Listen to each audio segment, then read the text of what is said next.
Chapter 1, The World of Heavenly Tao, Primordial Critical Strike. After dinner, I walked alone on the cobblestone path of the small park, the resolute expression on my girlfriend's face when she left flashing through my mind once again. She was so crazily obsessed with chasing celebrities that she even gave up her boyfriend, her eyes only filled with her idol. How utterly absurd. Suddenly, a golden light flashed before my eyes as a golden bead rolled to my feet. I curiously picked up the bead and was about to examine it closely when a loud thunderclap suddenly boomed in the sky. My vision went dark then bright again, and I found myself in an entirely unfamiliar environment. Before my eyes stretched a moderately vast grassland, with a small lake embedded in it like a gleaming pearl. Towering mountain peaks encircled the area, forming a complete ring that thoroughly secluded this place. Being someone with a calm disposition, I didn't show much panic. I was just about to observe my surroundings carefully when a gentle voice resounded from the sky. To all intelligent races across the myriad realms, greetings. I am the Heavenly Tao. Welcome to this new world I've created. Just think open system in your heart, and everything here will become clear to you. Wishing you all a pleasant life. As the voice faded, my instincts told me this was neither acting nor filming. I was afraid I'd actually crossed over into another world. Open system, I recited silently in my mind. Before my eyes appeared a futuristic holographic interface, with the first pop-up page displaying the world's introduction. I spent half an hour carefully reading every word of the instructions and gained a basic understanding of the situation. Every individual across the myriad realms was assigned a survival base, where everything could be quantified and displayed as data. My task was simply to survive and grow stronger. Suddenly, a line of text appeared in the lower right corner of my vision. Detected that you possess the primordial stone. Exchanging for a skill, the primordial stone? I instinctively looked down at the golden bead in my hand, and in the next moment, it dissolved right into my body. Congratulations on obtaining the unique skill, Primordial Critical Strike. Primordial Critical Strike. Your next action will have 100 times its usual efficiency. Cooldown, 1 natural day. Initial critical strikes awarded, 3, current count, 4. Such an overpowered name, and it's a unique skill. My heart leaped with joy. I knew I'd hit the jackpot. Upon closer inspection, not only attacks could crit, but also actions like crafting furniture, opening treasure chests, mining, logging, and fishing. It could enhance either quality or quantity, all depending on luck. However, there are also limitations. It's best not to trigger a critical hit when eating. Your body might explode from overeating. Construction projects can't receive critical hits either, as making them too large would breach the territory's air barrier. I steadied my mind and gazed at the ground nearby, where numerous tools and packets of plant seeds lay scattered. These were the starter supplies. The vast grassland stretched before me, empty save for myself. Evidently my initial comprehensive strength assessment was decent enough to warrant a solo start. Those with weaker strength often spawned in the same planes as several others, just to ensure survival. Solo play has its perks. All resources are yours alone. Multiplayer comes with pros and cons, but fundamentally, it remains fair. I opened the panel, and a string of data appeared. The trial taker was me, with the identifier Earthsia Country 23333. Base score, 0 points. Initial scores are all 0. Settled monthly. Higher scores yield greater Heavenly Tao rewards but also intensify attack encounters. Strength, 13. Earth male average, 10. Universal average, 17. Constitution, 14. Earth male average, 10. Universal average, 18. Agility, 13. Earth male average, 10. Universal average, 18. I know the base score is key to survival and growth, but right now, staying alive is what matters most. I opened the world channel through the virtual interface, and complete chaos unfolded before me. Some were utterly confused, while others sobbed about wanting to go home. A few excitedly proclaimed this era's transition as their great fortune, and several even boasted about having elf girls in their bases. There's a time limit for speaking in the world channel, once per day, and right now everyone's in complete chaos. I then opened the system's trading mall, virtual battle platform, regional map, and other features. After familiarizing myself with them, realizing how precious time was, I immediately formed a plan.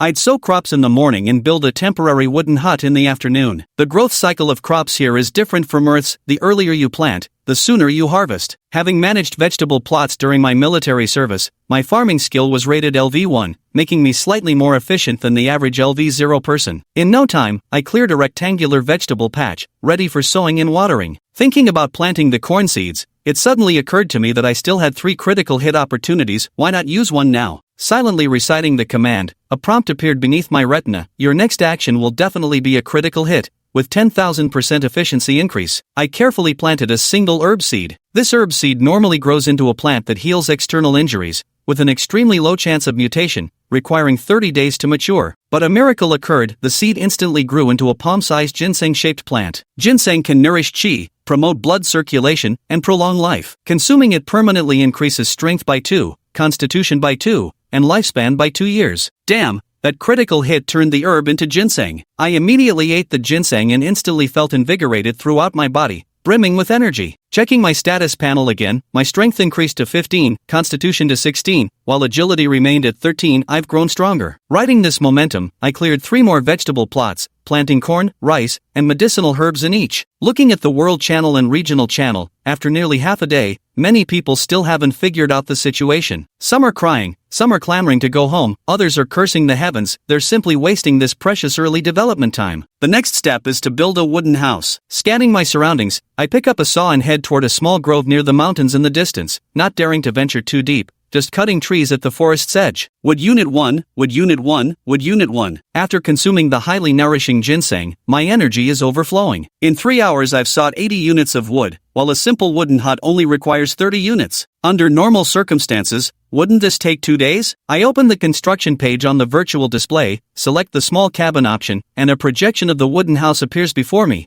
prompting me to choose its placement location. The relocation site was chosen near the vegetable patch, which was roughly the center point of the grasslands. To the north lay a small lake. Building a wooden house consumes 30 wood and 10 silver. Confirm? Silver is the universal currency in the world of Heaven's Path. Everyone starts with 100 silver, which can be used to buy various items and is also consumed for construction. I clicked confirm, and with a flash of light before my eyes, a small wooden house appeared. Chapter 2. 100-fold critical strike yields good loot. I stepped inside the wooden house. It was completely empty, with bare walls. Still having plenty of wood left, I spent another 10 units to craft a simple wooden bed, a wooden table, and a wooden chair. Bring all the tools inside and put them away properly. Now it feels like home. Check the time, 4:30 p.m. After all this work, the stamina from the ginseng has worn off, and I'm hungry. The lake must have fish, and I have a fishing rod. According to the instructions, fishing can also yield other supplies. But there's a red dot at the center of the lake. The map shows a stationary hostile unit there. Could be primitive cannibal tribes or some legendary savage beast. The lake definitely has some kind of fish monster. Unless we kill it, no one's going fishing here. Unless you want to gamble whether you'll catch a fish or get eaten first. I just spotted something. This small plain has berry bushes. If I'm not mistaken, those berries are fully ripe and will rot if not picked soon. Grabbing my basket, I set out immediately. I quickly reached a shrub and started picking. The berries were about the size of strawberries. Thanks to my gardening skill LV1, the berries I pick will have slightly better quality and yield compared to LV0, minimizing waste. Back in my army days when we worked on vegetable plots for food production, I did hone some useful skills. The first bush yielded 3 berries. I picked one, wiped it on my corporate uniform that still signaled my earthling identity,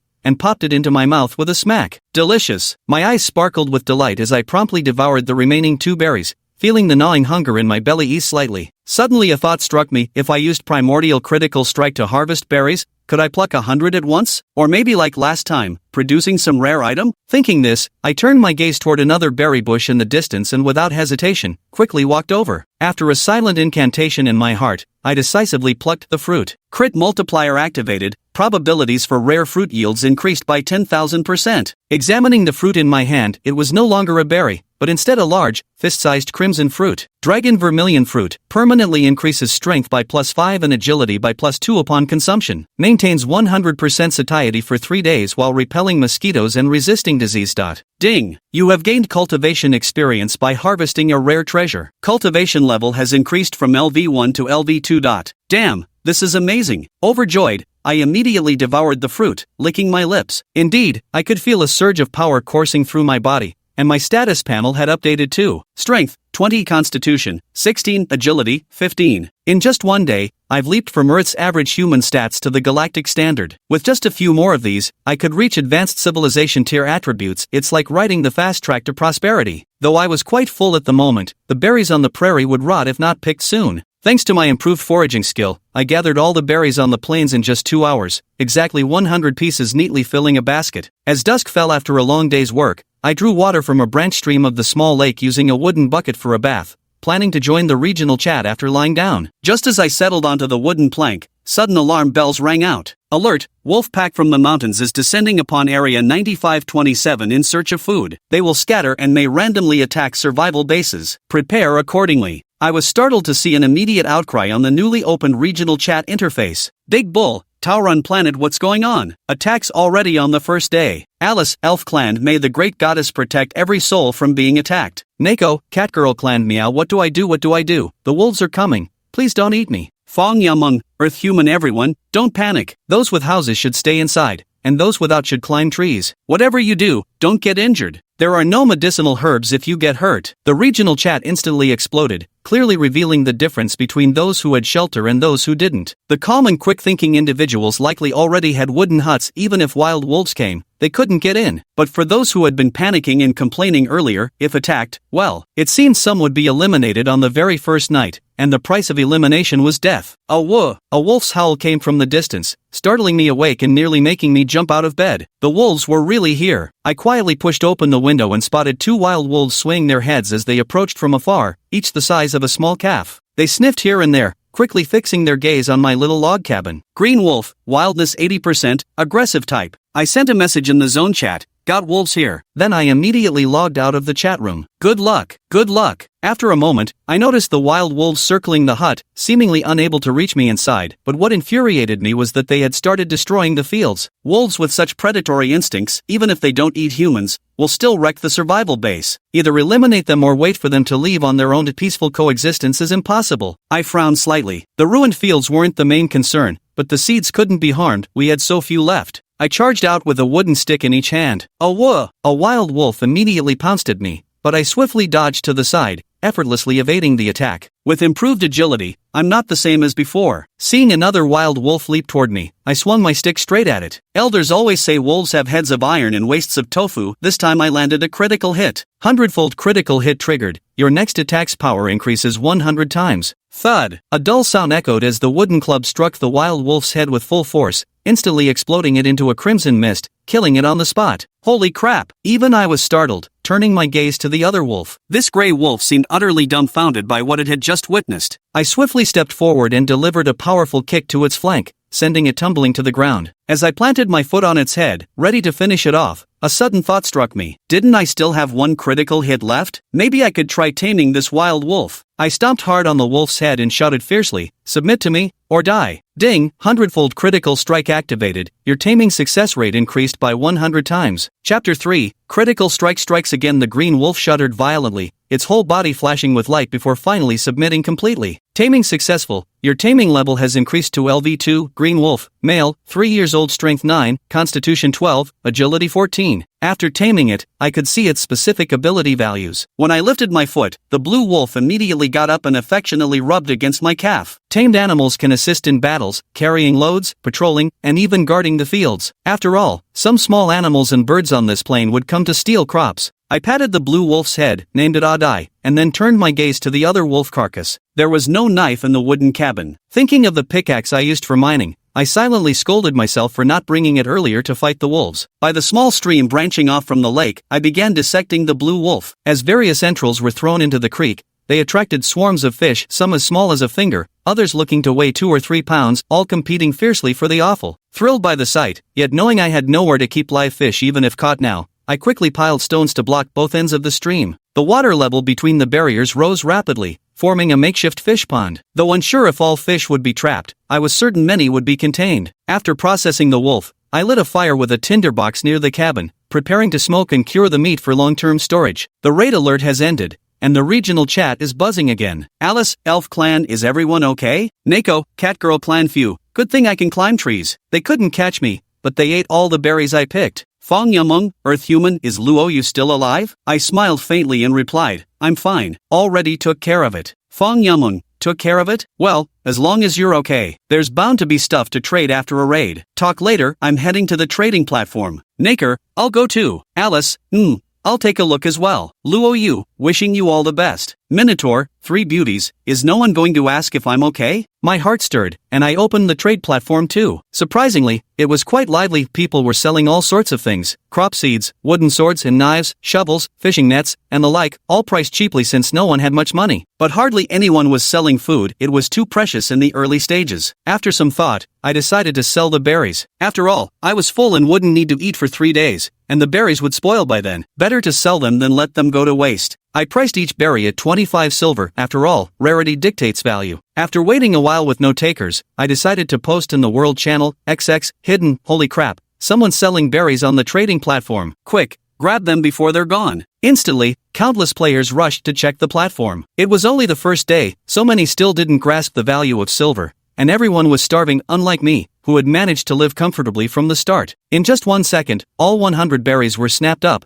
and my account balance jumped by 2,500 silver. I couldn't help but wonder, did I set the price too low? After chuckling to myself, I prepared to sell more wolf meat, though it wasn't fully grilled yet. Suddenly, I noticed that all sorts of critters, centipedes, cockroaches, flies, and mosquitoes had retreated from where I was sitting. Ah yes, the vermilion dragon fruit gave me 3 days of bug-repelling ability. This discovery piqued my curiosity, so I started rolling around on the grass. Wherever I rolled, the insects scattered in panic. Insects are food too, after all, higher in calories than beef, with a crispy texture and chicken-like flavor. This is such a great opportunity, I might as well use sharp branches to skewer centipedes and the like, planning to collect some for dark cuisine like grilled centipedes or stewed spiders. Even if I don't eat them myself, I can always sell them on the platform. With so many races across the myriad realms, there must be something like a chicken tribe that loves eating bugs, right? I rolled around in the grass, collecting 40 or 50 bugs like centipedes along the way. Efficiency was sky high. Just as I was feeling pleased, a sudden notification popped up. Personal trait acquired, Bane of Insectoids, 1 star. Bane of Insectoids, 1 star deals 10% additional damage to all insectoid species, immune to 10% of attacks from insectoids,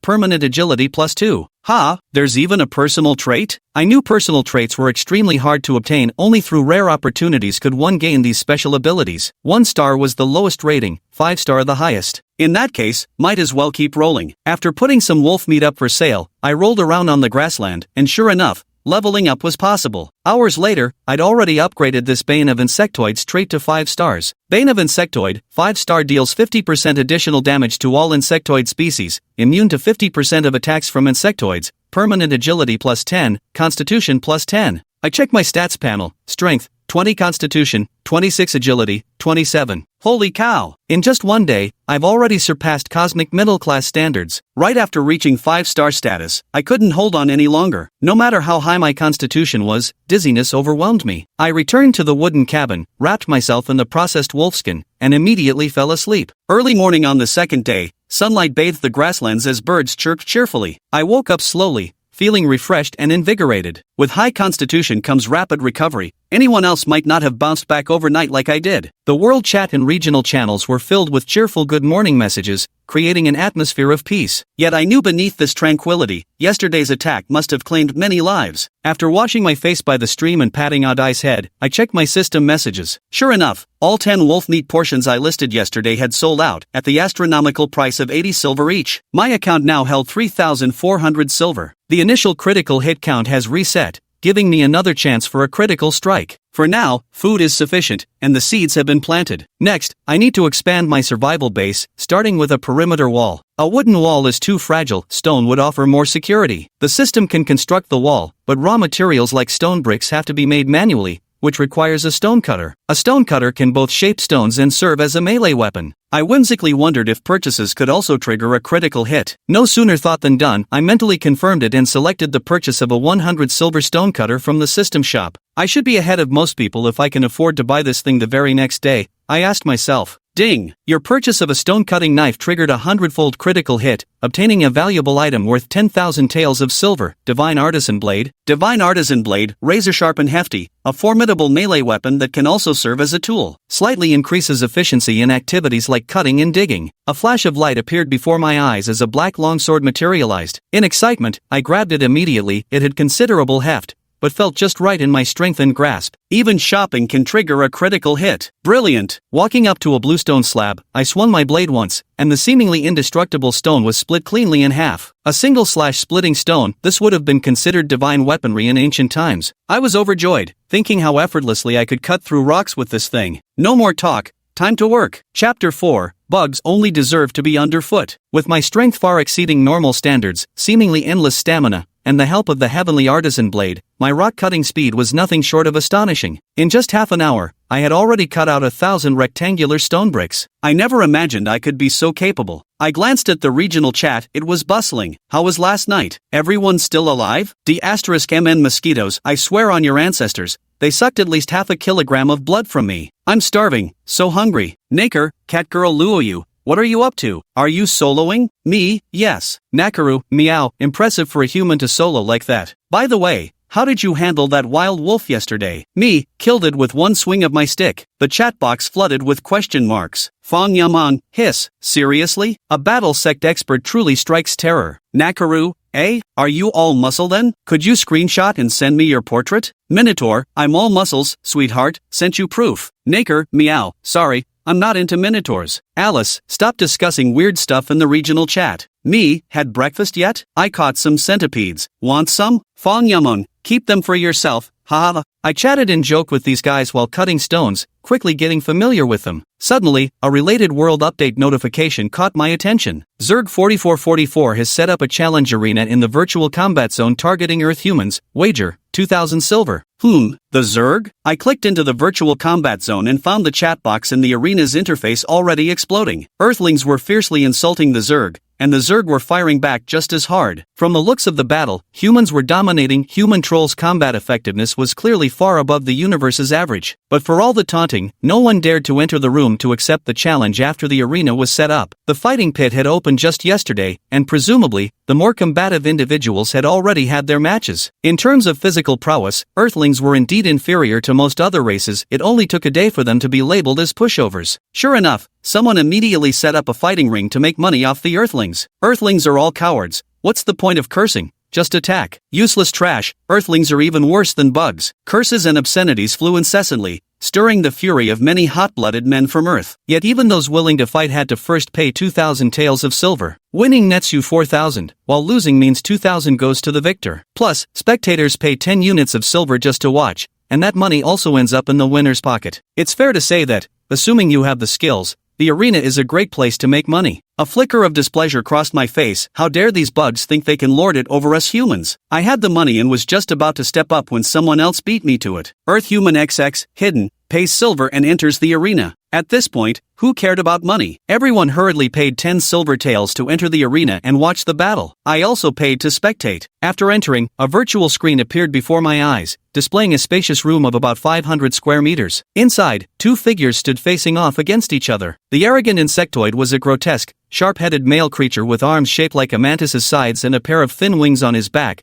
clearly a mantis-type insectoid. In this human versus insectoid matchup, the human side featured a competitor who had concealed both his ID and appearance, revealing only his powerfully built physique. However, both parties don't physically enter the arena, they fight as projected virtual avatars. These avatars have identical attribute values to reality, including traits and items being perfectly mirrored. Though it's virtual combat, the intensity is nearly the same as real fighting except that the external physical body remains unharmed, though mental trauma remains an exception. 3, 2, 1, begin. As the countdown ended, the mantis monster flapped its wings and lunged forward at incredible speed. The human man reacted just in time, rolling away and countering with his bamboo spear. But with a sharp crack, the mantis's side sliced through the spear in one clean strike, then followed up with a sweeping slash that cleaved the man in half. K.O. Zerg 4444 wins, time elapsed 2.3 seconds. The bullet chat exploded with messages as the Zerg mercilessly mocked, degrading humans from mere bugs to maggots. Zerg warrior number 4444 grew even more arrogant, laughing loudly. Come on, still 2,000 silver, dare you Earthlings try again? Lowly creatures like humans from Earth, I'd slaughter 100 of you without breaking a sweat. Human males are all trash, and your females aren't even worthy of laying eggs for us. The watching humans gritted their teeth in fury, but clearly stood no chance. Just as everyone was feeling frustrated, the announcement sounded, Earthling XX, hidden,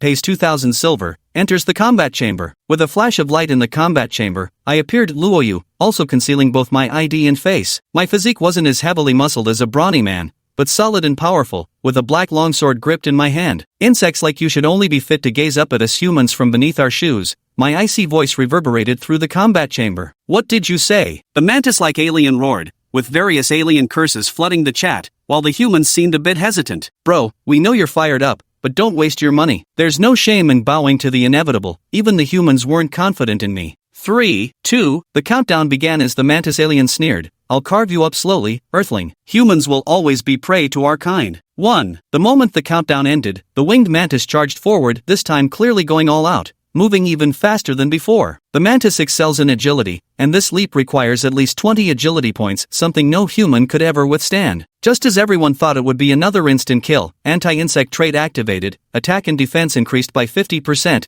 I suddenly surged forward, moving even faster than those winged mantises. Such incredible agility. Every spectator shared the same thought. In the next instant, the long blade in my hand violently clashed with the mantis' razor-sharp forelimbs. Put! My celestial blade swept out in a fierce arc, severing the mantis man's lightning-fast forelimbs mid-lurch before cleaving clean through his body, splitting him in two with unstoppable force. K.O. Earth Human XX wins, time elapsed, 1.6 seconds. The mantis alien race was instantly defeated this time. The spectators gasped in shock while the human side erupted in cheers. Invincible. Who is this? Absolutely invincible. Holy sh*T. A martial arts master. He must be a martial arts master. Ah, brother is amazing. We want your name, your photo, your contact info. Insects only deserve to grovel beneath my soles. So cool. Absolutely badass. Where are those noisy bugs from earlier? Come on, keep chirping. The entire chat room was flooded with humans either worshipping me or ridiculing the insectoid race. Then the system prompted, "You have defeated your opponent. To facilitate future entries into the virtual arena, you may register a call sign." A call sign? Then make it a single character, you. My identity in the arena changed from Earth Human XX to simply you. You, that's a Chinese name. Brother you, you're the hero in my heart. Brother you, which region are you from? Fine, very good. So your name is you? We bugs will go call our people now. Don't you dare leave. I ignored these comments, collected my money, and promptly left. Looking at my personal account, the silver coins had reached 6,800. Originally, winning just 2,000 would have left me with 5,300, the rest came from audience entry fees. A massive profit. I opened the shop to browse and realized that since I had already triggered a critical hit once, I couldn't trigger another one in the shop before the end of the month. By chance, I opened the map and noticed a line of small red text in the upper right corner. 28 days until the end of month attack. Clicking in for details, I broke out in a cold sweat. Before the monthly settlement, there would always be a hardcore attack event, much more intense than regular random occurrences. This was the biggest threat for trial participants. I quickly sent a message in the regional chat, "Everyone, check your maps, do you see the end of month attack warning?" Fong Yumeng replied, "It's true. I'm floored, what do we do? My sisters and I just finished building a wooden hut." Alice chimed in, "Let's all do our best to survive." The regional chat exploded with activity, and everyone felt a sense of urgency. As I chatted with the others, my mind raced. We needed to speed up the construction of the walls and put the base defense facilities on the agenda. I opened the research interface and found the defense tech tree, which included traps, shooting towers, watchtowers, and more. My eyes landed on auto-firing crossbow, can be installed on walls, shooting towers, etc., automatically reloads and aims at enemies. This was the best option for a base with only me in it. However, to unlock the auto defense tech tree, there was a prerequisite research option, Base Auto Defense Core. The research fee of 5,000 silver was acceptable, but the construction materials had to be prepared by me. 3,000 silver, 200 jadeite, 200 gold, and, absurdly, a beast soul core. Still, this device was nearly indestructible, portable, and a permanent solution. Originally I was thinking about building a small ranch to improve taming success rates, or cultivating soil to accelerate plant growth. But now it seems automated defense technology is the top priority. Survival comes first, only then can we have the capital to develop and expand. I carved this phrase into the wooden table, along with my development plans as a reminder. The goal is to build sturdy city walls before month's end, unlock automated technology, and construct automated crossbows. Without hesitation, I spent 5,000 silver to unlock the automated defense core technology, leaving 1,800 silver in reserve. I checked the time, 3 hours until dusk. Hoisting the divine craftsman knife on my back and carrying a pickaxe, I headed straight for the mine. For building walls, the harder the stone bricks, the better. Ordinary prairie rocks just wouldn't cut it for me. The mine yielded raw materials like tough obsidian stone and even had a chance of producing rare ores such as jade, gold, and silver. Of course, mining was the plan now. As for the cut stones I'd already prepared, they could be used for other purposes. Stone bricks had a wide range of applications. The mine was close to the Purple Mountains but still relatively safe. I stepped into the cave, where oil lamps were embedded in the rock walls on either side,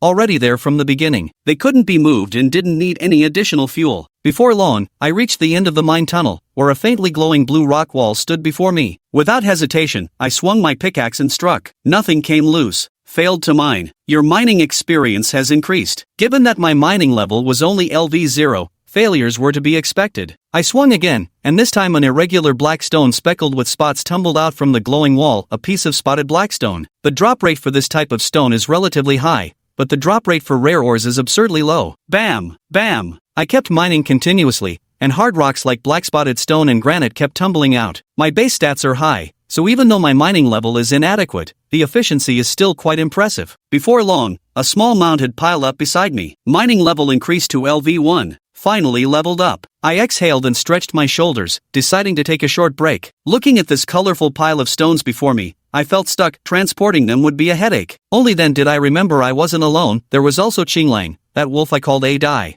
I whistled, and in an instant, A-Dai, who had been patrolling the fields, raced toward me and dashed into the mine, affectionately rubbing against my trousers. Stupid, go fetch 20 pieces of lumber. Woof woof. Stupid immediately went and was quite efficient, quickly transporting 20 units of lumber. Chapter 6. Wow, that's a huge chunk of gold. I opened the construction menu, spent 20 pieces of lumber and 10 silver to build a small cart with harness reins. Stupid, load all these rocks onto the cart, then hitch yourself up and pull it home. Woof woof. A-Dai nodded repeatedly, his wolf tail wagging furiously as he immediately got to work. Watching his cheerful demeanor, I smiled faintly and busied myself as well. After working tirelessly for a full 4 hours, I began to feel somewhat exhausted. By the time A-Dai had hauled the last cart of stones, he was completely worn out, lying motionless on the ground. In the end, it was me who pulled the cart of stones back home, with A-Dai sprawled on top of the pile. I fed Duda some chunks of meat and then scooped a fish from the fish pond to give it. It recovered quite a bit and curled up to sleep early. After all, the stats of the green wolf aren't particularly high. It's not a traditional heavy labor type of livestock. After a busy day, I went to the stream to wash up. Warning, survival base hygiene standards too low, disease risk increasing. The sudden warning startled me. If we're talking about hygiene,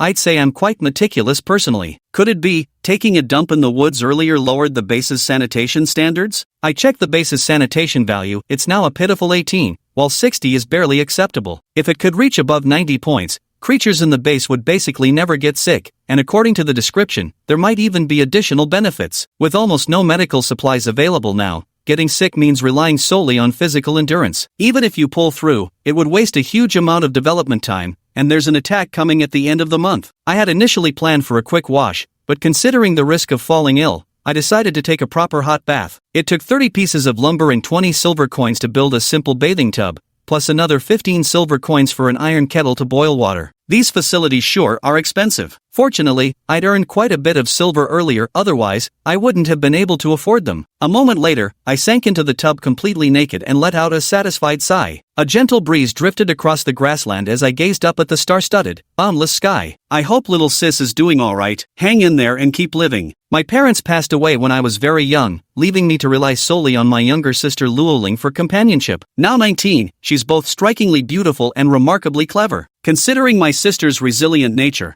I figured she couldn't be doing too badly. Once I unlock higher-tier technologies, finding people becomes possible. I'm certain we siblings will reunite someday. Pulling myself from these thoughts, I leaned back in the wooden tub and opened the regional chat. Everyone was discussing the impending attack at the end of the month, each voicing their opinions. From this, one could discern the varying attitudes of each race in the face of threat. Earthlings like Fong Yumeng believe that every possible means should be employed to unlock the automated defense core. The elven girl thought she should use silver to enhance her marksmanship. Minotaurs favored bolstering physical strength, while catgirls believed in setting numerous traps and striking clandestinely from the shadows. Some even believed they couldn't resist relying solely on their own strength and should try their luck by drawing pet eggs from the mall. Who knows? They might get an ultra-rare one and become invincible. The most extreme idea was to fight violence with violence, building a small boat to lure the attackers into the lake, letting them and the lake monsters battle it out. Though I already had my own plan in mind, I still joined the discussion. As the conversation continued, the topic shifted to hygiene and disease. Everyone unanimously agreed that constructing a toilet should be the first priority. Deep down, I nodded in agreement, deciding to bump up the toilet's construction priority and later design a perfect wastewater treatment system to boost our hygiene rating. Fong Yumeng suddenly asked, "By the way, the global chat today is flooded with stuff like, 'Bro, you is amazing,' and humanity's #1 pest exterminator, Luoyu, that's you, right? Neko or, huh? Shout, you actually defeated the insectoid race? Their mantis warriors are just as agile as us catfolk." I replied, "Got plenty of mantises, centipedes, scorpions, and spiders here. Which one are you talking about?" Fong Yumeng, "Huh? You're seriously making dark cuisine? Planning to poison people on the marketplace?" I answered, "The chicken folk and bird folk love eating insects."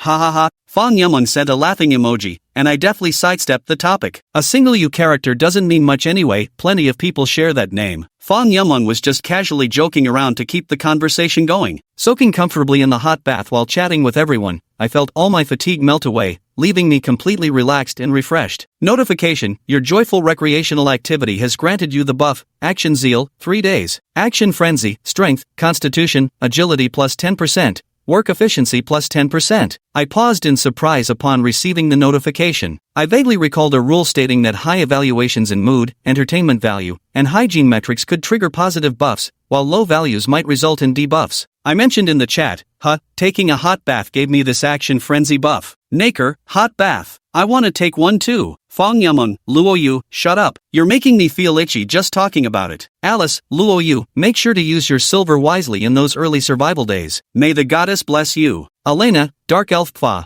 Only by bathing in the lake can one truly commune with nature. Stupid humans understand nothing. Minotaur, wouldn't it be great to have a lovely lady join me for a nice hot bath? Hiroshi Okamoto, Earthling Yoshi, I wanna take a bath with Yusan. Everyone looked on with envy and jealousy, while inwardly I felt a flicker of pride. After chatting a while longer, I got up, dried myself off, and went to bed. Good morning, messages popped up in the regional chat. Good morning, everyone. I hope you all stay safe and sound today. It was the 3rd day. After washing up, I headed toward the mine, humming the tune of Labor is the Most Glorious along the way, feeling thoroughly content. With the Action Frenzy buff active, I'm ready to go all out. After a moment, staring at the blue glowing rock wall before me, I silently focused my thoughts and swung down with my pickaxe. Critical hit X100 triggered, your mining efficiency, rare or drop rate, and other values increased by 10,000%. With a mighty swing, a fist-sized golden rock tumbled down. What a huge chunk of gold. You obtained gold, 300 units. I was overjoyed. With this single shovel strike, I'd gathered enough gold material to craft a defensive core, with 100 units to spare. Chapter 7, The Blade of Insults, The Bite of Provocation. Gold counts as a raw material, it's not even sold in the mall. You either mine it, trade with other trial takers, or splurge on finished products from the mall and then figure out how to break them down to extract gold. These 300 units of gold amounted to a windfall for Luo Yu. Dai was barking excitedly beside him, and a hint of a smile appeared at the corner of Luo Yu's lips as he stowed away the gold and prepared to get back to work. Suddenly, the blue rock wall before him trembled, and then a massive chunk of golden rock tumbled out. It was easily as big as a millstone. Holy crap, gold? Luo Yu's eyes widened, but the next moment, the golden mass before him unfolded, revealing its true form. Your excavation of rare minerals has provoked the Golden Scarab's wrath. Golden Scarab, wildness 85%, aggressive type. Indeed, mining sometimes disturbs insects. The better the haul, the higher the chances of encountering them. The Golden Scarab extended its 2 golden mandibles, their razor-sharp edges glinting as they snapped directly toward Adai. Roar! Adai roared and leaped aside, then immediately pounced onto the beetle's back and began biting into it, only to find his teeth couldn't even pierce its defenses. The beetle shook its body, flinging Adai off, then swung its pincers again, but Adai managed to dodge once more. Luo Yu saw it clearly, though the beetle had thick, tough hide, its agility was sorely lacking. Adai, move aside, I'll handle this. Adai immediately leapt away as Luo Yu, wielding the heavenly craftsman blade, charged forward and delivered a fierce slash at the beetle's mandibles. Clang! With a crisp metallic ring, the bane of the insectoids, personal trait granted Luo Yu astonishing combat prowess against insectoid creatures. The beetle's steel-hard mandibles were actually chipped by the heavenly craftsman blade. Enraged by the pain, the golden beetle spread its wings in a threatening display and scuttled forward, its pincers snapping toward Luo Yu. With his base 27 agility stat boosted to 30 by buffs, Luo Yu effortlessly dodged the attack. The golden beetle let out an irritating screech and charged again, but unfortunately, Luo Yu dodged it once more. After several failed attempts, its rage made it spin around wildly before turning to attack Adai instead. As a wolf, Adai was fairly agile. Between dodges, he even managed to take a bite at the beetle. Though the damage was minimal, the insult was immense, sending the beetle into a furious, chaotic assault amid shrill cries. Tame Beast. Luo Yu gave a light shout and activated his beast taming skill. Beast taming failed. Current success rate, 8%. At LV2, the beast taming proficiency was simply too low, resulting in an abysmal success rate, with a cooldown period stretching to 10 minutes. According to the guidelines, the beast taming skill could only be used on the same creature 3 times. If all 3 attempts failed, further attempts would be impossible. While improving one's beast taming skill was crucial for boosting success rates, the target's condition also played a significant role. If the target is in an abnormal mental state such as panic, rage, or confusion, the success rate will increase. The golden beetle before him seemed to be teetering on the edge of such a state. Sensing an opportunity, Luo Yu suddenly shouted, Adai, follow my lead. The Cyan Wolf turned to look at Luo Yu, who had assumed a stance and suddenly began jumping left and right in front of the beetle, occasionally thrusting out a mockingly insulting slash with his blade. After being provoked back and forth twice, the beetle's tiny eyes bulged with rage. It was on the verge of going berserk. Ow! Adai and Luo Yu leaped up simultaneously, the man and wolf encircling the golden beetle in alternating jumps, occasionally unleashing humiliating slashes and provoking bites. The golden beetle spread its wings, its antennae standing rigidly straight, completely bristling with fury. Hiss! The golden beetle was so enraged that it immediately went berserk, chasing and biting wildly. Unfortunately, the agility of the man-wolf duo far surpassed its own. Not only could it not land a hit on them,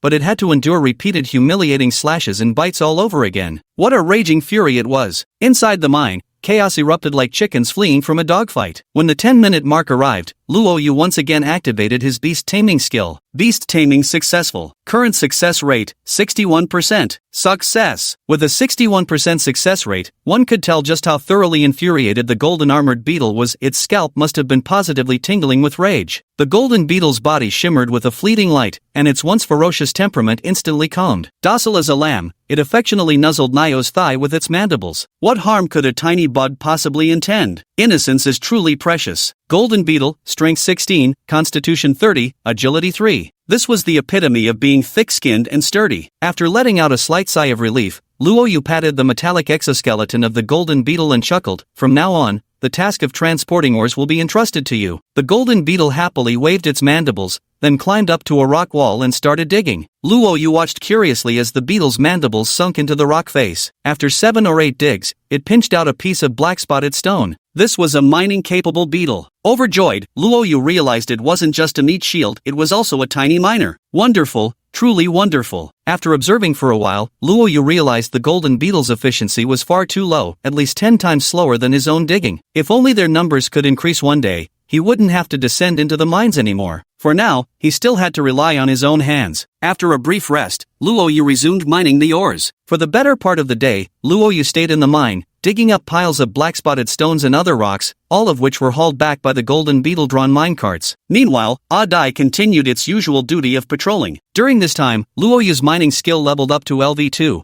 and relying on his own ability, he unearthed another type of ore besides stone, iron ore. Though it was just a fist-sized chunk of iron ore, it marked a huge leap forward. With iron, he could craft arrowheads, and with arrows, he would have the means for ranged attacks, a monumental advancement. He took a sip of water, glanced at the time. It was already 3 p.m. and Luo Yu concluded his mining work for the day. Next, he started cutting stone blocks. Over the course of 2 days, he mined 3,000 units of stone, piling them up near the wooden cabin. From this, he could basically produce 15,000 units of stone bricks. Actions speak louder than words. The sooner the city walls are completed, the safer we'll all be. Just as he was chopping, another prompt suddenly appeared. Your strength +1, current strength 21. Certain types of labor may yield additional attribute points. Stone cutting and mining are both physically demanding jobs. After 2 days of hard work, I gained 1 point in strength. What a satisfying reward. I kept cutting rocks until the sun set, then as usual, enjoyed a hot bath followed by some regional chat in the evening. Perhaps this brief chat time at night is the only solace people have after a long day of toil. Beneath this seemingly peaceful life lies immense survival pressure. Luo Yu woke up in the morning feeling hungry, as the satiety effect of the vermilion dragon fruit had worn off. Breakfast needed to be sorted out first. Stepping outside to check the planting area, he saw Adai lying lazily on the ridge sunbathing as soon as it woke up. With it around, small animals like birds and mice didn't dare come near the fields. Chapter 8, Stone Toilet and Perimeter Wall. The golden beetle munched leisurely on the grass while crawling toward the mine. Its tasks were already set, either hauling or digging. Luo Yu examined the crops. Corn, maturity 15%. Rice, maturity 15%.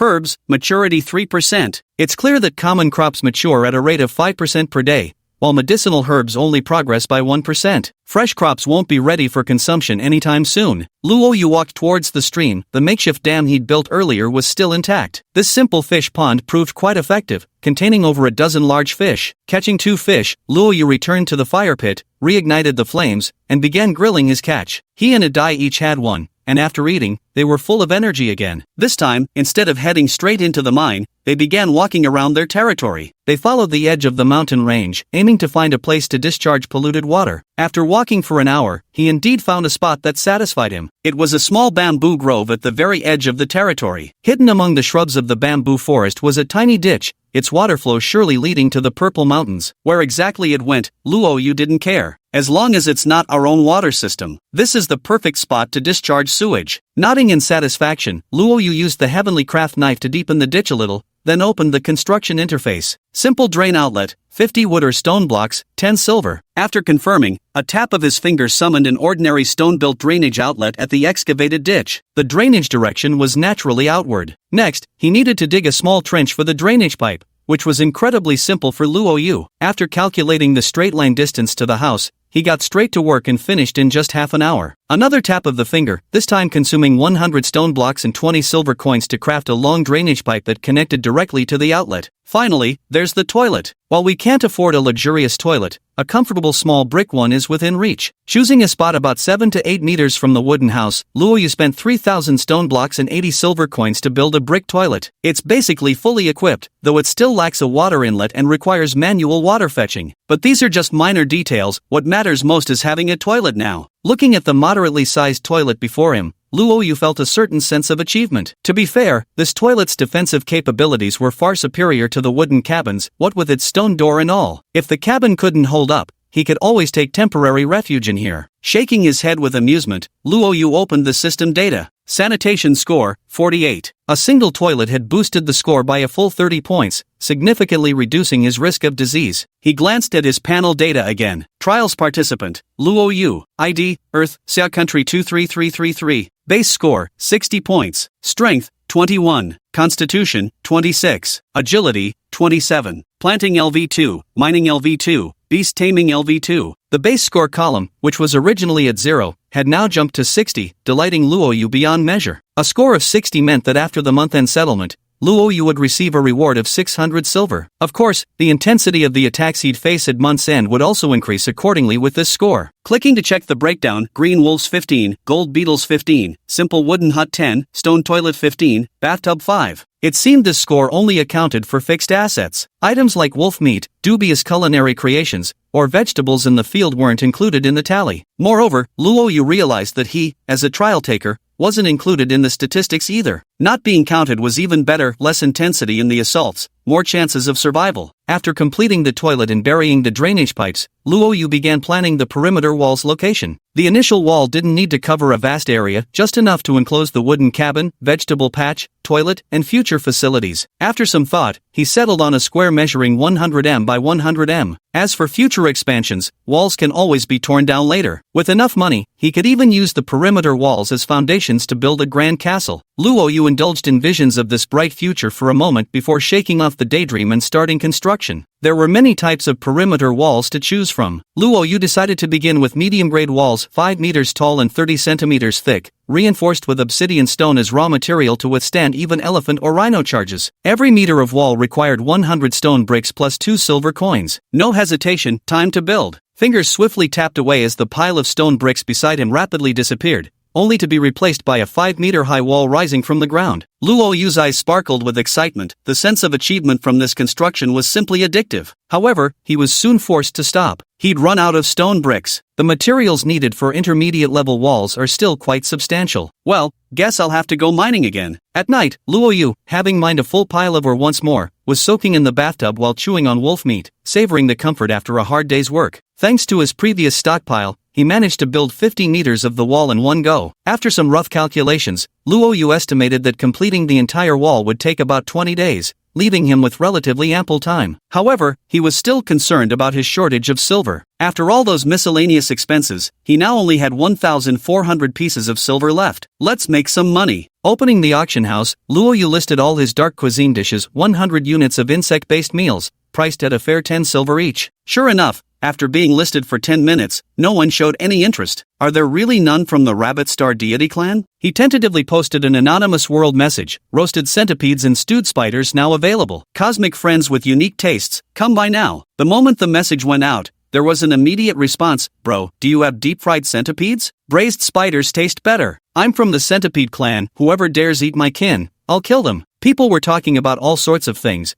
but Luo Yu didn't care. He started collecting the money with a beaming smile. Within just a few minutes, all the dark cuisine was sold out. With 1,000 silver taels now in hand, his total reached 2,400, and the sense of crisis in his heart eased considerably. Though, to be fair, this was just his own exaggerated illusion of a crisis. At this stage, having 2,400 silver taels was beyond extravagant. Even 240 would be considered a staggering fortune. Speaking of bugs, Luo Yu entered the virtual arena. Though not as bustling as the World Channel, it was still crowded, a pure stage for the strong. Just like gaming back on Earth, Luo Yu browsed through various rooms, each displaying its name, the current champion's profile, and the wager. Who dares to challenge me? 50 silver. Ring holder, Wolfkin. Come kill me, 20 silver. Champion, Razortooth Clan. Tonight's fight to the finish, 50 silver. Host, Demon Horn Clan. That human called you. Get your ass out here for Buglord. 1,000 silver. Host, Insectoid Clan. Chapter 9, Become a Trial Iron Warrior, Mercenary Technology Activation. The room names were diverse, with most bets being modest, under 100. But 7 or 8 rooms bore the same title, That Human Called You. Get your ass out here for Buglord. 1,000 silver. Needless to say, the Insect Clan wants to regain their lost face. Luo Yu sneered. He didn't know why the Insect Clan had money, but he knew he had to teach these bugs a fierce lesson. Keeping a low profile doesn't mean tolerating provocation. He directly entered a room, only to find yet another Mantis clansman. The man recognized Luo Yu at first glance and shouted, "You've finally shown yourself. Today Sword Mantis, will leave you with psychological scars." At this moment, even more spectators flooded in. After all, a 1,000 bet arena was too sensational to ignore, especially with a grudge match on the line. Luo Yu merely responded with a cold smirk, quietly waiting for the fight to begin. 3, 2, 1. Both sides simultaneously erupted towards each other. Their movements were swift, crossing paths in mere seconds as the divine craft blade and scythe struck nearly simultaneously. In the next instant, they passed each other and returned to standing positions. The audience was wide-eyed at this moment when a dull thud suddenly echoed. Thud! The mantis-like man's head was severed, while Luo Yu remained unscathed. One slash is all it takes to kill you. Luo Yu's cold voice echoed through the empty room, causing an uproar among the audience. Without hesitation, he had already exited the scene. This time, he didn't leave the arena but entered another Zerg room worth 1,000 silver coins. The audience rushed after him, only to witness yet another one-strike kill. Chopping mantis insectoids was one slash. Bisecting giant-clawed scorpions also took just one slash, a single cleave to split them in two. At that moment, realization dawned on someone. That weapon, the weapon in that guy's hands is extraordinary. It can even shatter the exoskeletons of giant-clawed insectoids. That must be a ranked weapon, and I suspect it's likely surpassed the black iron rank to become a bronze-grade weapon. What bronze level? This is at least silver level. Since they were already completely at odds with the insectoid hive, Luo Yu didn't hesitate for a second and immediately began sweeping through their rooms in the arena. In less than half an hour, he had taken down 7 of the insectoids' rooms. Focusing solely on the insectoids, he perfectly embodied the trait of being the insectoid bane. The main purpose of coming to the arena was still to earn money. Some species offered higher rewards, 1,500 or even 2,000 silver, but Luo Yu wasn't confident he could defeat them. Those are rooms opened by champions like Dragon Clan, Ghost Clan, and Vampire Clan. You don't even need to look at the players. Just seeing those race names tells you they're completely unbeatable types. Checking his silver balance, it was exactly 10,000 coins, and he also received a notification. Congratulations on your winning streak. Your strength rating has increased. You have unlocked the Iron Trial Challenger achievement. Iron Trial Challenger achievement unlocked. Relevant technology trees and features are now available. Luo Yu felt a surge of joy. According to the manual he'd read earlier, reaching the iron rating would unlock mercenary technology. He hastily exited the arena and checked the research tab. Sure enough, the mercenary series of technologies had been unlocked. The so-called mercenary is exactly what it sounds like, a hired soldier. Post your information on the Mercenary Square bulletin board and set a price. Whenever someone's survival base encounters an unsolvable problem, they can hire mercenaries like you by paying that price. In other words, mercenaries could temporarily leave their own survival bases and enter others. To register as a mercenary, one needs at least a black iron level rating and must pay a deposit. Luo Yu carefully read through the mercenary system's guidelines and realized this was truly the fastest way to earn money. Fighting in the arena comes with wins and losses, but mercenary work is a guaranteed profit, and more importantly, it's extremely safe. Indeed, when a mercenary enters another survival base, they gain 5 seconds of invincibility during which they can't be harmed. This allows them to assess the situation. If the task proves beyond their capabilities, they can immediately retreat through a spatial gate back to their own survival base, but it will deduct from the deposit. If it really comes down to life and death, who cares about the deposit? Unlocking the mercenary technology requires 5,000 silver and a crystal ore. Silver is easy, but for crystal ore, you'll have to rely on luck while mining or check if anyone's selling it at the auction house. Luo Yu immediately searched but found no one selling such precious stones. He then checked the mercenary square only to find not a single mercenary there. No rush. Even if I were to register as a mercenary, developing the base comes first. Only when the home base is absolutely secure should I venture outside, that's the golden rule. It's worth mentioning that besides the mercenary system tech tree, there are other ways to leave the base, like the visitor system or professions such as doctors, beast tamers, and herbalists under the life skills category. These roles can also enter other survival bases in a mercenary capacity. Of course, right now, no one could possibly have gotten certified yet. Before bed, I chatted a bit more in the regional channel, discussing survival strategies. To my surprise, Luo Yu actually gained some insights from it. Fang Yumeng believed they should purchase seeds as soon as possible and grow vegetables rich in vitamins. Otherwise, the human body would gradually weaken without these essential elements. Luo Yu agreed wholeheartedly. Searching through the auction, he discovered tomato seeds being sold quite inexpensive at just 20 silver. In the early morning, Luo Yu freshened up, caught another fish for breakfast, then cleared a new plot of land to plant tomatoes. As he was about to plant the last seed, Luo Yu hesitated. Should I use today's critical hit for planting, or save it for mining later? After hesitating for a moment, he ultimately decided to use the critical hit for mining. Planting his last seed, he headed toward the mine shaft. A short while later, standing before the rock face, he silently recited the trigger words in his mind and swung his pickaxe down forcefully. 100-fold critical hit activated. Your mining efficiency, rare or drop rate, and other parameters have increased by 10,000%. A flash of light appeared before his eyes, and Luo Yu quickly stepped aside, only to see a green stone the size of a wash basin roll out. The stone was crystal clear and stunningly beautiful. You have obtained Jade, 500 units. Your mining skill has leveled up to LV3. Emerald. Luo Yu's heart swelled with joy. Now he had the other essential material for the defensive core. All that remained was the beast soul core. Having the golden scarab carry the emerald back,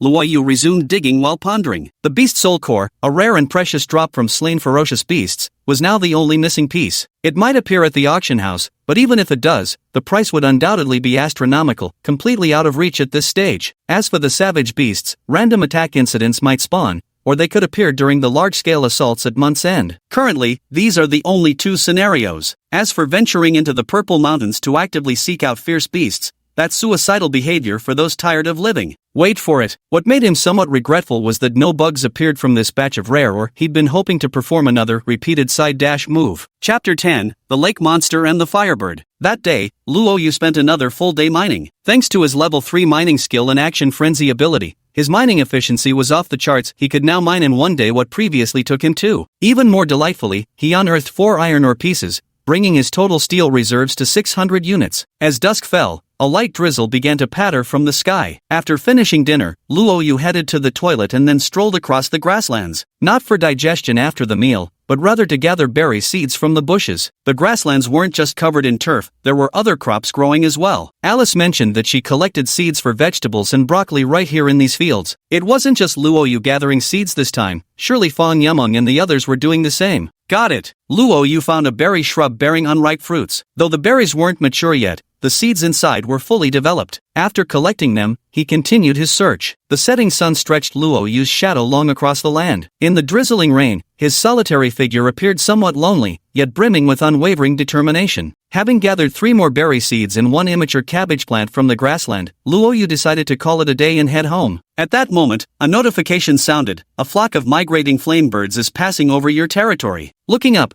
I saw a group of large crimson birds flying in from the distance. As they entered the survival base's range, they gradually descended in altitude. With the lake nearby, Luo Yu knew they were coming to fish. A glance at the regional chat confirmed it was buzzing with activity. Fang Yumeng, these flame birds are so beautiful. Nakoort mew meow, I want to catch one to eat. Minotaur, bird meat tastes bad, even greens taste better. Luo Yu, old bull, are you a vegetarian? Alice, everyone, don't get too close to the lake while catching birds. Be careful of the monsters in the lake. Luo Yu had just noticed Alice's message when suddenly a dark shadow emerged at the center of the lake. Before anyone could react, an enormous black fish the size of a house leaped out of the water, soaring 5 or 6 meters into the air in a single bound. In midair, it devoured 2 flamingo birds that had been attempting to hunt fish in one swift gulp. Luo Yu hurriedly used the system to capture the scene and uploaded it to the regional chat. Fang Yumeng, Alice, and the others, oh my god, a monster. Luo Yu, are you okay? Nakor, I love eating blackfish. Luo Yu had considered many ways to eliminate the lake monster before,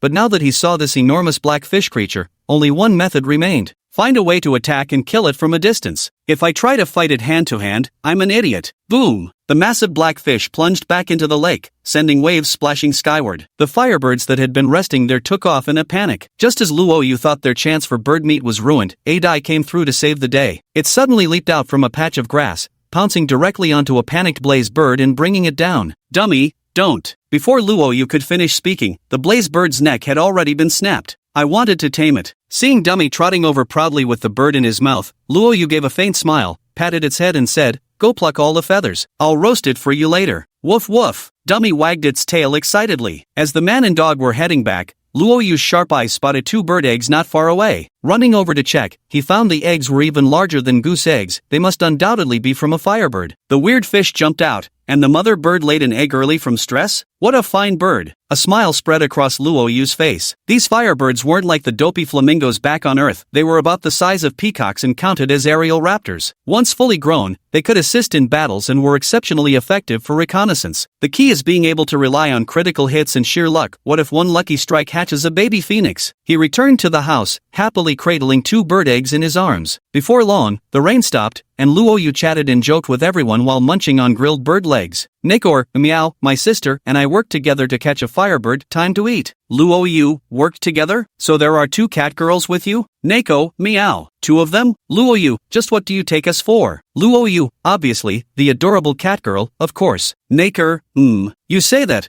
but it still feels a bit weird somehow. Fang Yameng, I was lucky, I managed to tame one. There was a photo of a flame bird at the end of the message, looking quite majestic indeed. Alice, does Mingxua have a taming talent? Fang Yameng, she just gets along well with small animals. She started with LV3 in animal taming. Everyone, wow, you could try unlocking the Beastmaster skill tree. You could earn money taming animals for others later. Beast tamers and herbalists, these lifestyle professions are quite similar to mercenary work. When someone pays for your services, you leave the base to assist them, essentially no different from mercenaries. Fang Yameng, Luo Yu, got anything useful? Luo Yu, I picked up 2 bird eggs. Everyone, if you can't hatch them, let's eat them for dinner. Luo Yu didn't know how to hatch eggs, but the process was more or less the same. Maintaining a suitable temperature would suffice. He turned his gaze toward the dimwit gnawing on a bird's claw and said with a grin, "Hey dummy, I need you." The dimwit responded with a confused, "Woo?" That night, the simpleton carefully cuddled 2 large bird eggs to his chest, humming softly as he drifted off to sleep. For 3 consecutive days, Luo Yu spent his days mining in the caves, accumulating a small mountain of stones at his cutting site, just waiting for him to process them. In the evenings, he would wander the grasslands, searching for seeds or freshly grown fruits and plants. Though he wasn't short on meat, vegetables, crucial for replenishing vitamins, were still in high demand. This wasn't an issue unique to him. Both the regional and global chats were buzzing about the vegetable shortage,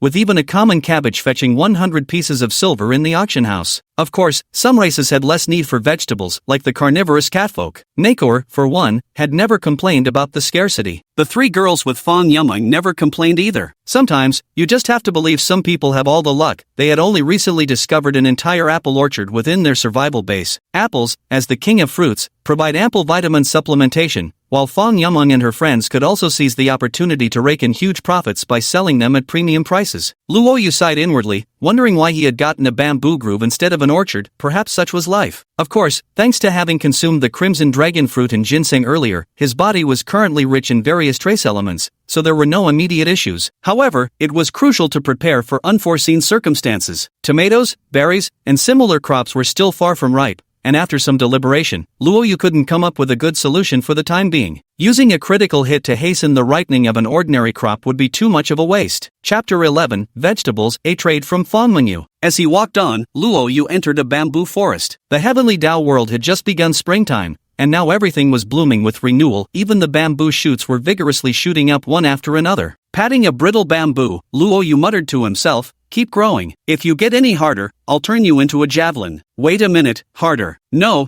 keep growing. A thought flashed through Luo Yu's mind as he turned to glance at his feet, where a fresh bamboo shoot was just peeking through the soil. Bamboo shoots. Spotting the sprouting shoots, Luo Yu's heart swelled with joy. While bamboo shoots might not fit the traditional definition of leafy greens, they're packed with vitamins. He immediately started digging them up with his divine craft knife, searching and excavating until the sky darkened completely. In one go, he unearthed 12 bamboo shoots, enough to last him a good while. That night, he cooked a pot of bamboo shoot and meat soup, whose delicious aroma drove Adai wild with craving. Even the golden beetle crawled over grumblingly, begging for meat. Luo Yu thoroughly enjoyed this hearty, well-balanced meal. Absolutely fantastic. With stomachs full, Luo Yu then entered the arena, ready to make a small fortune. Sure enough, thanks to his Bane of the Insectoids talent, Luo Yu earned another 400 silver coins tonight from these belligerent insectoids, bringing his total to 10,350 silver, a veritable fortune. Looking at the time and seeing it was about right, Luo Yu bid everyone good night in the regional chat channel before turning in early. At dawn, breakfast was still bamboo shoot and meat soup. After eating, he followed his usual routine and headed out to mine. Luo Yu realized that spending the entire day in the mines wasn't great for his health, so he adjusted his schedule, mining in the morning and cutting stones outdoors in the afternoon. Today's critical hit was still used for mining, and this time he actually dug up a magnet the size of a wash basin. It clung to his pickaxe so tightly he almost couldn't pry it off. Because he could mine a rare type of ore every day,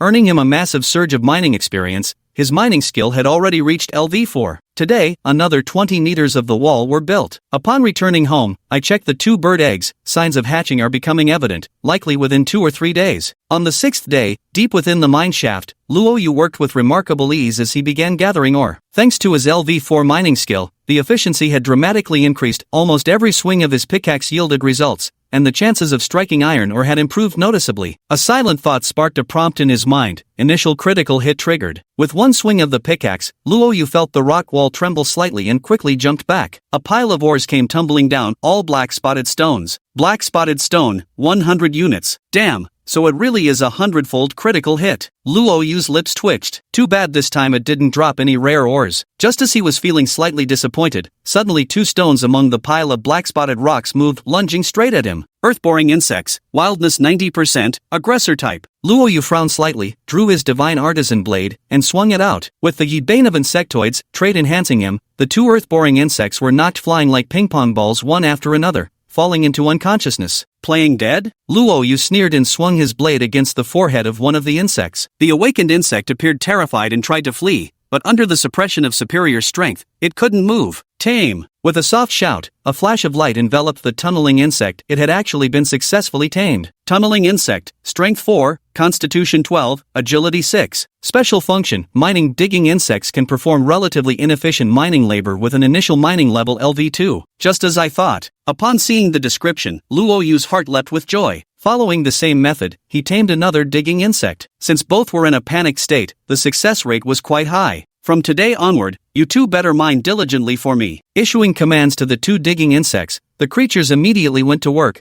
thrusting their front claws into the rock wall and scratching away. Remarkably, their efficiency was far superior to that of the golden beetles. With the help of these 2 insects in mining, the construction period of the enclosure can be significantly shortened. On this day, Luo Yu mustered all his energy and extended the wall to 100 meters. One side of the perimeter was now complete. That evening, as usual, I soaked in the wooden tub while chatting with others. Many were pouring out their grievances about starving, lacking warm clothes, and still having to face attacks. They lamented how unbearable such a life had become. Such words flooded the World Channel and regional chat channels. Luo Yu noticed that several previously active names in the regional chat hadn't appeared for 2 days. They might already be gone. Fang Yameng. After eating apples for 2 days, my mouth feels so bland. What are you all eating? Luo Yu, want some meat? How about we trade 1 apple for 1 piece of meat? Fang Yameng. Oh, really? Deal. A trading interface instantly appeared before Luo Yu's eyes. On the interface, Shang Yameng directly placed 10 apples, while Luo Yu added 5 pieces of wolf meat and 5 pieces of bird meat. The trade was completed. With a flash of light, 10 apples clattered noisily into the bathtub. To be fair, at this stage, fruits were considerably more valuable than meat. According to market prices, Luo Yu actually came out ahead in this exchange. Ah, I'm dying of craving. No more chatting, my sisters and I are going to feast on this meat now. Fang Yameng had sent him a private message this time. Since they weren't friends, private messaging had restrictions, only 10 minutes per day. Friend slots in the Heavenly Dao world were quite valuable. Purchasing 1 friend slot cost 1,000 silver coins. Once mutual friendship was established, the private messaging limit would be lifted,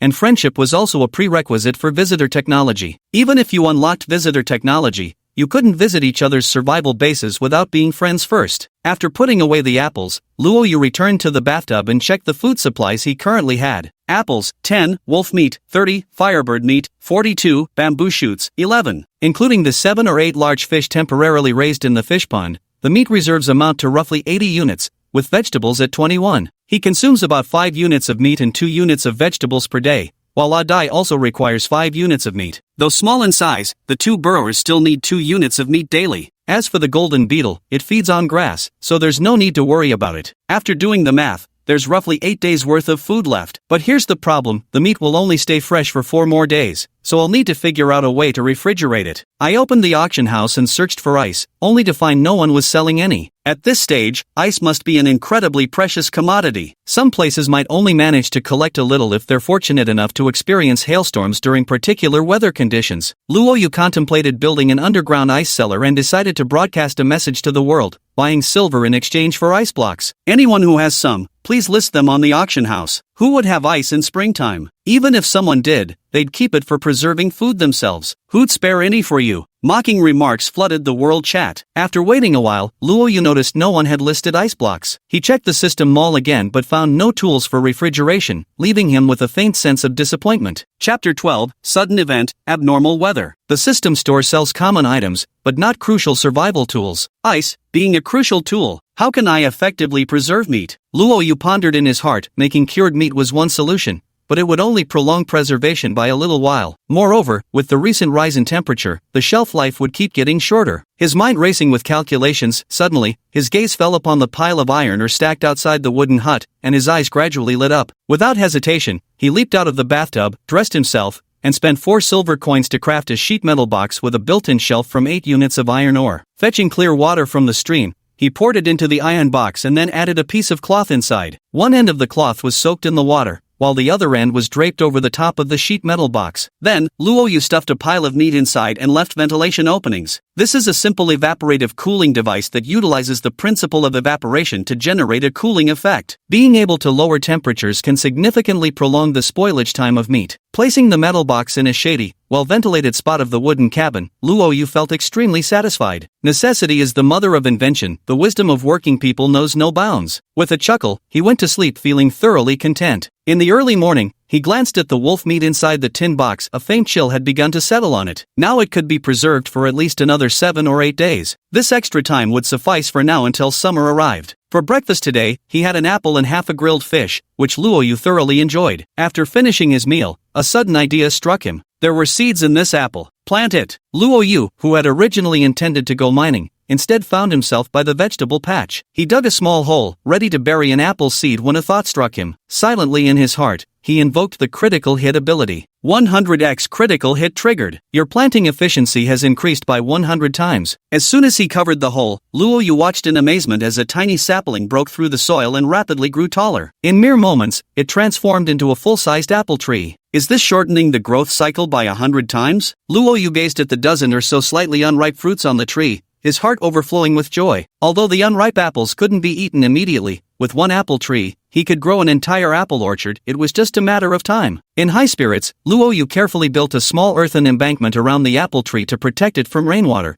preventing potential drowning on stormy days. After sorting everything out, Luoyu shouted loudly to Adai, who was still inside the house tending to the eggs. Adai, keep an eye on the apple tree, don't let the birds eat my fruit. Arg! Adai responded with a shout, signaling that he understood. Go ahead. Luoyu resumed his mining. As the saying goes, good fortune follows success. This time, he actually unearthed a small piece of jade purely through his mining skill. Not much, just 20 units, but along with the jade came 2 burrowing beasts. Luoyu was an old hand at taming bugs, so he had no trouble subduing these 2. With that, his mining laborer insects now numbered 4, and his beast taming level reached LV3. For digging beetles, plus a golden scarab responsible for transport, meant Luoyu no longer had to spend the entire morning buried in the mineshaft as before. Now, just 2 hours were enough to complete the workload. After all, the base was so massive, and there were still countless tasks waiting for him to complete. After emerging from the mine and cutting all the stones, the city wall reached 130 meters. Luoyu entered the bamboo grove, ready to select some suitable bamboo stalks for making javelins. After an afternoon of carefully selecting and cutting, Luoyu obtained 20 units of bamboo. He then opened the system interface and selected the weapon crafting page. Common javelin, wood or bamboo *1, steel *5, silver *5. The iron ore he mined earlier finally proved useful. Without hesitation, Luoyu crafted 20 javelins. In a flash of light, the javelins materialized before him. Picking one up to test its weight, it felt slightly lighter than expected. Yet judging by its razor-sharp tip,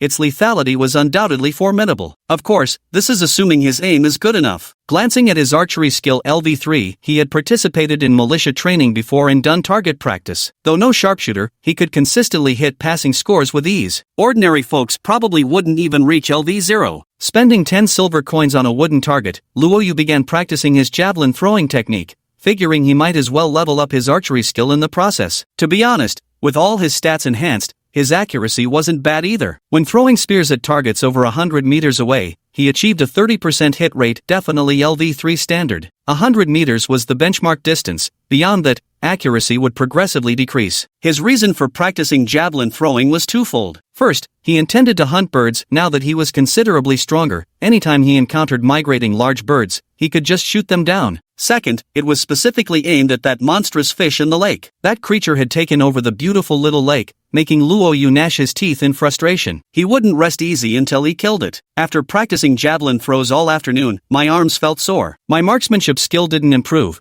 but my physique gained 1 point, reaching 27 now. As another sunset descended, Luoyu felt quite satisfied with his current state. He'd put in good effort throughout the day. After dinner, just as he was about to soak in the bath, a sudden alert appeared. Warning, the heavenly Dao world's climate is changing. Abnormal weather may descend upon your territory. Please take precautions. Hearing this, Luoyu hastily moved the outdoor bathing tub and other items back into the wooden hut, then took shelter in the stone-walled toilet himself. The sense of security in the restroom was much stronger than in the wooden cabin. Boom! A muffled thunderclap echoed across the sky, and Luoyu saw a bolt of lightning strike directly down, landing on the ground by the lake. A dry thunderbolt. Luoyu's heart skipped a beat. Just his luck. The very thing he feared had come to pass. At the same time, the regional chat exploded with activity. Nakor, dry thunder. Oh my god, why does our region have dry thunder? Big Nyo, dry thunder isn't too bad actually. Look at the World Channel, the neighboring region has tornadoes, and some places have fist-sized hailstones that even houses can't withstand. Luoyu, houses can't withstand it. Don't say things like that casually, you'll start arguments. By the way, dry lightning striking grasslands might cause fires. Everyone be careful, once a prairie fire starts, it'll be hard to control. Fong Mingxue, everyone, stay away from the trees. Stay away from the trees. Stay away from the trees. Important things must be said 3 times. Nyoda, stop talking, my place is on fire. My vegetable garden is done for. Alice, sigh, has the fire spirit gotten angry? My place caught fire too. Luoyu's prediction came true, a neighbor's property really caught fire. Boom! Another thunderclap roared, and a bolt of lightning struck the grassland, instantly igniting sparks that leapt into the air. Chapter 13, The Calamity Ends, by Ice Cubes. Luoyu furrowed his brows slightly. Although the water source was within reach, he didn't dare to go out to extinguish the fire now, fearing he might be struck dead by the lightning. Moreover, he believed that the dry thunderstorm wouldn't last much longer. Indeed, dry lightning may not last long, but it comes with fierce winds. Phew! The howling wind swept across the grassland, flames erupted instantly, transforming the distance into a roaring sea of fire. Bolde, wind. Ah, it's over. The vegetable field is definitely doomed. Luoyu, don't go out to fight the fire, you'll get struck by lightning. Naker, everyone must live on well. We promise to add each other as friends and visit when we have money later on. You must all live well. Alice, don't be afraid, pray in your heart. The goddess will protect every kind child. Fong Yaman, huh? The lightning here is all striking the lake, so many fish are floating belly up. I really want to go collect them. Luoyu, shut up. You 3 lucky bastards. A fierce wind howled as flames rapidly consumed the grassland, yet Luoyu's expression remained remarkably calm, because the direction the flames were spreading was precisely toward the defensive walls. This was precisely when the walls proved their worth. Just try burning through my stone defenses if you dare. Luoyu, fortunately, the flames were just blocked by the wall around my house. Wall? Alina, dark elf stupid human. You actually have a wall now? Luoyu, Alina, you idiot woman, I've put up with you for long enough. If you dare call me stupid again, I'll draw a circle and curse you. He even attached a screenshot showing a small segment where the flames were blocked by his own wall. Elena, stupid humans can't possibly know death curse magic. I'm not afraid of you. Alice, Elena, stop talking. Bull big, damn strong. Even though it's only about 10 meters, it's still incredible. The angle of the photo made him think it was only around 10 meters. Pig fierce, boar-headed alien, this is black spot stone. Luoyu, where did you get so much of it? Don't tell me you mined it yourself. Luoyu, I happen to love mining. July, old pig here also loves mining and building walls, but I've only managed 5 meters so far. Luoyu, your strength and stamina stats are seriously high. Naker, meow, is Luoyu actually an amazingly capable guy? Fong Yumeng, someone told me to shut up, so I'm keeping silent ing. Luoyu, the fire's getting worse. Gotta go. Bulldet, mine's burning too, the cabin's not gonna hold much longer. Everyone, good luck to you. On Luo Yu's side, the flames had indeed grown larger, yet the wind direction still blew towards the perimeter wall. The over 100-meter-long barrier firmly kept the fire at their doorstep. It seemed the vegetable fields and apple trees would remain untouched by the blaze. Crackle crackle. After the brief wildfire, heavy rain began to pour from the sky, quickly extinguishing the flames, but Luo Yu sensed something wasn't right. Even from a distance, you could see the roof of the wooden cabin was leaking. Fang Yameng, damn it, my wooden hut is leaking. We are too. The regional chat was filled with wails of despair. It seemed unlikely anyone would sleep peacefully tonight. Luo Yu dashed back to the wooden shack, threw the wolf pelt over himself, arranged various tools on the bed, then called for Radai to grab the 2 bird eggs as they rushed back to the toilet. Curled up in the corner with 1 man, 1 wolf, and 2 eggs, Luo Yu let out a long sigh of relief. Even he felt thoroughly exhausted by the ordeal. He feared many wouldn't survive the night unscathed. Leaning against the corner, he drifted into a fitful sleep. That night, he dreamed of living in a 3-story villa, calmly sipping coffee while admiring the rainy nightscape. The next morning, the sky was clear and bright. After waking up, Luo Yu stretched his body and felt quite good. Walking into the wooden cabin, he found everything soaked through as expected. With puddles on the ground, just looking at it was unbearable. Opening the construction menu, he saw that building a stone house required unlocking a prerequisite: the Stonehouse Construction Blueprint. Stonehouse Construction Blueprint, 1000 silver, 200 iron ore, base score above 100. I checked my rating and realized it had quietly reached 130 after building a wall over 100 meters long. Oh, that's enough. A smile appeared on Luo Yu's face as he directly chose to unlock it. After deducting the silver and iron ore, he could now see some stonehouse templates available for construction at this stage. There were ordinary stone houses, residential buildings, as well as 2-story low-rises and 3-story luxury villas, each with different prices. A basic stone house could be built for 6,000 stone bricks and 600 silver, while a 3-story luxury villa cost 300,000 stone bricks and 30,000 silver, absurdly expensive. Of course, the defense capabilities, comfort levels, and everything else were on completely different scales. Seeing these numbers, Luo Yu's lips twitched. Fine, I'll start with building the city walls first. The 4 moles went back to digging for stones, while Luo Yu lit a fire inside the wooden cabin, both for roasting and to ward off the dampness. Alice, is everyone doing alright? Did anyone catch a cold last night? Fang Yameng, last night, the 3 of us huddled together for warmth, afraid to sleep in case we got sick. In the end, we couldn't hold out any longer, so we spent all the money we earned from selling apples to boost our constitution. Somehow, we managed to pull through. Is Luo Yu still alive? Luo Yu, I'm fine. By the way, it costs 1,000 bucks to boost your constitution. Are these apple sales really that profitable? Fang Yameng, we priced them at 200 silver apiece and made over 20,000 silver in total. Last night, each of us increased our physique by 6 points. The Minotaur, I don't even have 100 silver to my name. You guys are really, I want to die. Luo Yu, god of luck. This is definitive proof of being a god of luck. Alice, I'm glad you're all okay. What about Kerr? Is she still here? Naker, my sister and I are fine too. We cat people can curl up into a ball and hide in the mine. My sister's tail is so fluffy, it keeps us warm. Fang Yameng, fluffy, meow. I want to pet it. Checking the regional chat, I saw all the familiar faces were safe, but when I glanced at the world chat, it was filled with nothing but wails of despair. Many people fell ill, and what it means to get sick in such an environment goes without saying. After chatting for a while, Luo Yu opened the auction house while nibbling on grilled fish and apples. Enter, ice cubes. Many places were hit by hailstones the size of fists last night, and clever fellows had collected them. Sure enough, quite a few people were selling ice cubes now. In most cases, auction houses have fairly similar pricing for the same items. Setting a higher price won't make your goods sell because the market dictates their value. Currently, a single unit of ice sells for a minimum of 200 silver and a maximum of 250 silver. Luo Yu knew this price was noticeably higher than usual. If it were winter, no one would even buy your ice for 2 silver coins. After browsing for a while, he entered a private chat with a Nan Nixian named Rianar. Luo Yu, hey buddy, can I trade something else for those 500 ice blocks you posted? Reina, I only want silver. 15,000 silver coins, not a single coin less. Chapter 14, Too Many Bugs, Food Crisis. Luo Yu, screw you then. After dropping a trash talk line, he closed the chat window directly and switched to a private conversation with a Minotaur named Oaf. Luo Yu, hey man, how about I trade you something else for those 400 ice blocks? Oaf, what did you want to trade with? Luo Yu, what do you need? Oaf, vegetables, fruits, or pets that can work. Pretty female pets are acceptable too. One in human form. Luo Yu, dude, you want to trade a few pieces of ice for a humanoid pet? And it has to be a pretty female one? Have you lost your damn mind? Oaf, you got it or not? Why waste my time if you don't? Luo Yu pondered for a moment before answering with a faint smile. female pets are definitely out of the question, and I won't give you fruits or vegetables either. But I can offer you hope. Did you know that there's a chance a bird egg could hatch a humanoid birdman? Oof, birdman? Do you have eggs that can hatch into female birdmen? Luo, I have a firebird egg. Brother, I'm an honest man, I can't guarantee this egg will hatch into an aviaroid. Even if there's a decent chance it hatches into one, there's no guarantee it'll be female. But it's still a hope, a gamble against the heavens themselves. Off, what you say makes some sense. Show me that bird egg. A trade interface popped up, and Luo straightforwardly offered up the bird egg. Blazing phoenix egg, about to hatch. Off, and it's about to hatch?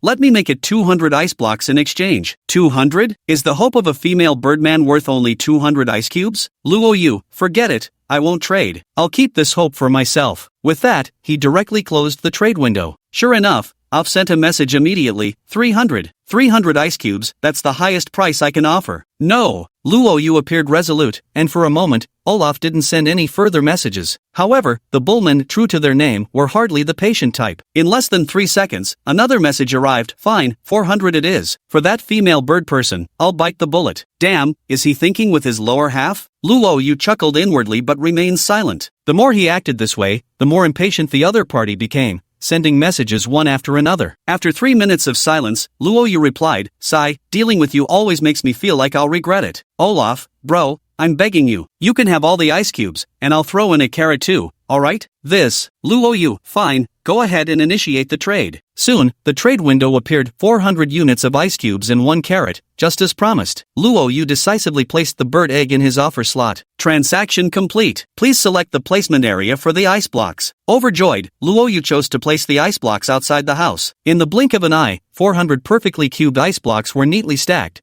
each roughly the size of a lunchbox. This would be more than enough for a small underground ice cellar. Alf, bro, enough said. I'm off to hatch these eggs. If we really get a female bird person, I'll send you a carrot every day. Thank you. Luo, easy does it. Remember to use the soft parts of your body to incubate it, don't go cracking the egg. Alf, sigh. Thanks, bro, gotta go now, see ya. The chat window closed, and Luo wasted no time. Once the location was chosen, he immediately started digging. Luo possessed formidable strength, and the celestial work knife plowed the earth with astonishing efficiency. As he dug deeper, a tunnel quickly took shape, leading to a square underground chamber about 4 meters deep and roughly 20 square meters in area. Open the construction menu, spend some common stone bricks and silver to build the walls, and voila, a small cellar is ready. Piece by piece, he arranged the ice blocks and sealed them with the stone cover above. The surrounding temperature instantly dropped. Luo found himself in the pitch-black environment of the icehouse, yet he felt incomparably at ease. This can store at least 2,000 units of meat and vegetables, no worries about shelf life during summer. After climbing out of the ice cellar, Luo measured the surrounding area and murmured with a smile, "Later I'll build a warehouse above the ice cellar, shaded and convenient, perfect." He had everything planned out. Since just one bird's egg had exchanged for so much ice, saving Luo at least 7 or 8,000 taels of silver, he decided, recalling last night's situation, to spend 5,000 on attribute points. Fang Yamong and the girls were actually on the right track. Having high constitution would better resist diseases, recover from injuries faster, and extend the duration of their labor. Constitution underpins everything. With 5,000 silver, Luo could buy 5 attribute points. After some thought, he allocated 2 to strength and 3 to constitution. Only by increasing strength would he stand a chance of spearing that freakish fish with a javelin. I checked the panel. Strength, 23. Physique, 30. Agility, 27. I still have over 5,000 taels of silver left, saving it to upgrade mercenary technology later. After organizing his thoughts, what he lacked most right now were still stone blocks. The perimeter wall, warehouse, and grand villa all required massive amounts of stone. Luo headed back to the mine once again. In the dim environment, he swung his pickaxe down hard. 100-fold critical hit triggered. Following the pickaxe's strike came 100 pieces of black-spotted stone. This critical hit had produced another enormous pile of rocks. You have gained +1 strength from mining activities. Perfect. A faint smile curled at the corner of Luo's lips. After days of waiting, he'd finally gained another attribute point. His sharp eyes swept across the pile of stones, immediately spotting 3 burrowing insects hidden within. No question about it, tame it. After some maneuvering, 3 more labor bugs were added, making a total of 7 bugs now. One bug's mining ability is roughly equivalent to a human with mining LV1, so it's like having 7 people working for Luo for free. Sweet. In the morning, 2 hours were spent mining, and another hour cutting stones to build walls. Already at 170 meters, getting closer to the 400-meter goal. At lunchtime, those 7 mining bugs crawled out, hungry and waiting to be fed. Luo Yu gave them a few pieces of meat and realized that with the increase in base worker insects, food became tight again. These insects don't eat vegetables or grass, so he had to find a way to get some meat. After checking the auction house, he noticed that the overall price of meat remained much lower than vegetables, but it was still quite expensive. Speaking of which, the auction house also had many restrictions, all likely implemented to prevent reselling and the emergence of merchants. Going to the auction house to buy meat now would definitely be a waste. Currently, there are 3 ways to get food. The first is hunting. There are small animals on the prairie, like voles, rats, and squirrels. With luck, you might even encounter a rabbit, but the chances are slim. Such animals are hard to find, and Luo Yu doesn't want to eat rats anyway. Chapter 15. Where there's a will, there's a way. The second approach was still hunting, not mice this time, but crafting a bow and arrows to shoot small birds. However, birds foraging in this grassland were scarce, offering little meat and being difficult to hit, making this an unwise choice. The third option, naturally, was catching fish. After finishing a pot of meat stew, Luo Yu walked to the creek while munching on a carrot. The previously built embankment was still intact. Only 2 or 3 big fish remained in the temporary fish pond, as the rest had been caught. Luo Yu ignored the small fish, they weren't even enough to fill the cracks between his teeth. To lure more big fish, there weren't enough pungent baits like fish guts, and besides,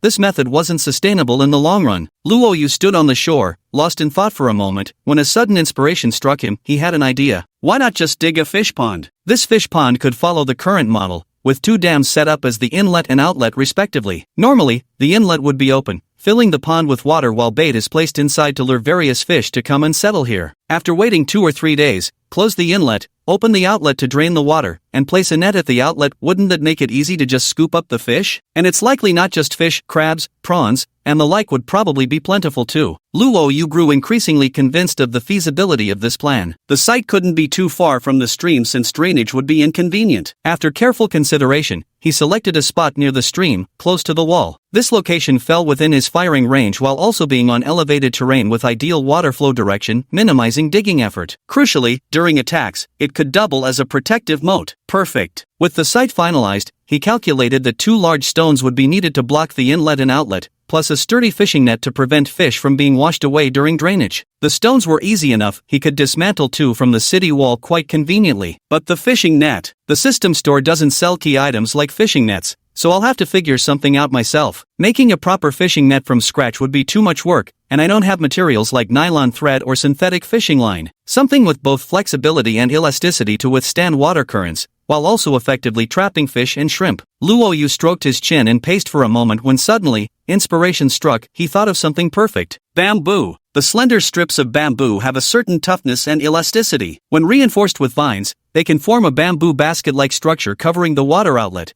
ensuring that any fish entering the large bamboo trap won't escape. Wait a minute, I don't need to make the bamboo basket myself, there are some for sale in the store. Luo Yu quickly searched around and indeed found various types of bamboo baskets in different sizes, all of them quite affordable. The mall doesn't sell fishing nets, but it secretly holds substitutes for them. Where there's a will, there's a way. Since there are 7 bugs currently mining stones, Luo Yu decided to prioritize building the fish pond first. Action speaks louder than words. After spending 60 silver taels on the largest bamboo basket available, Luo Yu immediately began digging with his heavenly craft knife. Time always flows imperceptibly when you're working hard. As the sun set in the west, Luo Yu looked at the half-dug fish pond before him with joy, thinking it should be completed by tomorrow. It's great to have high stamina, you can work longer and stay in top shape. It was time for the daily bath again, and people started chatting in the regional chat. Bull Big, what a disaster. A fire burned half the grassland, so I've lost half my food supply. Sigh, the vegetable patch still needs 12 more days to mature. Naker, you guys have quite a diverse diet. If I could eat grass, life would probably be much less troublesome. Alice, we rise with the sun and rest when it sets. Perhaps now, we're truly pursuing the meaning of life. Fang Yameng, Luo Yu, do you still have enough food? What are your plans moving forward? Perhaps because Luo Yu was the only Chinese boy in the nearby area, Fang Yameng naturally felt closer to him. Luo Yu felt the same way, leading to a natural camaraderie between fellow countrymen. Luo Yu, it'll do for now. I'm planning to dig a small fish pond. What about you?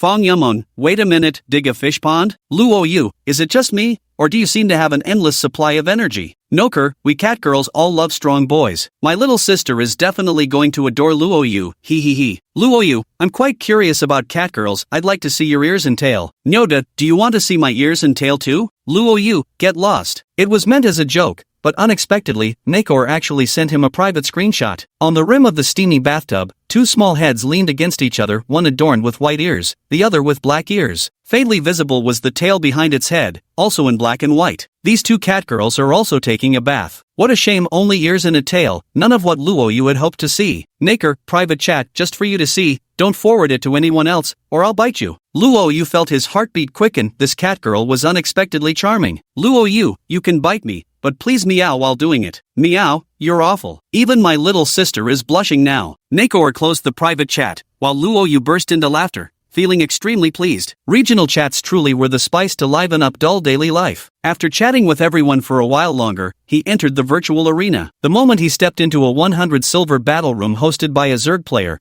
the insectoid visibly startled and shouted, "It's you." With that, the opponent immediately surrendered. After collecting his winnings and exiting the room, he noticed over half the Zerg-hosted battle rooms in this channel's arena had instantly vanished. It seemed the entire Zerg faction had developed a healthy fear of him. This made him frown slightly. Maybe I've been beating up insectoids a bit too hard lately. Should I take a few days off? Forget it, since I'm already here. Might as well try a different species. He clicked into a room named Autumn Leaves. The duel cost was modest at 50 silver, and the opponent appeared to be human, moreover, female. The two didn't exchange many words. After the 3-2-1 countdown, they immediately clashed. Boom! In the instant they crossed paths, Xiaoya's sword was instantly severed by the Divine Craftsman blade. However, the ability she subsequently displayed gave Luo Yu an entirely new perspective on combat assessment. This woman's movements were agile and fluid, wielding the broken half of her sword with equal proficiency in both offense and defense. Though Luo Yu clearly felt his base attributes surpassed hers, he found it unexpectedly difficult to secure a quick victory. After 60 or 70 exchanges, Luo Yu's physical advantage became apparent, and he seized the moment when Autumn Leaf was exhausted to deliver a punch to her chest. Autumn Leaf stopped attacking, her small hand pressed against the spot where she had been struck. Though her expression remained hidden, it was clear she must have been both embarrassed and furious. Chapter 16, A Windfall from Aquatic Products. Now, let me hatch some eggs. Seeing this, Luo Yu hurried to explain, "Sorry, I didn't mean to hit you there." "Stop it, stop talking." Autumn Leaf's voice came through clenched teeth. Very good. You're the first man who's ever beaten me. 4 days, same time 4 days from now, we fight again. Dare you? Received duel invitation from Autumn Leaf. Will you accept? Luo Yu could somewhat sense that his combat skills had improved slightly from fighting this woman. He nodded and said, "Alright, come at me. But if you keep being so self-conscious about your chest, you'll never beat me. You, shameless rogue. Oomph, just you wait and see." Xiao directly exited the room. K.O.U win. After exiting the room, Luo Yu didn't linger in the arena but instead fell into deep thought. It was clear that Xiao definitely knew martial techniques. Despite having only half of Luo Yu's attributes in strength, constitution, and agility, she was able to hold her own against him for so long. If it had been a Zerg with the same attributes, he would have likely finished them off instantly without even needing to trigger his special trait. Martial techniques. Luo Yu hurriedly opened the system interface and clicked into the combat technology tree. Unlocking martial arts requires 10,000 taels of silver. Only after unlocking can one begin learning martial skills. The shop doesn't sell martial arts manuals, these can only be obtained by hunting fierce beasts, getting extremely lucky, or even fishing up a martial arts manual by chance. Of course, auctions might also come into play, but the prices would undoubtedly be sky high. Luo Yu understood full well the significance of martial techniques. If he were to set a price for them, it would likely start at a 7-figure sum in silver. Could that woman's martial arts be inherited from a legacy? Or was it sheer dumb luck that she stumbled upon it? Luo Yu pondered this in his heart, deciding to wait until he defeated her in 3 days to ask directly. With this thought, Luo Yu got up and returned to his room to sleep. After waking in the morning, he washed up, ate breakfast, and resumed digging the fish pond. Before lunch, a fish pond measuring about 40 square meters and 1 meter deep was dug. The water inlet and outlet ditches had been completed the day before. Luo Yu moved aside the large stone brick blocking the inlet, and water diverted from the stream came rushing in. In no time, the fish pond was filled with water. Taking out a field mouse he had caught while digging the day before, Luo Yu cut it in half to use as bait in the pond. Suddenly, an idea struck him. Wouldn't it be great if baiting could trigger a critical hit? As he thought this, he tossed both halves of the field mouse into the pond. Critical hit x 100 triggered. The effectiveness of your bait has increased 100-fold. It actually works. Luo Yu was startled, but then noticed faint glows flickering at the bottom of the pond. Even with 100-fold enhanced bait, the effect shouldn't be this instantaneous. He'd have to wait by tomorrow. They'd know exactly how many fish this would attract. In the afternoon, Luo Yu started cutting stones. The 7 digger insects were mining rocks almost non-stop, one cartload after another, making Luo Yu feel like he didn't even need to visit the mine anymore. With significantly improved efficiency, the daily construction of the wall increased from the original 20 meters to 40. By the time Luo Yu finished his busy day, another section of the wall had been completed. Only 200 meters left. At this rate, it'll be finished soon. That night, as he slept, he faintly heard the splashing of fish in the pond. The sound wasn't the least bit noisy. Instead, Luo Yu found it pleasantly soothing. He woke up in the morning and immediately headed to the fish pond. No need to say more. It was time to get to work. First, he blocked the water inlet, then with great effort, removed the large stone brick obstructing the outlet. Whoosh! The water surged and rushed straight into the nearby stream along the pre-dug ditch. Luo Yu could already hear the pitter-patter of fish splashing inside the bamboo trap. When the fish pond was nearly drained, the bamboo creel was already stuffed full with fish, yellow croakers, snakeheads, grass carp, black carp, freshwater groupers, and all kinds of other fish, along with crabs and freshwater shrimp. Aside from those in the creel, there were also more than a dozen fish flopping around in the shallow water of the pond. Luo Yu wore a broad smile on his face. Needless to say, he kept catching them. Dai, stop incubating those eggs, come and help. Oh. An hour later, the ice cellar was piled with all kinds of big fish, small fish, crabs, and shrimp, all meat. Perfect. The fish pond is filled with water and open for business again, and the effect of the 100-fold bait hasn't worn off yet. Luo Yu wasn't greedy. He only listed a portion of the aquatic products for sale. Sure enough, within a short while everything was completely sold out, leaving Luo Yu with an additional 4,000 taels of silver. After some contemplation, he concluded that strength was still the most practical asset at present. Your strength 4, current, 28. Perfect. I wonder how long that 100-fold bait will last. Thinking this way, Luo Yu cheerfully began cutting stones. Luo Yu ordered the mining insects to dig stones from dawn to dusk, accumulating piles of spotted blackstone and endless supply waiting to be cut. The days of basic construction were always so monotonous, and so another morning arrived. His first task was still to head to the fish pond. Good heavens, this time, he managed to haul in quite the bounty of fish and shrimp. Luo Yu checked the 100-fold bait. It was still glowing, though the light had dimmed drastically. It seemed like it could last one more day. Brilliant! No need to hesitate, he listed all of it on today's auction. The market average price was even slightly higher than yesterday's, and in one go, he earned 8,200 silver coins. 8 attribute points in hand. Luo Yu allocated 5 to strength and 3 to agility this time. His stats panel now looked like this. Strength, 33. Constitution, 30. Agility, 30. These stats are already double the universal average. Luo Yu felt he was starting to carry himself like a real expert. After repairing the fish pond, he went back to cutting stones. Just as he was cutting,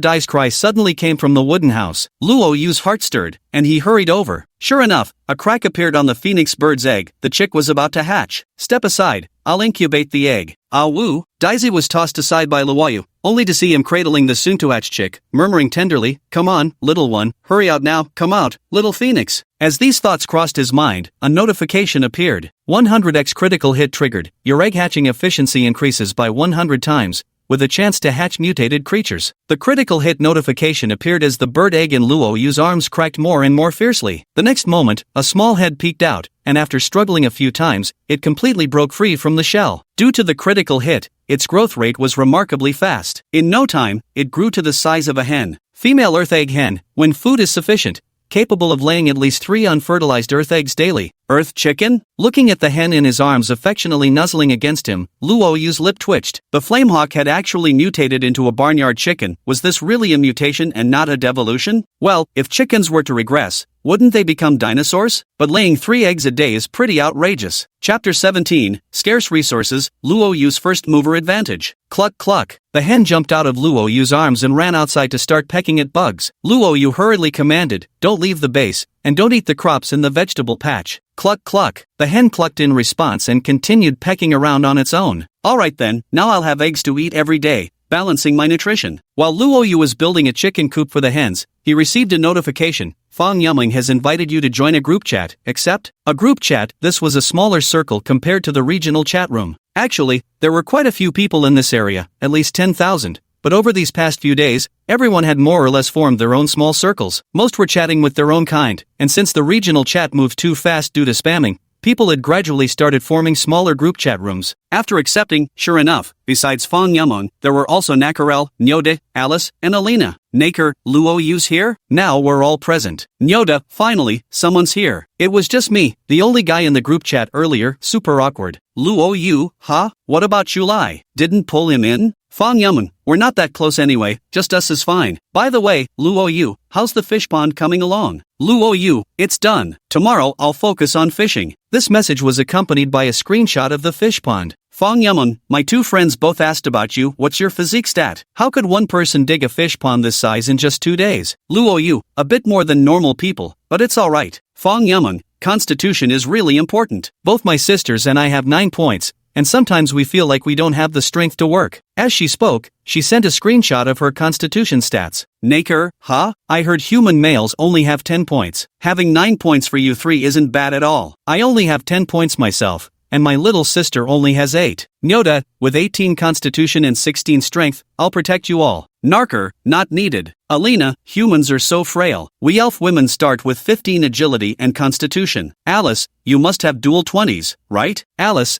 a bit over 20. Fang Yameng and Naker, wow, you two elven sisters are amazing. Elena, Luo Yu, how many of these foolish human males have you dealt with? Luo Yu, not much, just a little. Fang Yameng, just how not high are we talking? Luo Yu pondered for a moment. Since everyone in the group chat was an acquaintance with whom he usually had good relationships, he decided to disclose a little information. I've earned some money and increased my physique points quite a bit. He even attached a screenshot of his physique stats. Physique, 30. Fang Yameng, Nyoda, you're the real blood tanker. Nakor, what a strong man. Alice, oh my, how surprising. Elena, how is this possible? How can a mere human male have such high physical attributes? Fang Yameng, the three of us girls combined still don't match your stats. What an outrageous man. A faint look of smugness crossed Luo Yu's face as he chuckled and said, just got lucky, that's all. Let's get back to work, no more chatting for now. Fang Yameng, wait, what should we name our little group? Luo Yu, your name has Rain, and with 2 elven girls, let's call it Rainy Spirit Cottage? Great! The name received unanimous approval. Luo Yu smiled faintly and returned to his tasks. After a chaotic session of cutting stones, the total length of the wall reached 300 meters. Seeing the nearly completed wall, Luo Yu couldn't wait any longer. Straight into the mine he went to continue digging. With his current strength and constitution, coupled with a level 4 mining skill, his efficiency skyrocketed. Before the sun set, the pile of ore, obsidian and others had grown into a small mountain. If not for Adai helping to transport the load, even the scarab beetles wouldn't have been able to move everything alone. After dinner that evening, Luo Yu lit a bonfire and worked through the night to cut the remaining stones, determined to complete the final stretch of the wall. It's done! The perimeter wall, initially estimated to take 20 days for completion, was finished in just 8 days, accomplishing the task flawlessly. Each side of the wall stretches 100 meters long and stands 5 meters high, with a stone gate on all 4 sides. Staircases built along the inner walls provide a sturdy sense of security. As towering edifices rise from level ground, Luo Yu nodded in satisfaction. Glancing at the time, he noticed it was already midnight. Hastily took a shower and went to bed. Woke up in the morning and looked out the window, only to find that while the wall had been erected, the view wasn't as good as before. For a better view, a 3-story mansion would do the trick. Dreams may fulfill all wishes, but for now, it's best to settle for building a proper watchtower. First, he went to drain the fish pond. Due to the reduced effectiveness of the bait, this time he only managed to catch 450 units of fish and shrimp. Luo Yu decided not to sell this batch, keeping it for himself to enjoy slowly. For breakfast, he had a boiled egg, an apple, and half a crucian carp. Feeling refreshed and energetic, Luo Yu opened the construction page. 15-meter watchtower, 1,000 wood, 200 stone, 100 silver. This watchtower could also double as an archery tower, providing a tactical advantage when shooting arrows from an elevated position, though the cost was somewhat steep. There are still 1,000 units of stone, but no wood left. Half of the only small grove in the territory was previously cleared to build various things. We need wood daily for fires, and later crafting bows and arrows will also require large quantities of lumber. Especially in winter, without firewood one might freeze to death, better prepare in advance. Only now did Luo Yu realize that in these plains, wood is a relatively difficult resource to obtain. As for going inside the Purple Mountains to chop wood, Luo Yu had learned from monitoring the World Chat channel and other information sources over these days that there was an invisible barrier surrounding the edge of his territory, blocking trial participants. To leave on foot, one would first need to spend an enormous amount of silver to unlock the required technology. At the same time, Luo Yu also discovered that the range of this invisible barrier could be expanded, meaning the territory could indeed grow, but would similarly require unlocking advanced technologies and expending massive resources. For now, there was no point thinking about such things. The wood was so precious that Luo Yu was very concerned about it. He couldn't cut down any more from that small grove, so he opened the auction house to purchase some with silver. A quick search revealed that 1 unit of wood was being sold for only 1 silver. A single tree typically yielded 10 units of wood, meaning 1 tree was worth just 10 silver. Since everyone started on the plains with only 1 grove each,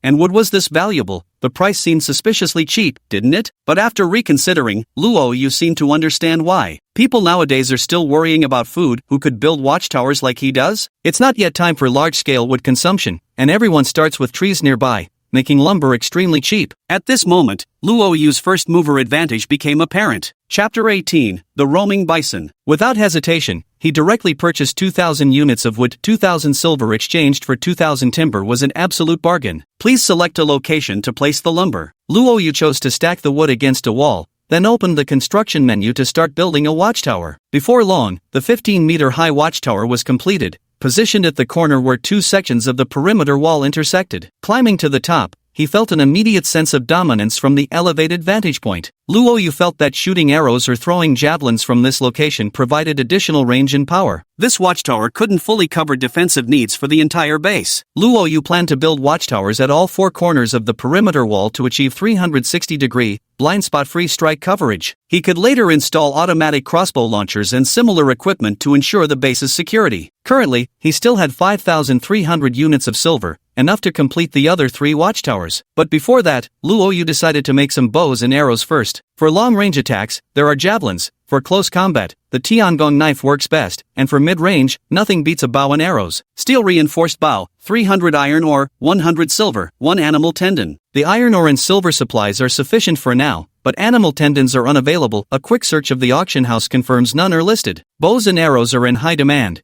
and animal tendons double as food. Any that might have existed were likely boiled to oblivion and eaten. Where can I find a piece of bull tendon? Luo Yu stroked his chin, casting a glance at the simpleton Adai playing with the local chickens below, then turned his gaze toward the golden-armored beetle pulling the cart in the distance before shaking his head. These 2 clearly aren't up to standard, and I can't bring myself to slaughter them either. Just as he was at his wit's end, a system prompt suddenly appeared. A herd of wandering cattle has entered the area. They will remain nearby for 1 to 2 days. Luo Yu's eyes widened with astonishment. Just as he was contemplating how to obtain ox tendons, wild buffaloes actually came wandering over? Sure enough, standing atop the watchtower, Luo Yu spotted 3 white wild buffaloes ambling out from the Purple Mountain Range, leisurely entering his territory. Wandering wild buffalo, wildness 90%, neutral creature. Fong Yamun, buffaloes. Oh no, they're heading toward my orchard. Bull D, I'm way handsomer than this bull. Damn it, stop eating my grass. Alice, everyone, stay away from these wild bulls. If provoked, they'll attack on their own. Naker, oh no, the bull near me is heading towards my vegetable patch, my food. I'm gonna kill it. My agility is high enough. Elena, think carefully. Even if your agility is high enough,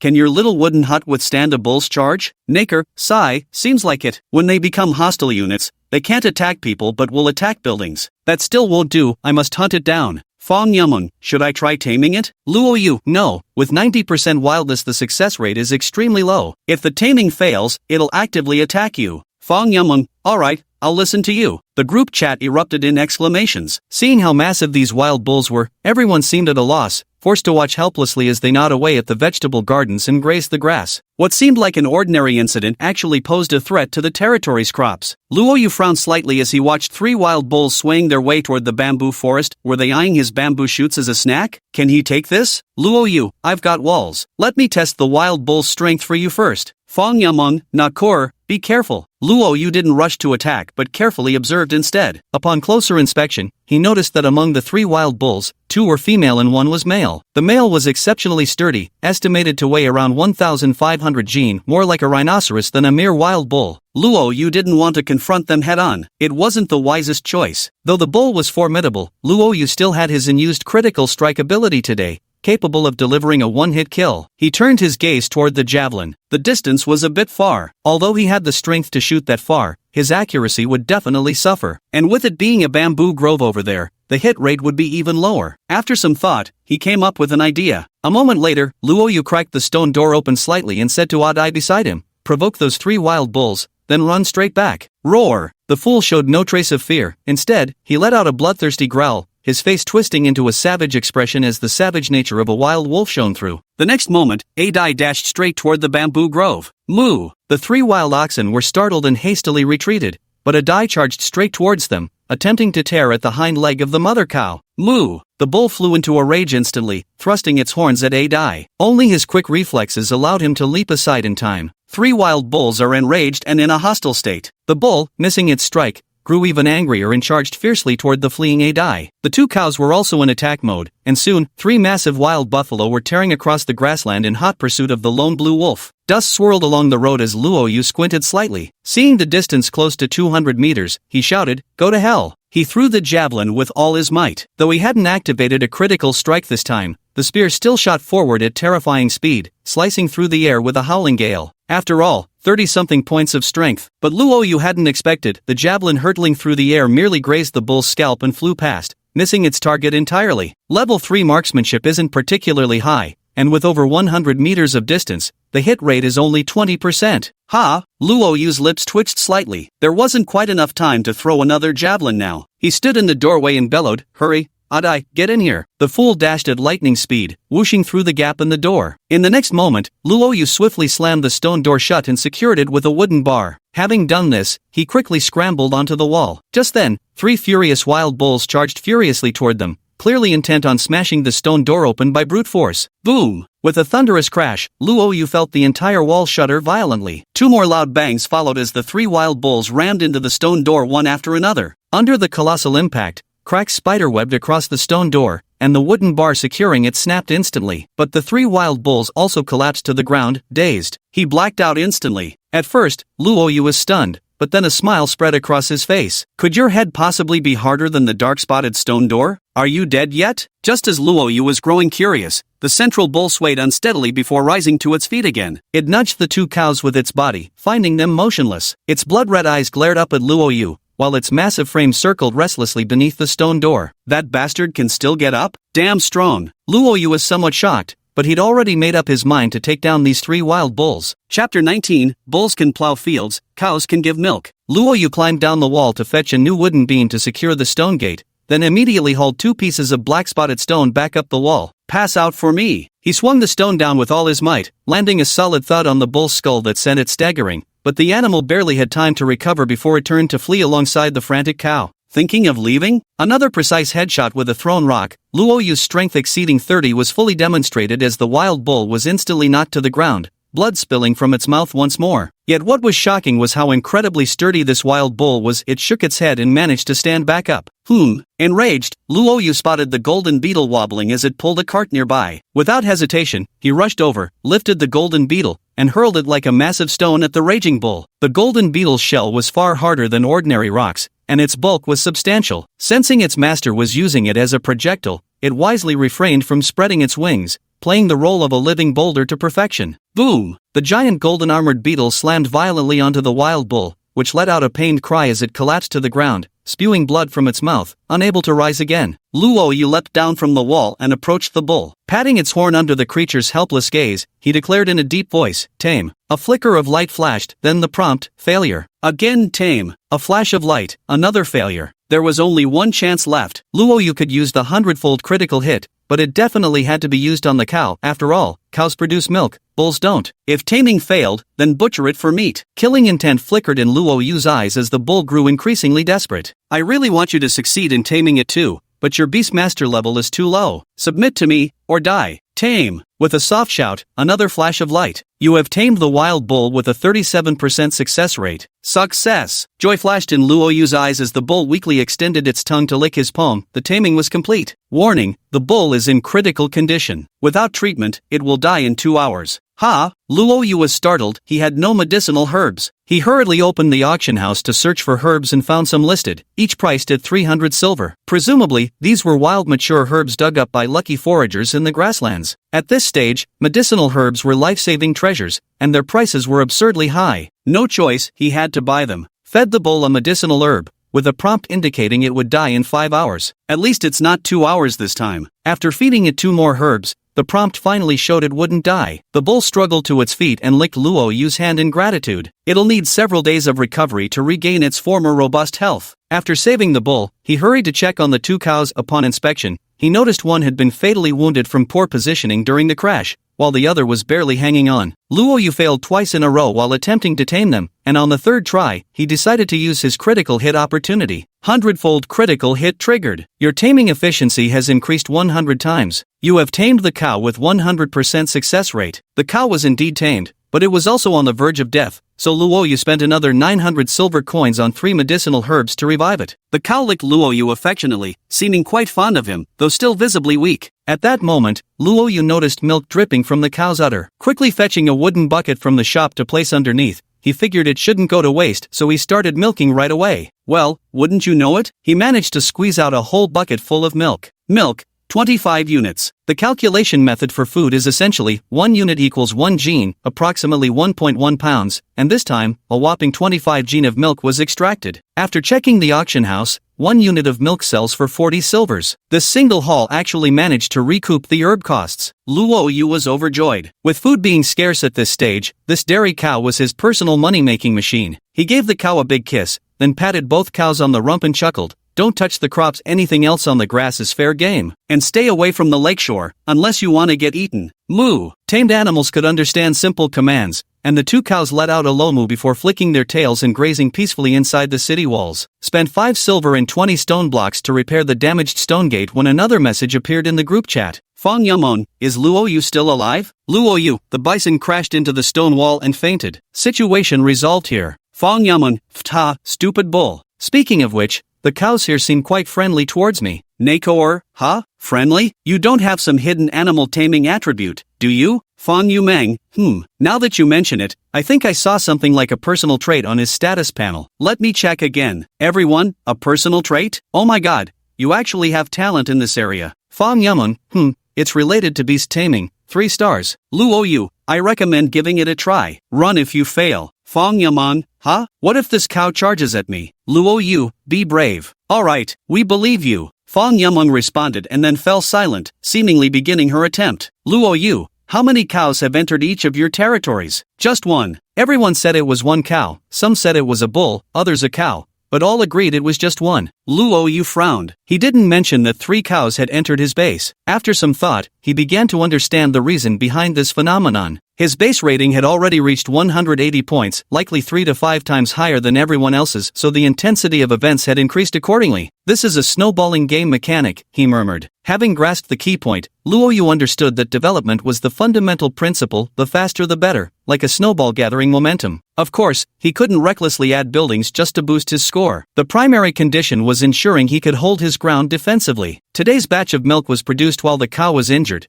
and Luo Yu felt drinking it might invite bad luck, so he directly listed it on the auction house. Soon enough, it sold for 1,000 silver. Next up was handling the carcass of the other cow. The automated technology wasn't unlocked yet, making it impossible to manufacture an automatic slaughter table. Luo Yu had to do the job manually. Fortunately, with his heavenly craft knife and sufficient strength, he managed to process the cow's massive body in just half an hour. Coincidentally, the 100-fold fish bait in the fishing pond had expired. Luo Yu directly threw the unused offal and such into the pond to serve as bait. Beef means money, and money means attribute points. While prices are high, sell quickly. The beef was quickly sold out after being put on the shelves, earning him another 5,000 silver coins. Luo Yu checked his silver reserves, 9,500. What a hefty sum. Making money wasn't so hard after all. Chapter 20, Victory Through Archery. This time, he directly purchased 6 attribute points, allocating 2 points each to strength, agility, and Constitution. A glance at his status panel brought him immense satisfaction again. Strength, 35. Constitution, 32. Agility, 32. Speaking of which, with the tendons acquired, I can make a bow and arrows. Without hesitation, Luo Yu chose to craft an iron-reinforced bow. After confirming, a flash of light appeared before his eyes, revealing an iron bow and arrow. Drawing the bowstring, he found it surprisingly powerful. He then spent 60 units of wood, 60 units of iron ore, and 60 units of silver to make 30 arrows. Though not as effective as feathered arrows,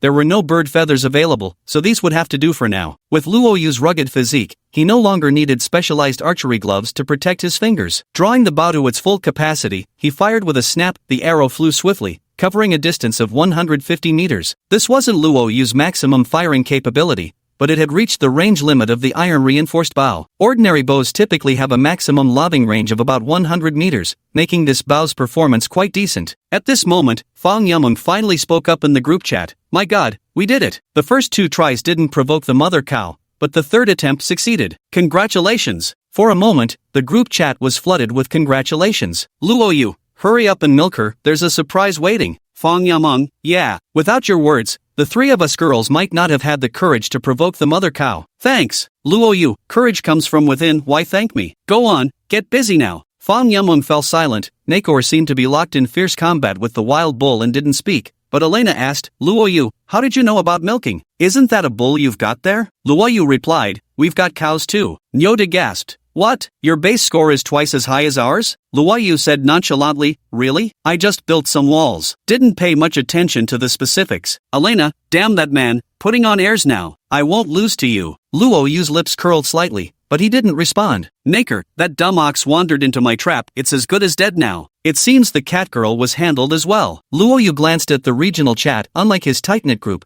the general channel was filled with nothing but wails of despair. Someone got rammed by a bull, someone's vegetable plot was completely devoured by cattle, and some even had their houses knocked down by wild bulls. Opening the world chat window again, this area had roaming wild cattle while other regions faced wolf pack attacks, extreme weather, or small lake floods. Disasters were unending. Everyone was struggling hard to survive, striving to grow stronger. This had become the shared purpose of all living beings in the universe now. Luo Yu closed the chat window and gazed at the golden beetles hauling or carts in the distance. Without another word, he resumed cutting stone, working hard for that grand mansion. As the sun set in the evening, Luo Yu, having finished his dinner, soaked in the wooden tub with 2 cows and a wolf lying beside him. He felt as though he had transformed into a primitive human, rediscovering the sensation of being an ancestor. Clicking into the arena, with 2 hours remaining before his scheduled duel with Shoya, Luo Yu noticed a black iron-level Zerg trial challenger who had actually set up a room with a 1,000-unit admission fee. At this point in the arena, black iron tier contestants were already considered experts. Since everyone was a skilled fighter, who was afraid of whom? Without hesitation, Luo Yu paid the fee and clicked to enter directly. Use here. Going head-to-head with the Zerg again. Room 6363, all Zerg assemble quickly to cheer for Blood Spider. 6363, brother use here, fans assemble. In an instant, both Terrans and Zerg flooded into the room as the viewing credits kept soaring. In the empty room, a Spider-Man with the upper body of a man and the lower body of a spider gazed coldly at Luo Yu. The creature's overall form strongly resembled the spider demons from A Certain Journey to the West adaptation, the kind that seduces men. Unfortunately, the fellow before me was male, leaving nothing worthwhile to look at. Luo Yu remained silent. 3, 2, 1, start. The countdown ended, and the monstrous spider actually opened its mouth to spray a white web, shooting straight towards Luo Yu. This was Luo Yu's first time facing a long-range attack, but fortunately his agility was high enough to deftly dodge it. However, the spider monster sprayed webs rapidly, one after another. Over a dozen webs came flying in quick succession. Child's play. Luo Yu's agility was simply too high. Though he lacked any martial arts techniques or footwork, with 32 points of agility, it was extremely difficult to land a hit on him. He dodged all the spider webs without rushing forward recklessly. Instead, a flash of light appeared in his hand, revealing a bow. A bow! He crafted a bow? Only fewer than 10 people in the entire arena have ever managed to obtain a bow, and now he has one too? Oh no! This is bad. The insectoids were all shocked. This human was already formidable in close combat, and now with ranged attack capabilities, he became extremely troublesome. Whoosh! An arrow shot forth with incredible speed. With his already high strength augmented by the 50% damage boost from Bane of Insectoids, the arrow truly flew like lightning. The Spider-Man couldn't dodge in time and took a direct hit. Bang! One of his legs was instantly severed by the shot. Thinking Luo Yu had deliberately aimed for his leg, the Spider-Man roared in fury, "You dare insult me? You're asking for death." Rat-a-tat-tat. Another spider web came flying out. "I want to aim for the head too, but I just can't hit it." Luo Yu cursed inwardly as another flash of light appeared in his hand. The divine craftsman knife materialized in his left hand, and with a series of swift slashes, he cleanly severed all the incoming spider webs. F***ck me. The spectators were all astonished. To sever the spider web with just one hand required incredible agility and strength. Suddenly, the Spider-Man stopped spewing webs. His face darkened as he stared at Luo Yu's heavenly craft blade, caught in a dilemma. Out of spider silk spray already? It's my turn. Luo Yu sneered coldly, drawing his bow and knocking an arrow. Whoosh, whoosh, whoosh, the arrows flew through the air. The Spider-Man lacked Luo Yu's agility stats. After barely blocking a few arrows, he was continuously hit by 10 in total. 6 shots severed his legs, 1 took off his arm, and another 3 pierced his chest, killing him instantly. K.O. Your shooting level has increased to LV4. Leveled up again? Luo Yu felt a surge of joy within. After collecting his 1,000 yen bet winnings and the 1,500 yen audience fee, he exited the room directly. Over the next few hours, Luo Yu sparred with 2 more bronze-tier bug species. Though he only pocketed 300 silver coins, something is better than nothing. Challenging time has arrived. Will you enter the battle room to face Akiha? Got it. Luo Yu stepped into the sparring chamber, and Shoye arrived precisely on time as well. She snorted coldly and said, How much are you betting for this match?" Luo Yu smiled faintly and said, "Silver is precious, no need for anger during a friendly duel. Let's bet on something else. If you win, I'll grant you one favor within my power. But if I win, you'll have to do one thing for me. How about that?" Chapter 21, Critical Milking Hit.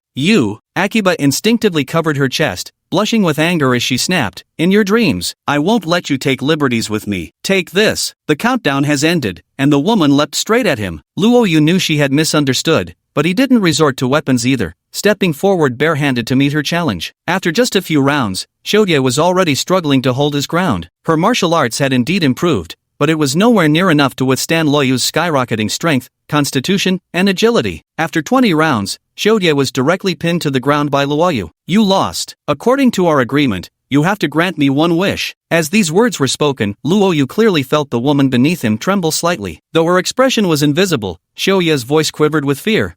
What are you going to do? Let me go, you bastard, pervert. Don't be afraid, I won't do anything to you. Though Luo Yu spoke these words, he remained atop Shoye, his voice low and firm as he demanded, "Tell me, where did you obtain your martial arts?" "Martial arts? That's what you wanted to ask?" Seeing Luo Yu nod, Shoye let out a slight sigh of relief before saying, "I can tell you, but could you let me up first? My apologies, I acted hastily." After Luo Yu released her, Shoye steadied herself and said, "My martial skill was given by fishing in the lake." "Fishing?" Luo Yu exclaimed in surprise. Could it be that the monster in the lake was eliminated by someone? That's impossible. Shiyu snapped impatiently. Even a bronze-ranked expert might not be able to defeat that giant black fish. "I have my own methods, but I won't tell you."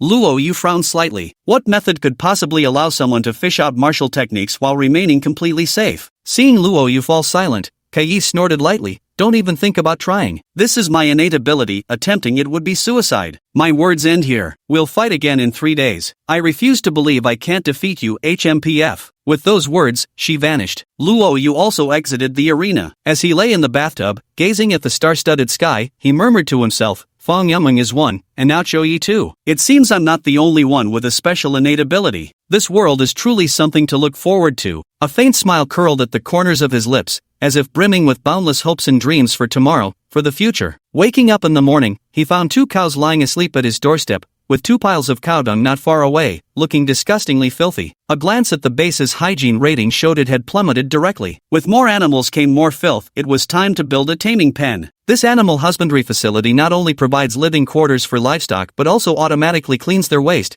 boosting hygiene ratings while crucially increasing success rates for taming. Luo Yu didn't understand why simply constructing a ranch would improve his personal taming success rate, nor did he need to comprehend it since the heavenly Tao world was inherently a miraculous place. He opted to build a temporary, economical animal pen within the current enclosure walls for now, planning to construct a proper facility after expanding his base. After designating a corner area within the walled perimeter, Luoyu opened the construction interface. Bestiary, beginner level building materials *3000, silver *500. Yesterday, I chopped a pile of stones, and combined with what I had left over, I could easily afford the 3,000 stone bricks. As soon as I confirmed it, a dazzling light flashed before my eyes, and suddenly, a ranch appeared. 2 livestock sheds, some initial fodder, and other common items, nothing remarkable. The space isn't large either, just 20 square meters. It is primarily used for animals to sleep and automatically clean up their waste. After checking the beast taming field stats, it adds a 10% success rate on top of the taming level, plus a 10% increase in animal output. This means a cow that originally produced 25 units of milk per day now yields an extra 2.5 units, totaling 27.5. That's quite good. In the long run, this is definitely a massive profit. Looking at the hygiene score now, sure enough, it jumped straight up to 55, almost reaching the passing mark. The base score has also increased, now exactly 200. I went fishing at the pond,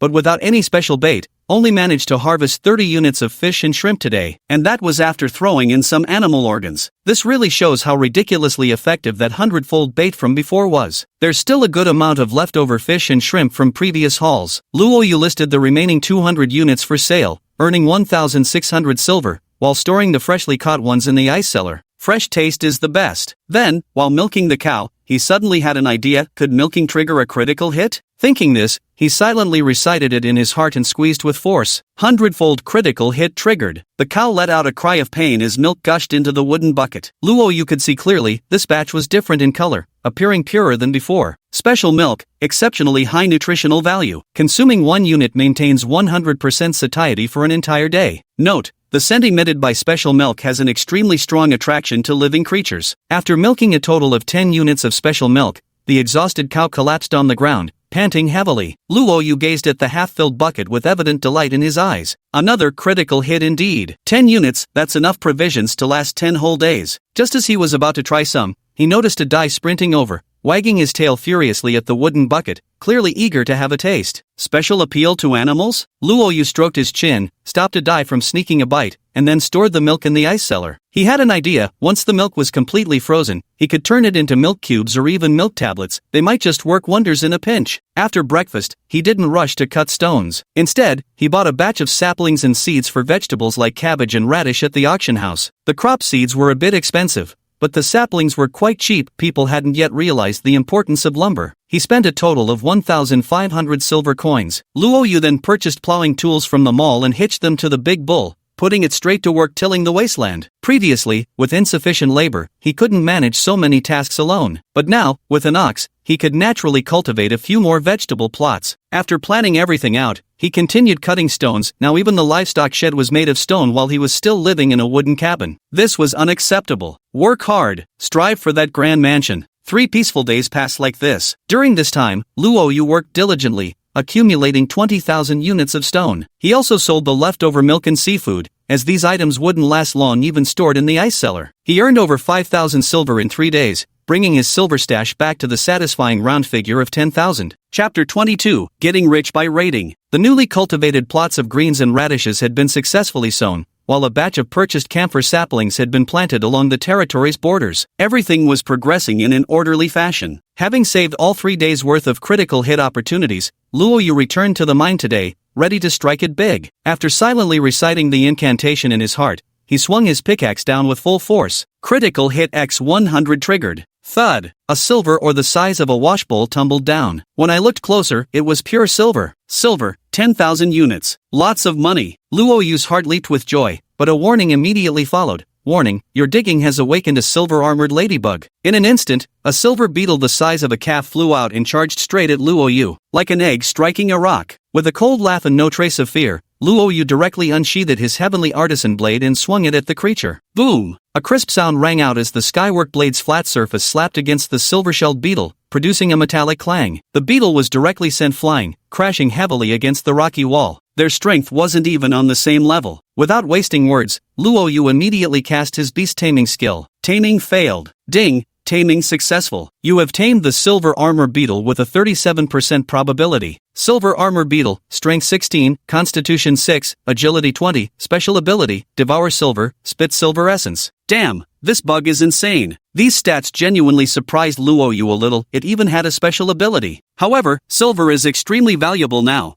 and silver essence used to enhance weapons is currently of no use. Naturally, Luo Yu wouldn't let the bug devour his silver. After restoring the silver-armored ladybug with a medicinal herb, the little silver insect fluttered affectionately up and down around Luo Yu. It must be said, it was quite a pretty sight. It can fly and has pretty good agility too, not bad. Luo Yu nodded in satisfaction and resumed his mining efforts. He worked for nearly half a day until his stomach growled, urging him to wrap up and head back for a meal just in time to try that special milk's flavor. Upon entering the ice cellar, a rich, intoxicating aroma of milk enveloped him, so comforting and pleasant. Was it this scent that attracted creatures? By now, the special milk had frozen solid. Luo Yu cut off a single unit of milk ice and moments later sat outside, beginning to warm the milk over a fire. The heating process produced something astonishing. The fragrance grew increasingly rich, spreading its aroma throughout the entire territory. Plop! The giant black fish in the distant lake actually splashed about, as if the scent had a strong pull on it too. Yet, it didn't swim over, not that it would have helped,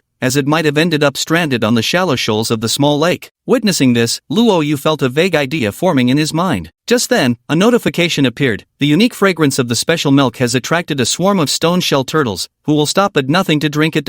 What? Luo Yu was startled. He checked the chat group and regional channel. There wasn't the slightest disturbance. This meant the attack was targeting him alone. Raids are great, while dangerous. They also bring wealth. Without the raids, Luo Yu wouldn't have progressed so quickly. Climbing up the watchtower for a look, sure enough, 10 turtles were steadily swarming in from the east. These turtles were enormous, about the size of those centuries-old sea turtles, large enough to carry a full-grown adult on their backs without issue. The turtle shell looked like a cluster of grotesque rocks, menacing in appearance and undeniably tough at first glance. But its speed. Luo Yu noticed the 10 turtles were struggling to crawl over, their pace roughly matching that of a leisurely human stroll. As the turtles approached slightly closer, Luo Yu grabbed a javelin and hurled it down from the watchtower with full force. His LV4 marksmanship skill improved the accuracy somewhat, and this time he actually struck the largest armored stone turtle leading the group. Boom! With a dull thud, the javelin snapped in two on impact under the tremendous force, while the wounded turtle shook its head in pain, a crack now visible across its shell. It really is tough. Luo Yu frowned slightly. Just one test was enough to show that trying to kill these turtles with javelins and arrows would be a massive waste. Charging down and slashing with the divine craftsman blade would be far more effective. He wasn't in a hurry anyway, all his belongings were safely behind the palisade walls. He wanted to see if the turtles could even break through the defenses. After a moment, the answer became clear. How could a turtle possibly break through the obsidian stone wall? At this stage, the obsidian wall is as impenetrable as a bug,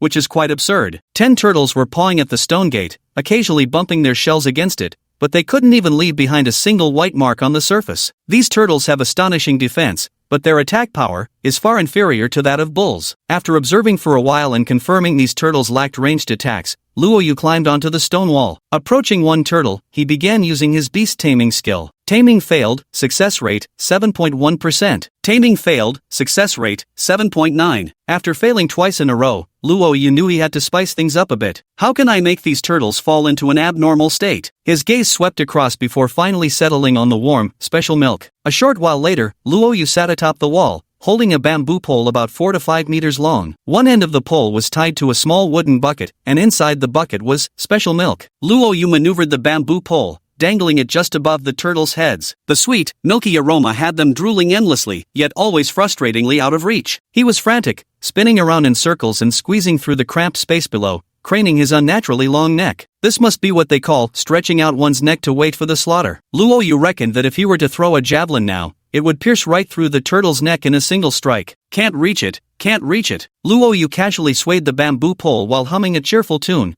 gleefully teasing the group of turtles. Suddenly, a drop of milk splashed out from the wooden bucket, landing precisely in one turtle's mouth. The turtle immediately savored it with narrowed eyes, then grew even more frantic in its attempt to taste that delicious milk again. Unfortunately, they couldn't reach it. Hasn't it entered an abnormal state yet? After teasing it for half an hour and seeing the turtle still straining its neck, Luo Yu simply tied the bamboo pole to the fence and went to cut stones instead. 2 hours later, as the sun set in the west, Luo Yu had cut another large pile of stones. Climbing back onto the fence, he was greeted by the sight of the exhausted turtles below, yet they still tilted their heads up from time to time, trying to reach the bucket. Hit fatigue mode already? Can't take it anymore, huh? A faint smile crossed Luo Yu's face as he used his animal taming skill on one of the turtles. Taming failure, success rate 58%. Taming success, success rate 61%. Chapter 23, First confrontation with the lake monster fish. Successfully tamed 1. Luo Yu's heart leapt with joy as expected. The success rate for adding abnormal status effects was incredibly high. Stone Armored Tortoise is female, pregnant state strength 11, constitution 29, agility 2, special ability, Stone Shield. If he could tame the first one, then he could tame most of them. Luo Yu continuously used his beast taming skill until finally, 8 out of the remaining 10 stone armored tortoises were tamed, including that massive male. His beast taming skill had reached LV5. Unfortunately, the last 2 stone-shelled turtles exhausted all 3 taming attempts without being subdued. Luo Yu had no choice but to reluctantly decapitate them with tearful reluctance. They say you are what you eat. Tonight's turtle feast will replenish what's needed. Replenish we shall. It's worth noting that 6 of the 8 turtles were females,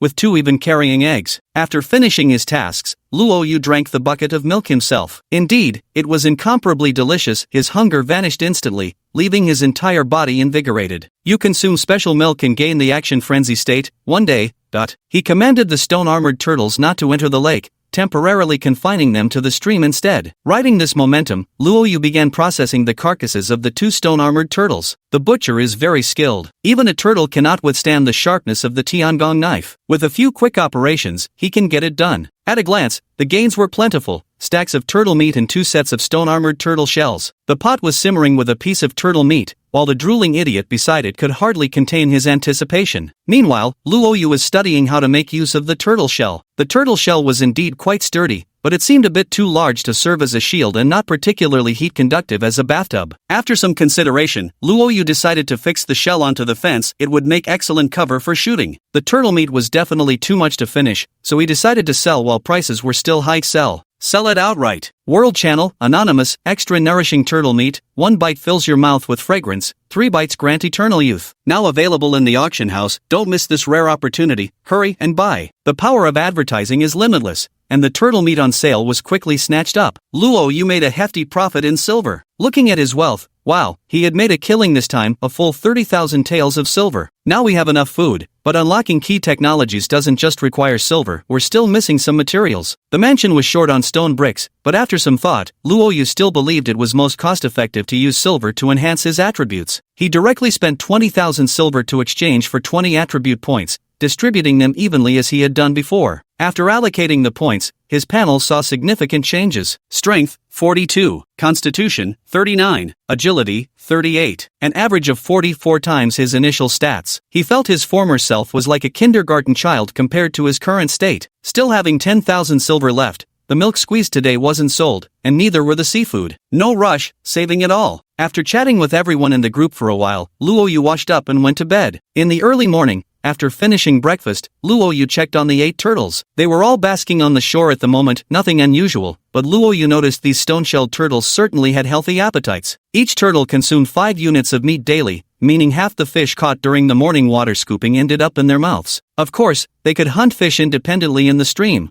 but to achieve complete free-range conditions, the water monsters in the lake needed to be dealt with first. The power of 42 will do. Time to give it a try. No sooner said than done. Luo Yu walked within 20 meters of the lake for the first time, opened the construction interface, and chose to build a 10-meter watchtower at that spot. This was the most basic watchtower, which he planned to demolish immediately after dealing with the giant black fish. With a flash of light, the watchtower was completed. Luo Yu then carried up 19 javelins. Standing on the watchtower platform, I took a few practice jabs with the spear and felt pretty good about it. A moment later, the air was suffused with the scent of milk as a silver beetle carrying a wooden bucket flew toward the center of the lake. He flew quite high, about 7 or 8 meters above the lake's surface, as if wary of something lurking below. From the distant watchtower, Luo Yu's gaze remained fixed on the lake's surface. Sure enough, after a short while, a massive dark shadow emerged swiftly beneath the water, darting toward the silver-armored ladybug. There was no doubt it must have been lured by the special milk. Fly high, Luo Yu shouted, and the agility of the silver-armored ladybug came into play. It swiftly hoisted the wooden bucket higher, just as the monstrous fish leaped from the lake in a fierce upward lunge. At the moment the monstrous fish leaped out of the water, Luo Yu clearly saw its terrifying form, a gaping maw wide enough to swallow an ox whole, presenting an utterly horrifying sight. Now, Luo Yu flung the javelin with all his might. Whoosh! The javelin tore through the air with a whistling sound, hurtling fiercely toward the blackfish in midair. The timing was perfect. Just as the blackfish reached the apex of its leap, the javelin struck it dead-on with vicious force. The sheer power drove the javelin straight through its scales, yet no blood was drawn, Luo Yu noticed. The monstrous fish began plummeting and crashed into the water with a thunderous splash. Boom! With a loud explosion, the strange fish swiftly darted through the water, charging straight toward Luo Yu's direction. What? The fish is coming at me? Luo Yu frowned and abruptly drew his heavenly craft blade. Boom! The monstrous fish leaped out of the water again, and Luo Yu clearly saw a vicious, menacing glint in its eyes as it locked onto him. This is intimidation. This is a threat, a warning of slaughter. When falling into the water, the monstrous fish flicked its tail, sending water spray over 10 meters high and soaking Luo Yu's clothes. How dare you humiliate me? Luo Yu was furious. He suddenly grabbed a spear and, taking advantage of the moment when half of the monster fish's body surfaced, hurled it with all his might. Initial critical hit triggered. This time, the spear shot forth like a cannonball, piercing through the air as if it could split the very atmosphere, striking the monster fish dead on. Bang! A splash of blood erupted, its scales shattered on the spot. With a piercing screech, the monstrous fish arched backward before darting into the depths, vanishing in the blink of an eye. The lake's surface was stained with blood, the bloody ripples slowly smoothing out. The silver-armored ladybug flew back to Luo Yufei, nuzzling him affectionately. Yet Luo Yu's brows remained tightly knit, his expression grim. Under the 100-fold critical hit, the monstrous fish didn't die, it escaped. Oh my god, what on earth is this monster? Luo Yu stood in place, deep in thought, and came to two conclusions. First, bamboo-based javelins couldn't fully unleash the potential of a 100-fold critical hit. The hardness of the javelin material set a damaged ceiling. Second, his throwing technique was flawed. Chapter 24, The Milk-Induced Catastrophe. It wasn't about accuracy, but about technique. Luo Yu recalled watching track and field events how the javelin throwers always added rotation to their throws, whereas he had just been launching it straight with brute force. I need to study proper javelin throwing techniques. After recognizing his shortcomings, Luo Yu sat right there on the watchtower and began browsing through the marketplace. Surprisingly, he actually found exactly what he was looking for. Javelin Throw Mastery Manual, 50,000 silver. Upon purchase and use, enables proficient javelin throwing. Holy moly! According to the description, you can learn it instantly, but that price, outrageously expensive. Apart from the Javelin Mastery Manual, Luo Yu also discovered skills like Archery Mastery Manual and Crossbow Mastery Manual on this page, all priced at 50,000 each. Absolutely ridiculous. Without learning how to properly throw a javelin,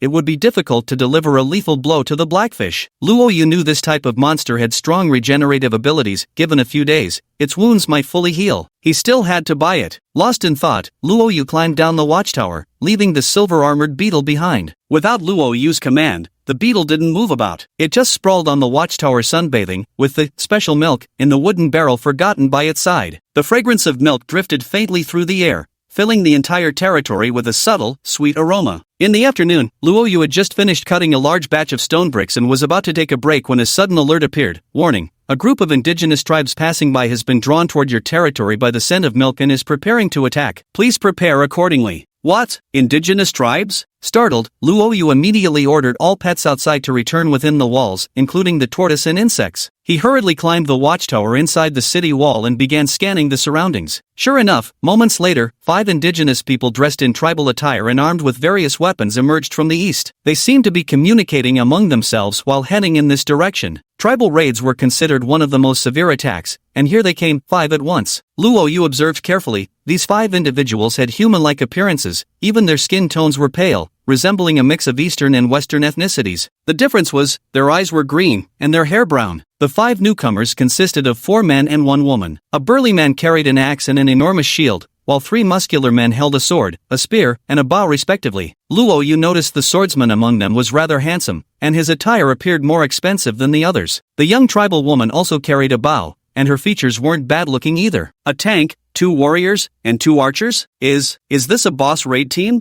The opposing squad had an extremely well-balanced composition, and all appeared to be skilled fighters. Luo Yu never expected the special milk to attract an assault of this caliber. Any ordinary person facing this might as well commit suicide on the spot. There was simply no way to hold them off. The people from the 5 tribes approached cautiously, seemingly encountering such towering walls for the first time, their eyes gleaming with bloodthirsty intent, yet also flickering with curiosity. Luo Yu could have chosen to ride the bull and charge out with all his animals to confront them head-on, but there was no need. The smarter move was to exploit the terrain advantage and eliminate them systematically. Hidden behind a wooden pillar in the watchtower, Luo Yu caught their slow approach in the corner of his eye. Instead of immediately firing his arrows, he waited patiently for them to enter the optimal firing range. 200 meters, 150 meters, 120 meters. 5 people entered the 120-meter range, the maximum distance for archery volleys. They never imagined attacks could come from within the walls at this distance, but Luoyu was no ordinary man. 120 meters was within his firing range. The next instant, he forcefully drew back the iron-reinforced bow, aiming straight at the arrow-wielding man. Swish! The arrow shot forth like lightning, but though the 5 hadn't spotted Luoyu's position, the instant they heard the bowstrings twang, their reflexes kicked in and they dropped prone. Alas, Luoyu's strength was too great, the arrow's speed too swift. With just a sickening thud, the shaft pierced clean through the man's chest. A mouthful of blood sprayed forth as the man dropped dead on the spot. Shield! The swordsman shouted angrily as the burly man raised his shield, and the 3 of them quickly took cover behind it. Thud! Right as they dodged, an arrow struck the shield with force. The burly man flinched, his arms going numb from the impact. Gritting his teeth, he warned, "Sixth Prince, the one atop the arrow tower, his strength exceeds 30. So strong." The female archer was visibly startled, while the sword-wielding man addressed as the 6th Prince coldly commanded, "Kill them, slaughter every last one of these outsiders." The 4 of them advanced slowly while hiding behind their shields. Unable to immediately find an angle to shoot, Luoyu grabbed a nearby javelin instead, ready to violently pierce through the shields. At the very moment he threw it, an arrow was shot, darting straight towards Luoyu's chest. Very accurate, but her bow was just a wooden one. Facing a 15-meter-high watchtower in a distance of 70 to 80 meters, the arrow was already weak and powerless. With Luoyu's high agility, if he got hit by such an arrow, he might as well give up right then and there. With a casual flick, he deflected the incoming arrows. Luoyu abruptly thrust his javelin. Whoosh! The javelin shot forth with a tremendous force, striking the shield with a resounding clang. Though the iron shield blocked and deflected the projectile, the sheer impact shattered the burly man's grip, sending a violent tremor through his hands, so fierce that he nearly lost hold of the shield. Black Snake! The 6th Prince shouted sharply, and the female archer known as Black Snake swiftly unleashed 3 arrows in succession, seemingly attempting to suppress Luoyu and prevent him from hurling his javelin again in a short time, giving them a chance to reorganize their formation. Foolish! Luoyu casually deflected all 3 incoming arrows with his tempered iron bow before instantly countering with an arrow of his own, aimed straight at the female archer. At 120 meters, the arrows could already pierce out right through a person. At just 70 meters, they flew even quicker. There was little chance for the female archer to dodge. Ah! The female archer let out a scream as the spear-wielding man roared, "Black Snake!" He actually stood in front of the female archer, trying to block the arrows with his spear. Bang! Though the spear struck the arrow, the shot's force was too great, the arrow merely veered off course without being fully deflected. Thud! The arrow pierced the spearman's shoulder, blood immediately gushing forth as he collapsed, rendered powerless. The dark serpent was still stunned when the 6th Prince yanked him behind the shield. The burly man's right hand had split open at the tiger's mouth, so this time he gripped the shield with his left and blocked their front. The next instant, the 3 figures concealed behind the shield charged swiftly toward the wall. Chapter 25, Captured Alive. With Luoyu's archery skill at LV4, hitting a rapidly moving target with a spear was challenging. Despite firing multiple arrows to slow the runner's advance, all were deflected by the shield. Without skills like spear proficiency or archery mastery, effectiveness against both a moving target and shield was notably poor. Whoosh! Whoosh! The female archer loosed 2 arrows while on the move. Luoyu effortlessly deflected them before letting out a cold snort, descending the watchtower to crouch atop the wall, waiting for the right moment to strike. Soon the 3 tribesmen rushed to the front, but then came the question, how were they supposed to climb the wall? Bang! The burly man slammed into the stone gate with all his might, only to be flung backward by the recoil. "Your Highness, it's an ebony stone city gate, it's unbreakable." Swish! Taking advantage of the breach revealed by the impact on the stone gate, an arrow came flying over and struck the 6th Prince squarely in the chest. However, it seemed he was wearing some kind of protective mirror over his heart. Though the tremendous force made him spit out a mouthful of blood, his life was not in danger. A trace of surprise flashed in Luoyu's eyes, while the 6th Prince gritted his teeth and shouted, "Black Snake, go first and secure the shooting position." At his words, the burly man immediately hurled Black Snake's petite figure onto the wall. But the moment she steadied herself atop the wall, she was suddenly pounced on by a blue wolf. Struggling desperately, she realized it wasn't just the azure wolf pinning her down, but a whole swarm of burrowing insects too. Even though this woman possessed strength greater than most men, being crushed beneath 7 burrowing insects and an azure wolf left her completely immobilized. Black Serpent! The 6th Prince's eyes blazed with fury. Who could have anticipated such an ambush of creatures atop the walls? And how in heaven's name did this man command so many animals? The burly man suggested, "Prince, let's retreat. This outsider is too strong." Out of the 5 who came, 3 were lost. Under normal circumstances, the tribe should have fled by now. No! The 6th Prince roared in fury, Black Snake is one of the rare female archers in our tribe, we cannot let her be taken captive. All of that guy's creatures are occupied suppressing the Black Serpent. As long as we climb the wall and get close to him, we've won. Good. As you command. The burly man expertly tossed the prince onto the wall near Luo Yu. In the next moment, the prince bent down and grabbed the jumping man's hand.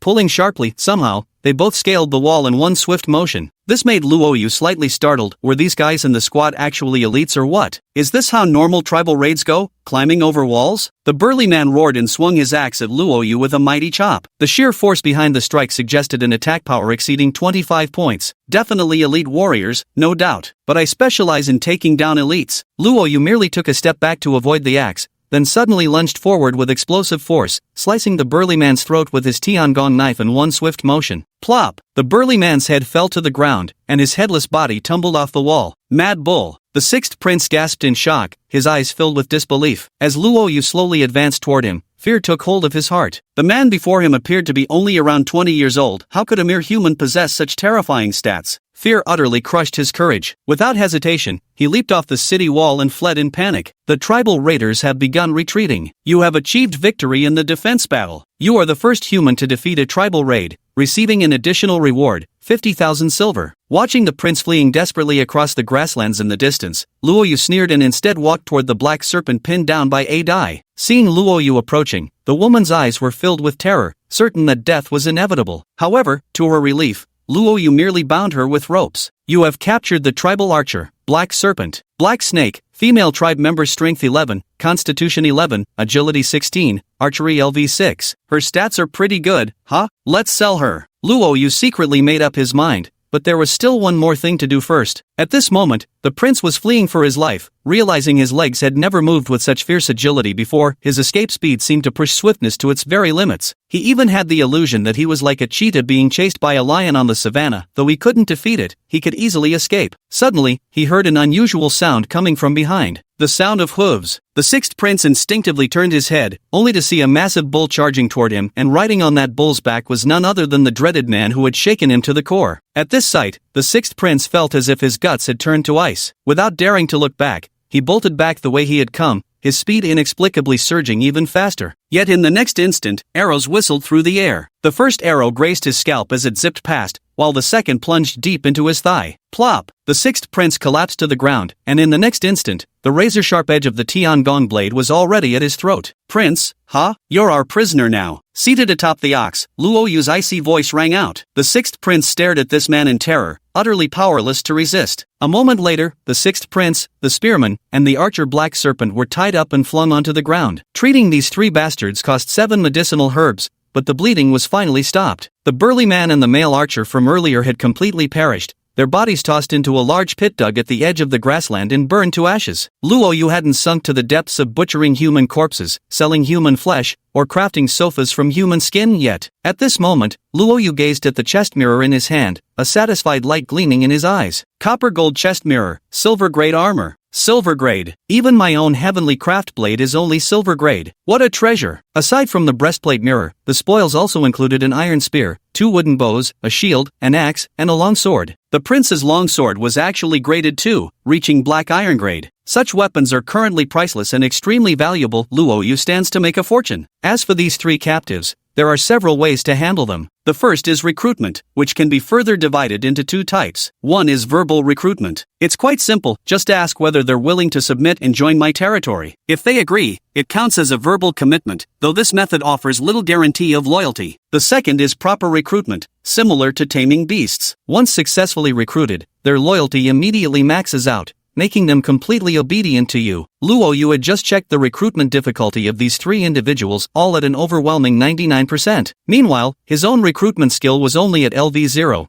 making success virtually impossible. Using a critical hit could be an option, but successful recruitment would raise the raid frequency of that tribe by at least 3 times. With our defenses not yet established, there's no need for that right now. Chapter 26 Hitting the Jackpot. Luo Yu had no intention of hiring them. The second method is to list them on the auction house. Prisoners can also be sold for money on the auction house, but no one has listed any so far, and Luo Yu isn't sure what price to set either. The third and most straightforward option is to demand ransom. Luo Yu leans toward the third method. He opens the system menu, navigates to the prisoners section, and checks the details. Sixth prince, ransom 50,000 silver. Black Snake, ransom 3,000 silver. Iron Spearman, ransom 2,500 silver. With just a confirmation from Luoyu, they could be ransomed back, though there was no guarantee they wouldn't appear in another attack. Now was the time when money was urgently needed, so he decided to sell the captives directly through the system's ransom. But before that, there was still something to do. He walked up to Black Snake. Under her terrified gaze, he untied the ropes binding her. Before the woman could react, he swiftly stripped off her tribal fur garment. In an instant, the woman stood completely naked before Luoyu. Not bad, she had a pretty good figure. Seeming to understand what was coming, Black Snake closed her eyes, her face flushed red,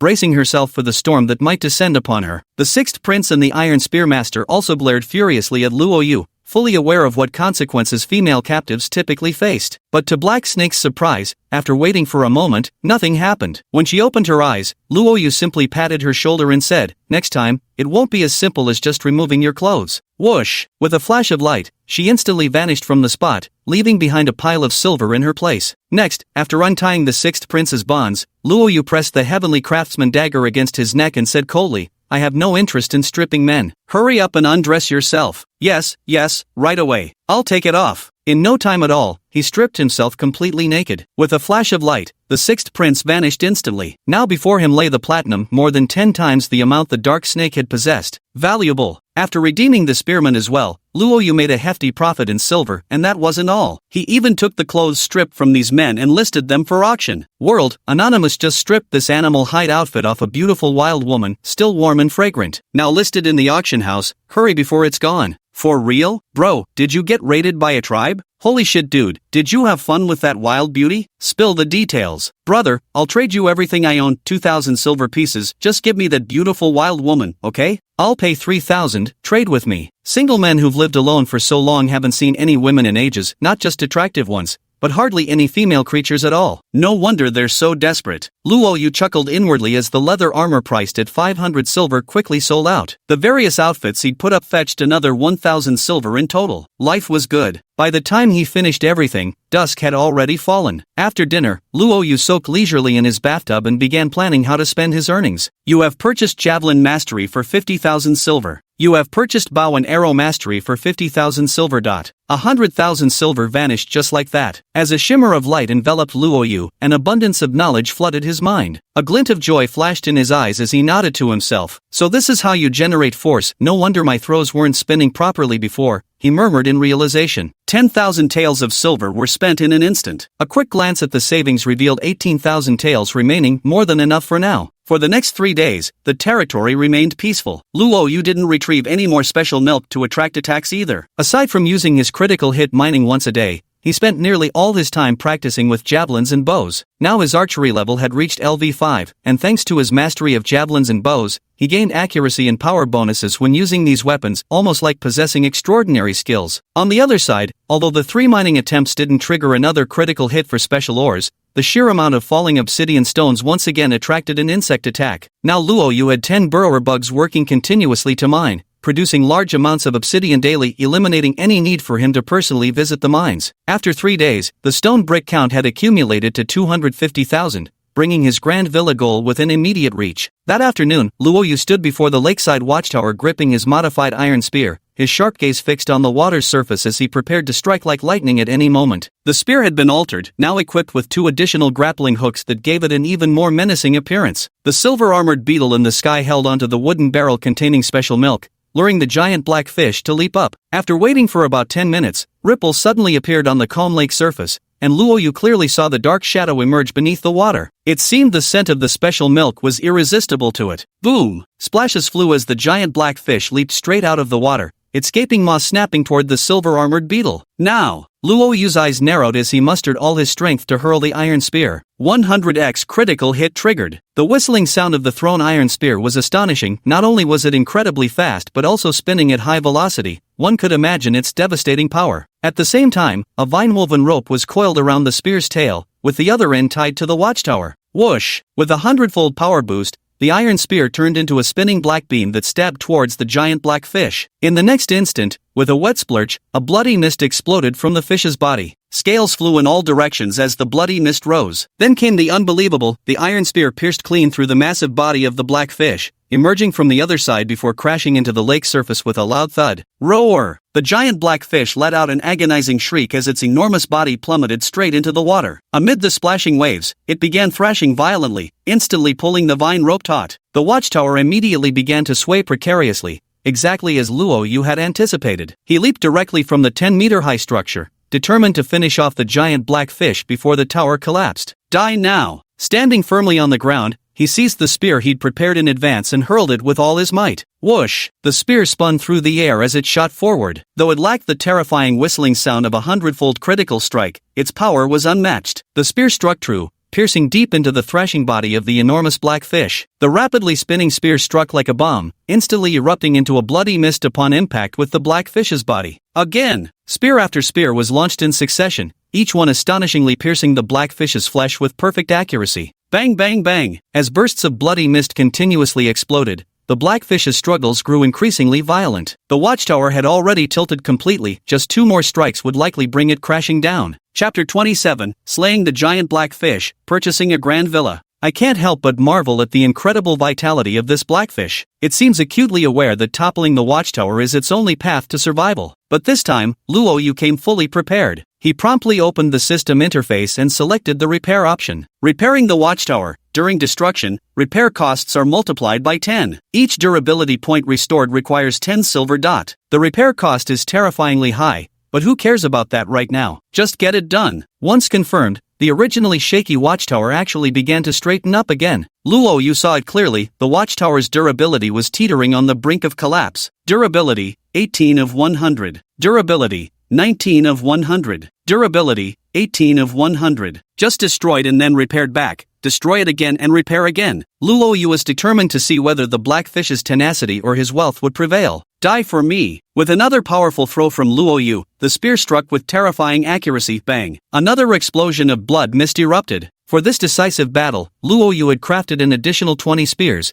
bringing his total to 39. When the 38th spear pierced the giant blackfish's body, it unleashed a tremendous burst of strength in its final moments. With a deafening crash, the watchtower collapsed. Was failure looming once again? No, Luo Yu would not allow such a thing to happen again. He abruptly grabbed the vine rope, and in an instant, he straightened it taut once more. With a burst of his 42-point strength, he momentarily resisted the terrifying force from the other end of the rope dragging him into the water. You have chosen to spend 12,000 silver to purchase attribute points. Your current strength, 52 points. Once an attribute exceeds 50 points, the original cost of 1,000 silver per point increases to 2,000. Luo Yu didn't hesitate and immediately added 10 points to his strength. Suddenly standing firm, he pulled with all his might, actually managing to hold his ground against the giant black fish. Of course, the enormous black fish was severely injured, so its resisting force was much weaker than before. Otherwise, even with 52 points of strength, he wouldn't have been able to withstand it. Oxen, come! Luo Yu shouted loudly. The massive bull and the cow came thundering over. Luo Yu wrapped the rope around them, and with 1 man and 2 oxen exerting all their strength, the struggling giant black fish in the lake couldn't escape no matter how hard it fought. Moo!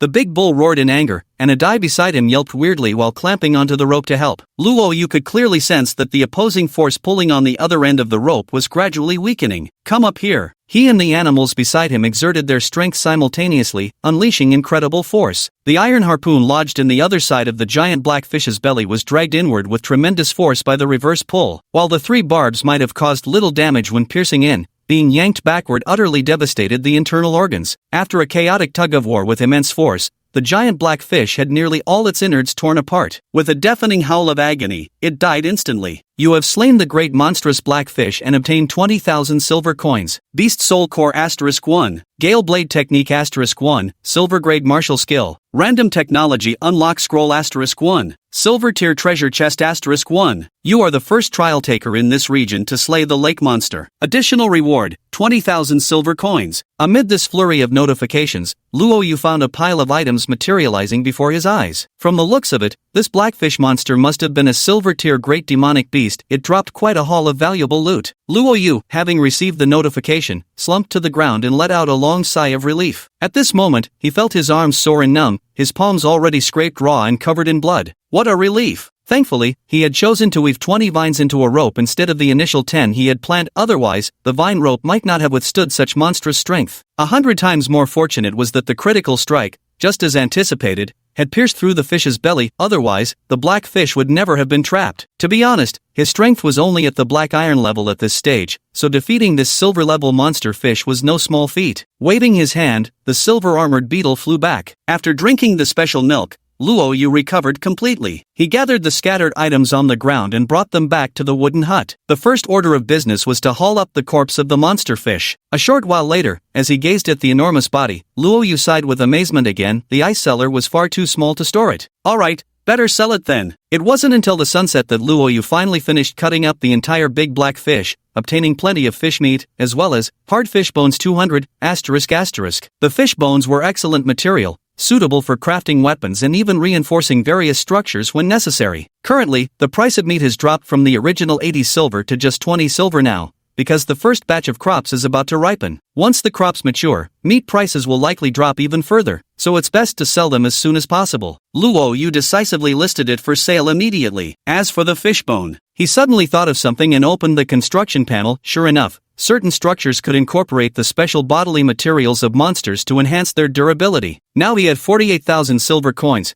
and although there weren't enough stone bricks, he could replace part of them with this set of tough fish bones. I can build a big villa now. Luo Yu was overjoyed and immediately sprang into action. After spending half an hour dismantling his wooden hut and moving everything out, he opened the crafting menu directly to the luxury villa option. The three-story villa's silhouette flickered into view, and without hesitation, Luo Yu chose to confirm. The light flickered before my eyes, the once towering piles of stone bricks vanished, the colossal fish skeleton disappeared, replaced instead by a complete three-story villa. Luo Yu opted for a Chinese-style villa with red exterior walls, spanning 3 floors with a total area of approximately 1,500 square meters. It could definitely be considered spacious, and it also included a basement. With excitement, Luo Yu stepped into the villa, only to find it completely empty inside. There was nothing at all. Though fully decorated, the large villa currently lacked furniture. It seemed he would have to handle that himself. After checking every room on all 3 floors, he quickly planned out the kitchen, bedrooms, living room, and so on. Then he went to inspect the basement. It was spotless and could serve as a storage area. Upon checking the base's score, wow, it had already reached 500. The large villa alone had added nearly 300 points,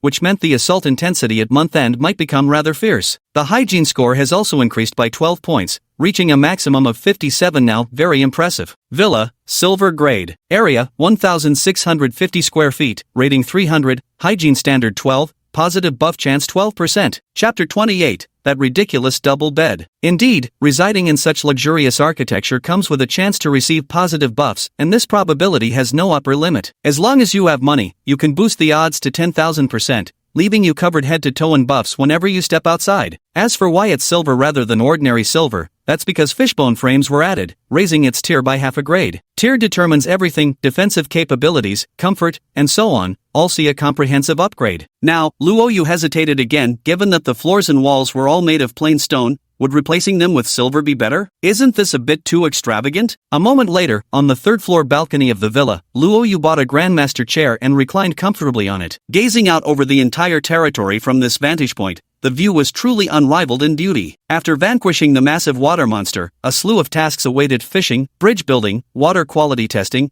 aquaculture, and all sorts of messy affairs. But first, it was time to examine the pile of loot that had burst forth. He immediately opened the Gale Blade technique, martial skill. As described, it was merely a silver-grade technique, nothing particularly noteworthy. Without hesitation, Luo Yu chose to study it directly. Gale Sword technique, silver-grade first layer. Luo Yu felt a flood of information rush into his mind, and a look of realization dawned on his face. After standing up and swinging the Divine Craftsman blade once, he confirmed that his blade work, both its strength and angles, had significantly improved. At the same time, he realized that only martial techniques could fully unleash the potential of his attributes. If the old him was merely a brute relying on raw strength, now he had become a warrior wielding monstrous power. There was simply no comparison. Additionally, the Gale Blade technique consists of a total of 3 levels, or rather, all silver tier martial techniques have only 3 levels. Each level advanced increases the power when executed. Beyond the silver rank, the golden and platinum ranks of martial techniques also increase in tiers, with their power growing geometrically. As for how to increase the levels, it's simple: spend money. Each level up at the silver rank costs 30,000 coins, painfully expensive. Right now, I only have 18,000 silver, so I shouldn't even think about it. Let's head back to the arena and give it a try. Luo Yu thought to himself as he used the random technology scroll. Congratulations! You have obtained Visitor Technology. Ha!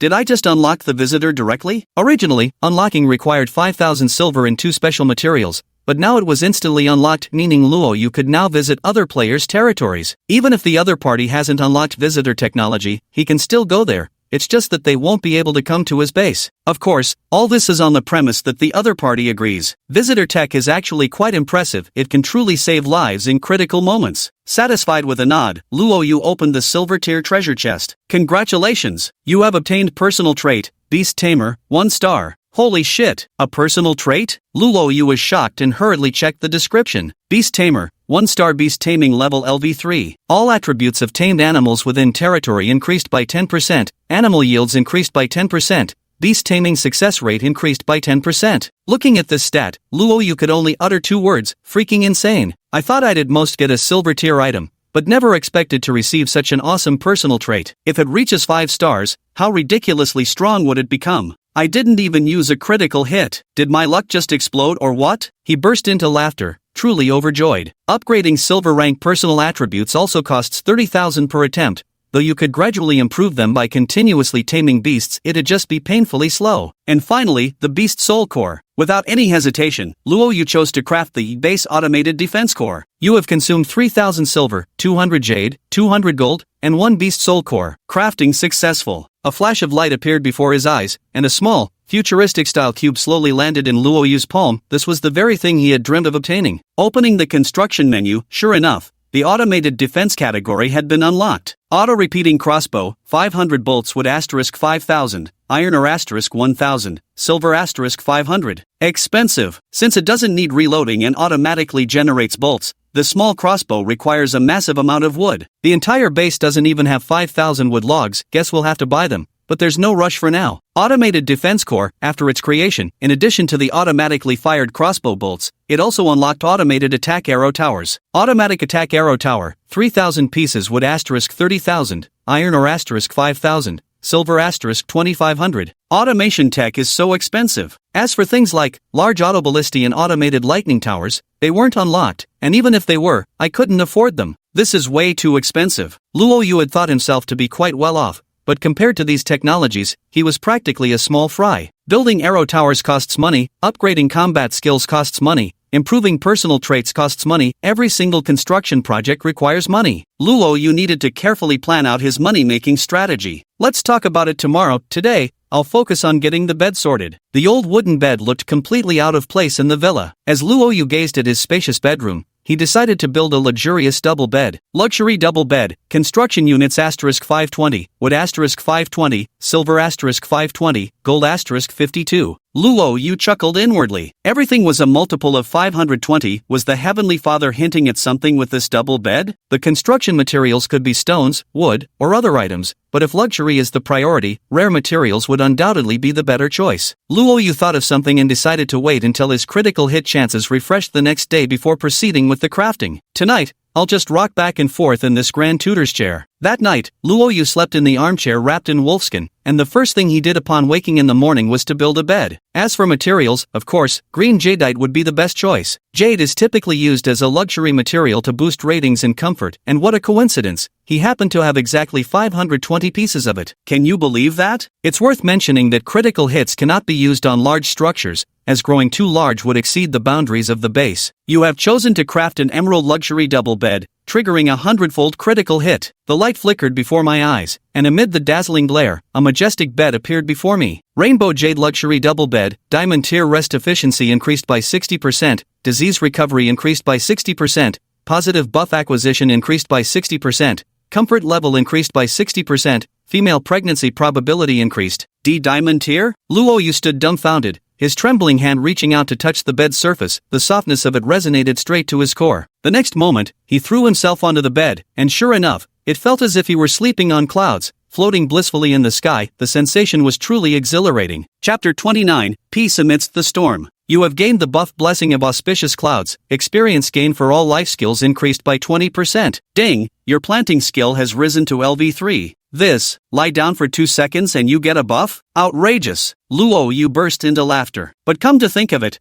what does this increased female pregnancy rate actually mean? Are bulls and cows going to sleep on my bed and give birth to calves tomorrow? Luo Yu suddenly had a whimsical idea, though of course, it was just a passing thought. At this moment, he was in high spirits. Glancing at his interface, he noticed significant changes. Candidate, Luo Yu. ID, Earth, Nation 23333. Base evaluation score, 700 points. Sanitation value, 65 points. Entertainment points, 10. Strength, 52. Constitution, 39. Agility, 38. Personal traits, archenemy of the insectoid, 5-star. Beast tamer, 1-star. Martial technique, Gale Blade technique, 1st tier. Mastery, Javelin mastery, Archery mastery. Life skills, Planting LV3, Mining LV4, Taming LV8, Archery LV5. Everything else was fine, but this base rating, 700. The intensity of the attack at the end of the month will surely be no small matter. We must set up the automated defense facilities as soon as possible. No matter how well the base is built, it's useless if it can't be defended. At this moment, a notification popped up, abnormal weather detected in your area. Seek shelter immediately. In an instant, dark clouds gathered in the sky, signaling an imminent downpour. Nakul, it's about to pour heavily, but I'm not the least bit worried, because I've got my own little stone hut now, la la la. There's also a screenshot showing what appears to be a fairly small civilian house. Fong Yamong, thunder's rumbling, rain's coming, time to collect the laundry. Alice, Yamong, do you guys have a stone house now too? Fong Yamong, MHM. Earlier while mining we tamed a burrowing insect. Thankfully it helped with the digging. Bull, a tunneling worm, and tamed? You've got incredible luck. Elena, Alice, is your treehouse finished? Alice, yes, by the blessing of the goddess of light, it was completed before the storm came. Elena, mine was done long ago. The dark goddess always moves one step ahead of the light goddess, watching over the elf race. Boom! The sky was pouring with heavy rain,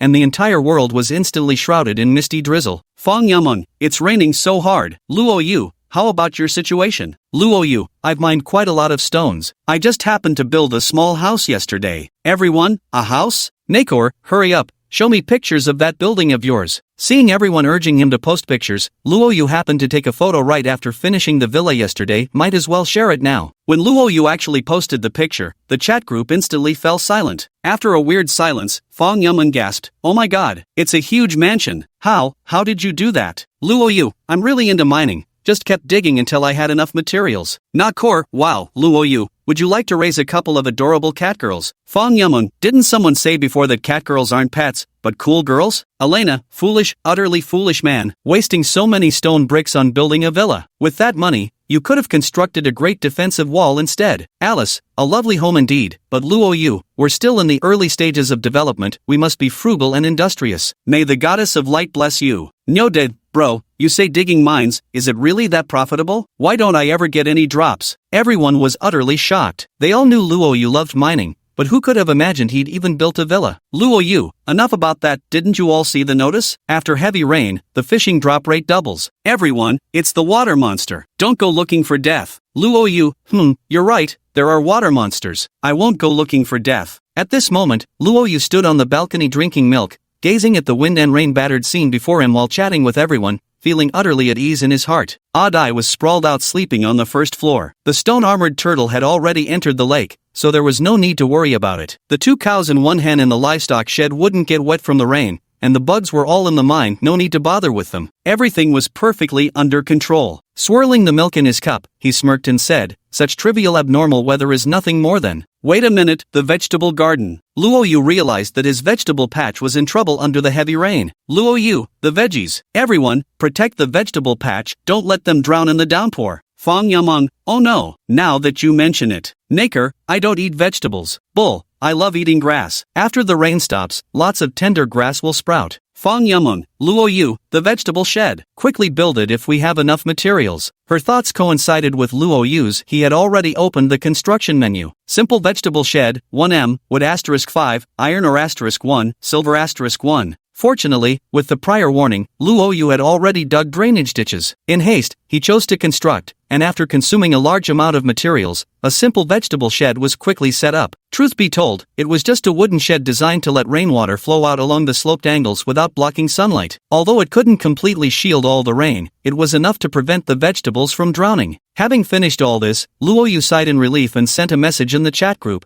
I'm safe over here. Fong Yamong, how about you? Alright. Fong Yamong sent a screenshot also showing a simple vegetable shed indicating that she was fine as well. Neko, Luo Yu only cares about you Meng, He didn't even ask how I'm doing. Humph. Luoyu, I thought you didn't eat vegetables? No da, but she'll get jealous. Ha ha ha. Fong Yaman, huh? Does Kor really like Luoyu? Neko, no way. Just kidding. Only a silly puppy would like him. Amid the banter, Luoyu realized that everyone in their small group was quite capable, having safely navigated through numerous crises together. The two elves were outstanding in their abilities, ranking among the top in overall qualities among cosmic races. The cat girls might appear soft and adorable, but through conversation, Luoyu discovered that Nakor was quite combative and possessed decent abilities. Fong Yamung and her three girlfriends were the epitome of luck. Even Luoyu's one-star beast tamer was this impressive, while Fong Yamung herself started at a whopping 3 stars from the get-go. Although Ox Big might seem useless at everything, but he can actually eat grass. With such good constitution, even if he has nothing, a lone commander can survive on the grasslands. Meanwhile, looking at the world chat and regional chat, damn it, the vegetables that were supposed to mature tomorrow got washed away. Damn this heavenly way. Sigh, not enough iron ore to build a vegetable shed. Should have mined more earlier. You probably won't believe this, but I got blown into the lake by a crazy wind,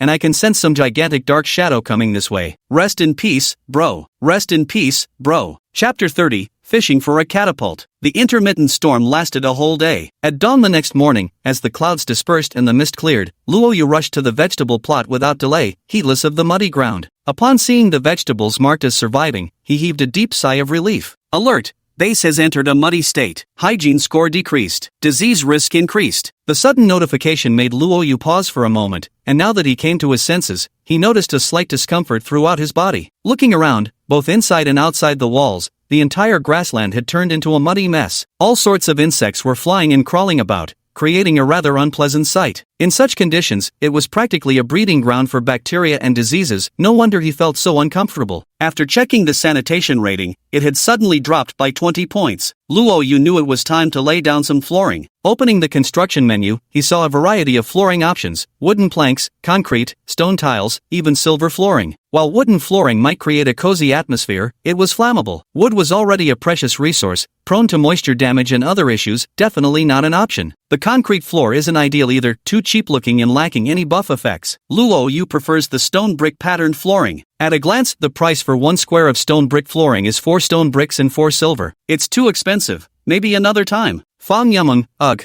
the hygiene in the base is terrible, so many bugs everywhere. Everyone, please keep clean and don't get sick. Nakor, we need to build a toilet. The chat group became active. After eating breakfast, Luoyu began his new day. First task was milking the cows. With improved beast taming levels and the beast tamer trait, he extracted 30 units of milk today. After keeping a portion for himself to drink, Luoyu listed all the remainder on the auction house. Yesterday's torrential rain destroyed many people's vegetable fields, causing meat prices to soar again, now selling for 50 silver per unit. Over the past few days, I've accumulated quite a stockpile, earning me a whopping 4,500 silver in one go. Next was draining the fish pond. After the heavy rain, the water level was threatening to overflow. After draining it completely, I harvested 25 units of aquatic products. Combined with my previous day's stock, that made 75 units in total, which sold for 3,800 silver. Speaking of which, have fish and shrimp gone on vacation recently? Their numbers have noticeably decreased. The money he'd earned was already a fortune,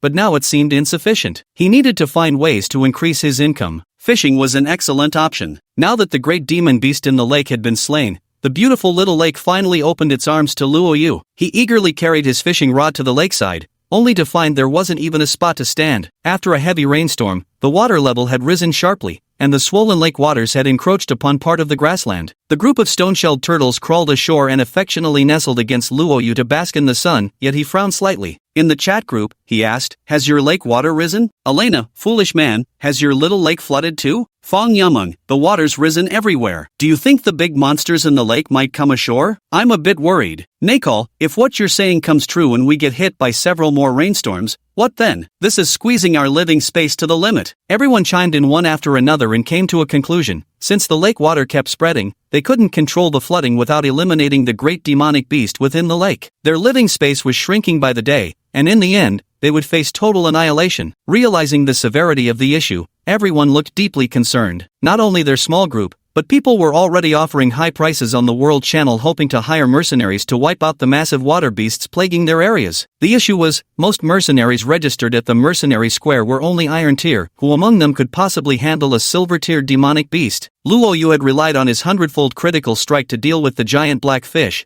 but for now, he had no intention of taking on this job. Ordering the stone armor turtles to line up, he temporarily used them as makeshift stepping grounds. Sitting atop a turtle's shell, Luo Yu sank into thought. A new problem had arisen once again: flood control. Summer is approaching, and with abundant rainfall, even if the great demon beast is dead, we cannot allow the lake water to overflow without limit. We must build dam walls to raise the shoreline. Besides achieving flood control, this will also prevent the lake water from being attacked and polluted. Indeed, the small lake is the only water source. If attackers were to poison it, that would be disastrous. Moreover, if they were to swim across the lake and launch a surprise attack, the effectiveness of the arrow towers in that direction would be greatly diminished, putting the base's defense at a severe disadvantage. On the contrary, constructing a perimeter wall around the lake, equipped with automatic crossbows on top and automated arrow towers inside, would serve both defensive and flood control purposes, killing two birds with one stone. Opening the virtual construction interface, Luo Yu clicked on the building plan. One by one, virtual grid cells began connecting under his command, outlining the lake's perimeter until the system finally calculated the required resources. To build this flood control wall around the lake, the total cost amounted to 2 million stone bricks, 50,000 units of steel, and an additional 50,000 silver coins in construction fees. Expensive. This wasn't something that could be resolved in the short term. I should focus on fishing first. Luo Yu promptly closed the construction interface and cast his fishing rod. Critical hit X100 triggered. Seeing the prompt, Luo Yu hurriedly pulled up the fishing rod, only to discover a metal box hooked at the end. Upon opening it, he found a scroll inside. Ammunition, automatic catapult storage talisman, single-use item upon activation, instantly summons one automatic catapult. Ha! Luo Yu's eyes widened in shock. Holy crap, I've caught a catapult while fishing. He grabbed the scroll and immediately dashed back inside the wall. Finding a suitable spot, he chose to activate it. A flash of light later, a beautiful catapult materialized before his eyes. Automatic catapult can automatically hurl stones, effective range of 1000 meters, hit rate of 20%, automatic firing interval of 10 seconds. Damn, regular catapults max out at around 200 meters, this one hits 1000 meters. Gotta hand it to automation. Luo Yu test fired a shot. A bluish stone immediately loaded onto the launcher before being launched with a boom, tracing an arc through the air before smashing into the grassland. It landed a few meters off target, but the accuracy was still remarkably precise. It automatically attacks hostile units. What a great feature. This undoubtedly significantly enhances the base's defensive capabilities. Perfect shot. Luo Yu chuckled heartily before cheerfully running off to fish again. Now that the rain has passed, the 100-fold critical hits are gone, but the drop rate remains doubled. Luo Yu's fishing hook was baitless, clearly indicating he wasn't interested in ordinary fish. What he wanted to catch were chests. According to the Heavenly Tao World's description, there's a spring at the very bottom of the small lake. This spring ensures the lake stays alive with flowing water, and occasionally sprays out some resources. You can't directly dive in to retrieve them. They can only be fished up with a fishing rod. Quite a magical setting, really. Chapter 31, The Magnet Fishing Rod. Luo Yu vaguely understood the efficiency of diving for catches was too high, and some aquatic races were exceptionally skilled swimmers, which would disrupt the balance of the Heavenly Tao World. Fishing with a rod was purely a matter of luck, and not everyone had the luxury of spending so much time on it. Fishing suited three types of people: first, those with nothing better to do; second, those desperate from hunger; third, those with a gambler's mentality. Luo Yu only fished now because the post-rain double rate was in effect. Normally, he'd rather go mining. Having no bait, he hadn't caught a single thing in an hour. Just as he was feeling utterly disappointed, suddenly the fishing rod jerked. Got something. His heart leaped with joy, but upon reeling it in, he found yet another tin box. He eagerly opened it, only to find it full of feather-fletched arrows. Feather arrows, 100. Feather arrows are one grade higher than ordinary arrows, and he got 100 of them all at once. Luo Yu was quite satisfied and was about to cast his line again when something occurred to him. All the resources he had fished up were in tin containers. Hadn't he just mined a piece of magnetite earlier? Worth a try? A moment later, with the magnet in place, Luo Yu cast his fishing rod, or more accurately, hurled it. The magnet splashed into the water and sank rapidly. Magnet fishing rod, resource chest acquisition probability increased by 100%. As expected, his theory was correct. The magnet also doubled the drop rate. Before long, the fishing rod began to tremble with a bite. Another tin chest. Boomerang, black iron 1. This time, a boomerang popped out. Luo Yu tested its feel, watching as it flew a loop midair before returning, nearly slicing him in the process. Without mastery in boomerangs and no intention to learn, he decided, sell it. Checking the auction house, weapon prices had dipped. After all this time, some had managed to mine iron ore, enabling the forging of ungraded weapons. This boomerang is black iron grade. Basic weapons of black iron grade are generally priced around 5,000 silver, but since boomerangs are ranged weapons, they're definitely more expensive. Luo Yu listed it for 8,000 to test his luck. While fishing, he patiently waited to see if some unwary big spender would buy the boomerang. Sure enough, it sold not long after. With so many races across the universe, there were always wealthy individuals who fancied such novelty items. With the silver in hand, he continued fishing. This time, however, 2 hours passed without anything else surfacing. Luo Yu figured the crates in his area must have been exhausted, so he called it a day and ended his fishing session. Arriving at the base, he found the stones hauled by the gold beetles had piled up into a small mountain. Nothing to it, time to cut. After a busy day, in the villa's bathroom that evening, Luo Yu gazed at the surrounding walls and resolved to build a proper bath pool. What's a luxurious bathroom without a bath pool? Soaking in the original wooden tub, Luo Yu flipped through the construction page while bathing. Luxury bath pool, construction materials *3000, silver *1500, iron or *100. Just like the grand bed, using stone as construction material keeps costs low, while substituting other rare materials makes it exorbitantly expensive. The hot water supply isn't an issue though. The villa comes equipped with a hot water boiler that automatically generates heated water as long as there's circulating water flow. Luo Yu naturally dreams of building the bath pool with jade or gold. A diamond pool would be even better, but that's currently beyond reach. Take it slow. With this thought in mind, he stepped into the arena. This time, Luo Yu chose to spar against another Black Iron trial warrior who had placed a bet of 1,000. The opponent was from the Blood Wolf clan. As soon as they entered the room, the two exchanged no pleasantries and battled immediately. Boom! Bang, bang, bang, bang. Luo Yu gripped his iron sword, Black Iron grade, the one given by the prince, and clashed repeatedly with the Blood Wolf clansman's razor-sharp claws. After over a dozen exchanges, he finally swung his blade down onto the man's chest. A human this sharp? Is this a martial technique? Disbelief flickered in the Blood Wolf clansman's eyes, but in the next moment, amidst the storm of Luo Yu's blade techniques, he was slashed over a dozen times before dissipating entirely. K.O. With 1,000 silver in hand, Luo Yu moved to another room. That night, he consecutively battled 4 elite Black Iron level opponents. Relying on his Gale blade technique and formidable attributes, he achieved total victory in all 4 matches, earning 5,000 silver in total. The name Yu began circulating among the elite warriors. At the same time, Luo Yu discovered that some rooms were inaccessible to him, blocked. Some people were afraid of him and deliberately excluded his name when creating rooms, leaving him only able to spectate but not participate in battles. So much for a stage for the strong. What a bunch of cowards. In the early morning, Luo Yu happily headed to the vegetable garden after breakfast. Cabbage, maturity 100%. Tomato, maturity 100%. Rice, maturity 100%. Corn. In the chat group, Luo Yu, the crops are ready. Fang Yue, thank heavens, we've finally reached this day. Alice, the food issue is basically resolved, everyone can focus on development now. Nakor, is vegetarian food really that delicious? Nyoda, my family's vegetable plot has long been gone. Luo Yu chatted happily with everyone while harvesting the crops. At this moment, the LV3 planting skill took effect. For the same vegetable, harvesting at LV0 would typically yield 1 unit, but at LV3, there was a chance to obtain 2 units. Overall, his harvest would be significantly greater. After a whole morning of busy work, Luo Yu had gathered all the crops. Greens, 158. Cabbage, 199. Tomato, 146. Rice, 1989. Corn, 2294. Berries, 308. A total of 6,000 units of vegetarian food, with staples like rice, corn, and potatoes being the majority. If consumed alone, these vegetarian supplies would last until winter. But when feeding so many mouths in the base, they might barely stretch until autumn. Of course, there's no need to eat vegetarian meals exclusively. Combining them with fish and meat should make the provisions last even longer. The seasonal cycle in the Heavenly Tao world differs from Earth's. On Earth, each season lasts 3 months, but here in the Heavenly Tao world, a season passes every month. After the assault at month's end, summer will arrive immediately. In just another month, autumn would arrive directly, cycling around like this. Time wasn't as abundant as imagined. Before winter comes, it's still necessary to store more vegetables. With 1 batch of crops harvested and seeds now available, Luo Yu began expanding the vegetable plots. The approaching summer was the best season for crop growth. Without hesitation, Luo Yu doubled the size of the vegetable plots. Besides, the apples would soon ripen, so an orchard site needed to be selected and cleared. With the big bowl available for plowing, there was no need to panic. After spending the afternoon planting, and the like,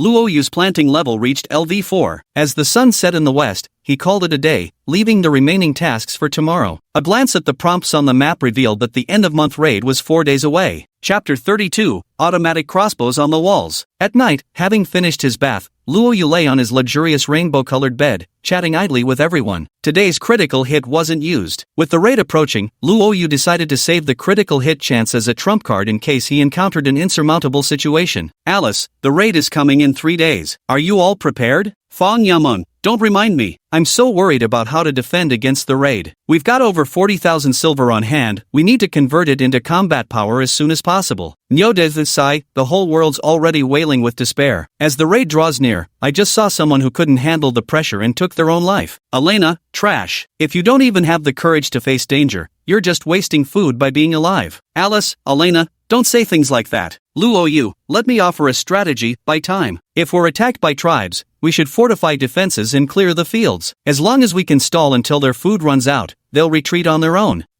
That's a good point. So we should prioritize building the perimeter wall as soon as possible? Fang Yuwei asked curiously, receiving Luo Yu's affirmative response. Nakor, Luo Yu, how did you know the tribal warriors would retreat on their own after exhausting their food supplies? Don't tell me you've already experienced an attack? Luo Yu, I ran into a thief before, but my wall stopped them. Thief. Everyone gasped in astonishment. Was it a robbery? Good heavens, you've truly dealt with the natives before. Fang Yameng sent a long string of exclamation marks, while Luo Yu responded with a faint smile, muttering to himself, stay low-key, gotta keep it low-key. He changed the subject, saying, by the way, the manual mentions that a special event will spawn before the end-of-month attack. Everyone should seize this opportunity, it might be the key to surviving the assault. Fine. Everyone chimed in their agreement, though Luo Yu could tell they were all visibly anxious. Fang Yameng resolved to finish building the wall within 4 days. Nana Kor planned to dig traps, each of them was brainstorming their own solutions. Luo Yu was well aware in his heart that the intensity of his attack would be formidable. In the remaining few days, he needed to give his all to construct the automated crossbows. At dawn, Luo Yu woke up on his luxurious grand bed only to discover he had gained a new buff. Mining bonus, your mining level increases by LV3, lasting for 2 days. Needless to say, this was naturally the buff provided by the grand bed. After breakfast, Luo Yu began organizing his resources to prepare for crafting an automatic crossbow. Since the digging worms were continuously mining at high intensity,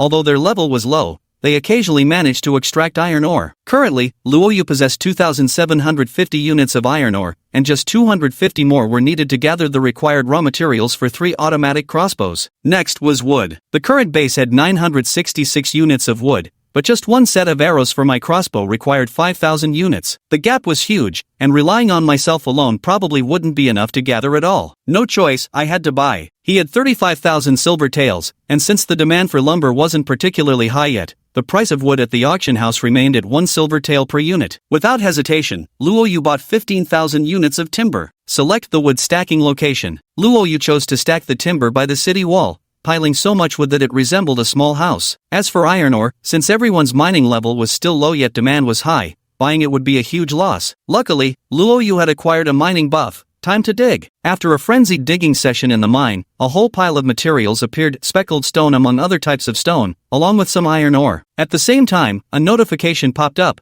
Your mining skill has leveled up to LV5. With the buff applied, mining had already reached LV8. With a single swing of his pickaxe, Luo Yu dug out an iron ore piece effortlessly. Iron ore asterisk 20. Another swing, and yet another iron ore. Iron ore asterisk 15. Wonderful. Luo Yu was overjoyed. With his current strength and stamina, his mining speed was incredibly fast. After an intense digging session, he had extracted 400 units of iron ore before finally stopping. Pushing the mining cart back to the base, Luo Yu opened the crafting interface and began constructing crossbows. Now another question arose. On which side of the city wall should the 3 crossbows be placed? Luo Yu remembered something every time an incident or attack occurred. It came from the eastern mountain, and the entry points into the base were almost always the same. He speculated that it must be the only passage through the Purple Mountains leading into his territory, at least that seemed to be the case for now. Given this, it was clear where to focus defenses, the eastern side. After spending 15,000 units of timber, 3,000 units of iron ore, and 1,500 units of silver, a glow flickered across the eastern wall. 3 crossbows were embedded into the protruding stone platforms along the ramparts. The effective range of the automatic crossbow is 150 meters, which means it will only fire when hostile units enter this range. Therefore, Luo Yu placed 1 crossbow in the center and 1 at each corner turn of the wall, maximizing coverage and creating overlapping fields of fire. The 3 automatic crossbows completely depleted Luo Yu's materials, but the base's defense rating skyrocketed. Just look at the score: each crossbow adds 50 points, proving its formidable power. Limited by resources, only 3 crossbows could be deployed for now. Time to earn more money and see how many more can be crafted in the final days. Luo Yu sold today's haul of seafood and milk, then continued mining, hoping to dig up something good while the buff was still active. By the end of the day, Luo Yu had actually managed to mine 400 units of iron ore, along with countless miscellaneous stones and even a small piece of jade. He had dug this out entirely by his own strength. Without using any critical hits, it was incredibly satisfying. By nightfall, Luo Yu entered the arena only to find it unusually deserted compared to its usual bustle. With the impending attack, everyone was making overnight preparations. Even the number of duelists had dwindled. Alright then, I'll just make a bit less profit. Another day passed. As the first rays of morning sunlight streamed through the balcony and spilled across Luo Yu's king-sized bed, he slowly awoke. You have gained a buff, Taming Enhancement,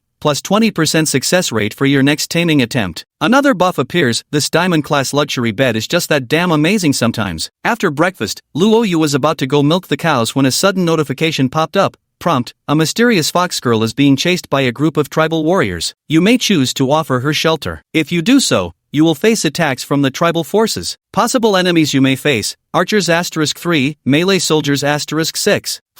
The sudden prompt startled Luo Yu. As mentioned in the World of Providence manual, special events would occur before the end-of-month attacks. They were indeed coming. Chapter 33, Special Event. New members arrive at the territory. Fong Yamun: oh my god, a special event. Mine is a supply drop. Falling could damage buildings, gardens, people and whatnot. Help me choose. What should I do? Waiting online, urgent. Alice: mine's a supply pack too. How about you guys? Nyo duh, me too. I definitely let it fall. There's nothing important in my base anyway. Elena: my special event was a pack of lost huskies requesting entry into the territory. They might cause some damage. Are huskies some kind of puppy dogs? What kind of damage could a little dog possibly do? Naker: huh? Wait. Why did I get geological activity? The notification says special ores might protrude, but it could also damage the base. Everyone got different scenarios. Fong Yumeng asked, Luo Yu, what about you? What's happening on your side? Luo Yu replied, it says a small animal is being hunted and needs my protection. Might have to deal with attacks from the local tribe. Fong Yamang: hiss, natives, hurry and refuse it. No matter how cute those little animals are,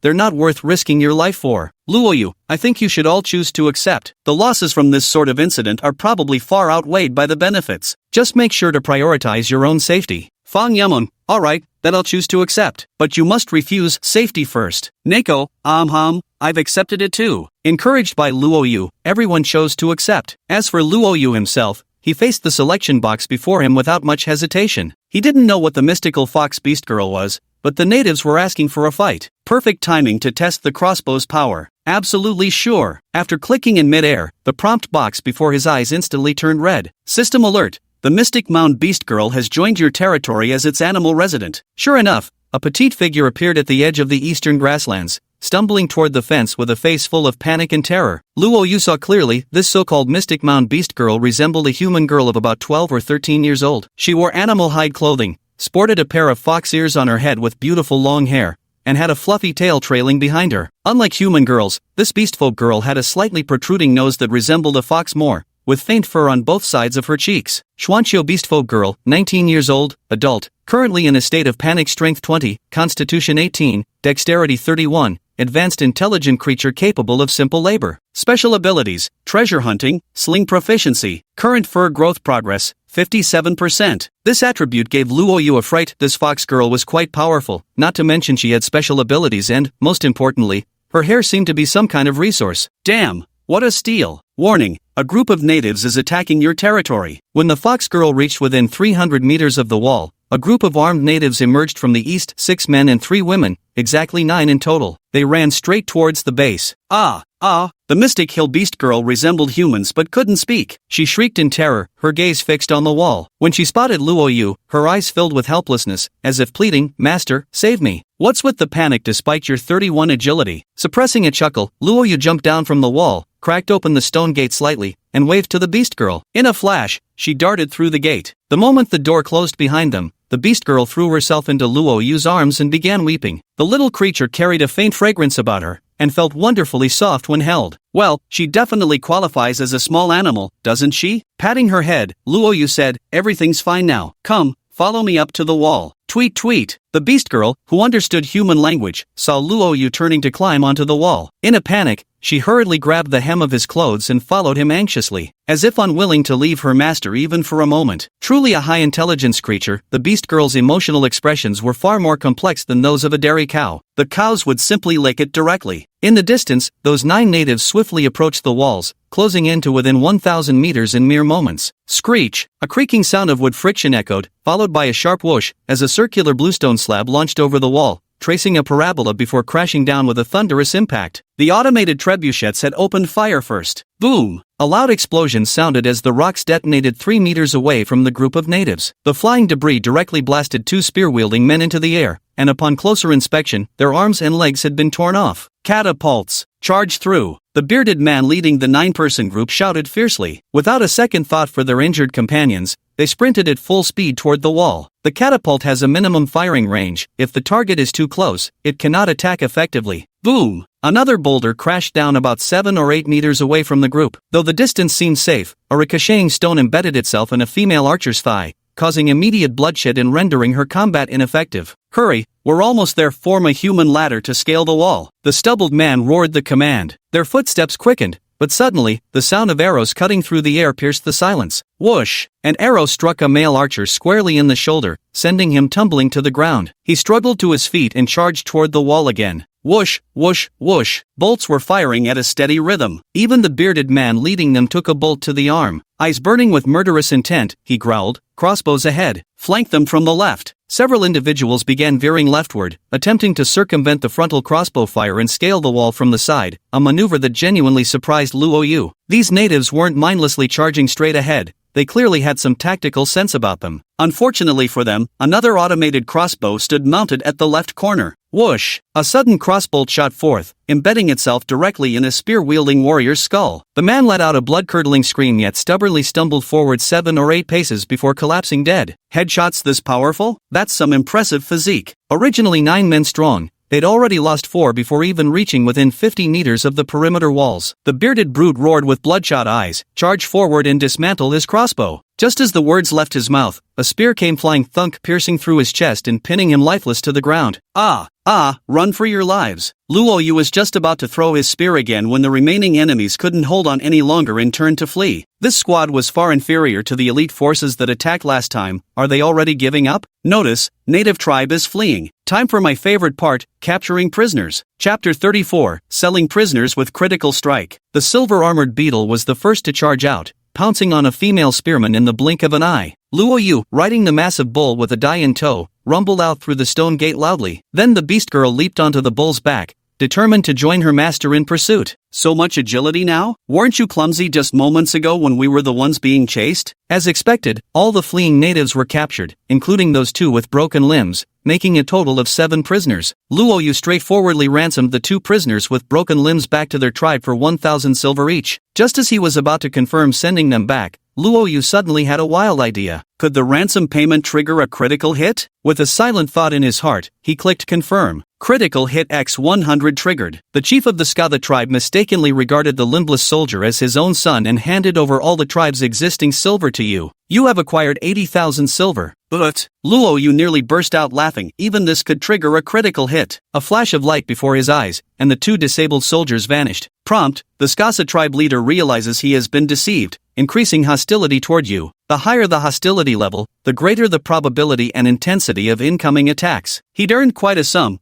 but Luo Yu felt a twinge of unease. What if they came attacking every single day? So, now the problem arises. This Sakasa tribe is already out of money. As for the remaining 5 intact ones that can't be sold, they'll have to wait until next month when the tribe's silver resets or find another way to deal with them. Luo Yu was just about to forge shackles and herd the captives into mining when a world announcement caught his attention. Vampire, Anonymous, the special event has ended. Friends who've captured native prisoners, DM me, we can negotiate on price. Prisoners for sale. Dragon Clan, Anonymous, the Blood Clan drinking blood again? Disgusting race. The Holy Light Clan, Anonymous, all vampires are devils, don't make deals with devils. Vampire, Anonymous, we've all been teleported to this godforsaken place by the heavenly Tao. What's this nonsense about devils or not? If you holier than thou types are so virtuous, why don't you stop killing altogether? Ghost Clan, Anonymous, you idiots, everyone's just starting out at this stage. How many people's base ratings are even high enough to warrant a tribal attack? Why don't you just say Imperial martial artists are coming to raid us while you're at it? A war of words broke out worldwide. This kind of verbal sparring happened often, especially among powerful races who engaged in long-standing feuds. Races like humans and orcs generally didn't dare speak up. The strong and weak were clearly divided. Luo, you directly clicked on this vampire, opening the trade interface. Hey Bloodkin buddy, I've got 5 natives here, 3 males and 2 females. What's your price? Ha, you're human? Humans have this kind of capability? The vampire seemed genuinely curious, while Luo Yu replied modestly, just got lucky. The vampire said, humans may be a weak race, but I won't screw you over. Ransom for natives usually goes for 1 or 2,000. Tell you what, I'll give you 2,000 per head, and I'll take all 5. Luo Yu, 2,000? Screw off. If that's all you're offering, why should I even bother trading with you? How dare you? You dare talk to me with that attitude? The Blood Clan member flew into a rage, but Luo Yu wasn't about to indulge him. He immediately closed the chat window. Having just made a hefty profit, Luo Yu couldn't care less about mere thousands. Keeping the prisoners to mine or wasn't such a bad idea either. After interrupting the dialogue, Luo Yu also posted a world message. Earth human, Anonymous, this vampire isn't sincere about trading at all, he's deliberately provoking conflict. Everyone, ignore him. For a moment, the verbal battles in the world grew even fiercer. Unlike that Minotaur dude from before, this vampire had some backbone. He stubbornly refused to send another trade request. After a full 5 minutes of stalemate, he finally couldn't help but sent another window message. Vampire, forget it. I never use strength to bully others. Consider the disrespect you showed me earlier forgiven. Human kid, I'll offer 3,000 per person. Take it or leave it. 10,000.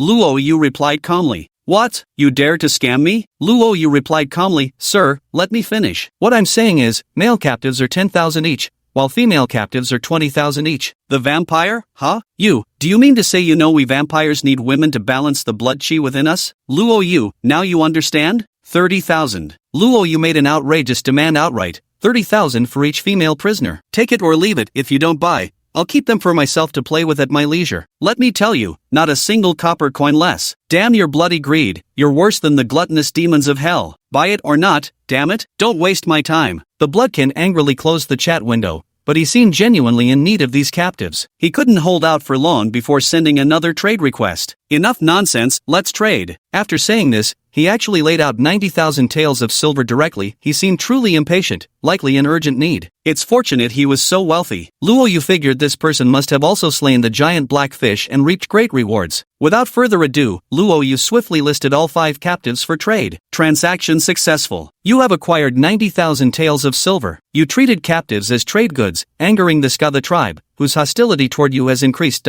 In the blink of an eye, the 5 figures vanished. Vampire, human insect, I'll remember you. Keep clinging to your miserable existence, just don't let me locate your base. Luo Yu, idiot. You'd better pray I never find your base either, or I'll make you fuck your own blood eggs. Both sides exchanged harsh words before cutting off communication. They were essentially just trash-talking. Neither the mercenaries nor the visitors could enter each other's bases without mutual consent. With the current level of technology available, direct conflict between them was virtually impossible. Luo Yu profited a staggering 170,000 in one go. This ambush had truly paid off handsomely. Time to set up automated arrow towers. Luo Yu took advantage of the currently rock-bottom wood prices and bought over 60,000 units of lumber in one go, stacking them as high as a small mountain within the compound walls. Next up is the iron ore. The current base lacks iron ore, yet crafting automated arrow turrets requires 5,000 units of iron resources. After searching the auction house again, unfortunately, the quantity available is too scarce, and the prices are exorbitantly unreasonable. Am I supposed to dig it myself? There are only 3 days left before the attack. Will that be enough time to mine that much iron ore? Luo Yu hesitated slightly. At this point,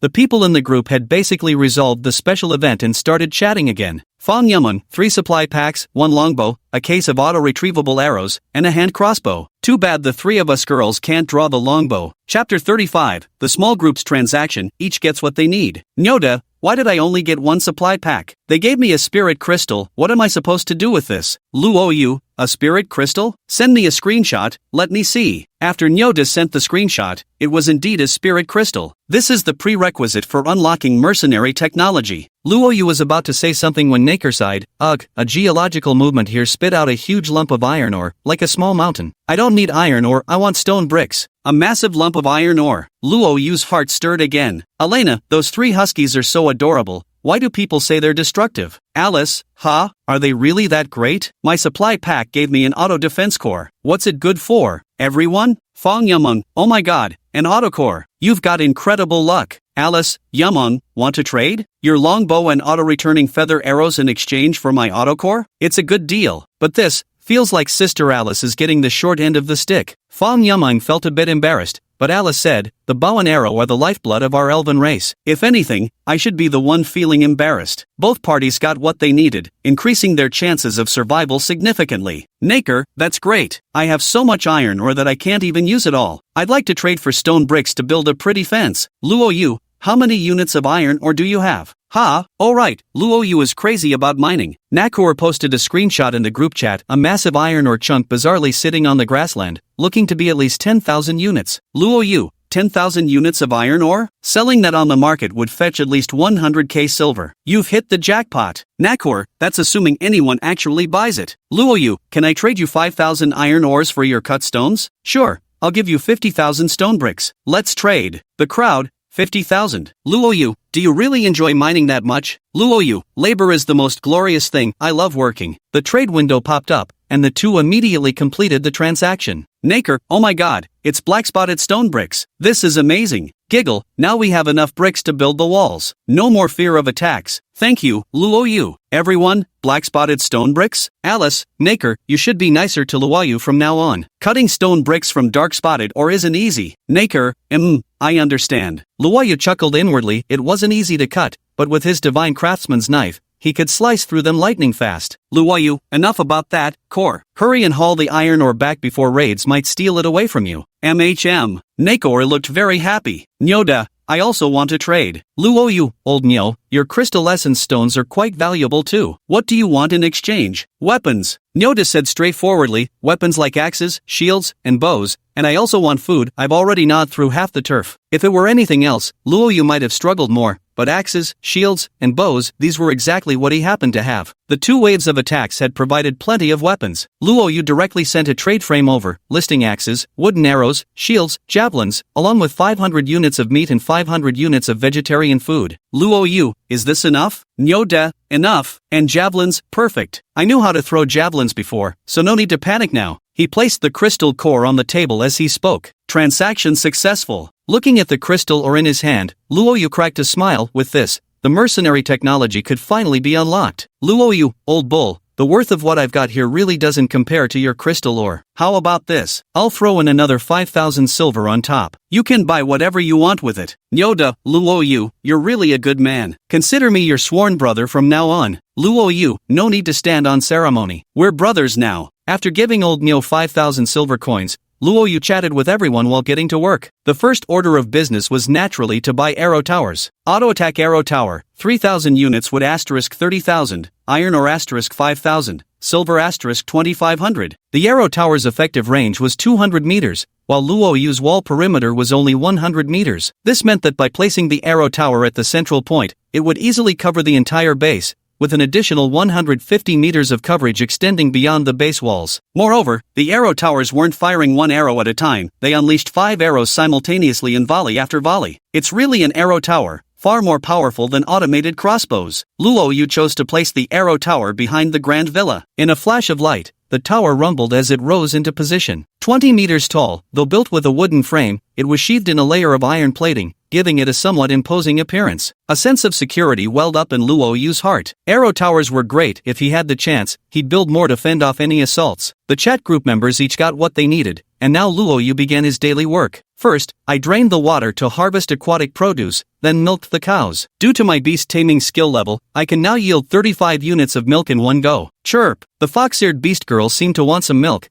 and Luoyu naturally let the adorable little creature drink her fill. Watching the cutie gulping down the milk, Luoyu smiled and said, I'll give you a name. From now on, you'll be called Shao Kong. Chirp! Shao Kong let out a soft cry, her face brimming with smiles, utterly adorable. This is exactly the kind of pet a real man should raise. As a highly intelligent creature, Shao Kong was capable of performing all basic tasks apart from speaking. Mining, farming, irrigation, hunting, even fishing, all came naturally to him. Unlike the fixed skill levels of ordinary folks, Shao Kong's abilities could actually grow and improve. Although everything is currently at LV0, proficiency will naturally increase with time. But high-level labor skills wouldn't be acquired, such as medical treatment, cutting, or crafting. After finishing the milk, Shao Kong voluntarily ran to the vegetable garden, picking up a wooden bucket to start watering. Checking its life skill experience, sure enough, the planting experience was increasing. Luo Yu smiled faintly, opened the technology interface, and directly chose to unlock the mercenary technology. Mercenary technology unlocked, silver asterisk 5000, crystal stone asterisk 1. After clicking confirm, another prompt appeared. You may register your personal information at the Mercenary Plaza. After paying a certain percentage as deposit, you'll be able to accept missions or receive invitations. Chapter 36. Shao Kong is an animal. Luo Yu opened the Mercenary Plaza interface. As a Black Iron Tier warrior, would you like to pay a 5,000 deposit to register as a mercenary? Note, if you fail or voluntarily abandon a mission, your deposit will be confiscated. Luo Yu wasn't in a hurry to register. Instead, he began browsing the Mercenary Plaza. First, he checked the Mercenary Mission Registration Board. There were already some mercenary profiles listed, though not many, fewer than 100. Black Iron Mercenary, Steel Tribe, Male Mission Fee, 10,000 per task, missions completed, 0, success rate, 0%. Black Iron Mercenary, Wing Tribe, Male Fee, 15,000 per task, missions completed, 0, success rate, 0%. Except for powerful races like dragons and angels who have reached higher mercenary ranks, the rest are basically all at the Black Iron level, with prices hovering around 10 to 20,000. Luo Yu browsed through another column, this one listing available missions. Human race, anonymous, female, posted a hiring task, seeking strong protection to safely survive this month-end assault, offering 2,000 silver. Wolfkin race, Noika, female, posted recruitment. Any fellow kin mercenaries available? Help me through this month-end attack. Reward of 2,000. And if you're interested in something more, private message me. Rabbit tribe, anonymous, male. Compared to the number of mercenaries, the task list was already densely packed with thousands of pages,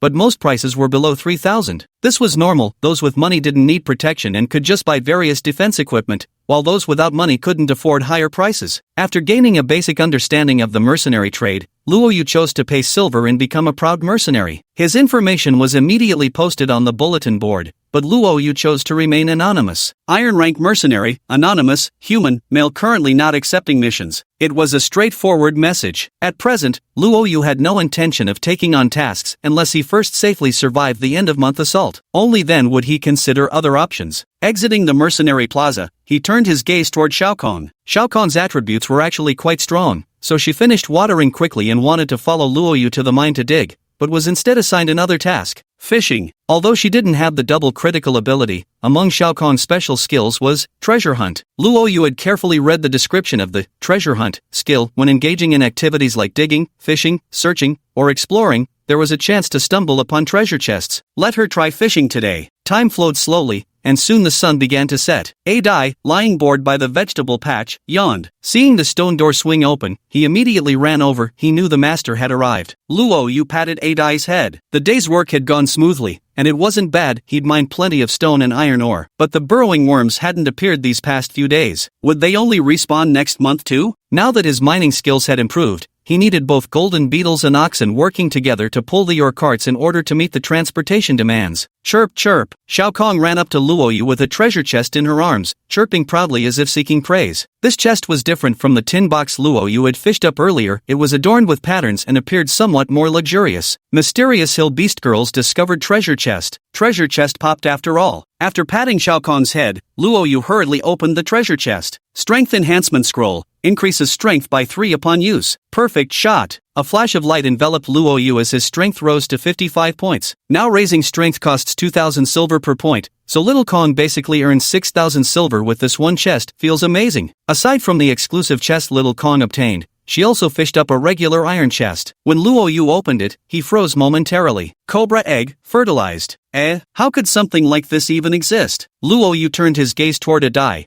only to find that the guy had already run off. After a brief moment of surprise, he decided not to let a die hatch the eggs after all. The current temperature is already above 20 degrees Celsius, so the egg can hatch just by being left as it is. Luo Yu placed the snake eggs in an empty room of the large villa and then had dinner with Shao Kong. All I've been eating is grilled food, with no proper stove or cooking station. After so many days of roasted meat and fish, truth be told, I'm getting pretty sick of it. Let's set up a cooking station after the attack is over. Luo Yu made up his mind silently. This cooking station can prepare graded food, and consuming high-grade food has a chance to grant buffs, even potentially increasing attribute points. Keep in mind, currently, raising attribute points is becoming quite strenuous. Moreover, according to the Heavenly Dao Manual, once all attributes reach 100, they can no longer be increased with silver points. Alternative methods must be used instead. Cooking is one of the methods. The reason attributes can now be assigned is simply because the Heavenly Dao provided a lifeline during the initial state. Otherwise, with so many creatures in the universe having terribly poor attribute points, how many could survive the first wave of attacks? After finishing his meal, Luo Yu followed his usual routine by soaking in the bathtub. After chatting with everyone for a while, he entered the arena. Today's rooms were even fewer than before. Not even Shou Ye came to challenge me. Everyone was pouring their energy into the impending attack. After casually sparring with a few people and earning just under 1,000 taels of silver, Luo Yu left the arena only to make a new discovery. In the modestly sized bathtub, a soft, snow-white body leaned against him. Chirp. Shao Kong rubbed her little head against Luo Yu's chest, appearing quite affectionate. Luo Yu felt himself getting carried away, but reason reminded him that the little creature in his arms was an animal. That said, the gentle touch emanating from the girl-like being was undeniably tender. She's an animal. You can't do strange things to an animal. As this thought crossed Luo Yu's mind, his hands uncontrollably wrapped around Shao Kong's slender waist. Eep! Shao Kong let out a soft cry, seeming to blush. Damn it, why are you blushing? Don't act like a girl. Luo Yu couldn't bear it any longer, yet everyone possesses innate talents, and his finally began to emerge. As a child, he often listened to his grandmother recite Buddhist scriptures, and through constant exposure, he could recite them backwards flawlessly. Avalokiteshvara Bodhisattva, when practicing deep prajnaparamita, clearly saw the emptiness of all five conditions. Form is emptiness, emptiness is form. Lost in meditation, Luo Yu sat quietly while Shao Kong happily played in the water. After meditating, he truly managed to suppress the sinful flames within his heart. Thank goodness, after all, we're not the same species. There's reproductive isolation. If it were Fang Yumling sharing this bath with me, wouldn't that be perfect? Chapter 37. How about we shave each other's heads bald? Thinking along these lines, Luo Yu was about to fantasize when he realized he didn't actually know what Fang Yumling looked like, so he gave up on the idea. You have been affectionate with the Xianqiu beast girl and gained a buff. Planting skill +2, lasting 1 day. Right, as advanced companion creatures, getting intimate with beast girls has a chance to grant buffs. I only agreed to share the tub with Shao Kong to strengthen myself. Yes, this is for survival. Luo Yu, now free of any lingering guilt, chuckled mischievously and said, Come here, Shao Kong, let your master check if your tail has any lice. We must give it a thorough cleaning. After playing with the little fox girl for a while, Luo Yu climbed onto his luxurious bed to sleep. Shao Kong followed him into the room, curled up into a ball on the soft, animal bedding, in the corner, and drifted off comfortably. That was originally Adai's sleeping spot. Yesterday, Luo Yu built a small wolf den by the vegetable patch for Adai, intending to have it guard the crops around the clock, so this space happened to be vacant now. After a while, noticing that Shao Kong had already fallen asleep, Luo Yu suddenly thought of something. Would the luxurious bed's buff probability also affect Shao Kong? Thinking this, he got out of bed, picked up Shao Kong, and placed him on the bed to sleep together. Just sleep, nothing else. When Luo Yu woke up at dawn, he realized he hadn't received any buff himself after all. A 60% chance doesn't trigger every day, but when he turned to look at Shao Kong, he froze momentarily. He noticed her hair had grown much longer. Shao Kong gained buff, hair growth progress 300%, duration, 1 day. No wonder my hair suddenly grew so long. What kind of buff is this? Luo Yu checked the hair growth progress bar. It had actually reached 100% overnight. Come to think of it, he currently had the animal taming buff that boosts creature yields, so he simply used his divine craft knife to slice off this pile of brown hair. Oh whoa! Shao Kong woke up feeling uncomfortable and was startled to see Luo Yu holding a knife pointed at her, thinking her owner was about to slaughter her for meat. Woof whimper. Those pitiful little eyes were truly heartbreaking to behold. Upon realizing Luo Yu was just giving her a trim, she immediately snuggled up to her owner and giggled affectionately. Hair of the Mystic Hill Beast Girl *130. Originally there were only 100 units, but as my beast taming skill leveled up, I received some extra. After checking its properties, I realized this hare is truly extraordinary. It boasts remarkable defensive power and toughness. Equipment crafted from her hair would at least qualify as bronze grade, with the crucial added benefits of temperature regulation, keeping you warm in cold conditions and cool in hot climates. Optimum comfort temperature, 10 degrees Celsius, minimum comfort temperature, -10 degrees C. This attribute is insane. Normal people might get heatstroke at 40 degrees Celsius, but wearing this underwear made of hair only causes heatstroke at 50 degrees Celsius. By the same token, heat resistance is the ultimate defense against heatstroke, and cold resistance is the ultimate defense against hypothermia. Little Kong, it's about to get really hot, how about we shave our heads bald? Luo, you wanted more hair. As for whether baldness was cute or not, it paled in significance when compared to resources. Chirp! Shao Kong seemed to lightly scoff at her master before running out of the villa with a laugh. Even foxes are afraid of bald heads? Luo Yu also burst into laughter,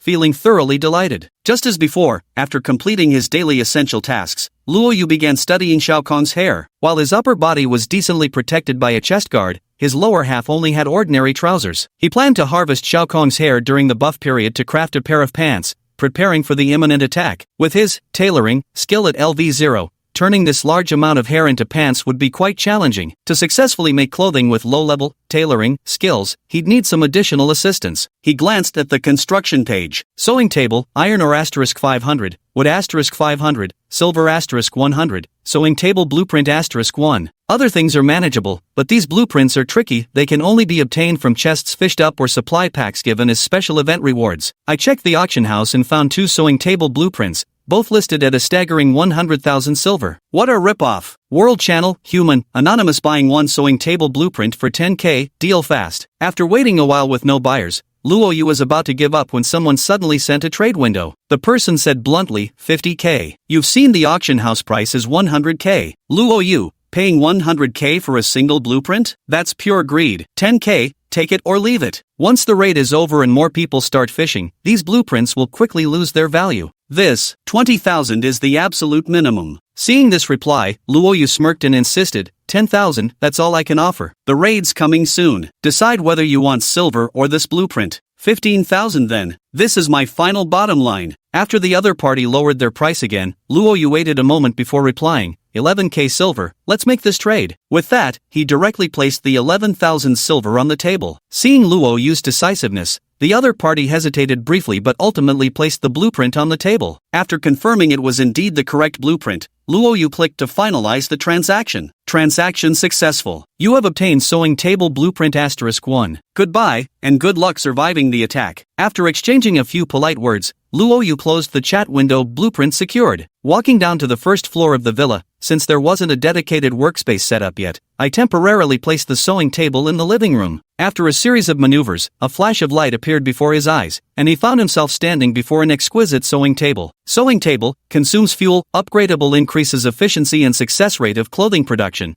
with a chance to craft items of higher quality. Luo Yu nodded in satisfaction. Workbenches of this kind could all be upgraded. The upgrades didn't require silver but instead used workbench upgrade coupons obtained from fishing. The higher the workbench's level, the better the quality of items produced. There was no doubt about that. As for fuel, it naturally runs on wood. The inner workings remain unclear, but simply put, it operates by consuming timber. Luo Yu, overjoyed, read the instructions briefly and immediately threw in 10 pieces of lumber, ready to start crafting. The crafting process was actually quite simple. Just place the materials into the sewing table's material box and follow the on-screen prompts. No proper sewing skills were required. Human race trousers, raw materials *200. Damn, these trousers require a lot of fur. Guess I'll have to wait until Shao Kong's hair grows back tomorrow. For the time being, Luo Yu didn't go mining. Instead, he started digging traps while Shao Kong went fishing as usual, hoping to catch something valuable. Chapter 38, The Assault begins. At the easternmost part of the territory, Luo Yu dug a large pit right at what might be the only entrance. The pit was lined with sharp bamboo spikes. Anyone falling in would immediately be skewered like a honeycomb. The only downside was how much bamboo it consumed. For an entire day, Luo Yu dug over a dozen pits, partly to drain the enemy's combat strength and partly to slow their advance,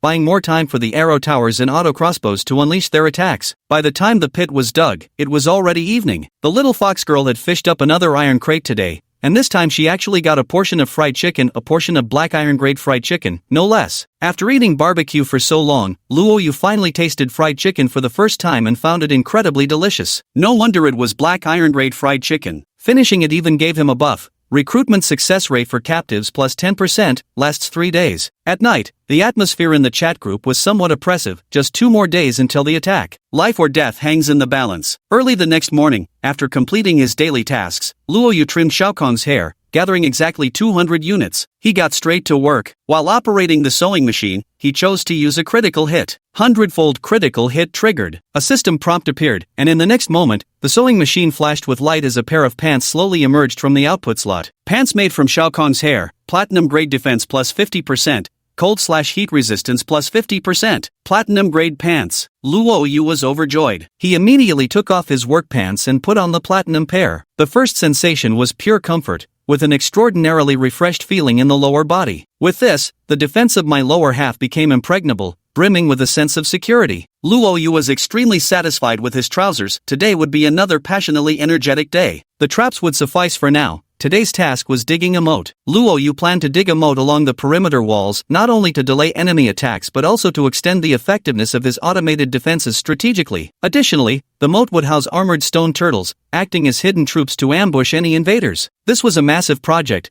but Luo Yu's strength and stamina had long surpassed his former limits. Plus, with Shao Kong by his side, herself quite skilled at digging, they made quick work of it. After a solid day and a half of labor, the moat was finally completed, 3 meters deep, 2 meters wide, with simple drawbridges installed at all 4 gates. Standing atop the watchtower to survey it all, Luo Yu couldn't help but feel his base now held the beginnings of a true fortress. After a month in the heavenly Dao world, being able to construct buildings of this scale gave Luo Yu a genuine sense of accomplishment. At night, Luo Yu lay on the spacious bed chatting with everyone after a bath. While the little fox girl beside him had already fallen asleep early, she was completely exhausted. Fong Yameng, is the attack coming tomorrow morning? Will it start at the same time? I'm so nervous, I can barely sleep. Alina, don't be afraid. At worst, it's just some indigenous people attacking. It's nothing serious. Naker, today I finished patching up the last section of the wall. Let's pray tomorrow's enemies won't climb over it. Alice, may the goddess bless us all. Nyoda, after eating the food you Luo gave me and wielding the axe he provided, I'm now bursting with energy. Luo Yu, everyone, get some rest early and recharge for tomorrow's big battle. Fong Yameng, Luo Yu, aren't you nervous? Luo Yu, it's fine. What's meant to come will come. If it's a blessing we'll welcome it. If it's disaster we can't avoid it. After facing things bravely, you'll realize nothing was as hard as you imagined. Luo Yu. After a moment of silence, Fong Yameng replied,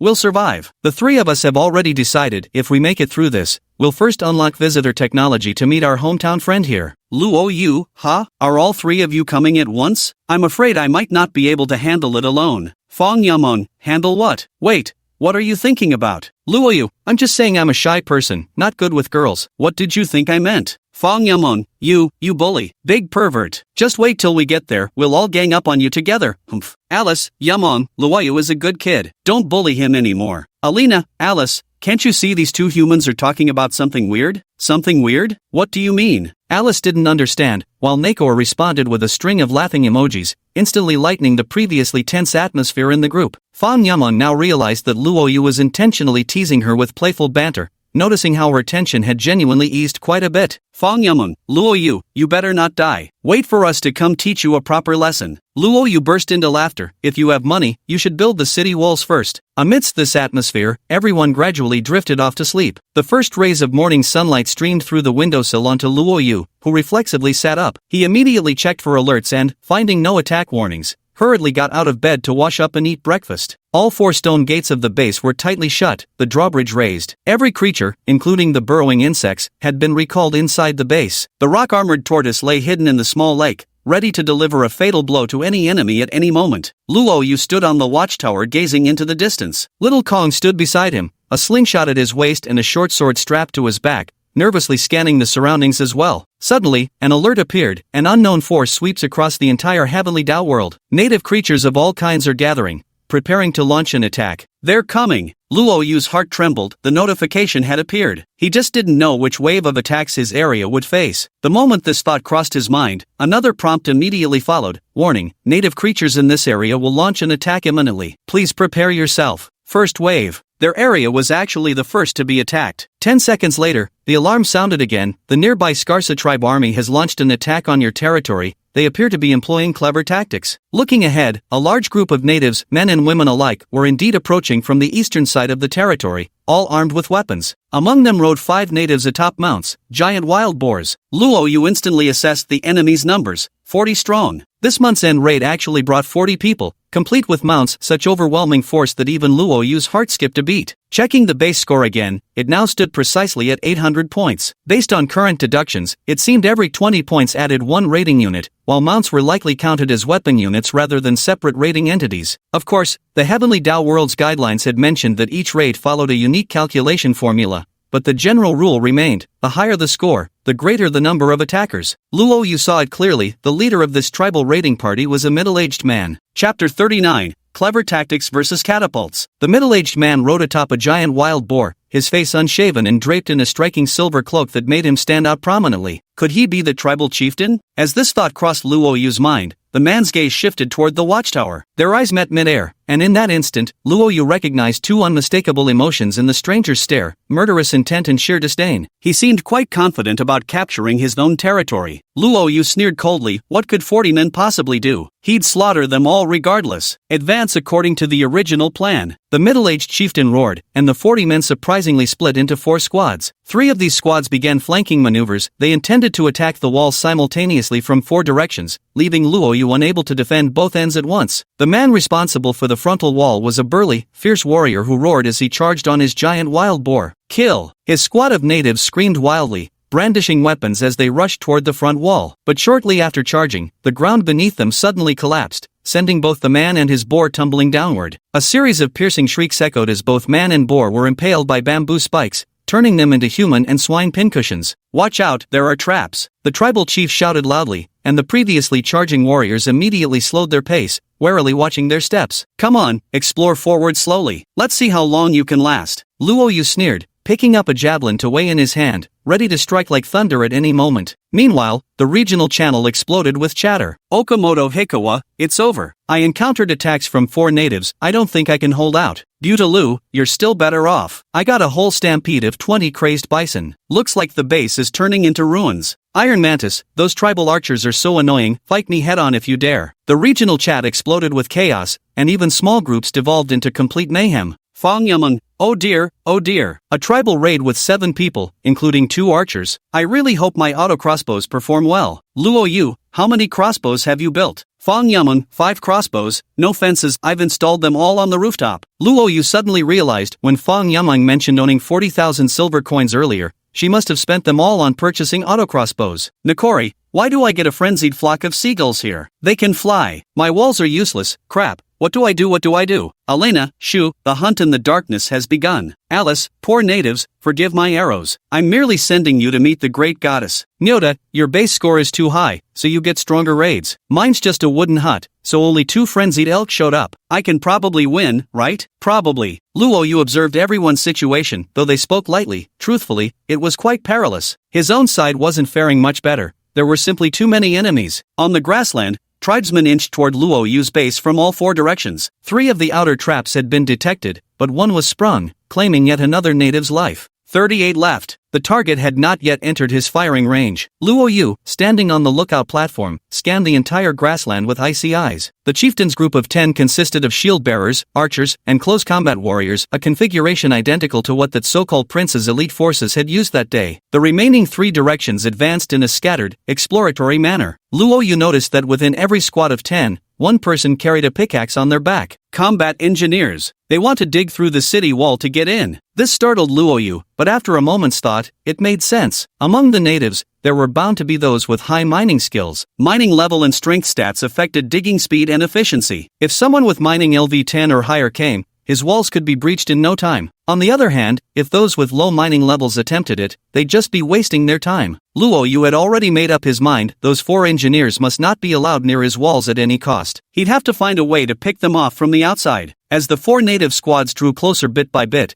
there came a moment when they stepped into the firing range of the automatic catapults. Whoosh! A stone was hurled through the air. The man at the front of the eastern group, who had been cautiously inspecting the ground, was struck squarely in the head, crushed into a pulpy mess by the impact. 37 enemies left. Catapults. The chieftain frowned as he witnessed the scene from a distance. That catapult had an impressive range, but he didn't order a rapid charge toward the city walls, for no one knew how many traps might be hidden beneath this apparently flat expanse of grassland. Whoosh! Another stone came tumbling down, but this time it missed its mark, letting the wary natives exhale slightly in relief. But soon, more stones came crashing down, this time targeting the chief's squad encircling from the west. Their formation consisted of 5 members, amounting to 2 small teams. The stone traced an arc through the air before smashing directly into one of the teams. "Watch out!" Someone shouted loudly as the shielded warrior gritted their teeth and charged forward with their shield raised. Boom! With a dull thud, the shield was shattered outright by the flying rock. The shield bearer spat out a mouthful of blood, his arms mangled and bloody, collapsing unconscious on the spot. Another one down, 36 more to go. With shields lost, the squad immediately scattered and advanced in skirmish formation. A faint sneer curled at Luo Yu's lips as he stood atop the watchtower. Clever tactics? Can they match my catapults? Whoosh! Boom! Another thunderous crash erupted as the catapult launched toward the northern side. A female archer, realizing the boulder was hurtling straight for her, reacted with lightning reflexes, diving into the water just in time to avoid the deadly hail of shattered stone. But after this jump, she regretted it. Hidden in the water was a giant turtle that stretched its long neck and bit down on her ankle, dragging her into the water. No matter how she struggled, she couldn't break free. The male soldier nearby couldn't make it in time to rescue them. Only 35 left. "Leave her alone, everyone stay away from the pond." The chief's commanding shout rang out as he glared at Luo Yu with murderous intent in his eyes. The stone-armored turtle in the water didn't kill the female archer after drowning her. Instead, as Luo Yu had previously instructed, it carried her into the moat on its back and then brazenly tossed her beneath the city wall. Immediately afterward, a silver-armored beetle flew out, grabbed the unconscious, drowned archer, and dragged her inside the city walls. Inside the walls awaited bulls, cows, wolves, and insects, better not to wake, for awakening meant certain death. Everything appeared eerily coordinated, the animals moved with such synchronized precision they must have either rehearsed countless times or were seasoned collaborators in predation. Chapter 40, Chief, this plan is too risky, let's retreat. Recalling how 2 groups from their tribe had already been wiped out at this base,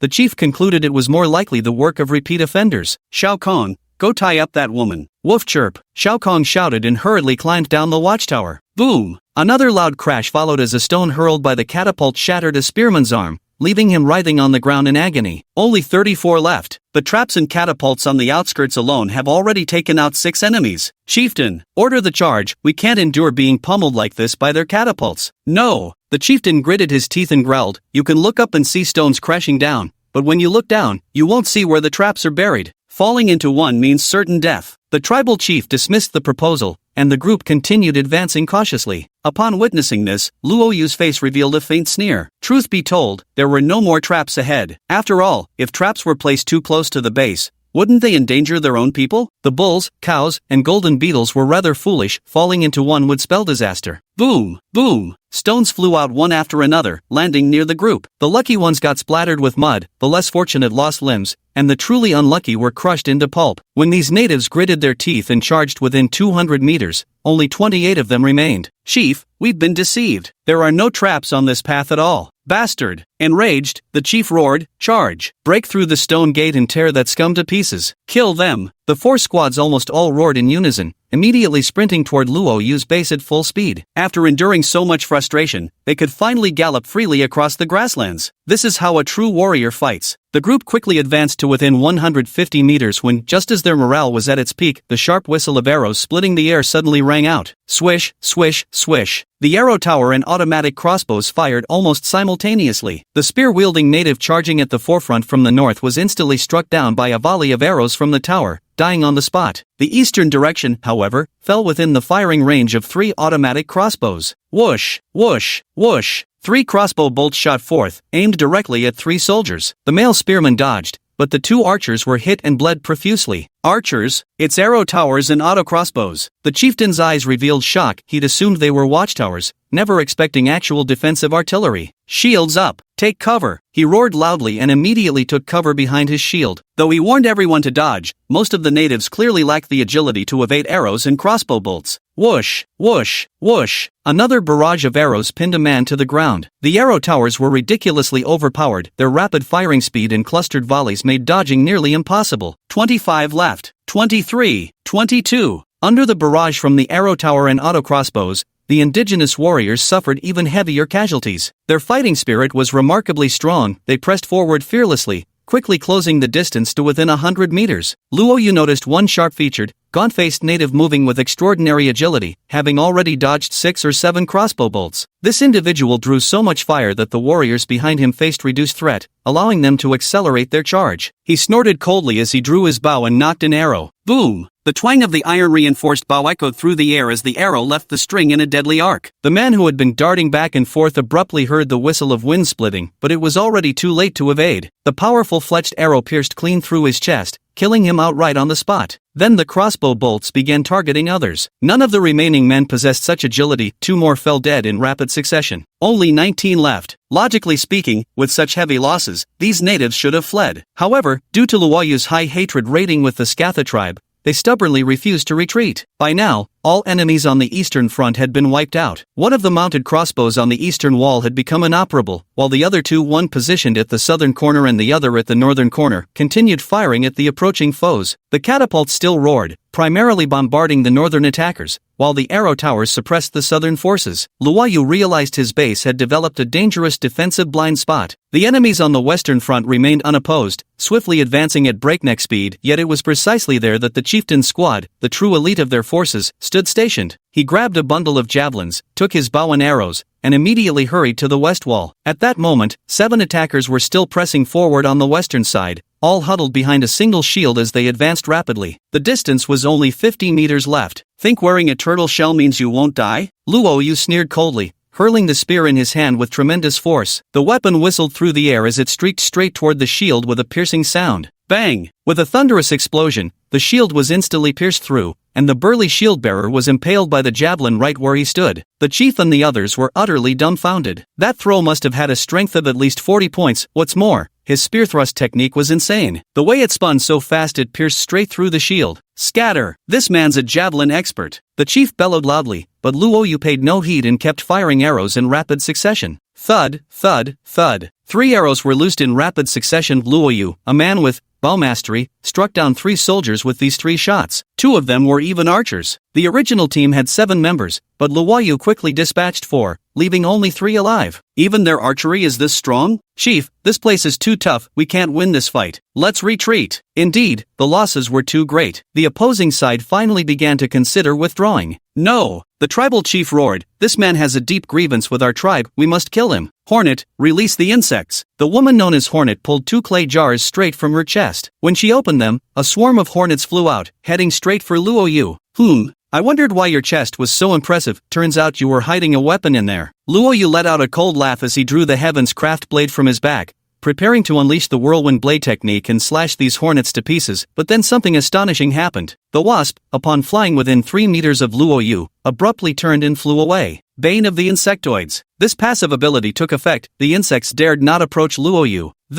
Chief, this man is unnatural. The woman called Hornet cried out in terror, but in the next instant, a javelin came flying and struck her chest with a thud. Because it was struck with the gun stock, there was no penetration. The blow made the woman spit out a mouthful of blood and knocked her unconscious on the spot. Chapter 41, Annihilation. Rewards distributed, a huge windfall. However, just this slight delay allowed the chieftain and another muscular swordsman to come within 30 meters of the wall. Break open the stone gate. The chief roared, and his mount, a massive wild boar, let out a howl as it charged toward the stone gate, clearly intending to ram into it head-on. Boom! With a dull thud, the massive wild boar slammed violently into the stone gate. Its tusks shattered instantly, spraying fragments as its skull cracked open. The beast collapsed dead on the spot. Meanwhile, the stone door only bore a faint crack where it had been struck. Can a big wild boar break through when even the mighty bull failed? The burly man beside him quickly advised, Chief, that's a black-spotted stone gate, it cannot be broken. Let's get out of here. The chieftain nearly spat blood from sheer fury as he stared at his mount that had suddenly dropped dead. Crossbow bolts, arrow towers, black-spotted stone walls, turtles in the water, winged insects in the sky. Not only does the Lord possess formidable strength,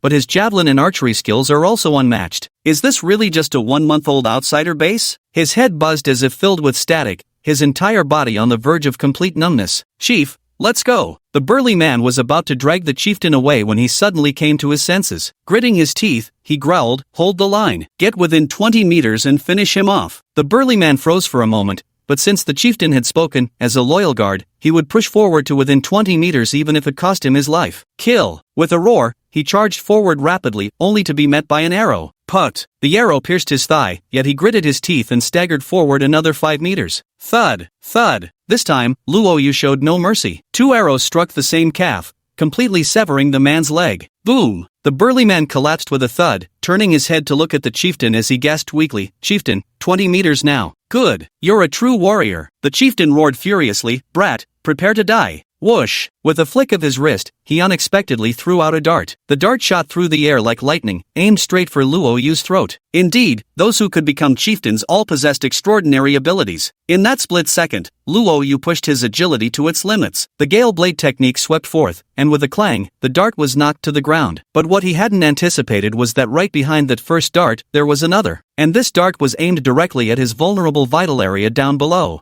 This is a chain of flying daggers. This chief is so impressive. At this moment, Luo Yu had no time to block, he could only react instinctively, dodging to the side. Fortunately, his reflexes were lightning fast, the dart didn't pierce his thigh directly but grazed past it instead. Ha ha, ha ha ha. The chieftain roared with laughter, "You're done for, boy. My darts coated with viper venom from their fangs, even a scratch means death. You're finished." The chieftain's face was full of ferocity, the kind of ferocity that comes from long-awaited vengeance. "Just a scratch? Who told you I got scratched?" Luo Yu pointed at his pants and sneered, "Sorry to disappoint, but these pants are platinum grade. Someone like you couldn't even scuff them." White gold grade? You damn well have white gold grade pants?" The chieftain widened his eyes staring at Luo Yu's thighs. Upon seeing them completely unharmed, he was so enraged that he vomited blood in fury. Impossible, how? His face was filled with disbelief, but the next moment, he felt a sharp pain in his throat, a feathered arrow had already pierced through it. Nothing is impossible. Amid Luo Yu's mocking laughter, the chieftain collapsed to the ground, bringing an end to his formidable life. Bad news, the chief is dead. The moment he fell to the ground, the natives began fleeing in panic. Congratulations on repelling the indigenous tribes' attack. End of month rewards issued. You have received 8,000 silver, 800 iron ore, 800 lumber, 800 meat, 800 vegetarian rations, bronze treasure chest ×1. You have slain the tribal chieftain and gained additional rewards, bronze equipment chest ×1. A new Ska the tribe chieftain will be elected in 3 days. Your hostility level with this tribe has increased. Continuous prompts emerged one after another, and Luo Yu successfully fended off the end of the month assault, securing a substantial reward. These are the development resources rewarded by the Heavenly Tao, but to be honest, apart from the bronze tier treasure chest, the other items aren't really considered precious by Luo Yu. Of course, this was only the first month's attack, after all. Now was not the time to overthink. After leaping off the wall, Luo Yu flung open the stone gate and roared, "Everyone charge out! Hunt them down!" The bullish big guy in the dimwit charged out with great fanfare, but when it came to capturing prisoners, Little Kong was the most efficient. Though her slingshot had a range of only 20 meters, its power was formidable, a single stone could knock a person unconscious. Combined with her high agility, she was downright ruthless. Of the 8 fleeing natives, 1 unluckily stepped into a trap and died, while the other 7 were all captured alive. The second wave of attacks didn't begin until 3 hours later. In contrast, the assault led by Luo Yu's 40-strong team concluded in less than an hour, remarkably swift. These people charged swiftly and perished just as quickly. I checked the group chat, silence prevailed, they must still be fending off the attacks. The regional channel was no different, save for a handful of posts, mostly final words. Some must have succumbed to the assaults by now. Luo Yu silently whispered prayers for their journey into the afterlife and began clearing the battlefield. First, the captives, those with broken hands or feet, were all sold on the spot for ransom. A total of 6 people fetched 7,500 taels of silver. 9 individuals remained unharmed and intact. After securing them all, I administered medicinal herbs to treat their wounds, better to keep them alive until they could be sold. As for the herbs, since I already harvested a batch,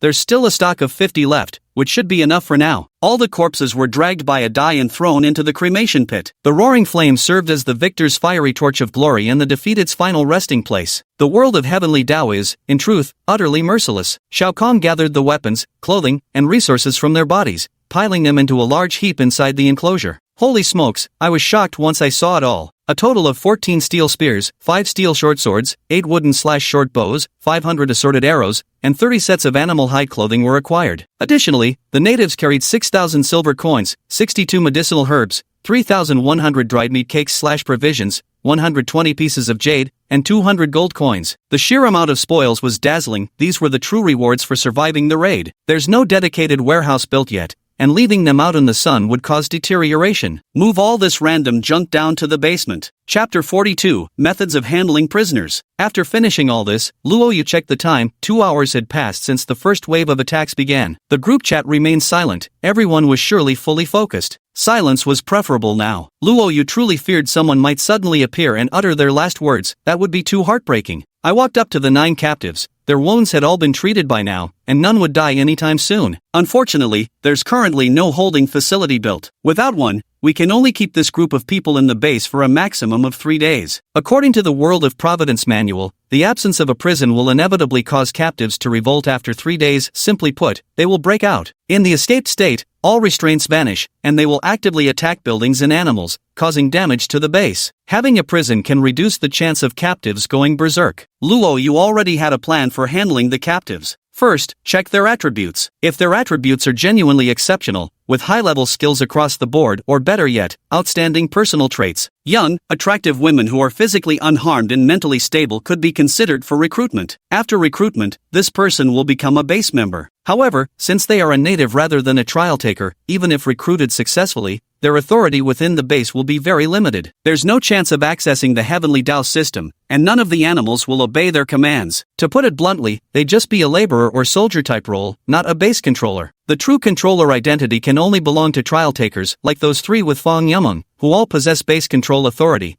though with one person taking the lead. As for why women were chosen, in the heavenly world, personal abilities were all quantified into data. The innate physical differences between men and women became far less pronounced. If nurtured well, a woman's abilities in all aspects could surpass those of men. Thus, female members could equally serve as laborers, and young girls were pleasing to the eye besides. Why not take advantage of that? Truthfully, the most critical factor was that non-controller class base members would increase the base's rating, and substantially so. This would intensify the attacks at the end of the month. If their attributes were subpar, the gains wouldn't be worth the risks. Additionally, animals can also perform manual labor, and they don't increase the scoring. What's more cost-effective is obvious at a glance. Looking at the 9 people standing before him, 6 men and 3 women, Luo Yu examined their attributes one by one. The tribal natives usually excelled in skills like farming, hunting, and excavation, while abilities such as sewing and crafting were generally weaker. Sure enough, none of the 9 possessed attributes that truly satisfied Luo Yu. A 23-year-old woman would do, the one who stuffed cans in her chest to release wasps. She's decent looking and has a 1-star insect controlling trait. We could list her at a higher price in the auction house. As for recruitment,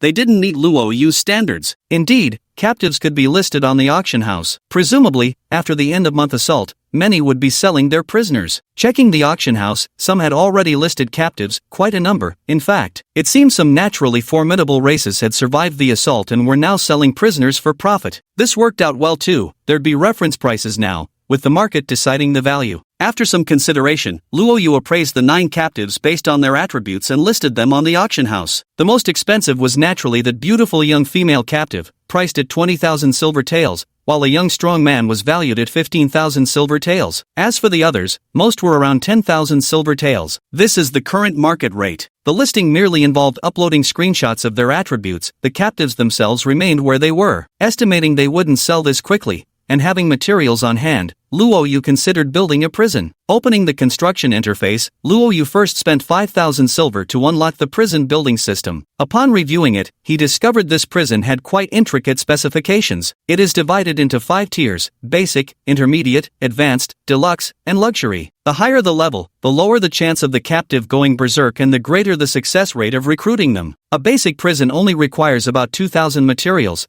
reducing escape chances by 30% and increasing recruitment success by 10%. It's passable. The intermediate version cuts escape rates by 50% and boosts recruitment by 20%. Luo Yu's goal was to build a high-level prison, reducing escape risks by 70% and increasing recruitment success rates by 30%. Advanced prison, construction materials *200,000, silver *20,000, iron *10,000. Damn, that's ridiculously expensive. Better start with a basic one for now and upgrade later when I've gathered enough materials. Once confirmed, a small prison appeared in the southwest corner of the base. Luo Yu tossed the captives inside one by one. Though their ropes were removed, handcuffs and shackles automatically materialized around their wrists and ankles, incredibly convenient. The primary prison had no single cells, everyone was crammed into one large room with nothing but a partitioned toilet. Luo Yu, moved by a pang of conscience, spent some stone materials to craft 9 individual stone beds and placed some dried meat cakes beside each one before calling it done. With a loud slam, he locked the prison gate and walked away without a backward glance. He had no desire to see them again. He skimmed through the chat group once more, but there was still silence. The regional chat channel is already buzzing with activity. I survived, but I lost a leg. Damn these savage tribes, those bastards. Buddy, unlock the disability healing technology, there's still hope. Don't need it. I'm from the Centipede clan. My legs grow back by themselves. Get lost. Is old Finn still alive? Gone. Before, I saw him say his cabin was torn apart by 2 bears. At this point, the guy's probably done for.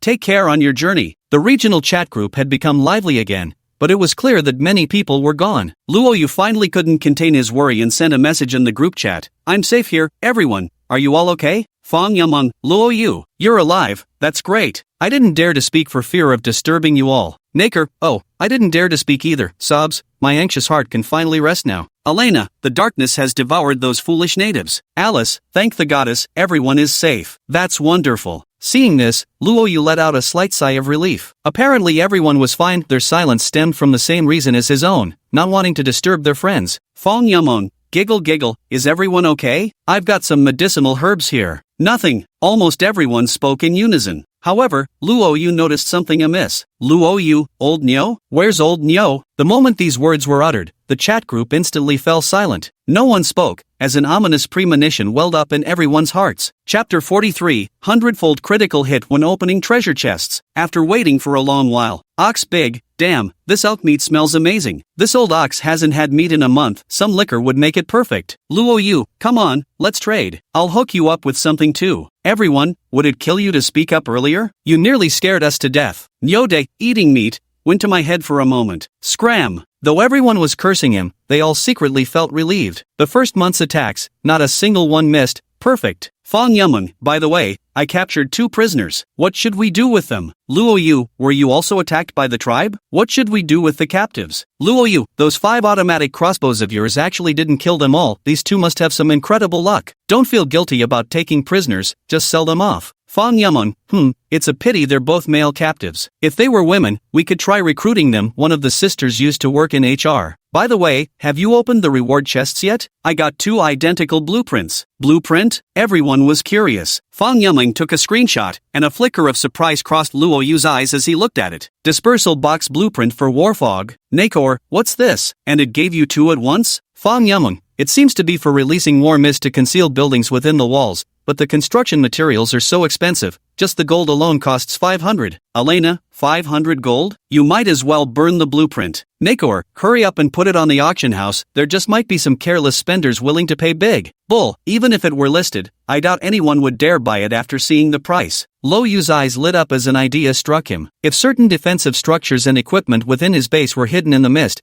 preventing enemies from knowing exactly how many arrow towers or catapults he possessed, it could instantly inflict heavy casualties on the opposition when they attacked. Luo Yu, alright, I'll help you take care of 1 ticket. I happen to have 3 female captives here. How about we trade? Fang Yameng, oh, really? Luo Yu, you're such a kind person. A kind person? Luo Yu, are you giving me the nice guy card? Fang Yameng, no, oh, not that either. Why not just send it to you? Giggles, hurry up and trade. A transaction window popped up. Luo Yu first removed the 3 female prisoners from the auction, and he didn't mind losing a bit of the deposit at all. Opening the base menu, he placed the 3 female captives into the trading interface. Fang Yameng, all 3 of them are quite young, and their attributes aren't bad either. Luo Yu, it seems I've taken advantage of you again. Luo Yu chuckled inwardly. Captives could be captured anytime, but blueprints that only dropped from treasure chests were truly rare. Clearly, he was the one benefiting here. It had to be said, Fang Yameng's hidden skill must be extreme luck. Luo Yu,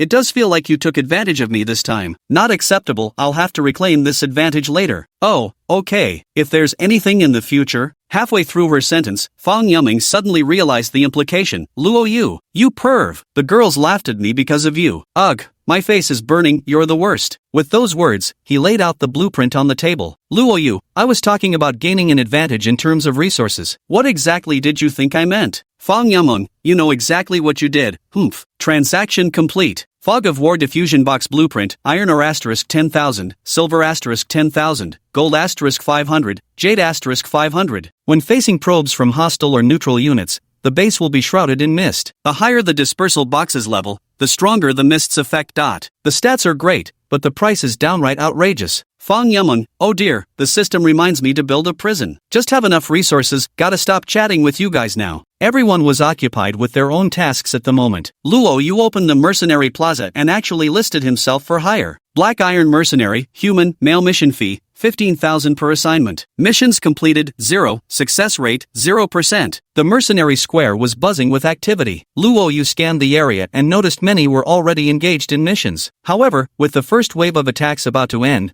the chances of grabbing a new assignment seemed slim. He decided to wait, who knew, someone might just hire him. Seizing the opportunity, Luo Yu resolved to open his treasure chests, 1 bronze tier random chest and 1 bronze tier equipment chest. After a silent prayer, he cracked open the random chest first. 100-fold critical hit triggered. You have opened the treasure chest and obtained the item. King Octopus's Egg, Platinum Grade. King Octopus Egg, incubation temperature 0 to 100 degrees Celsius. Current incubation progress, 80%. Luo Yu widened his eyes in disbelief. It had actually given him an octopus egg, and a platinum grade one at that. He had a rough idea of what the king octopus looked like. Raising it in the lake would let it handle enemies from the north. Luo Yu placed the octopus egg in his bedroom, planning to try crit hatching again later. After silently reciting the phrase once more, the prompt reappeared. 100-fold critical strike triggered. You opened an equipment treasure chest and obtained portable storage bracelet, diamond tier. Holy shit? Luo Yu was dumbfounded. He was actually given a storage bracelet. Do such things even exist in this heavenly Dao world? Staring at the unremarkable silver bracelet on his wrist, Luo Yu hurriedly checked its details. Portable storage bracelet, internal capacity 1000 cubic meters, cannot store living creatures or own items. A 1000 cubic meter space roughly equals 10 meters in length, width, and height, quite spacious, yet still limited. Luo Yu promptly stored the divine craft knife, bow, and javelin inside. With a flick of his wrist, the knife appeared in his palm. Another flick, and the knife vanished, replaced by a javelin. Marvelous, truly marvelous. Luo Yu was overjoyed. This was way too powerful. He hurriedly checked the base's score, still unchanged. Phew, equipment didn't affect ratings yet. Just as he was reveling in delight, a system notification arrived. First wave ended, 4 hours. Survival rate of all challengers attacked in Heaven's Path world, 59.772%. The second wave of attacks begins. The data was stark, but the truth was far more brutal. Nearly half of all sentient beings had fallen in this attack, unable to withstand the onslaught. This figure doesn't even include the wounded or disabled. The world of Heavenly Dao did not provide any casualty rate statistics, but one didn't need to think hard to know the numbers would be horrifying. Of course, within the Heavenly Dao world, even if half of the countless trillions of living beings across all realms perished, the remaining numbers would still be incalculable. Luo Yu sighed silently in his heart, praying for his sister's safety. Speaking of which, the second wave of attacks has already begun. Why hasn't anyone hired me yet? Could it be discrimination against me for being human? Chapter 44, Mercenary Luo Yu. Since no one was hiring him at the moment, he might as well eat. Among the previous spoils of war, he had obtained a dish labeled, Princess of the Scathach Tribe's loving meal for her betrothed. Sadly, the princess's fiancé had been riddled with arrows by the defense towers. Luo Yu figured he might as well sample the taste of this meal. He picked up a chicken leg and took a bite. Damn, it tasted absolutely amazing. This was the most delicious chicken leg Luo Yu had ever eaten. No, the most delicious food ever. Luo Yu devoured his meal while mumbling with his mouth full. This princess, must have a cooking skill at least LV10 or higher. Next time they attack, let's capture her alive. Just as Luo Yu was preoccupied with thoughts of this princess, a system notification arrived. You have consumed a love lunchbox, gaining the buff, charm immunity, 1 day. The princess's loving cuisine has a certain chance of making her beloved immune to charms from the opposite sex. Beloved one? What a shame, this meal box can't make my beloved invincible. After finishing the delicious love lunchbox, Luo Yu was in high spirits. He began storing frequently used items, such as tools like pickaxes and hemp ropes, in his personal storage space. Just as I finished tidying up, another notification appeared. You have been hired by the dwarf race. Teleportation in progress, please prepare. You may cancel the employment task midway, but the 5,000 deposit will be forfeited. Luo Yu froze for a moment. Someone actually hired him at the price of 15,000. 5, 4, 3, 2, 1. As the countdown ended, Luo Yu felt the world spin before his eyes, only to find himself in an unfamiliar place. It was a stone hut with its door wide open. Two male dwarf corpses lay on the ground, while another dwarf leaned weakly against the bed, barely alive. The dwarf stared at Luo Yu with desperate hope, gasping out, "Save me, take all my money, just save me." Regaining his senses, Luo Yu's eyes narrowed. He was invincible for 5 seconds, though unable to attack. This was meant to give the mercenary time to react. Besides the dwarf, there were 2 natives in the room. Unlike the Skasa tribesmen who had attacked his territory, these natives had crimson eyes, and status bars floated above their heads, mind-controlled. Once the 5 seconds passed, Luo Yu sidestepped with ease, dodging a thrusting spear before slashing out with his heavenly craft blade. The blade cleaved straight through the first native's shoulder, and with another swing, Luo Yu sliced the second native clean in half. "Help me!" The male dwarf cried for help. Luo Yu walked over and saw that both his legs had bloody holes, his arteries punctured beyond stopping. There was no saving him. He glanced at the natives still scaling the outer walls and frowned. "What's going on? Why are so many natives attacking?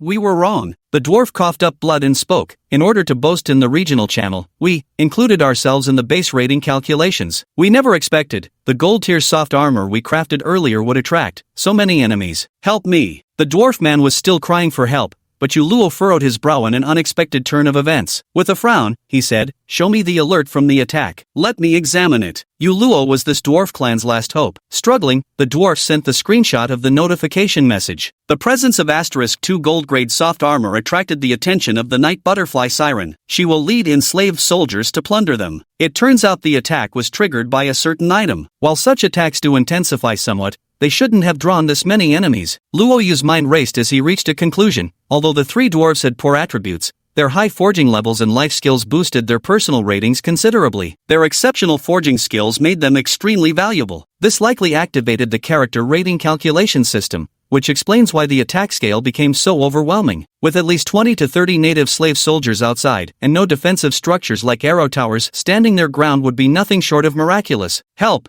Save me!" The dwarven man reached out toward Luo Yu, but in the next moment, his pupils dilated sharply as he exhaled his last breath. Notification: all challengers in this territory have perished. All items within the territory will now reset to neutral status. You may choose to exit the mission and return to your base, or remain in the unfamiliar territory to repel the incoming attacks. Maximum stay duration in neutral base, 6 hours. There's such a thing. Realizing the situation, Luo Yu naturally chose to stay behind. His gaze fell upon the 3 dwarven corpses. Just as the heavenly Tao had described, the bodies of trial takers began to dissipate after death, leaving behind a base core, along with some of their most valuable possessions. Luo Yu immediately snatched up the base core bead. This was truly a treasure. Upon use, it could enhance various critical metrics of his base: expandable area, soil fertility, abundance of aquatic resources, and more. Even if it's just a slight improvement, everything is a process that accumulates gradually. He directly stashed the base core into his storage space, then grabbed the 2 golden soft armors left behind by the corpses. "Soft armor. The soft armor belongs to my master. Give me the soft armor." A manipulated native soldier lunged straight at Luo Yu, only to have his head chopped off with a single blade strike. Luo Yu's gaze swept across the stone house, spotting several pieces of gold, jadeite, and 3 scrolls left behind by deceased dwarven clan members on the bed. The room also contained other resources. Needless to say, he took them all. "You have obtained smithing skill scrolls *3, gold *20, jadeite *60, bronze mirror *1. After clearing out everything in the stone house, Luo Yu rushed outside only to discover all the natives had scaled the wall. About a dozen were now charging in his direction. On the wall stood a bewitching woman of about 18 or 19, dressed in black with a pair of dark wings on her back, currently gazing at him with cold indifference. Is this the night butterfly? Luo Yu's eyes swept across the scene. There were 2 stone houses, a vegetable patch with small banana trees growing in it, and not far away lay a trembling antelope. Without any hesitation, he immediately rushed into the other stone house. This appears to be a forging workshop, with various tools chaotically scattered about. Luo Yu directly collected the pile of resources on the table. "You have acquired iron essence *200, silver essence *100, and weapon embryos *2. You have acquired steel forging table *1, golden soft armor. Give us the golden soft armor." As Luo Yu was sweeping through, the native slave soldiers had already blocked the gate. 2 of them charged in first, only to be swiftly cut down by Luo Yu, each falling with a single slash of his blade. Chapter 45. Bento boxes forge an iron-willed man. The next moment, his Tiangong blade hacked repeatedly, and the stone wall was instantly cleaved open with a gaping hole. The Tiangong blade was essentially a stone-cutting tool. Ordinary rock dwellings posed no obstacle whatsoever to Luo Yu. He rushed out of the forge and dashed straight into another stone house. Storage room? A glint of delight flashed in Luo Yu's eyes. The warehouse was piled with large quantities of iron ore, along with daily necessities like fishing rods and wooden barrels. The fishing rod was especially valuable. Each person was only given one initial fishing rod. They couldn't even be bought. Having an extra one would bring countless advantages. You have obtained fishing rod *1. You have obtained iron ore *5000. Alert, your storage bracelet capacity at 70%. Please organize promptly to avoid overload. Luckily, I managed to land a storage bracelet with that critical hit earlier, otherwise, I wouldn't have been able to carry all these resources. After looting the warehouse, Luo Yu wanted to leave, only to discover the entire stone house was surrounded. A bewitching woman's voice rang out outside. Mercenary, you can't return to your base in combat mode. Hand over the golden soft armor, or I'll kill you. Night Butterfly's voice was quite pleasant, but Luo Yu didn't feel the slightest panic. True, he'd need 5 seconds out of combat to escape, but these natives stood no chance of stopping him, and he still has a chance for a critical hit. There's absolutely nothing to fear. He sneered coldly, sorry, but I never give up what's already in my hands. You want the soft armor? Then show me you have what it takes. Right after saying this, a javelin suddenly appeared in his hand, which he hurled with tremendous force. A charging slave soldier was instantly impaled through the chest, and the remaining momentum of the spear pinned another soldier, blocking the doorway to the spot. Luo Yu seized the opportunity to rush out of the stone house. But these slave soldiers weren't pushovers either. 4 archers fired simultaneously, sending 4 arrows whistling toward Luo Yu. Luo Yu's nimble figure dodged them all simultaneously as a light flashed from the storage bracelet on his wrist, revealing an iron-backed bow in his hand. Thud, thud, thud, thud. Under the mastery of archery, he fired 4 arrows in succession, directly killing 4 archers. This is a storage bracelet. Excellent, you've piqued my interest even more. Night Butterly licked her lips, while Luo Yu responded with a cold smirk. I'm quite interested in you too. You'd better not let me catch you, or I'll make you regret being alive. Deal. Night Butterfly sneered coldly. Then let's see who catches who. Attack. Kill him. A dozen melee slave soldiers charged at Luo Yu simultaneously. At that moment, Luo Yu unleashed his hurricane blade technique. After a chaotic flurry of slashes, the first 4 charging slave soldiers were cleaved down instantly, though Luo Yu suffered a glancing spear wound to his thigh in the process. Seeing this, Night Butterfly sneered, a mere human, you won't last. She thought Luo Yu was injured, but after he killed 2 more slave soldiers, she realized he wasn't hurt at all. Is his lower body really that tough? No, his pants, those are gold-tier pants. Just as she was in shock, Luo Yu had already carved his way through the encirclement with the Gale Blade technique and dashed toward the vegetable patch. With a forceful tug, he uprooted the banana tree entirely and swiftly stored it inside his bracelet. You obtained small banana tree *1. Banana trees were excellent loot. Although he didn't particularly care for bananas, Shao Kahn would probably love them. Take it back and plant it. Those are my favorite bananas, leave the tree alone. Witnessing this scene, the Night Butterfly flew into a rage. With a flap of its wings, it released a pinkish current of air that surged toward Luo Yu. Though the Night Butterfly lacked combat power, the powder from its wings had a controlling effect. This was chemical warfare. Luo Yu was slightly dazed as the pink airflow rushed over him. Notice, you have been targeted by a charm attack and are currently in an immune state. Damn, that box lunch really came through. Luo Yu pretended to stagger a few steps, then shook his head and started firing arrows with a bang, killing 3 more natives. Now only 4 natives remain. Let's see how long you can hold out. Night Butterfly grew furious, rapidly flapping its wings. A pink mist enveloped Luo Yu completely. Feigning unsteadiness, he appeared to be on the verge of collapse. Perfect opportunity. Hurry, capture him alive. I claim this slave as mine. The 4 slave soldiers immediately dropped their iron spears and charged at Luo Yu barehanded. But the next moment, Luo Yu suddenly regained his clarity, unleashing the whirlwind blade technique once more. Having discarded their weapons, the 4 slave soldiers were instantly cut down. Ah! Yi Dai let out a sharp screech. Seeing Luo Yu pounce toward her, she hastily flapped her wings and took flight. Ha! It can fly? Luo Yu was startled. In the blink of an emotion-fueled thought, he suddenly fell backward onto the ground, lying motionless. Yet his lips kept murmuring, Night Butterfly, come here, Night Butterfly. Phew! The nocturnal butterfly in midair let out a slight sigh of ease, then smugly hummed,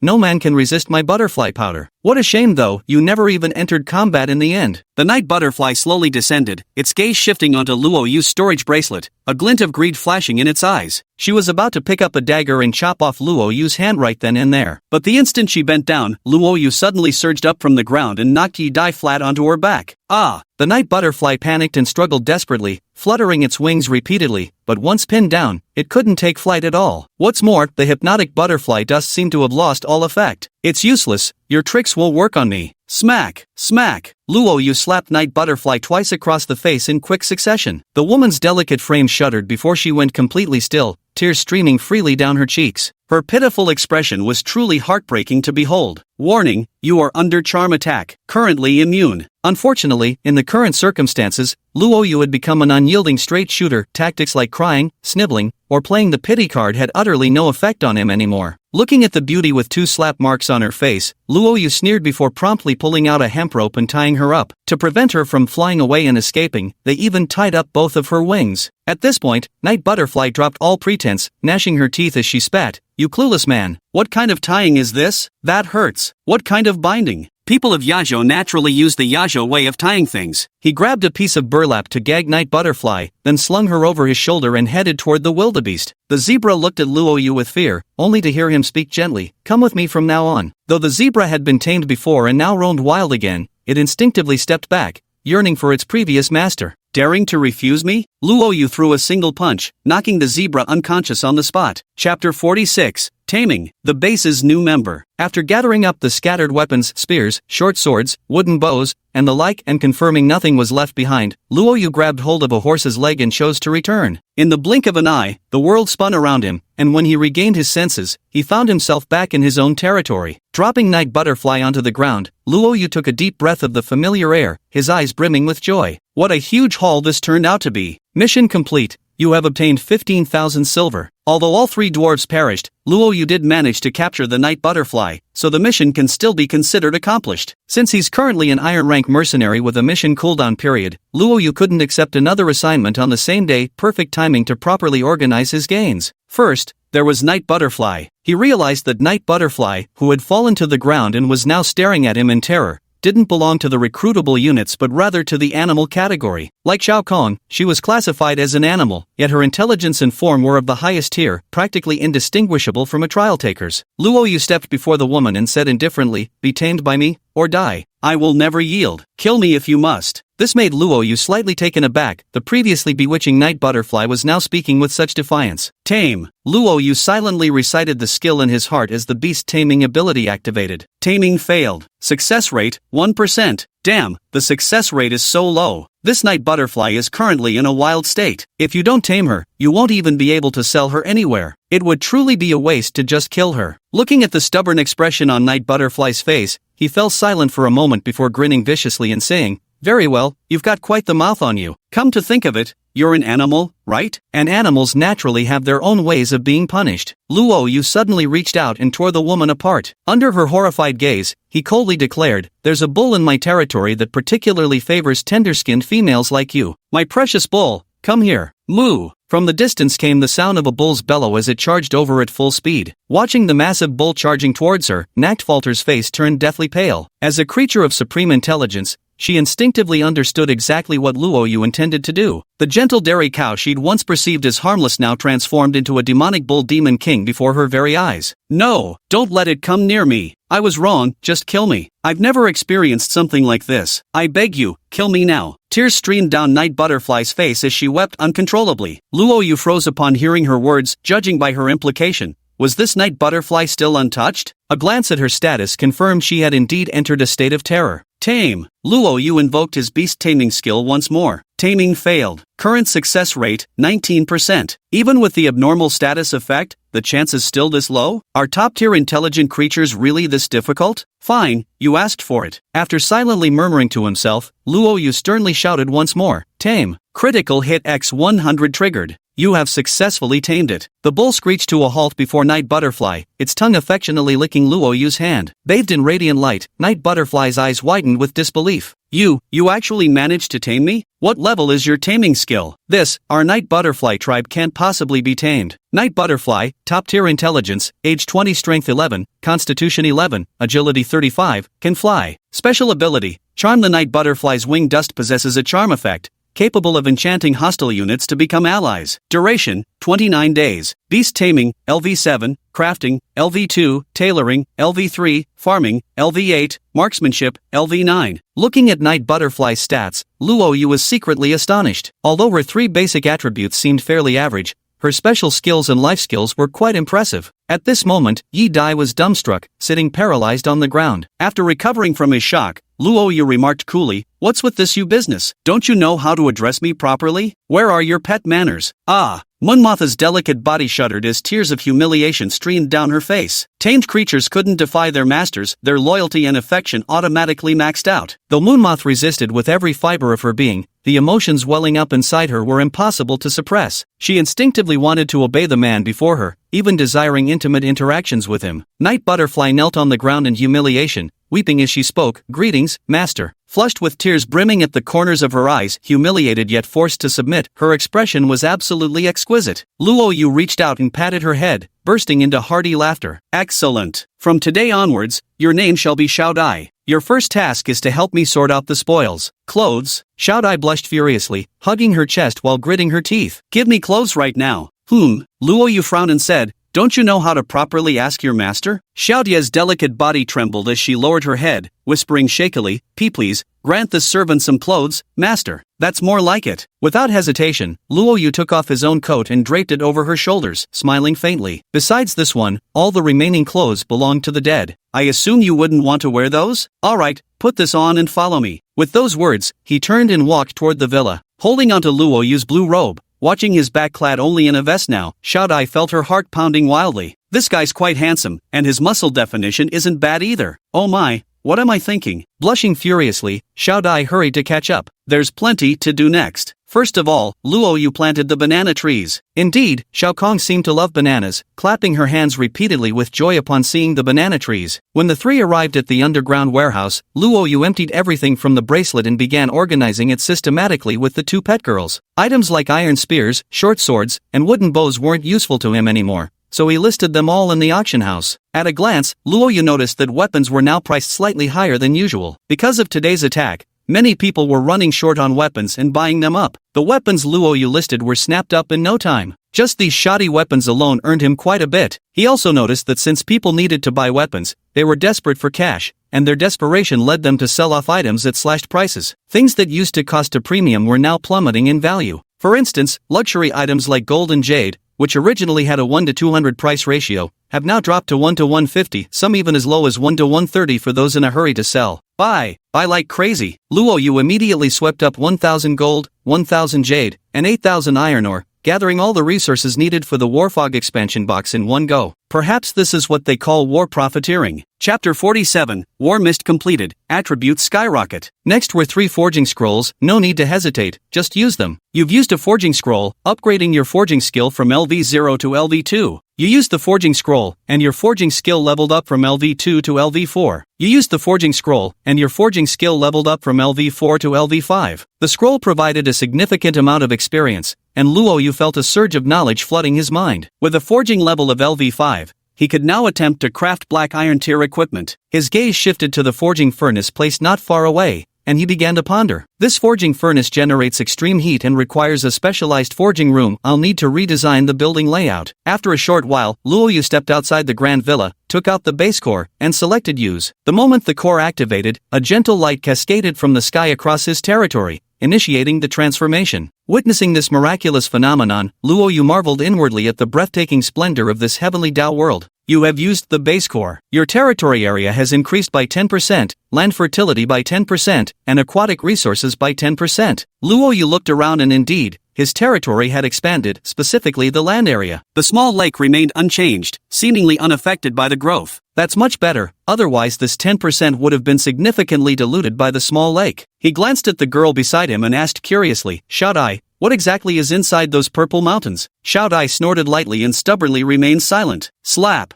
Luo Yu gave her a light smack on the buttocks, making her yelp in surprise before she blushed and cried, "It's all mountains. Endless ranges of mountains. That's all I know. Pets don't lie to their masters." Luo Yu nodded, collected his wandering thoughts, and prepared to construct the warfog chest. Moments later, on the villa's rooftop balcony, Luo Yu placed the metal chest inside the small attic with its window wide open. A faint mist emanated from the attic's small window, then vanished before Luo Yu's eyes. Indeed, the warfog only affects enemies. It's completely harmless to creatures within the territory and doesn't hinder sunlight penetration. Warfog has expanded across the entire base. Current visibility rate within the fog, 30%. At 30% visibility, one can only make out vague outlines. There will be time to upgrade later. Reducing that visibility rate to 0% would be ideal. Having completed all of these tasks unnoticed, it had already reached the time of sunset. Luo Yu glanced at Little Butterfly and said, "Take some provisions and throw them into the prison." Yes. Little Butterfly fluttered her wings and flew towards the prison, while Luo Yu began preparing dinner. After dinner, the sky had completely darkened. In the bathroom, Luo Yu lay in the wooden tub, beginning to execute his grand plan. Adding attributes. Not bad. Today Luo Yu realized that boosting his personal strength at this stage was highly rewarding. The main reason was that he possessed martial skills, allowing him to fully unleash the potential of his attribute values. With such high attributes, he could effortlessly repel the attacks single-handedly, cutting through enemies as easily as slicing melons and chopping vegetables. Checking his wealth, the current balance shows his base has 70,000 silver. His current stats showed 52 strength, 39 constitution, and 38 agility. No hesitation, first priority was leveling constitution and agility to 50. You've consumed 23,000 silver to enhance constitution and agility attributes. Looking at the virtual operation panel before him, Luo Yu repeatedly clicked on the behind the strength stat. You spent 2,000 silver to upgrade strength by 1. After continuously raising strength to 60, another 16,000 silver was spent, leaving him with 31,000 remaining. Luo Yu then proceeded to rapidly click on the for agility and constitution. Finally, he allocated points to agility and constitution, raising them both to 60. No more allocations for now, keeping some in reserve. Thus, his updated panel displayed the following changes. Trials participant, Luo Yu. ID, Earth, Summer Country 23333. Base score, 800 points. Sanitation value, 30 points. Entertainment value, 20 points. Strength, 60. Constitution, 60. Agility, 60. Personal traits. The sanitation value has dropped significantly due to the increased number of captives in the base, the addition of 2 animals, Little Butterfly and the Wildebeest, along with the recent rainy weather. Moreover, the piled-up clothes of the deceased haven't been sold yet, causing the sanitation value to plummet to a critical point. Any further drop would lead to sickness. Luo Yu wasn't worried about himself falling ill, but rather about the animals, captives, or his 2 little darlings in the base getting sick. That would be quite troublesome. Meanwhile, the entertainment value has risen by 10 points. Since there was Xiao Dai now, according to the World of Heavenly Dao manual, adorable little creatures like Xiao Dai and Xiao Kong were meant to provide entertainment for people. Plus 10 entertainment points. A high entertainment value comes with several benefits. First, it boosts everyone's mood, making them less prone to illness. Second, it grants access to some bizarre, random buffs. Occasionally, these peculiar buffs can even turn the tide in battle. For instance, the heartwarming lunchbox Steel Straight Man buff is pretty OP. Suddenly, a notification popped up. This month's wave of attacks has concluded completely. Survival rate, 47.168%. Summer officially begins tomorrow. Please make necessary preparations for the season. Alice, it's over. So many innocent lives have been lost. Let us pray for them. Elena, Alice, you should pray that you survive the attacks at summer's end yourself. Fong Yamun, with summer here, food storage becomes a major issue. Has everyone made preparations? Nakor, it's hard to preserve food without ice. I think we should find a way to deal with the giant monster fish in the lake this summer. That way, we can get more aquatic products, and we might even catch some good stuff while fishing. Nyoda, I don't really care. There's grass everywhere in summer. Food is easy to find. Luo Yu, with summer coming, autumn won't be far behind. Let's clear more fields and stock up on food for winter. Fong Yamun, and also, the rain will be plentiful in summer, but the ground will get muddy. Everyone should pay extra attention to hygiene. Everyone in the group chatted excitedly, making plans for the future, their hearts brimming with anticipation. Indeed, after this assault, everyone had built up confidence and glimpsed the hope of becoming stronger. Though the world of heaven's law is cruel, it truly offers the path to strength. Who wouldn't desire to stand atop the countless races of the universe as a supreme powerhouse? Even Luo Yu dreamed of one day becoming a king-class mercenary. How utterly legendary would that be? Luo Yu, Fong Yamun, have you tried recruiting those 3 prisoners? Fong Yamon, already recruited one. The success rate is 70%. The crowd. Luoyu, beast taming, recruitment skills, and insane luck, all 3 appearing in one base. Did the heavenly Dao glitch or something? Chapter 48. Trading can also crit. At dawn, Luoyu, who had just woken up, habitually pushed away Shao Kong, who was resting on his arm, and immediately checked the notifications. 2 captives had indeed been sold. The 2 strongest male captives were sold, netting 30,000 silver. He secretly rejoiced in his heart, but then spotted Xiao Dai curled up at the foot of the bed, clutching one of her own legs. Didn't she say last night she was going to sleep on the mat? How did she end up here again? Luoyu chuckled inwardly and gently brushed her stomach with his foot, instantly rousing Xiao Dai awake. She blinked her eyes open, and upon realizing her current situation, hurriedly let go of the leg she was hugging, her face flushing red as she stammered, I didn't mean to sleep with you. It's just because I was tamed by you, so I couldn't help it. I couldn't control myself. It's absolutely not like I wanted to sleep with you on purpose. Luoyu chuckled in amusement. Your face is so red, why are you so embarrassed? Was all that bold behavior before just an act? Are you actually just a pure little cutie? When have I ever been licentious? Little Butterfly was very displeased, but Luoyu waved his hand and said, enough, your butterfly powder is stuck to the bed. Clean the sheets later. Saying this, Luoyu carried the drowsy Shao Kong to wash up. Butterfly powder? Damn it, I've tucked away my wings. Hasn't he noticed yet? Xiao Dai snorted indignantly before quickening her pace to catch up. Breakfast was still milk and eggs, which Luoyu and Shao Kong happily devoured, but Xiao Dai seemed to find it hard to swallow. I'm going out to the grasslands for a while. Watching Xiao Dai's retreating figure, Shao Kong looked puzzled. While Luoyu understood somewhat, she was going to pick flowers in the meadow. Though Xiao Dai could eat grains and mixed foods, her ideal nourishment was flower nectar. Night butterflies were actually quite pampered creatures. Sigh, raising a pet isn't easy. Luoyu let out a light sigh. After finishing breakfast, he headed straight for the prison. There were still 4 male prisoners left. Luoyu dragged them out without hesitation. Hadn't they just raided 3 dwarf bases earlier? They'd obtained plenty of tools, so it was the perfect time to put them to work. You 4, get to the mine and start digging. Luoyu snorted. Work hard, and you'll be fed. Slack off, and I'll stab you dead on the spot. Understood? The 4 captives weren't particularly strong, and with their hands and feet shackled, they couldn't possibly resist Luoyu. Hearing his orders, they obediently headed towards the mine. As for Shao Kong and Xiao Dai, since there happened to be 2 fishing rods available, he assigned them fishing duty. Standing atop the perimeter wall, Luoyu surveyed his entire territory as he began planning his next course of action. The top priority now was improving the base's sanitation level, at least restoring it to 60 points to prevent diseases. The fastest way to improve sanitation levels was naturally to lay flooring. With the abundant summer rains, if they didn't install floors soon,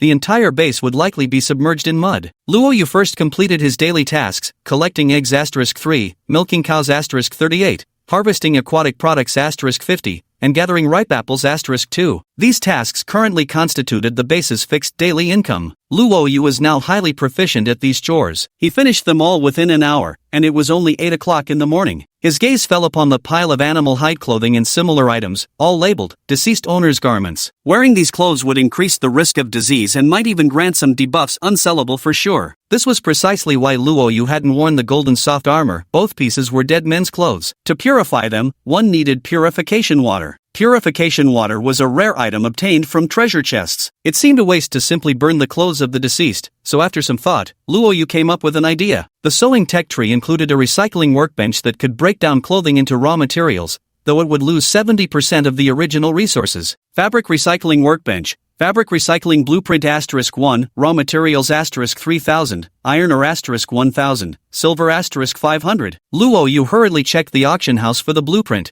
but found nothing. World channel, human, anonymous buying 1 fabric recycling blueprint, DM me with offers. Luoyu used up his 1 daily opportunity to speak globally today. Almost immediately, a trade window popped up in response. The Zerg, 4444 despicable human, I have what you want. 200,000 silver, take it or leave it, not a coin less. This 4444? A strange expression flickered across Luoyu's face. Wasn't this the same outrageously cocky mantis monster from before? Still acting so arrogant now, huh? Luoyu, this thing is only worth 10k. Here's 20k from me. Consider the extra as your funeral expenses. Zerg 4444, what did you say? You humans, besides having foul mouths, what other skills do you really have? I might sell it cheaper to others, but for you humans, double the price, 40,000. Take it or leave it. This guy seems resolute in his stance. Ever since I cut him down with that slash, he's probably held a deep-seated hatred for humankind. Given Luo Yu's temperament, he would have just closed the trade window outright, but these blueprints, they truly were something he needed. At that moment, a thought crossed his mind, and with a slight curl of his lips, he placed 40,000 taels of silver on the table. Stupid bug, let's make a deal. Weren't you all tough talk earlier? What made you buy it in the end? Human trash is just trash, worse than fucking cockroaches. With this money to boost my stats, I'll wreck all you useless losers in the arena. As he spoke, he pressed the button. Luo Yu silently recited the words in his mind before clicking on the trade option. 100-fold critical hit triggered, transaction completed. As soon as the prompt appeared, Luo Yu's heart leapt with joy. The blueprint was finally his. On the other side, Bug Clan 4444 was stunned. Why 400 silver? You lied to me? Damn it.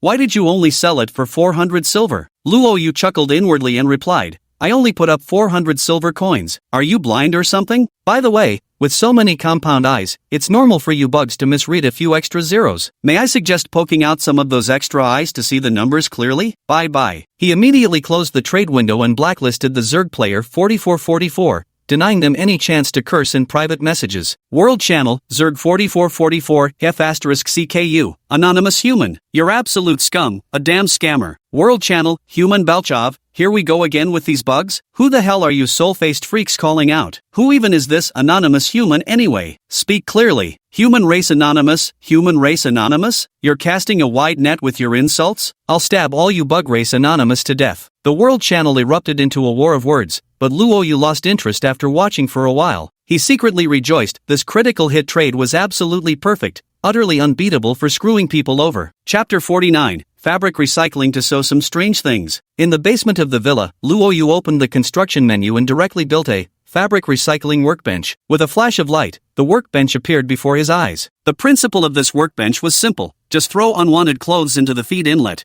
and before long, raw materials would emerge from the outlet. After a moment, a die carried a pile of the deceased's clothing and stacked it in front of the workbench, while Luo Yu began his attempt. The workbench hummed for a while, and sure enough, a piece of tribal animal hide clothing disappeared, while the output chute produced deer hide *10, cotton fabric *10. Brilliant! Luo Yu was very satisfied. There was plenty of clothing from the deceased left to throw in. No need to hold back. Half a day later, Luo Yu finally finished the work. The deceased's clothes were gone without a trace, but in their place, the box was now filled with piles of fabric raw materials. I checked the base's hygiene score. Sure enough, it increased by 5 points. Excellent! He spent a little more time sorting and arranging the various fabrics into categories. After tallying them up, he acquired a total of deer hide *503, cotton cloth *721, heavy fur *460, common leather *777. All of this could be used to make clothes, quilts, or even lavishly crafted into sofas if one wished. What's more, Luo Yu also had a sewing machine. It would be such a waste to just sell raw materials without processing them. Luo Yu's own tailoring skills were low,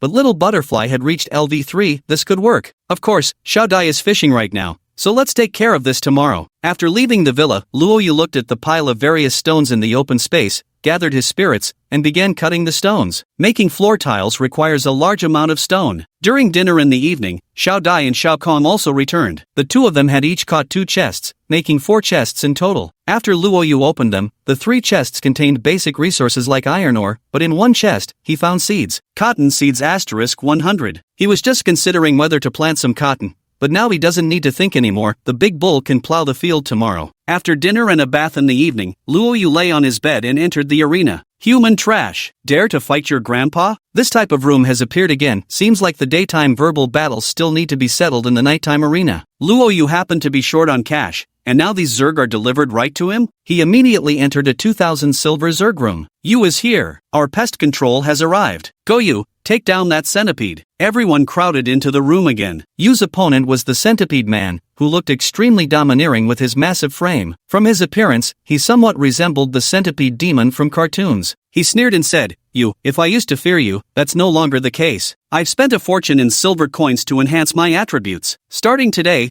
I'm going to drive you out of the arena. 3, 2, 1, begin." Bang, bang, bang, bang. Luo Yu's figure surged forward as he unleashed his Stormwind Saber technique. The Tiangong saber in his hand hacked wildly. The Mantis Man's exoskeleton stood no chance against Luo Yu's lightning-fast blades. K.O. Time taken, 3.8 seconds. Instant kill. Which bug could possibly last 5 seconds against Brother Yu? Not bad, this time they lasted 2 seconds longer than last time. If these bugs keep stacking their stats, maybe they'll survive another 2 seconds? Brother you, I'm your ultimate fangirl. Let's be friends. I'll cover the friend fee. Go brother you. Drive those bugs out of the arena. Our brother you has worked so hard. Do you know how much sweat he shed in secret? Stop demanding so much from him. The human chat channels were buzzing with all sorts of comments, while the Zerg slunk away in disgrace. The centipede man was chopped into pieces, and Luo Yu didn't want to linger, exiting the arena directly. You have obtained 2,900 silver. After clearing another room and obtaining 1,000 silver, Luo Yu chose not to stay, promptly leaving the arena. It wasn't that Luo Yu didn't want to fight more to earn more money. Rather, fighting too much would make his reputation too fearsome. People would start avoiding him, automatically blocking him from joining rooms,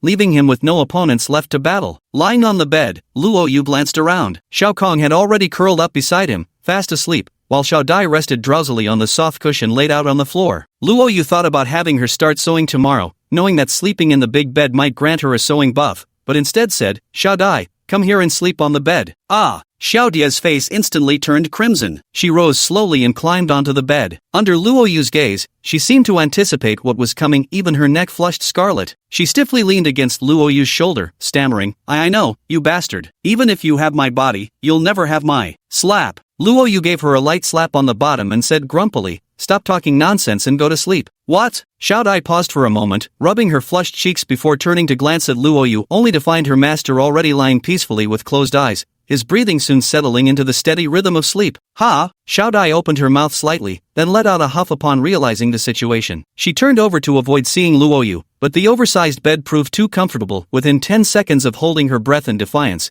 she had already drifted off to sleep. Waking up in the morning, Luo Yu received a buff. 5% reduction in material consumption when building, lasts 10 days. Holy shit! After holding out for 2 days, I finally got such a great buff. Time to work on the floors. He turned to look at Xiao Kong. This time, she didn't get a buff, but Xiao Dai received one. Tailoring LV3, lasts 1 day. Sometimes, you really have to marvel at how luck works. When one thing goes right, everything else follows. Well, look at that, luck's finally on my side. After waking the two girls up, I assigned their tasks while we had breakfast. Shao Kong, go harvest the fish pond first, then do some fishing. Chirp. Shao Kong let out a soft chirp. This kind of simple task was right up her alley. Luo Yu turned to Xiao Dai and said, Xiao Dai, your taming and sewing skills are excellent. First, go milk the cows and collect the eggs. After that, start sewing some clothes. I'll sketch a design for you, and you can just follow that style. Yet Luo Yu dipped his finger into some milk and began to paint. After a moment, Xiao Dai blushed and lightly scoffed, Master, these bust measurements, can they really be sold? Isn't it embarrassing? Luo Yu replied earnestly, when we arrived in the world of Heavenly Tao, everyone was wearing the same style of clothing. I subtly probed Fong Yameng, and it seems none of the women had something like this. They'll definitely sell. Make 10 pieces first, and I'll test the market. Understood. Xiao Dai muttered, something so embarrassing, if this sells, pigs might fly. Chapter 50, The Mutant Octopus in Ladies' Underwear. After breakfast, everyone went about their own business. Luo Yu delegated the milking and fish-catching tasks to the two little cuties, significantly lightening his workload. Summer has arrived, and the truly suitable hours for outdoor work are early morning and late evening. Today is the third day of summer, and the noon heat is already beginning to intensify. Luo Yu's first task is to hatch that colossal king octopus egg. Holding the egg carefully, he walked to the small lakeside. As he silently murmured a phrase in his heart, a prompt promptly appeared. Critical success. The colossal king octopus's growth efficiency has increased by 100 times. The egg in his hand began to transform rapidly. Luo Yu hurriedly placed the baby octopus on the ground, where it affectionately rubbed its tentacles against his calf, all the while continuing to grow in size. Notification: the growth process of the king octopus defies natural laws and has undergone mutation. Mutated form,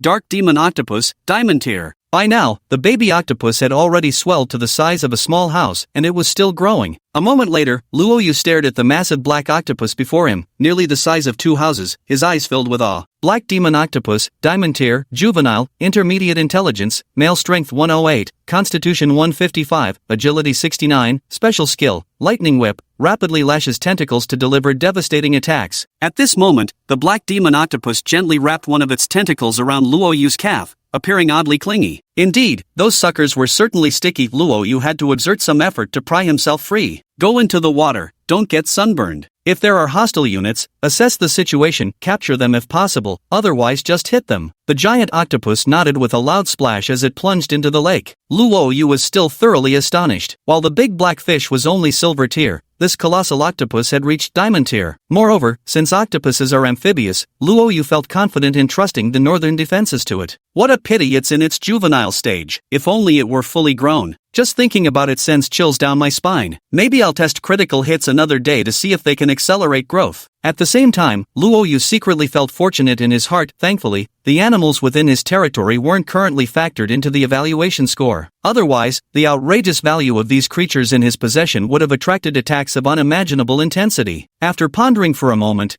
Luo Yu recalled something important. The lakeside soil was fertile, but Luo Yu hadn't dared to cultivate outside the protective walls, though with the giant octopus now present, that calculation might change. Plant vast fields of cotton. If the enemy attacks from this direction, they'll inevitably target the cotton fields. Then, the octopus hiding in the lake will unleash its lightning-fast whip attacks. Fantastic! Luo Yu roared with laughter and immediately beckoned the giant bull over. They began plowing a relatively elevated area by the lakeside. This was where he decided to plant the cotton. This slope was high enough to avoid potential flooding from the lake, yet conveniently remained within the colossal octopus's defensive perimeter. With that, the defenses in the north and cotton cultivation were basically taken care of. Splash! The sound of water rang out as a 3 to 4 pound grass carp was tossed ashore. The giant octopus in the lake waved a tentacle at Luo Yu. This was its way of currying favor with its master. Ah, right. The giant octopus could provide aquatic products every day. With his own aquatic yield increased by 10%, he could put the octopus to good use catching fish for him. Luo Yu nodded repeatedly, resolving to fill in the pond when he had time in the coming days. The constant draining and refilling left him covered in mud, which would lower hygiene standards. Now that he had the giant octopus, he wouldn't lack for seafood anymore. A moment later, Luo Yu slowly cut the continuously delivered stone blocks while operating the construction interface. He had already decided to make floor tiles earlier, but upon clicking into the details, he discovered there were many types available. Some increased aesthetics, some boosted entertainment value, others raised ratings. One particular floor tile caught Luo Yu's attention. Advanced Reinforced Defense Tile increases aesthetics, entertainment value, and defensive capabilities. The so-called defensive capability refers to protection from underground threats. These floor tiles can prevent upward excavation from beneath, making them impervious to mining skills below LV20. Even if someone were to tunnel in with mining skills above LV20 and could actually dig through, there's still nothing to fear. Unlike other defenses, these fortified tiles can be repaired. You strike with a pickaxe, I'll make repairs, as long as we have enough silver. Breakthrough is utterly impossible. However, the cost of paving 1 square meter with these tiles requires 30 stone bricks, 10 iron ores, 10 silver ores, and 1 gold ore. The current enclosed area within Luo Yu's walls is 10,000 square meters. Deducting the 2,000 square meters occupied by vegetable fields and orchards, he would still need 240,000 stone bricks, 80,000 iron ores, 80,000 silver ores, and 8,000 gold ores. An astronomical sum, a truly staggering amount. Moreover, if he were to actually pave with these tiles, he would need to relocate all the vegetable fields outward, requiring the clearing of new farmland while enclosing it with walls. This inevitably raises the issue of base expansion. After some thought, Luo Yu decided to proceed with laying these defensive bricks. Speed and affordability couldn't come at the expense of compromising the base's security. He focused intently on cutting stone blocks. No matter the circumstances, stone bricks were always in the highest demand. For 3 full days, Luo Yu devoted himself to cutting stones. With 4 captives and 11 digger worms supplying raw materials, plus the stone-shelled turtles mobilized to transport the rocks,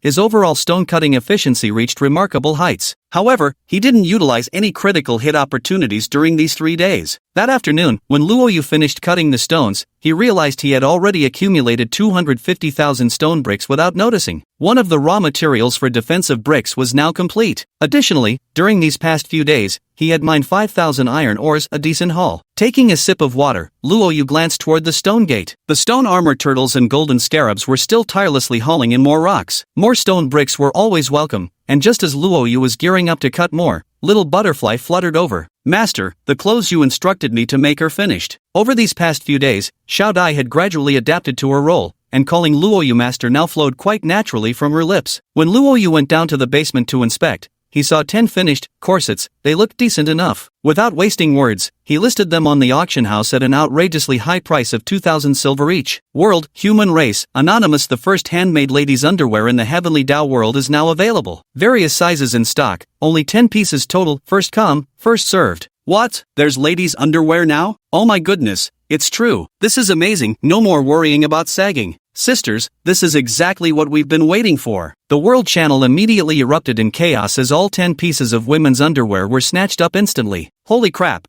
Do they really sell this fast? Luo Yu had clearly underestimated women's determination when it came to buying intimate apparel. Chapter 51. Continuous production of silver-grade underwear. Half an hour later, the World Channel once again sparked widespread discussion about the first batch of intimate apparel. Elf, Anonymous. I bought a piece of underwear made by humans. The effect is genuinely impressive. Dragonkin, Anonymous. Really? Shame I missed out. Is that underwear seller still around? Any ranked undergarments available? Name your price. Vampire, Anonymous. I'll take 2 ranked pieces, one for my wife and one for my concubine. Minotaur Clan, Anonymous. To the one who said they'd give one to both the wife and the concubine, dare to reveal your real name to the world? Elf Clan, Anonymous. Seeking an elf partner who'll gift me lingerie. I'm male, hope you are too. Observing the widespread discussions across the world, Luo Yu spotted a massive business opportunity. Women's money is so easy to make. His gaze fell upon the pile of materials, and he began personally crafting women's underwear himself. With the sewing machine available and Xiaodai having already prepared the patterns, Luo Yu didn't need high tailoring skills, simple operations would suffice. Of course, due to skill level limitations, the failure rate would be very high, and even successful pieces might have quality issues. Watching Luo Yu work, Xiaodai asked curiously, Master, can men actually make clothes too? Luo Yu laughed. What's the matter? Underestimating me? Yeah. Xiaodai nodded and said,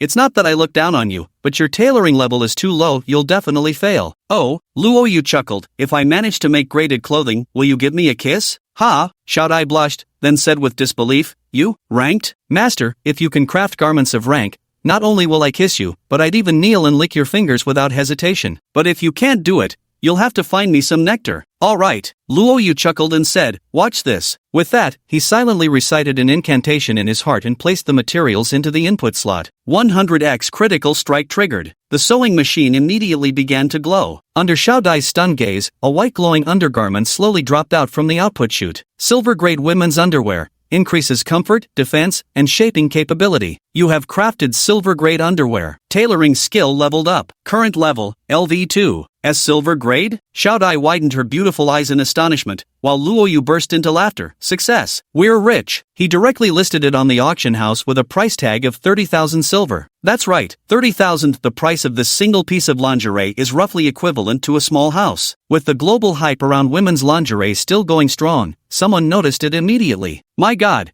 it's silver-grade lingerie. Ah, I see it too. My shaping ability has increased. My god, shaping, such an amazing feature. Woo-woo, I can't afford it. The world was amazed. Within just 10 seconds of being listed, the silver lingerie sold out, earning Luo Yu a massive fortune. 30,000 taels of silver. At current prices, that's enough to buy 15,000 units of iron ore, so the iron resources just rolled in, didn't they? Luo Yu immediately opened the auction house and snapped up all the cheap iron ore. After spending all 30,000 silver taels, his base now possessed a total of 25,000 units of iron ore. Delighted by the extra pile of iron ore in the basement, Luo Yu was about to redouble his efforts when something suddenly occurred to him. He turned to look at Xiaodai, whose face was flushed red beside him. What was it someone was saying earlier? I wonder how good your gambling manners are. Ah, Xiaodia's delicate frame trembled slightly. After gritting her teeth, she actually knelt down as instructed, lightly wrapping her lips around Luo Yu's finger. The moment she finished this act, she hastily rose to her feet and stammered, I'll go fishing now. With that, he rushed straight out. So he didn't try to weasel out of it? Luo Yu didn't expect her gambling etiquette to be this commendable. Glancing at his own fingers, he felt his heartbeat quicken slightly. This little butterfly, she's quite charming. For the next while, Luo Yu decided to use both critical strikes to craft ladies' underwear. Unfortunately, his tailoring skill was still too low,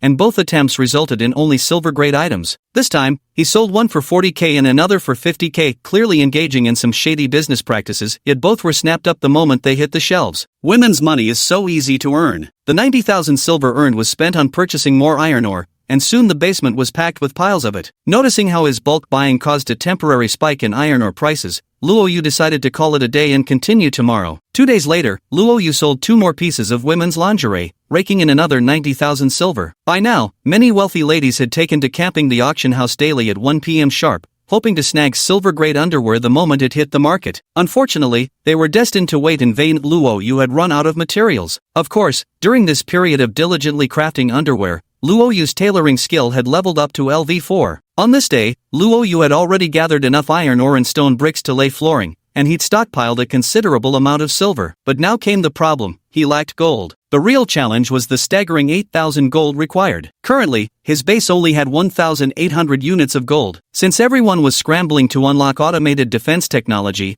gold had become increasingly precious, nowhere to be found on the market. Luo Yu intended to head to the mine to motivate his captives, pushing them to strive harder for gold. But upon arriving, he found the prisoners gone. A notification popped up. Anonymous Zenithian purchased all your captives. You received 50,000 silver. Selling 4 captives for 50,000 silver was indeed a windfall. Yet, at this moment, Luo Yu seemed troubled. What now that the laborers were gone? Alright, naturally we'll keep catching them then. Now 80,000 is needed for building floor tiles, 5,000 reserved as backup, and with the remaining money, Luo Yu started upgrading his own attributes. He tapped 5 times consecutively on the parentheses after strength, agility, and constitution respectively. 30,000 silver coins were spent in an instant, and Luo Yu's status panel underwent changes accordingly. Trial participant, Luo Yu, ID, Earthsia Country 23333. Base score, 800 points. Sanitation, 35 points. Entertainment value, 20 points. Strength, 65. Physique, 65. Agility, 65. Personal trait, Bane of the Insectoids. Having used up all his critical hits for the day, Luo Yu decided to make his move tomorrow and focus on mining for now.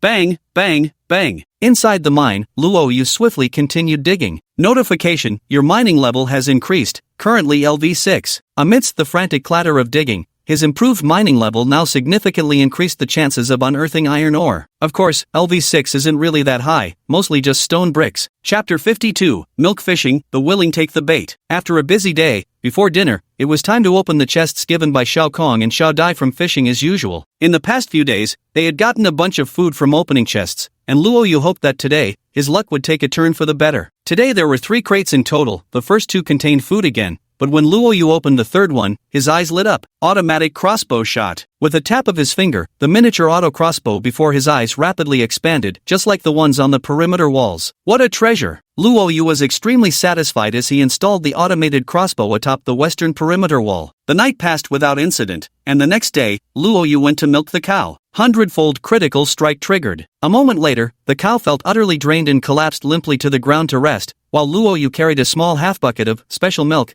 and placed it atop the watchtower. Before long, the entire base was filled with the fragrance of milk. He continued cutting stones while calmly awaiting the impending attack. In the afternoon, the sun grew fierce, and the temperature felt like it was around 30 degrees Celsius. After having lunch, Luo Yu was taking a nap inside the luxurious villa when suddenly, a notification appeared. Warning, a group of Skatha tribe soldiers, drawn by the scent of milk, have begun attacking your territory. The prompt has arrived. Luo Yu immediately leaped up and rushed straight to the watchtower. From the eastern direction, 10 figures could be seen slowly approaching this way. These 10 didn't appear to be ordinary soldiers, but rather elite troops, advancing cautiously in 2 5-person squads. Incidentally, the 10 attacking individuals comprised 5 men and 5 women. When they simultaneously turned their gaze toward the base, they found the entire area shrouded in dense fog, making it impossible to discern anything inside. The group exchanged glances, with one female archer whispering, "Captain, we can barely make out the opposite base's walls through the fog. What should we do? Shouldn't we just abandon tracking that fragrance's source and retreat?" "Stop panicking." The leader this time was a burly middle-aged man, who said in a low voice, "Even if we can't see anything,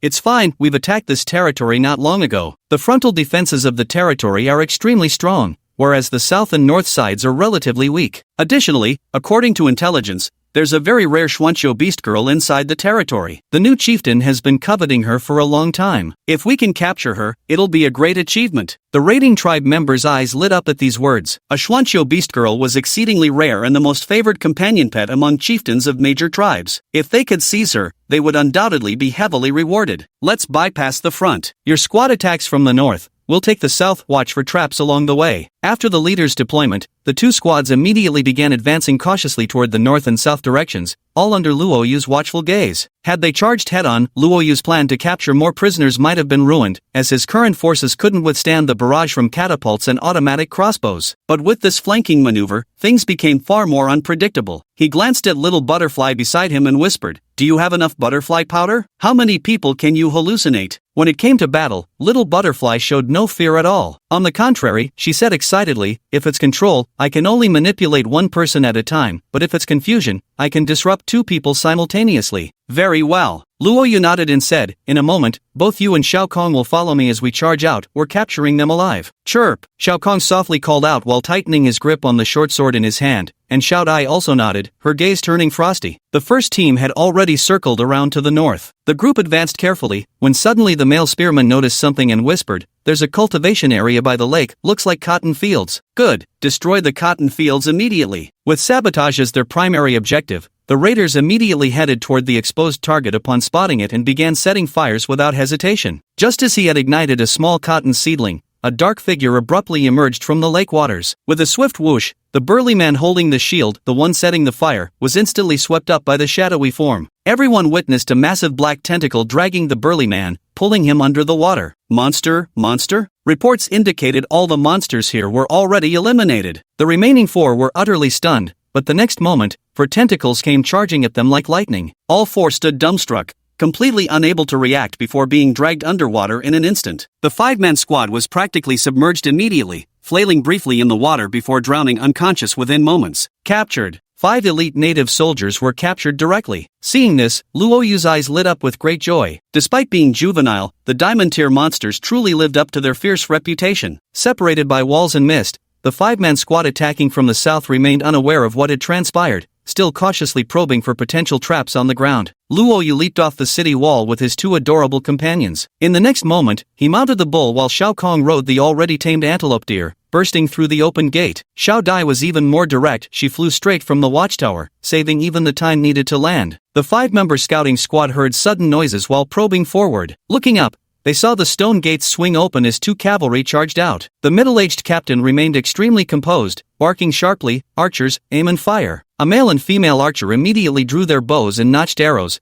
but before they could release them, they suddenly caught a whiff of a fragrant scent. Instantly, their minds were flooded with all sorts of hallucinations, causing them to faint on the spot. This abnormal condition was caused by Xiao Dai's butterfly powder. The middle-aged captain looked up and was startled to find a winged, beautiful maiden floating in the sky. Night butterfly? My god, there are actually night butterflies here? The man visibly froze. In that split second of hesitation, the bull and wildebeest had already charged upon him, while a pebble whistled through the air and struck his forehead with precision. Bang! With a dull thud, stars exploded before his eyes as the man toppled over immediately, knocked out cold. Little Kong's strength was formidable, his slingshot mastery packed an explosive punch. The remaining 2 melee spearmen instinctively tried to flee, but Luo Yu caught up with them. With swift strikes from the flat of his blade, he knocked them out cold, one after another. Just like that, this assault by elite warriors from 10 tribes had been dealt with. And it was an utter capture, every last one of them. After a moment, the 10 men were stripped down to their underwear and thrown into prison, officially becoming honored prisoners. The prisoner market is thriving now, and Luo Yu has no intention of redeeming them back to their tribe. He'll put them to work first. Food is still sufficient for now. Chapter 53, You Are a Kind Goddess. After inspecting each of the 10 men's attributes, Luo Yu discovered, quite unexpectedly, that the middle-aged captain possessed a personal trait, Miner.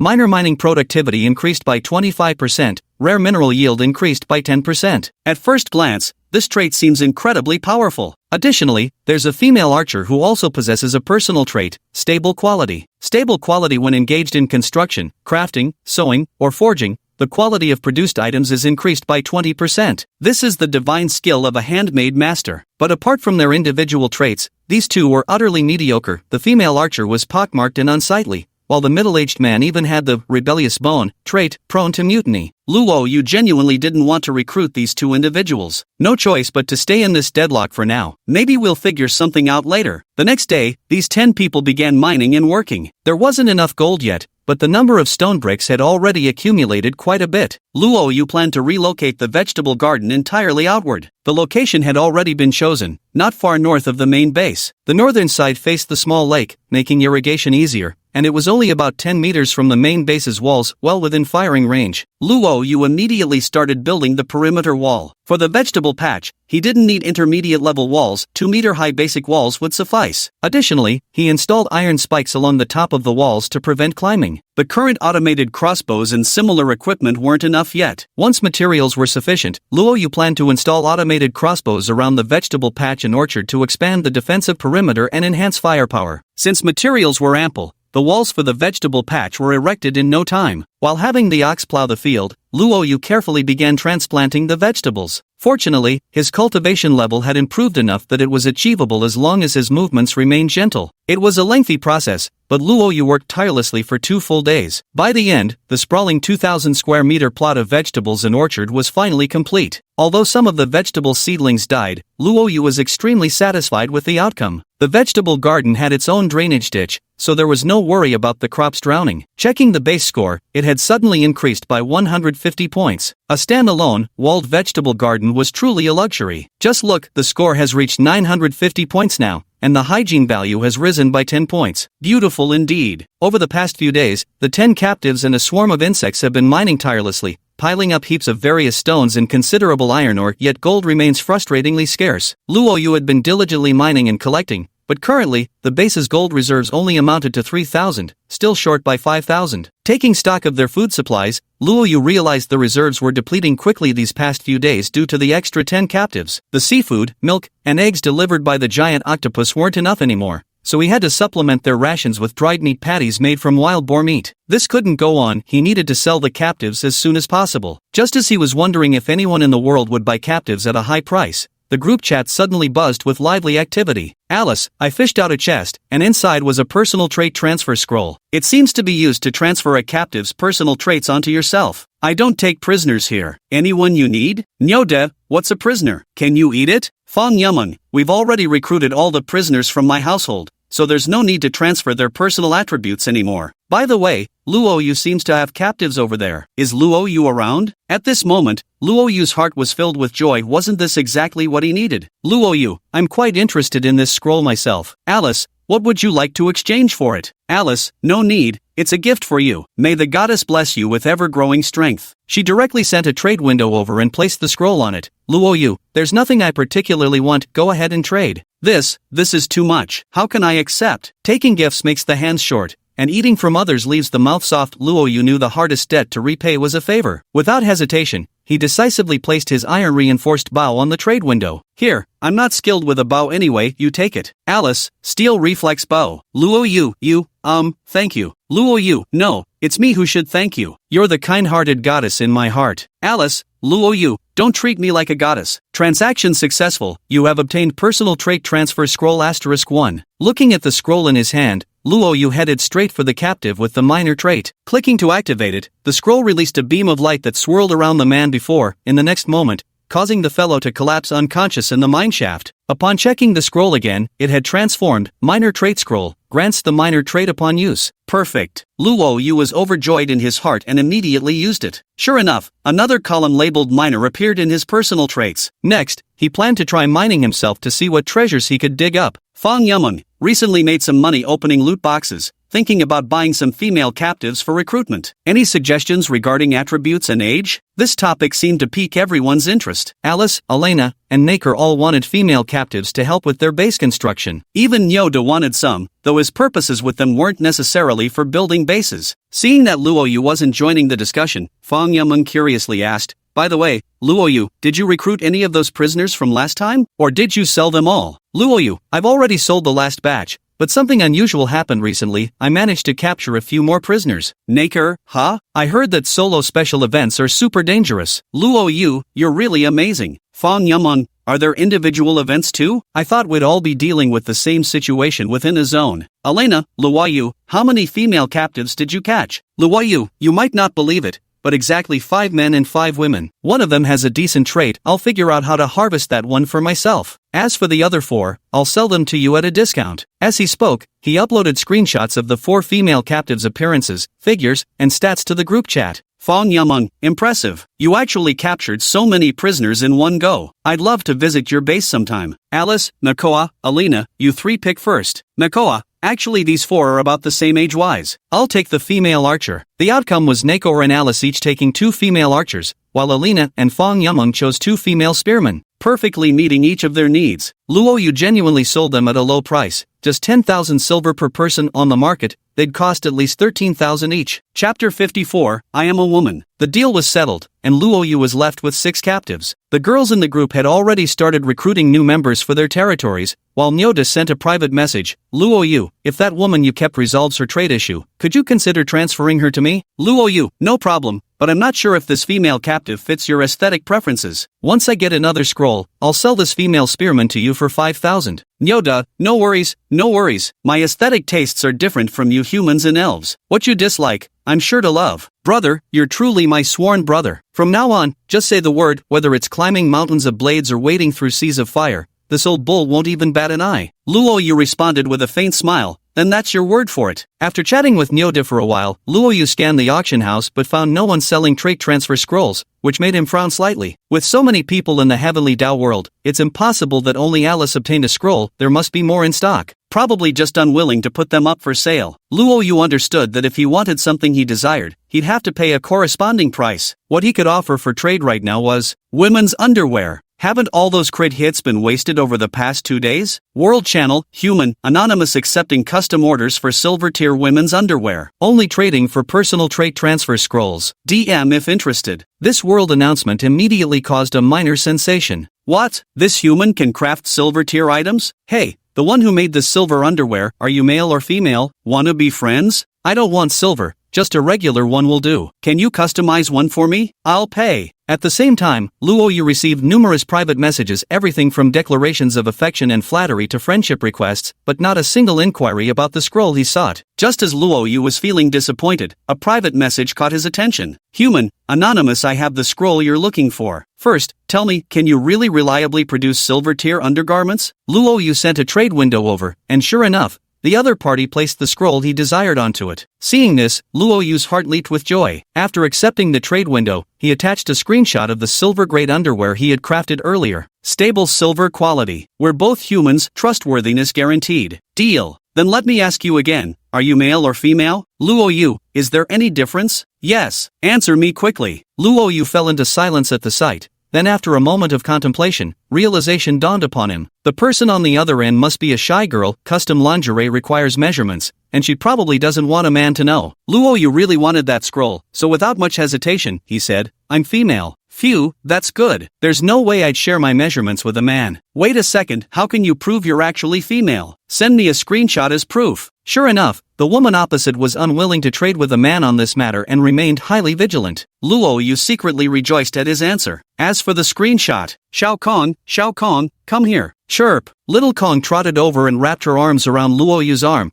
affectionately nuzzling her little head against him. Little Kong, come, hold out your hand. Chirp. A curious look appeared on Little Kong's face, but he obediently stretched out a pair of delicate white hands. Luo Yu immediately took a screenshot and sent it over. Wow, your hands are so pretty, delicate and dainty. You must be a 16 or 17-year-old girl, right? Luo Yu, alright, sister, no need to say more. Just tell me your measurements so I can hurry up and make it for you. There was a moment of silence on the other end. After waiting for a long while, the girl finally spoke with some embarrassment. F. Luo Yu was momentarily stunned.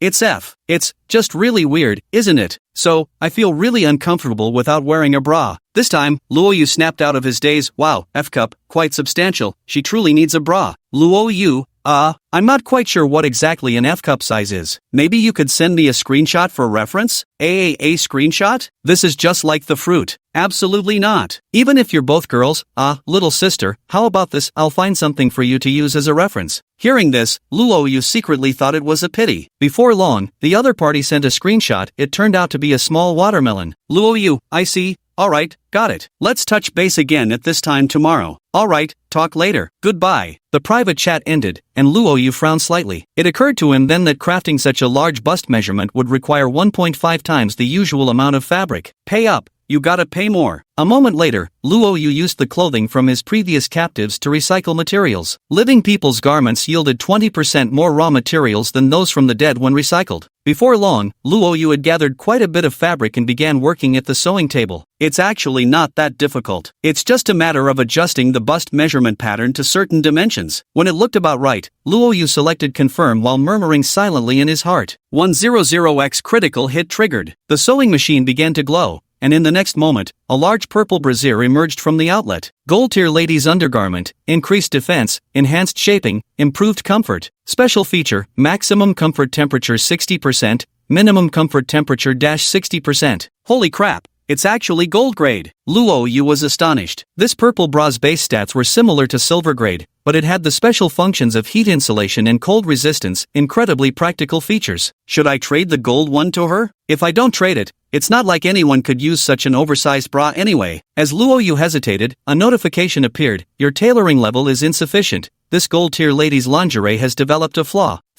When the right seam is attacked, it will release faint energy while reducing the item's defense. Sure enough, the issue of insufficient skill level had surfaced. Notification, your tailoring skill has leveled up to LV5. Luo Yu looked at the breastplate in his hand. Sure enough, there was a tiny flaw on the right side, so small you wouldn't notice it unless you examined it closely. Oh well, a flaw can't obscure the jade's beauty. Overall, this gold tier breastplate was still top-notch. Each person could only send one world message per day, and private chats with non-friends were limited to under 10 minutes. Since he couldn't contact Busty Woman now, he'd have to wait until tomorrow. With his newly acquired minor trait, Luo Yu decided to put it to good use. There was still some time before nightfall, why not get his hands dirty and dig for a while? Chapter 55, a major incident while mining. He headed to the mine shaft and started digging furiously, creating a chaotic racket that left the 5 male prisoners nearby wide-eyed in astonishment. Insane! This lord is truly a mining beast. You obtained iron or *50. You obtained copper or *10. You obtained silver *60. You have obtained gold *8. Notification sounds kept ringing as Luo Yu realized he was now mining fewer stones but obtaining more of other items instead. Digging like crazy. It's been a long time since I've enjoyed mining so freely like this. The feeling of sweating profusely is absolutely wonderful. Luo Yu is completely immersed in the joy of mining, unable to extricate himself. Phew! After a frenzied digging session, Luo Yu stood up to take a break. Glancing at the captive beside him, he remarked indifferently, "Watch and learn. This is how work should be done. What's with all the dawdling? Are you even men?" The prisoners lowered their heads, and the burly captive forced a dry laugh, saying, "Lord Overseer, your strength and level are too high for us to learn from." Put! A golden spear suddenly pierced through the man's chest, leaving everyone in the mine tunnel stunned. Alert! Your frenzied digging has enraged the Golden Scorpion King Kastia, who will lead a swarm to attack your territory. Pride comes before a fall. Luo Yu dug so fiercely that he triggered a major event straight away. The golden spear was slowly pulled out from the burly man's body, and immediately afterward, on the cave wall of the mine, a colossal golden scorpion gradually emerged. Ah! The prisoners all screamed in terror. Luo Yu shouted sternly, "You and the digging insects retreat first, I'll hold off this scorpion." Hearing this, the prisoners and digging insects fled swiftly while Luo Yu retreated cautiously as well. Before long, the enormous golden scorpion king emerged. Luo Yu gripped his heavenly craft blade, his eyes filled with awe. Could it be that this scorpion king shell is actually made of gold? Golden Scorpion King Kastia, gold tier shell forged from pure gold, both hard and flexible, possesses immense strength,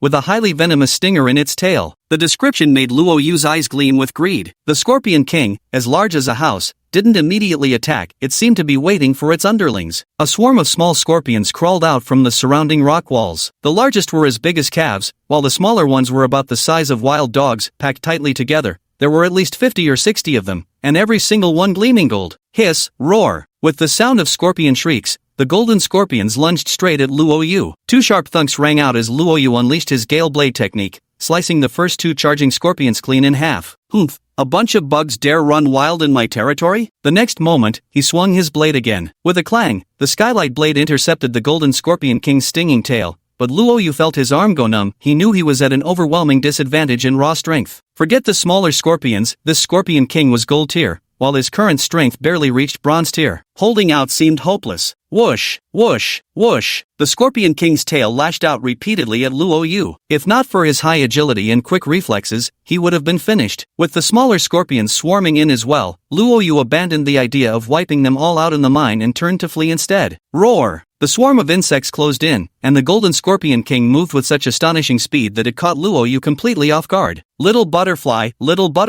save me! Luo Yu rushed out of the mine shaft, shouting for help. Little Butterfly had already sensed something amiss when the captives escaped and was drawing near. The moment Luo Yu cried out, she swooped down, wrapping her arms around her master, and with a flap of her wings, soared back into the air. The Golden Scorpion King's pincers narrowly missed Luo Yu's shoes by a hair's breadth, sending a genuine chill down his spine. The little butterfly in midair looked fearfully at the enraged Golden Scorpion King and asked with concern, "Master, are you alright?" "It's alright, thanks to you. Butterfly, fly back to the base. We'll rely on the defensive facilities to hold off the swarm." "Good." Xiaodia's agility was her forte, and her flying speed was no less than that of birds. In just a moment, she carried Luo Yu up to the watchtower. At this moment, the Golden Scorpion King was leading its swarm, surging toward the base like a tidal wave. Boom! The catapult fired first, a stone smashing into a scorpion the size of a young calf, crushing its skull instantly and leaving it dead on the spot. Almost at the same moment, the automatic crossbow fired, sending arrows whistling through the air. However, the crossbow's effectiveness wasn't as decisive as the stones had been. The scorpion's carapace was extremely tough.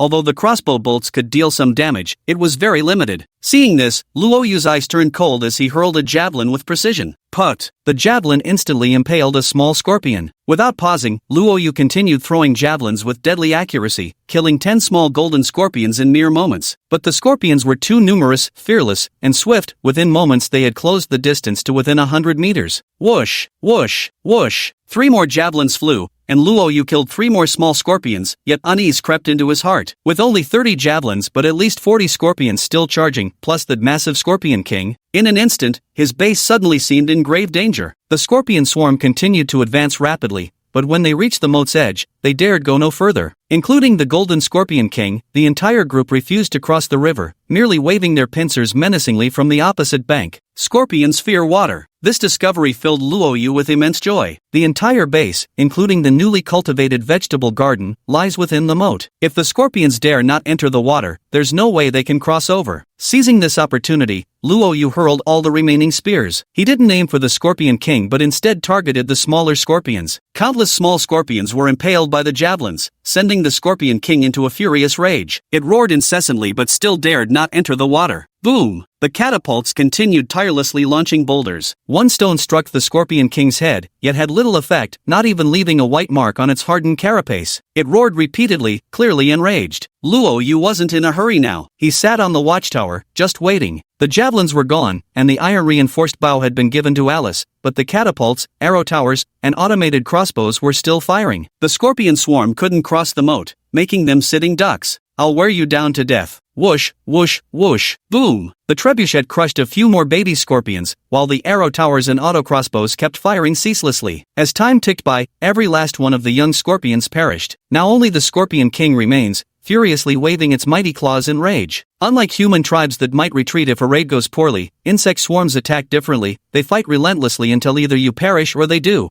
with flight never being an option. There was no turning back, such was the ruthless truth. Chapter 56, It's Payday. Boom! Clang clang clang. The catapults and arrows focused their fire on the Golden Scorpion King, but this scorpion monarch was incredibly tough, seemingly unharmed by the onslaught. Luo Yu attempted to use the beast's taming skill remotely, only to receive a prompt stating that untamed animals couldn't be controlled. Being trapped in the base like this wasn't sustainable. He needed to find a way to eliminate this Scorpion King. Luo Yu first retrieved the automatic defense core. After some adjustments, he turned off the autofire functions of the arrow towers and crossbows to conserve ammunition, as those arrows required wood and iron or as replenishment fuel. Glancing at Xiao Dai and Xiao Kong beside him, Luo Yu pondered briefly before saying, "Xiao Dai, you'll act as bait. Lure the giant scorpion to the lakeshore. Our giant octopus will take care of it there." "Ha, but master, you're really going to make such a darling girl act as bait?" protested Xiao Dai indignantly. Luo Yu rolled his eyes and said, "Oh, right, as if you're the only one who can fly. If I could fly, I'd go myself. Go quickly, and if you succeed, I'll reward you by letting you hug my arm to sleep tonight." "Oh," Xiao Dai whispered softly, "I don't mind whether you hug my arms or legs, but could you buy some flower seeds to plant? I love peony pollen, or maybe glowing fluorescent blossoms. Alright, I'll create a garden in our backyard when the time comes. Go ahead. Be careful." Luo Yu readily agreed, and Xiao Dai's face lit up with a smile as she softly teased, "You said it yourself, no taking it back. Xiao Kong, let's go together." Chirp! Xiao Kong let out a soft call, and Xiao Dai lifted her into the air, flying straight toward the Golden Scorpion King. "Stinky scorpion, come chase me!" Xiao Dai shouted from midair, but the Golden Scorpion King paid her no heed. Its eyes glared straight at Luo Yu, blazing with hatred. Xiao Dai used her butterfly powder charm again, but naturally, a scorpion wouldn't be charmed. At a loss for what to do, she turned her gaze toward Xiao Kong. "Over to you." Little Kong was being held in someone's arms, but her hands were still free to move. She immediately took out her slingshot and fired a stone. Bang! The stone accurately hit the Golden Scorpion King's eye, causing it to roar in pain. Bang! Another stone flew through the air, hitting the second eye. This final provocation thoroughly enraged the Golden Scorpion King, sending it into a furious pursuit of Shao Kong. Shao Dai spread her wings, carrying Shao Kong as they flew toward the lakeside. The Golden Scorpion King gave chase, but strangely, it came to a sudden halt not far from the shore. It dislikes water and senses danger, hesitant to advance. Shao Kong, shoot it! Bang! Bang! Little Kong's slingshot was remarkably accurate, hitting the eyes every single time. Who could withstand that? Scorpion King in a frenzied rage. The Golden Scorpion King charged recklessly toward Little Kong, unleashing its ultimate speed in a desperate frenzy. The scorpion tail swung out horizontally with a deadly sweep. Shao Dai's nerves were stretched taut as she narrowly evaded the scorpion's lethal tail strike at the last possible moment. At this instant, the Scorpion King had reached the lakeside. In the next split second, 3 dark shadows shot out from the small lake. The black demon octopus's tentacles coiled around the scorpion's 2 massive pincers and that terrifying tail, then yanked with all its strength. Yet shockingly, the Golden Scorpion King didn't budge an inch. Although the black demon octopus was diamond ranked, it was still in its juvenile stage with limited strength, while the Golden Scorpion King was a mature gold-ranked monster. Both sides seemed evenly matched in power. One tugged forcefully, the other retreated vigorously. For a moment, neither could gain the upper hand. Seeing this scene from a distance, Luo Yu immediately opened the stone gate and lowered the drawbridge. Anyo, charge! The massive bull charged out with a thunderous rumble. Weighing over a ton, its attack force was terrifying. After a short sprint, it viciously rammed its horns into the Scorpion King's rear. Almost simultaneously, Little Kong's slingshot fired again, launching a stone that struck the scorpion's eye with pinpoint accuracy. The Scorpion King, writhing in pain, momentarily slackened its strength. In that instant, the massive scorpion was abruptly dragged into the lake with a deafening splash. The Scorpion King struggled fiercely in the lake water, but how could it possibly contend with the giant octopus when water was its natural weakness? After thrashing about for roughly a minute, the Scorpion King abruptly ceased all movement. Done! Luo Yu quickly ran over and signaled the giant octopus to throw up the Scorpion King. A moment later, as he stared at the motionless Golden Scorpion King, a helpless expression surfaced in Luo Yu's eyes. The scorpion's 2 massive claws and stinger had been torn off underwater by the octopus. It was beyond saving now. What a pity, there's no chance to tame it anymore. Even if I managed to, it wouldn't survive. Luo Yu thrust the artisan's knife into the Scorpion King's mouth, twisted it a few times, and ended its life. Bang! After the Scorpion King's death, a notification appeared. You have slain the Golden Scorpion King and obtained Golden Random Treasure Chest *1. Golden Grade Equipment Chest *1. Golden Scorpion King's Egg *1. Note, the Scorpion King's chest cannot be stored for long periods, and used items will automatically decompose within 24 hours. Jackpot! Luo Yu was overjoyed, though the effect couldn't be sustained for long, meaning he could only choose one treasure chest to apply the critical hit. This was already an enormous windfall. Woo chirp! Little Kong happily clung to Luo Yu's arm,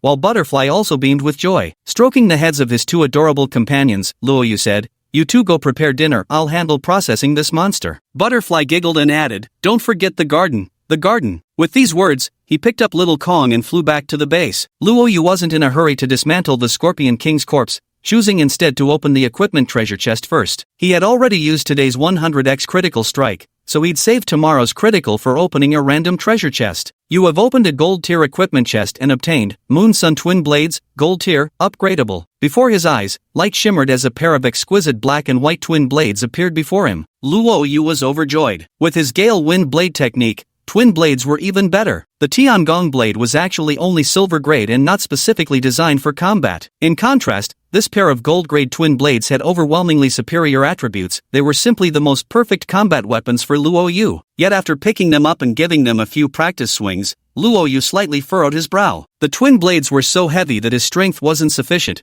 making them surprisingly difficult to wield. I'll need to increase my strength later, Luo Yu thought to himself as he stored the twin blades, another treasure chest, and the insect egg into his storage bracelet. He'd deal with these 2 items after his critical hit count replenished. First, he had to take care of the Scorpion King and the swarm of smaller scorpions. This whole ordeal took 6 hours, and by the time Luo Yu finished everything, it was already 11 p.m. Tired as he was, the rewards were absolutely staggering. Total gains included 7,038 units of gold, 26,506 units of scorpion meat, and even a piece of recyclable bioequipment. Chapter 57, Exquisite Floor Tiles and Gardens, Ratings Skyrocket. Scorpion King's Stinger, silver grade, contains highly potent neurotoxin, extremely hard and razor-sharp. Luo Yu silently pocketed this venomous artifact, intending to craft it into a spearhead for a lance or pike, the kind that could kill with just a scratch. The flooring materials are all ready now, time to get building. But the scorpion meat is overflowing, gotta deal with that quickly. Luo Yu listed 10,000 units of scorpion meat for sale,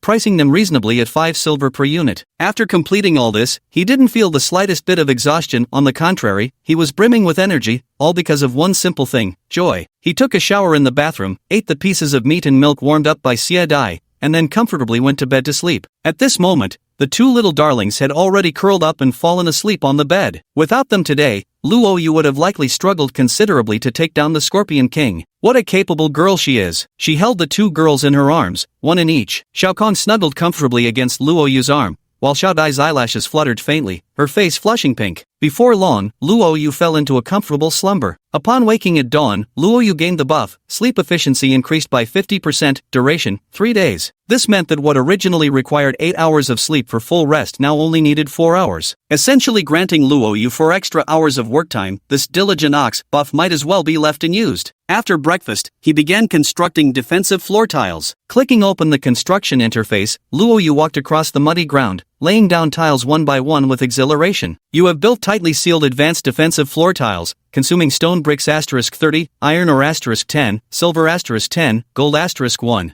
You built. The floor tiles were pure white with intricate golden patterns, extremely beautiful. With each tile laid, the base's rating increased. It took Luo Yu the entire morning to cover the entire enclosed area with these tiles, including the first floor of the villa, all laid with the same splendid flooring. If the base used to resemble a somewhat affluent village, it now looked completely like a castle fit for nobility. Silver gilded tiles, a magnificent villa, tall and secure walls, adorable little animals. If the villa were replaced with a palace and gardens with fountains added, it would truly resemble an imperial residence. How wonderful, absolutely wonderful. Luo Yu couldn't be in a better mood. Due to your base's aesthetic appeal, you've gained the buff, Action Frenzy. One day, another buff. This is the benefit brought by aesthetics. Luo Yu checked the rating and was shocked. The base score had actually reached 3,400. It was only 800 before. Laying down these floor tiles caused it to skyrocket by 2,600. The end-of-month rewards have increased, but the scale of the attacks seems a bit ruthless. While feeling happy, Luo Yu also grew vigilant. It was time to strengthen defenses. The more arrow towers and crossbows, the better. Come to think of it, I did promise little butterfly I'd build a garden, shouldn't go back on my word. He clicked on the construction menu again, and sure enough,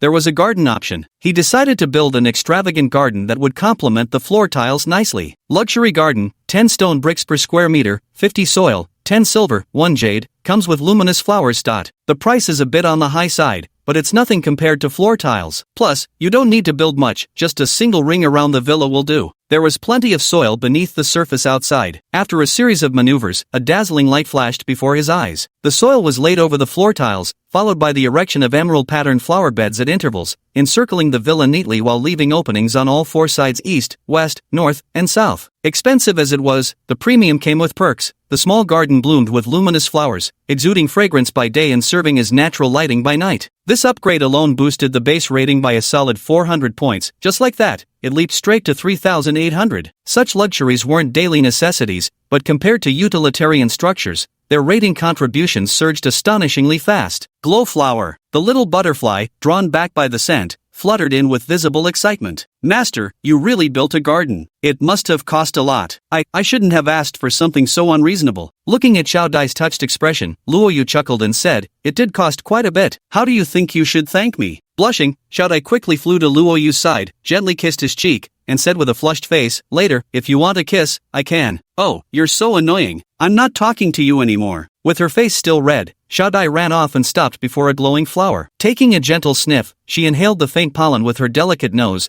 her beautiful face showing an expression of intoxication. Luo Yu touched the cheek where she had kissed him, inwardly sighing at what an adorable girl she was. If only there were no reproductive isolation. Silver came quickly but went even faster. Luo Yu took a look and found only 22,000 left. He decisively spent 20,000 power points to upgrade his strength, making it easier to wield the Sun Moon twin blades. I've only got 2,000 bucks left, and those scorpion meats haven't been sold yet. Pretty broke right now. Glancing at the status panel, the changes are quite significant. Trials participant, Luo Yu, ID, Earth, Xia Country 23333. Base score, 3,800 points. Sanitation rating, 78 points. Entertainment value, 20 points. Strength, 75. Constitution, 65. Agility, 65. Personal traits, Bane of the Swarm, 5 star, Minor, 1 star, Beast Tamer, 1 star. Walking on the beautiful floor tiles, Luo Yu weighed the twin blades in his hands, getting accustomed to their weight, while pondering the next steps for the base's development. Currently, the base's rating is too high, so strengthening defense remains the top priority that comes first. Second, there's a need to find a stable source of income. Selling eggs and milk isn't particularly reliable, and as the base's creatures continue to multiply, it's better not to sell such common food items. Mercenary work pays well, but going without missions lately has been tough. Though he owns a sewing table and forging station, relying on these craftsmanship skills remains the most stable way to earn money. This calls for a spacious workshop capable of hosting various buffs,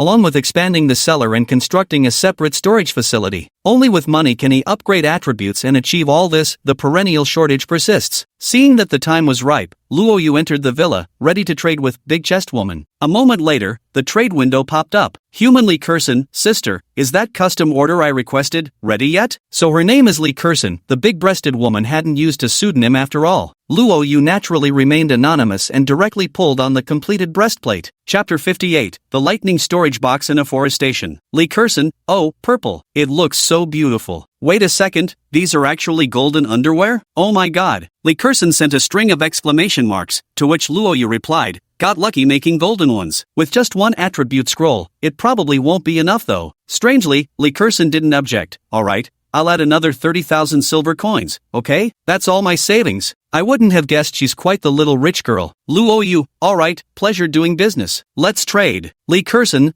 pleasure doing business. Transaction completed. You have obtained, silver asterisk 30,000. Personal trait transfer scroll asterisk 1. With the items secured, Luo Yu had no interest in continuing the conversation with Lee Curson. Yet, she sent another message, little sister, I still don't know your name. If you ever have more good stuff in the future, let's trade again. Luo Yu, I'm called you. Just save the chat records if you want to stay in touch. Lee Curson, you? Oh, so it's Sister Rain. Alright then, goodbye. After ending the conversation, Luo Yu felt extremely pleased and immediately sought out the female captive, transferring her stable quality trait to himself. Stable quality, when engaging in construction, crafting, sewing, or forging, the quality of produced items increases by 20%. Luo Yu adored this attribute. As agreed, he opened the trade interface with Nyoda, exchanged the female captive for him, and received another 5,000 silver in return. Look, more money coming in. Luo Yu remembered he hadn't used today's critical strike yet, and just happened to have one golden tier random treasure chest left. Time to open it. 100-fold critical strike triggered. You opened a golden tier random treasure chest and obtained Lightning Collector Box and Lightning Rod Blueprint asterisk 1. Holy crap, Luo Yu was stunned. The Lightning Collection Box was a prerequisite for unlocking the Lightning Tech Tree. This thing wasn't even available in the system store, there was only a tiny chance to get it from fishing or airdrop supply crates. Just like that, I got it. 100-fold critical hit on a golden tier chest, now that's damn impressive. Luo Yu took one glance at the materials required for crafting and immediately lost his smile. Lightning Collection Box and Lightning Rod Blueprint. Copper or asterisk 20,000, gold asterisk 20,000, silver asterisk 100000. A fortune. This is not technology that should exist at this stage. He took another look at the Thunder Technology Tech Tree. After crafting this box, defensive weapons like the Lightning Strike Tower would be unlocked, along with terrifying devices such as electric net traps and skyshaker explosives. The most incredible part is that as you progress through the unlocks, not only will your base acquire various thunder-powered facilities, but individuals can also unlock thunder-based abilities. After being in the Celestial Dao world for so long, Luo Yu had largely figured out some of its settings. At its core, it was essentially a world of swords and sorcery, where survival and becoming stronger were the eternal themes. Thunder is actually a type of elemental power. Besides lightning, there are other elemental forces like wind, fire, and water that can be controlled, it's just that unlocking their potential is incredibly difficult. As for the technology humanity once possessed, Luo Yu currently didn't know of any way to obtain high-tech products. At most, he could only use some scientific knowledge for survival. Returning to the topic of the Lightning Tower, Luo Yu was absolutely certain that indigenous people wearing animal hides and carrying shields wouldn't stand a chance against lightning attacks. The key point was the description. The Lightning Tower could also target airborne threats. After constructing it, not even birds would be able to fly over his territory. Seriously, Luo Yu really wanted it, but it was expensive, so he could only slowly save up. Now he planned to build another arrow tower to strengthen the base's defenses, then construct a workshop. Automatic attack arrow tower, wood asterisk 30,000, iron or asterisk 5000, silver *2 500. Silver wasn't an issue, and there was plenty of iron ore from earlier mining. The real bottleneck was wood. The lumber needed for arrow towers is excessive. You can buy it once, buy it twice, but constantly purchasing it isn't sustainable. He decided to start planting trees. Tree planting has considerable benefits. First, it can supply materials for base defense equipment. Second, it provides fuel for heating in winter. Third, it effectively prevents soil erosion. Don't underestimate the issue of soil erosion. During the last thunderstorm, Luoyu clearly witnessed vast amounts of mud and sand being washed into the small lake. Over time, the lakebed would inevitably rise, and during seasons of high water levels, flooding would be certain. Having grasped the crux of the matter, Luoyu decided to plant a ring of small trees around the lake, spaced about 100 meters apart. This would not only help prevent soil erosion but also allow for the placement of traps or even automated weapons tied to the trees within the grove, thoroughly reinforcing the northern defenses. Luoyu began reviewing the World of Providence manual, searching for the perfect sapling to plant. To be honest, upon checking, I discovered a type of bay laurel tree that seemed quite suitable. Bay laurel tree, growth cycle 60 days. Broad, aromatic leaves edible as vegetarian fare, nutritional value 0.1 vegetarian units. Each mature tree yields *60 wood units. The nutritional value is negligible, but it yields slightly more wood than average. It just has a somewhat longer growth cycle. But the exceptionally high fertility of his own territory balanced it out instantly. Decision made, it had to be the fragrant laurel trees. Luoyu began sweeping up saplings of fragrant leaf trees in the auction house. At this stage, timber hadn't yet reached its peak value, and each sapling of various types only cost 20 silver coins. He bought 500 of them on the spot and piled them all up by the small lake. The saplings needed to be planted as soon as possible. Luoyu immediately started digging, and Shao Kong, who had been fishing by the lake, hurried over to help. Master and servant began planting trees along the lakeshore, with Luoyu losing himself in the joy of afforestation. With each sapling he planted, he felt his territory grow more vibrant, filling him with immense joy. As he kept digging, Shao Kong suddenly started chirping urgently. When Luoyu went over to check, he discovered the Fox Beastkin had unearthed a treasure chest. You have obtained Mystic Fox Beastkin's exclusive treasure chest *1. Indeed, this girl would periodically produce an exclusive chest through various means, often containing some rather nice items. Shao Kong's treasure chest was for her to open herself. When she did, Luoyu was slightly taken aback to find a small bottle inside. Origin Reversion Elixir *3. Colorless and odorless. Within 2 hours of consumption, it forcibly resets the user's attributes to 10 points, while sealing all ranks and special skills. Damn, I just got myself a bottle of poison. Well damn, this thing seems pretty much useless against attacks, huh? Shao Kong always manages to open such strange and curious things. Gently patting the little cutie's head, Luoyu stored the essence convergence liquid into his bracelet and got back to work. Your planting level has risen to LV6. After planting 500 trees in one go, his planting level had already risen. Chapter 59 The Golden Scorpion King is the best miner. Looking at the row of saplings lining the lake, Luoyu felt nothing but satisfaction in his heart. Before winter comes,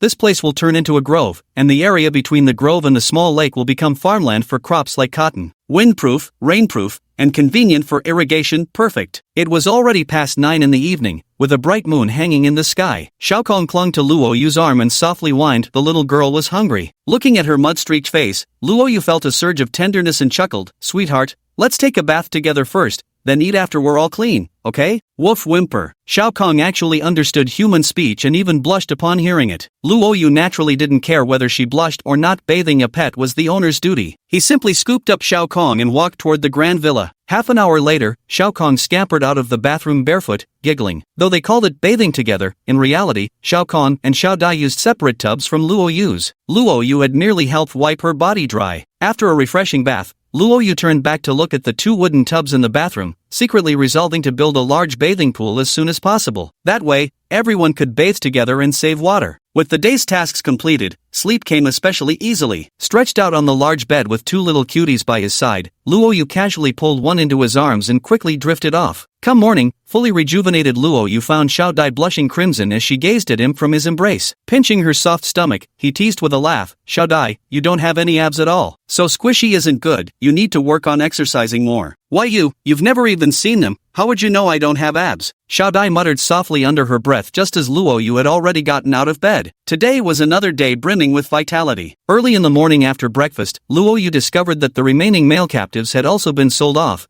earning him an additional 50,000 taels of silver. Quite satisfying. He went to check on the cows in the beast taming grounds. At the moment, Shao Dai was milking them. The cows were still producing milk, but their condition seemed poor, likely weakened from yielding a batch of that special milk earlier. Let's table the plan to use special milk for attracting attacks for now. He then glanced at Xiao Dai and pondered, this girl's grown up now. We're all animals, could she produce milk too? Thinking this, he carefully checked Xiao Dai's attributes and found no mention of such function in her profile. Apparently not an option. He examined Xiao Kong's attributes too with similar disappointing results. No such capability there either. Each attribute came with a description, the gist being that humanoid creatures shared roughly the same physical structure as humans, just with the addition of some peculiar ears, tails, or wings. Speaking of which, it's been quite peaceful in the area for a long time now, and everyone's been living comfortably. Luo Yu, however, kind of looked forward to triggering some strange events. This time he started buying lumber again. The price of wood had already begun to rise, increasing from 1 silver to 1.5 silver. Luo Yu estimated that as trees in other territories were depleted from excessive logging, the price would climb even higher. I checked my current silver reserves, 87,000 in total, perfect for one final bulk purchase of lumber while prices remained low. He immediately spent 45,000 to purchase 30,000 units of lumber and began constructing arrow towers. Thanks to the previously acquired 5% construction cost reduction buff, he could save 1,500 units of lumber, precisely why Luo Yu was in such a hurry to build. The buff only lasted 10 days. Watching each day pass by was literally watching money slip away. This time, instead of placing the arrow towers at the center of his base, he chose to position them at the corner where the eastern and southern walls intersected. The defensive tower placed in the center of the base has an effective range of 150 meters, while the one positioned right against the wall extends its reach to 200 meters. This tower's location was carefully calculated by Luo Yu beforehand to provide substantial coverage for both the eastern and southern defenses. He longed to erect another defensive tower at the junction of the northern and western walls. Placing them diagonally like this would allow their firepower to blanket the entire base. Crucially, even the eastern tower could strike enemies within a 50-meter radius on the western side. This demonstrates the awesome capability of defensive towers, extraordinary range delivering omnidirectional firepower coverage. What a pity, running low on funds again. With the construction of an arrow tower, the base's defenses have been slightly reinforced. Following Luo Yu's consistent routine, after completing a defensive structure, it's time to build a living facility next. Naturally, that would be a grand bathhouse, gotta conserve water, after all. But before that, it's time to utilize today's critical hit chances first. Arriving at an open clearing outside the city walls, Luo Yu retrieved the Golden Scorpion King egg from his storage bracelet and silently recited the incantation in his heart. 100x critical hit triggered. Golden Scorpion King egg's growth efficiency increased by 100 times. The egg in his hand trembled faintly. Quickly placing it on the ground, Luo Yu watched as a golden scorpion the size of a palm crawled out moments later. The small scorpion rapidly grew larger, reaching the size of a calf in mere moments. Yet even so, the growth process didn't cease until the golden scorpion attained dimensions comparable to a full-grown cow before finally stopping. The golden scorpion crept closer and nuzzled Luo Yu's arm with its head, displaying affection and submission. Golden Scorpion King, Intermediate Intelligence, Juvenile Stage, Gold Rank Strength 86, Constitution 120, Agility 47, Special Ability, Gold Discovery. The Golden Scorpion King will periodically bring you a gold nugget. The scorpion's description also mentioned attacks like Scorpion Tail Strike or Pincer Poison Sting, quite impressive attributes. Particularly that Gold Discovery ability had Luo Yu brimming with excitement. Who could resist the lure of gold? Unfortunately, the scorpion didn't mutate. Apparently, even a 100-fold critical hit doesn't guarantee a 100% mutation rate, just like tailoring. Sometimes you get a gold tier outcome, sometimes a silver tier one. Luo Yu understood that within the Heavenly Dao world, there was still an element of chance. It all came down to luck. This scorpion actually has a level 10 mining skill. After carefully checking its stats, Luo Yu realized the scorpion's mining ability was quite impressive. He immediately took the golden scorpion into the mine, patted its large head, and commanded, "Dig, dig as hard as you can." The golden scorpion didn't hesitate. It plunged its massive pincers into the glowing walls of the mine and started digging. In just a few strokes, it unearthed a fist-sized chunk of gold. You have obtained gold *60. Holy crap! Keep digging. Dig like your life depends on it. Luo Yu simply stood by supervising the work. You have obtained silver *100, copper or *30, iron or *90. The golden scorpion's mining efficiency is truly remarkable, producing fewer stones but yielding more rare minerals. This is indeed worthy of a level 10 mining skill. Chapter 60, the super buff from the luxurious bathtub. A single Scorpion King can match the mining efficiency of 5 prisoners. Invincible. Suddenly, Luo Yu received a notification. The Golden Scorpion King has his mind too much and provoked the giant centipede. A giant centipede emerged from the mine's rocky walls, its legs splayed menacingly. Luo Yu wasn't afraid when he saw the centipede. On the contrary, he secretly rejoiced in his heart. With the insect bane ability, he wasn't afraid of bugs at all. Drawing his twin blades, he prepared to strike, but the golden scorpion king was faster. Its massive golden pincers clamped onto the centipede in an instant, while its venomous stinger pierced straight through the creature's exoskeleton,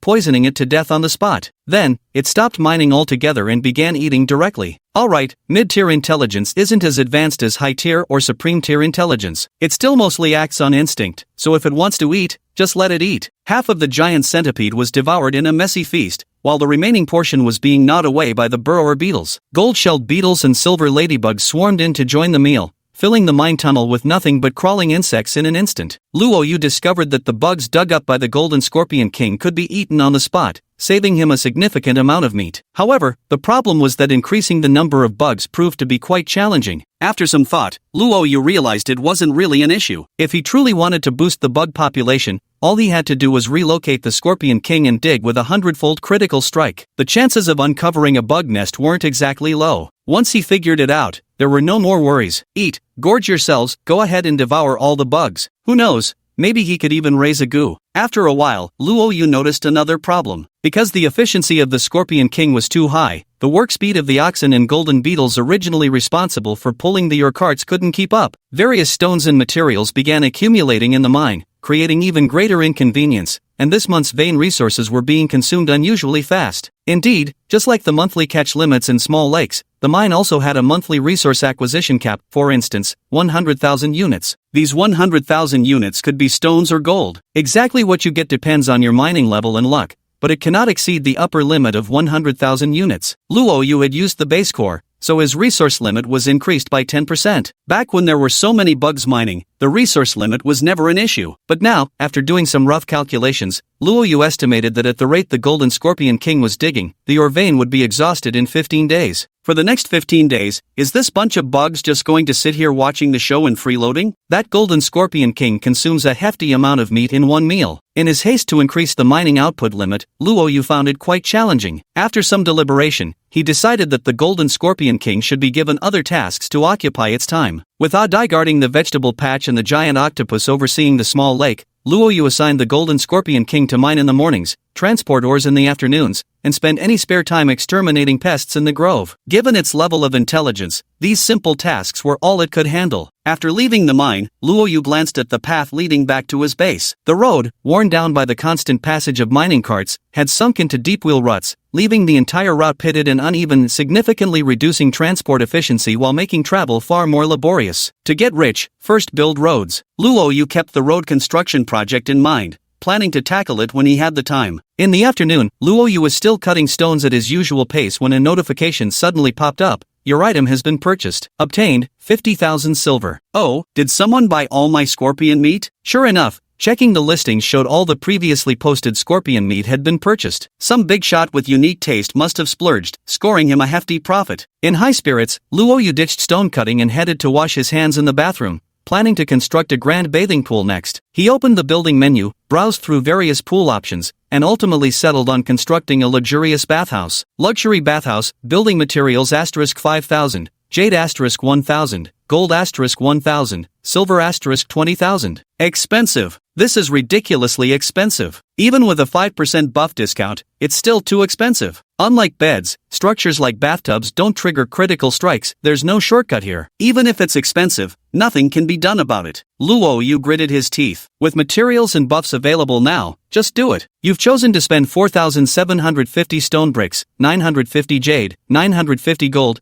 and 19,000 silver to construct a luxury bathroom. Confirm? Confirmed. After clicking, a dazzling light shimmered before his eyes, and a beautiful large bathtub appeared in the bathroom. A layer of pale yellow jade thinly adorned the edges and base of the tub, with golden patterns inlaid, while a silver pipe connected to the bathroom's built-in hot water tank slowly filled the tub with warm water. A faint mist rose, and just the sight alone was pure indulgence. Luxury bathtub, gold tier fatigue recovery speed increased by 40%, cleanliness increased by 40%, chance of gaining positive buffs enhanced, comfort improved. Checking the panel. ID, Earthsia Country 23333. Base score, 4,550 points. Sanitation value, 90 points. Entertainment value, 30 points. Strength, 75. Constitution, 65. Agility, 65. Soared from the original 3,800 to the current 4,550. The arrow tower I built earlier cost me 150 wood, and this bath pool took 600. But at least the hygiene score has reached 90 points now. The sanitation conditions are excellent,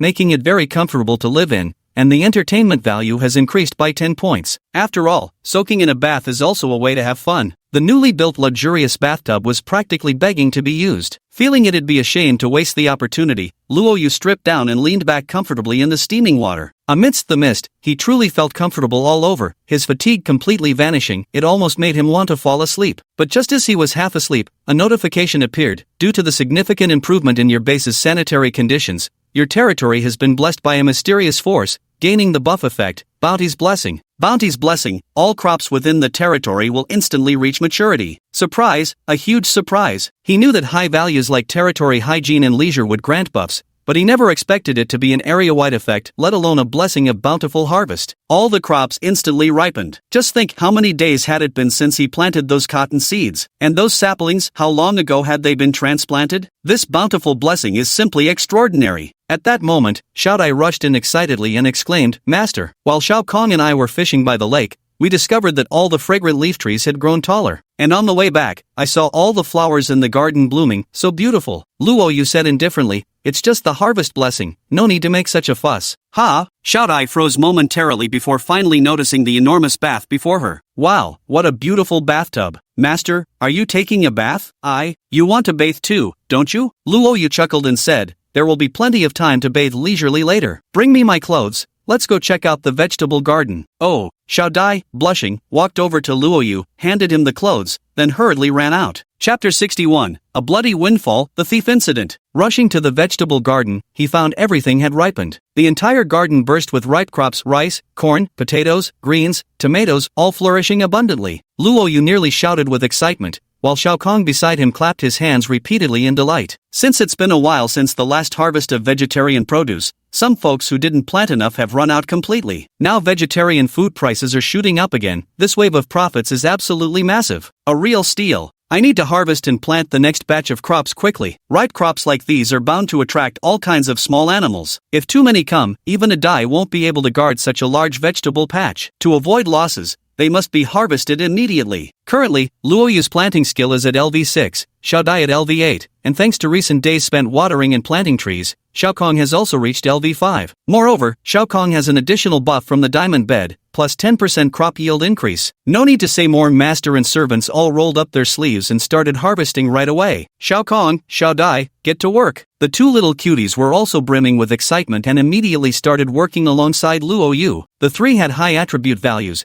and their cultivation levels were decent too, so the harvest yielded slightly more crops than usual. Especially Little Butterfly's LV8 planting skill, she harvested the most. The three of them stayed in the vegetable garden until past 9 in the evening, finally harvesting all the crops and even planting a new round of seeds. Thanks to the soil fertility, crops in Luoyu's base grew 10% faster than others. After tallying up, they harvested a total of 35,000 units of vegetables today, an unimaginable yield from this garden in the past. The soil fertility played a role, but higher planting levels were also a factor. Shao Kong's planting level had risen again, reaching LV6, and Luoyu's level wasn't far behind. The current average price for vegetables was around 10 silver units, 70 to 80% more expensive than meat. This batch alone earned them a staggering 350,000 silver. The base had previously stored about 2,000 units of vegetarian food. Luoyu took out these long-frozen vegetables, replaced them with fresh 5,000 unit vegetables stored in the cellar, and then listed all 32,000 units of vegetarian food on the auction house. Although the cellar became even cooler after tiling, it couldn't completely preserve the food. These had to be sold, or they would spoil. World Human Race Anonymous. Holy cow,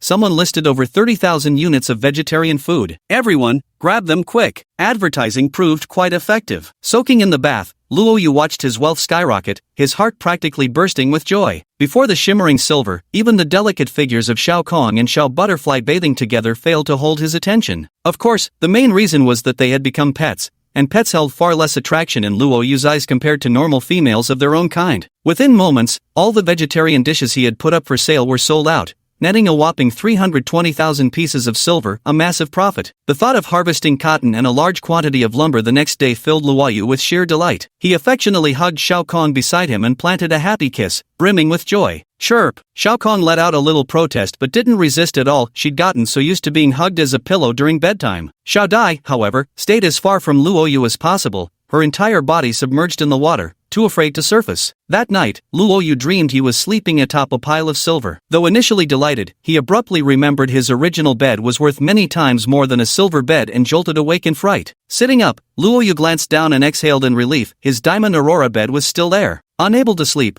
Luo Yu walked to the window and gazed at the sky dark as ink, dotted with stars. A glass of red wine would be nice right now. He pondered whether to build a grape arbor someday to make wine, when suddenly his eyes narrowed, spotting something. By the moat outside the perimeter wall, two shadowy figures seemed to be hesitating. Is that a person? Luo Yu was startled. The moment he spotted the two shadowy figures, a notification popped up. Your harvest blessing has drawn thieves from a nearby tribe. Congratulations on discovering them. Thief event. The World of Providence manual had mentioned that thief events don't come with prior alerts, the system only reacts after they've been discovered. Damn, I really ran into it. Luo Yu put on his clothes and quietly slipped out the window. At this moment, the two shadowy thieves exchanged glances before leaping simultaneously, effortlessly clearing the wide moat as they stealthily advanced toward the base. The arrow towers and crossbows remained utterly unresponsive, as if the intruders had melded seamlessly into the moonlight. The duo moved with extraordinary agility, scaling the 5-meter-high walls through coordinated effort. Yet the instant their feet touched the ground, they found themselves face to face with Luo Yu. Thud! Luo Yu twirled the Moonsun twin blades in his hands, using the flat side to knock out both men with a single strike each. The thieves have been subdued. Luo Yu's strength was overwhelming, he made it look effortless. This pair of notorious bandits, a man and woman, were dragged by Luo Yu into the prison. After thoroughly searching them, he uncovered quite a few valuable items. A fist-sized piece of gold, 3 exquisitely crafted bracelets and rings, and a book. Stealth technique, silver grade, a special skill enabling the user to enter a concealed state at will. While stealth, the user cannot be detected by architectural defense systems, and the chance of being discovered by living creatures is reduced by 50%. Ha, there's something like this too? A glimmer of delight flashed in Luo Yu's eyes. If there was one thing most precious in the heavenly Tao world, it was undoubtedly skills. As a mercenary, the more skills he could acquire, the better, and now one had come his way. He immediately chose to learn, and Luo Yu gained a new skill on the spot. This concealment technique, like the Gale Blade technique, was also silver grade, capable of being upgraded to the 3rd tier. However, since it depended on the user's agility to reduce detection probability, its scalability was actually quite high. As long as your agility was high enough, you wouldn't be detected. In truth, all such skills relied on foundational attributes as their basis. With sufficient strength, even a silver-grade Gale Blade technique could defeat gold or even platinum-grade martial skills. 2 more captives arrived. Checking their stats, both were agile types, without particularly outstanding personal traits. Luo Yu didn't know where the manuals on their bodies came from, nor did he care to find out. As per his usual routine, male captives got listed for sale, while female ones were kept to sell to members of his own group. The heavens are merciless, but humans show compassion. Given similar returns, companions come first. This was something Luo Yu still upheld. Chapter 62, The Small Group's Little Goal. Early the next morning, Luo Yu, while eating breakfast, spoke up in the group chat. Luo Yu, last night, I had a thief incident and caught a female prisoner. Anyone want to buy her? Elena, no thanks. I've found these natives to be pretty useless, just a waste of food. Alice, I don't need any for now either. Nakor, I don't want it either. I haven't fully tamed that last one yet, it's still resisting just a little bit. Meow. Big Ox, I want it,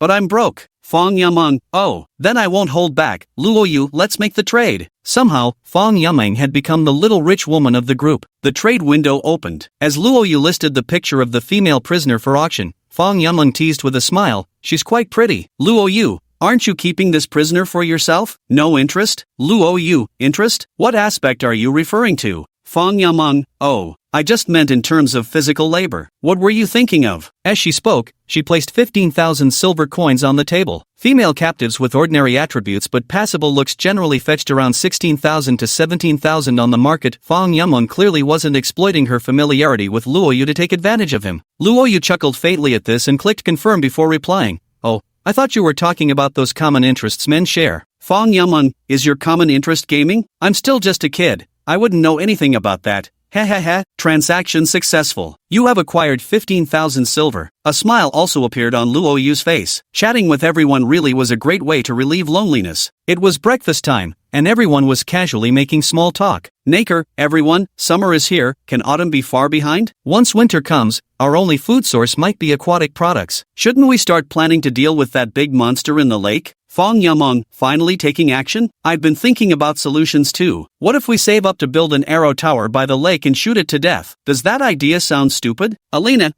that big black fish won't just let you shoot it. It does seem a bit foolish. Fong Yamong, alright then. Alice, I've thought of a solution. Look at Rule 822 in the Heavenly Tao World's manual. After checking, everyone discovered this rule explained the party system. The Heavenly Tao World had a party function, provided that either the visitor or mercenary technology was unlocked. Forming a party to kill a powerful demonic beast would yield slightly more loot than solo kills. Of course, the rewards wouldn't be as high as solo kills, but it was still a viable strategy. Fong Yamong, oh, Sister Alice, are you suggesting we focus on unlocking visitor technology first, then gather as a party in someone's base to team up against the black demon fish? Alice, yes, that's right. Luo, you couldn't help but feel tempted by this proposal. The rewards from killing the giant black fish were quite impressive, and since his own territory's fish had already been slain, wouldn't it be wonderful to go claim a share from someone else's domain? The black carp from his own home was just a regular catch, but Luo Yu noticed in the world chat that some powerful races had managed to score massive loot drops after killing one. All kinds of specialty scrolls, technology blueprint unlocks, and even base cores could potentially drop. Seeing everyone discuss it had Luo Yu green with envy. Well now, the chance had arrived. Luo Yu, I agree. We should also meet up while we're at it and get to know each other better. Elena, what does meet up mean? Fong Yamong, gahahaha. Over breakfast, the small group settled on the next steps of their plan, everyone rolling up their sleeves with anticipation. Luo Yu took Xiao Kong and Xiao Dai with him to gather cotton and chop trees. Earning money was his top priority. The cotton fields around the lake yielded a full 20,000 units of cotton, which could be directly used for making clothes. And if there were enough animal hides, they could even be combined to create luxurious rugs. These luxury rugs are truly valuable items. Harvesting cotton, felling trees, planting cotton, and planting saplings. Soon 2 days had passed. Luo Yu finally finished all his tasks, accumulating 20,000 units of cotton and 30,000 units of lumber. This amount of lumber happens to be just enough to construct an arrow tower. Let's do this. Following the previous plan, this time the arrow tower was built at the junction of the northern and western walls. With this addition, the 3 arrow towers now almost completely cover the entire base. Combined with the 5 autoloading crossbows and 1 catapult, Luo Yu felt the base's defensive strength was quite formidable now. But it's still not enough. If it were following the previous rhythm, after constructing a batch of defensive facilities, Luo Yu would have built structures to boost his rating. However, since the luxurious bathhouse and premium flooring had already skyrocketed his score so drastically, he had to set up another wave of defenses before he could feel at ease. Development is the absolute principle, but safety is the prerequisite for development. Seizing the opportunity after that huge profit, Luo Yu decided to go all out. He built 2 more arrow towers. It's just money, isn't it? I've got money to burn. Buying materials like lumber and iron ore, plus the silver needed for construction, Luo Yu spent 130,000 silver in one go. As a result, an arrow tower rose on each of the 4 sides of the base east, south, west, and north, making the entire base heavily armed. Especially within 50 meters, it became a literal rain of arrows. After checking the current base rating,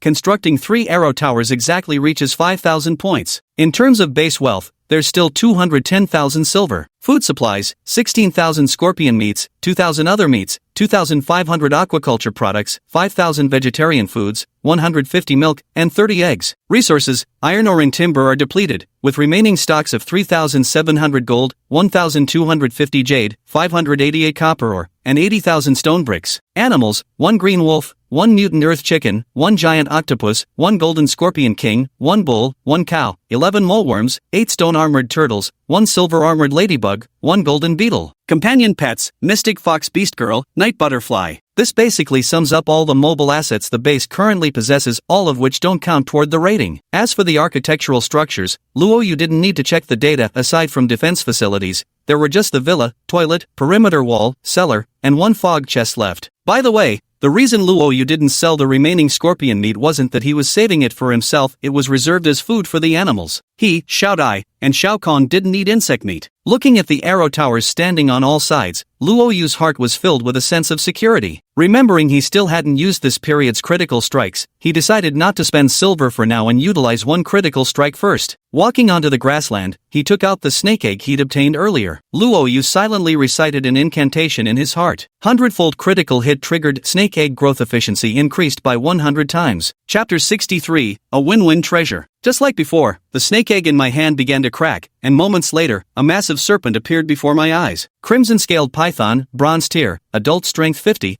constitution 75, agility 21. This critical hit also mutated. Don't underestimate this mere bronze tier python with mediocre stats, as it possesses a unique ability, scale production. The red-scaled giant python periodically sheds its scales, which can be collected and used as material for crafting clothing and other items. Needless to say, incorporating snake scales into fabrics like shirts and pants would undoubtedly raise their quality ceiling. After sending the giant snake into the small lake to keep the octopus company, Luo Yu began allocating his attribute points. Attributes reign supreme. A flurry of upgrades brings dramatic panel changes. ID, Earthsia Country 23333. Base score, 5,000 points. Sanitation value, 90 points. Entertainment value, 30 points. Strength, 90. Constitution, 90. Agility, 90. This round of upgrades directly cost 130,000 taels of silver, making his attributes exceptionally impressive. After taking out the Moonsun twin blades and swinging them a few times, Luo Yu felt refreshed and invigorated, his entire body brimming with power. The arrow tower is set up, the stats are boosted,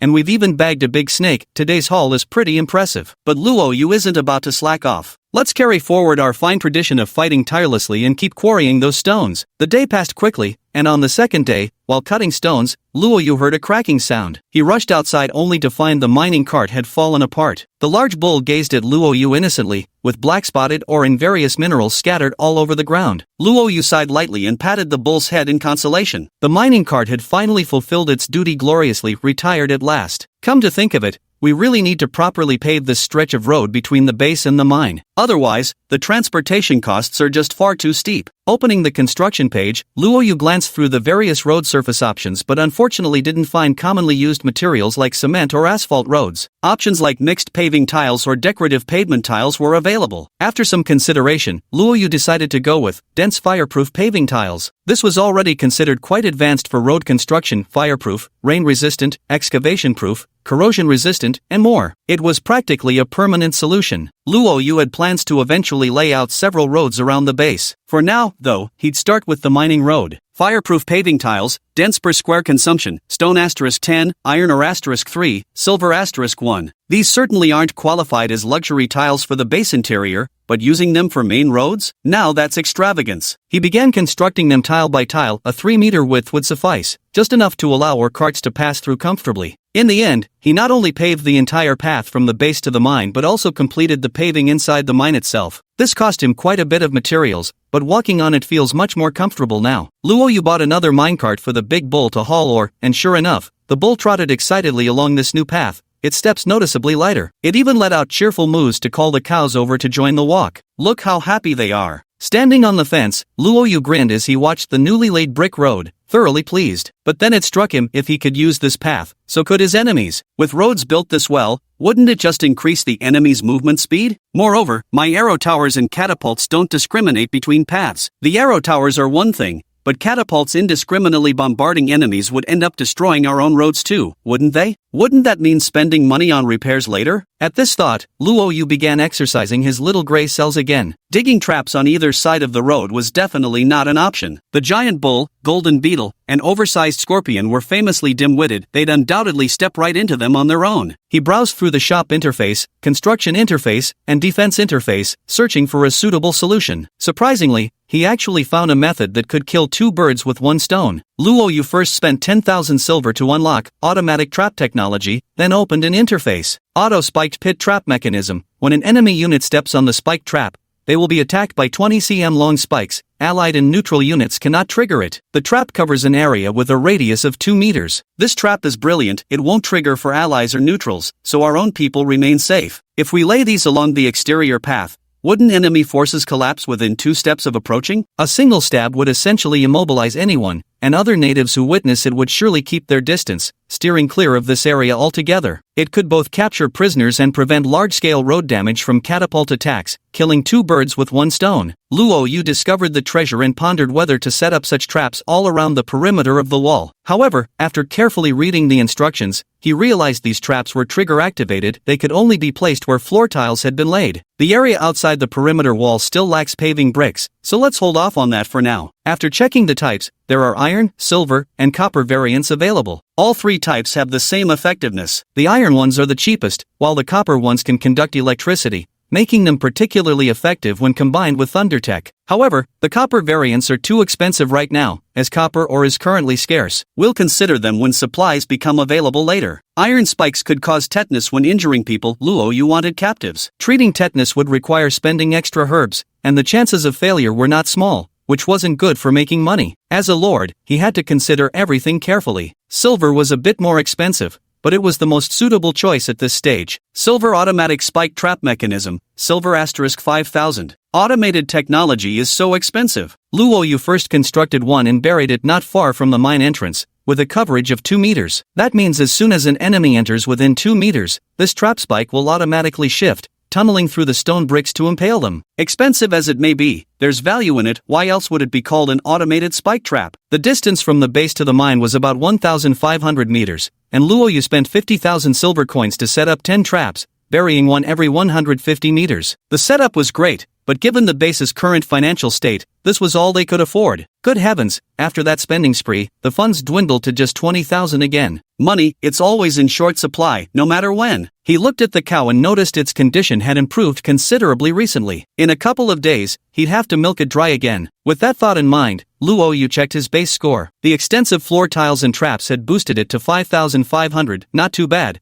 though the increase wasn't massive this time. A short while later, Luo Yu returned to the villa basement with Xiao Dai and gestured at the piled-up cotton with a faint smile. Xiao Dai, I'll leave the sewing to you. Just make women's underwear, the fabric's all here, so use it as you see fit. Chapter 64, Critical Event. A cat transforms into a golden grux. Okay, sure. Little Butterfly nodded gently and said, Master, I'd like to transplant some of the glowing flowers from the garden over here to make this place prettier and also provide some lighting. The torchlight hurts my eyes and makes me uncomfortable. Hearing this, Luo Yu nodded and said, That's a good point you've reminded me of. Well, I'll leave the transplanting and arrangement to you. Do it however you like. You'll have to make do with working here for now. Later we'll build a proper workshop filled with flowers, alright? Xiao Dai giggled and said, I'll remember that, Master. You'd better keep your promise. Luo Yu nodded slightly, making a mental note about the lighting issue. The next day, Luo Yu used his critical hit chance twice in succession, selling 2 pieces of silver-grade underwear. The 5 ordinary undergarments made by Xiao Dai sold out quickly,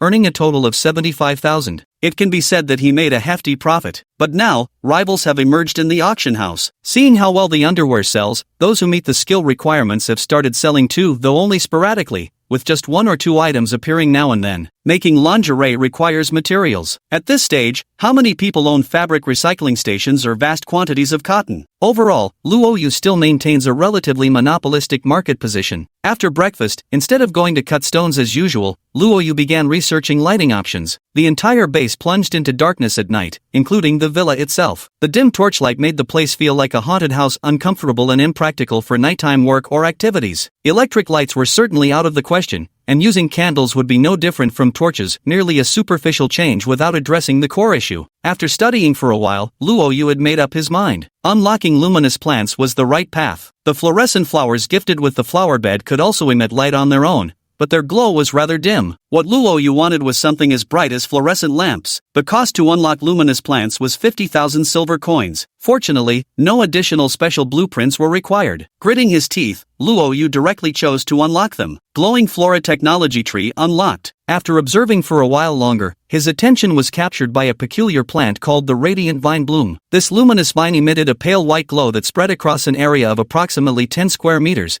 bathing its surroundings in a gentle illumination at around 60% brightness. The 60% brightness is much better than the glow flower's 20%, yet not so intense that it makes one's eyes sting, just perfectly bright. The rooms in the villa are all quite spacious, typically over 30 square meters in size, which means placing 3 pots per room would be more than sufficient. The technology is already unlocked, but a single mandrake seed costs 1,000 silver, quite expensive. Luo Yu spent some stone bricks to craft a flower pot and bought a mandrake seed for 1,000 silver as an experiment. By the way, I still have 1 critical hit attempt left, Should I try accelerating its growth? It wouldn't mutate into a man-eating plant, would it? Luo Yu pondered this silently in his heart when suddenly, a system notification arrived. Announcement. A group of cats has appeared in the nearby area. You may attempt to tame them. Alert. 15 cats are about to enter your territory. Ding, attempting to trigger a critical hit for you. Luo Yu was stunned upon seeing the notification. I'm supposed to critical hit the twin leaf flowers. What are you critting? What do you think you're doing? Ding, detected that this incident was not a malignant event. Crit successful, your action has triggered a critical strike effect. While Luo Yu was still in shock, another notification arrived. The 15 cats originally preparing to enter your territory sensed the pressure and turned away,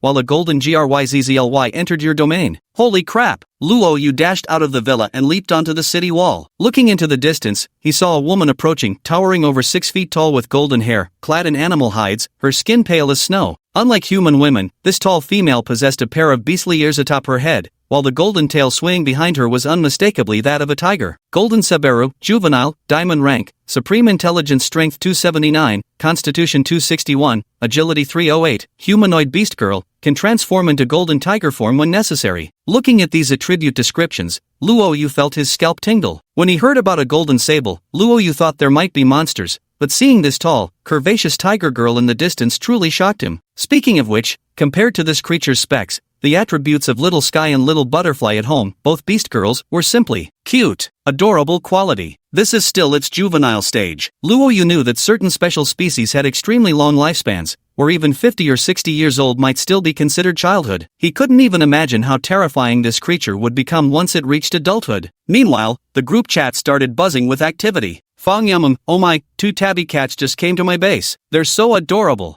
Nekara, your base must have a high rating. I only got one in Meow, and it's not half as cute as me and my sister. Alice, I've got one here too. The little cat can chase away snakes and rats in the house. This is a benefit event. Big Bull, why do you all have one? I don't. Elena, your base score is too low. Didn't you read the instructions? The lower the base score, the lower the chance of benefit events appearing. But it might not necessarily be a benefit. Only after taming the cat can you call it a benefit. Fong Yamun, I've already tamed mine over here.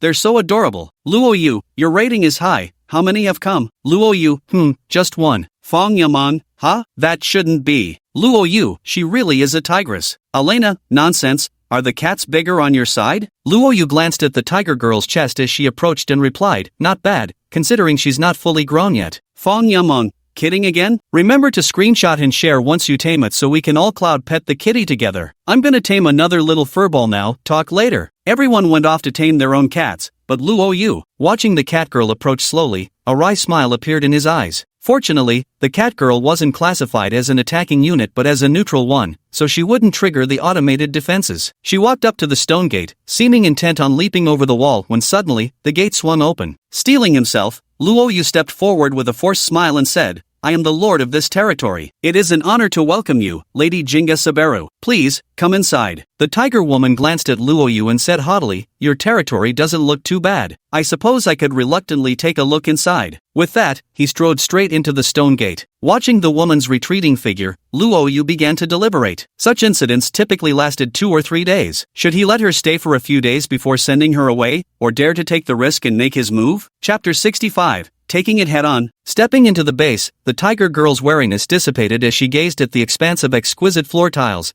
the artistically designed Eastern-style villa, and that charming circle of flower beds. She couldn't help but exclaim in admiration. Wow, so beautiful. Luo Yu smiled faintly and said, if you like it, you're welcome to stay for a few days.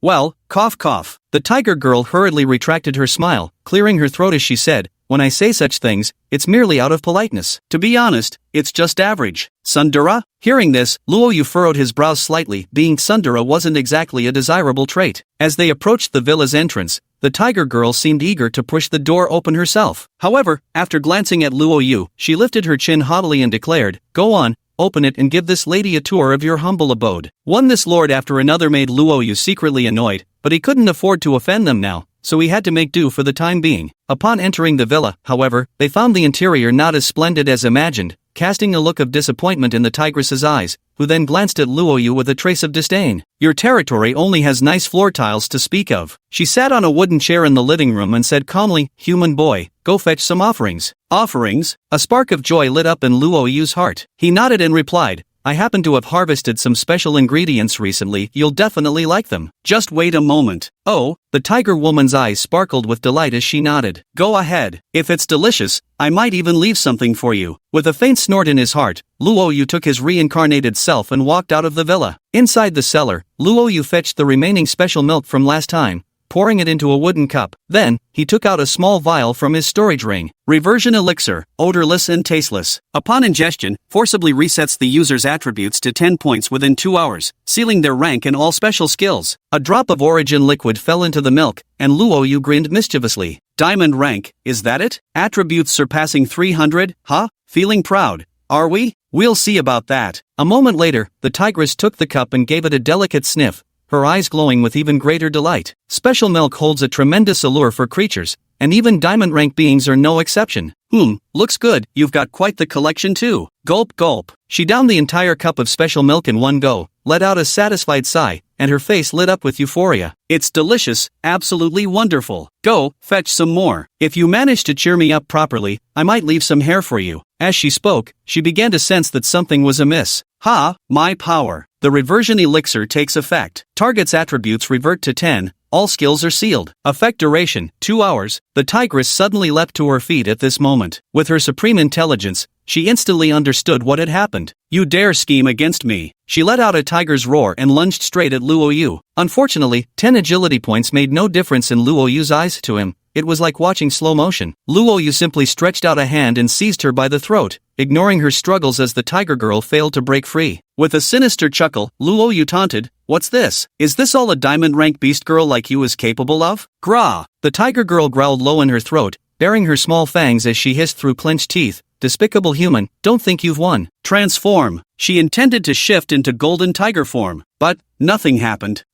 Transform. Not a single movement. Ha, my talent is sealed? What did you make me eat? The tiger woman's eyes widened in disbelief. Her trump card had been neutralized. Bang! Luo Yu directly threw the tiger girl to the ground and attempted to stomp on her face, but she instinctively rolled away, evading his attack. As expected of a diamond tier being, her instincts were formidable. Even with Luo Yu's 90 agility points, he still failed to land a hit. The more you resist, the more excited I get. No, the more I want to tame you. Luo Yu let out a strange chuckle. Don't like dirty soles, huh? Fine, I'll take my shoes off then. The next moment, Luo Yu took off his shoes and stepped precisely onto the tiger girl's face. At this moment, Xiao Dai and Xiao Kong also came running over, while Dai and the other animals all rushed into the mansion to help. Luo Yu said, "There's a saying from my homeland, even a tiger may be bullied by dogs when stranded on flat ground. See that big dog in my house? It especially likes delicate beast girls like you. Isn't that right, Adai?" Woof! The dull wolf wagged its tail and shook its head very honestly, indicating it only liked female wolves, not tigresses. Damn you! Luo Yu was exasperated by the honest pup's behavior and shouted, "Where's the big bull? Get it over here! My big bull is the one who really likes beast women. If you refuse to be tamed by me, then don't blame my big bull for being ruthless with you. Why hasn't it come yet? Where's that big bull?" Xiao Dai cast a fearful glance at the tiger girl being stepped on before whispering, "Master, the giant scorpion has blocked the villa's main gate. The bull can't get inside." Ha! Who told it to block the door? This idiot scorpion. Luo Yu flew into a rage, stepping on the tiger woman's head as he demanded, "Enough nonsense. Surrender or not? Speak, Gore." The tiger woman gnashed her teeth and hissed, "If you have any guts, let me go. At my full strength, I wouldn't fear all of you combined. Still stubborn, I see." Luo Yu frowned slightly because the critical hit effect could only be applied once to the same target. The tiger girl had already appeared due to a prior critical hit, so the critical taming was no longer effective on her. This was precisely why Luo Yu chose to act immediately rather than waiting for the critical hit counter to reset the next day. The effect lasts 2 hours. If you can't tame it within that time, you'll have to kill it. Perhaps killing the tiger woman would yield a pile of loot, but the rewards would surely pale in comparison to taming her. Given this tiger woman's temperament, threats or beatings probably wouldn't work. With a try-it-and-see attitude, Luo Yu directly used beast taming on the tiger woman. Beast taming failed. Success rate, 48%. Ha, so high? Seeing this success rate, Luo Yu was momentarily stunned before rejoicing inwardly. Exactly, because the essence sealing liquid had also locked away her tier. If she'd still been at her original diamond tier, taming would have been nearly impossible. But now with her tier sealed, she was just ordinary grade, not even black iron tier. If not for her supreme intelligence and strong subjective resistance, the success rate would likely be over 80%. At this thought, Luo Yu had an idea. 48%, right? Then as long as she enters a special state like panic or fear, the success rate would skyrocket. Chapter 66. The monstrous attributes of a diamond-tier beast girl. Tigers are majestic creatures, so making her feel fear would be quite difficult. But Luo Yu suddenly had an idea. A moment later, the beast girl was spread-eagled and tied atop a rectangular wooden table. Luo Yu said coolly, "I'll give you one last chance, let me tame you. Otherwise, things will get very unpleasant for you." The tigress girl, bound in this position, seemed to blush slightly but still bared her sharp fangs fiercely, coldly saying, "The poison you made me take must have a time limit, and since it's so potent, that time can't possibly last very long. You bastard, either kill me now or wait till I recover, then you'll learn what happens when you cross Jean Jezebelu. Still got a sharp tongue, huh?"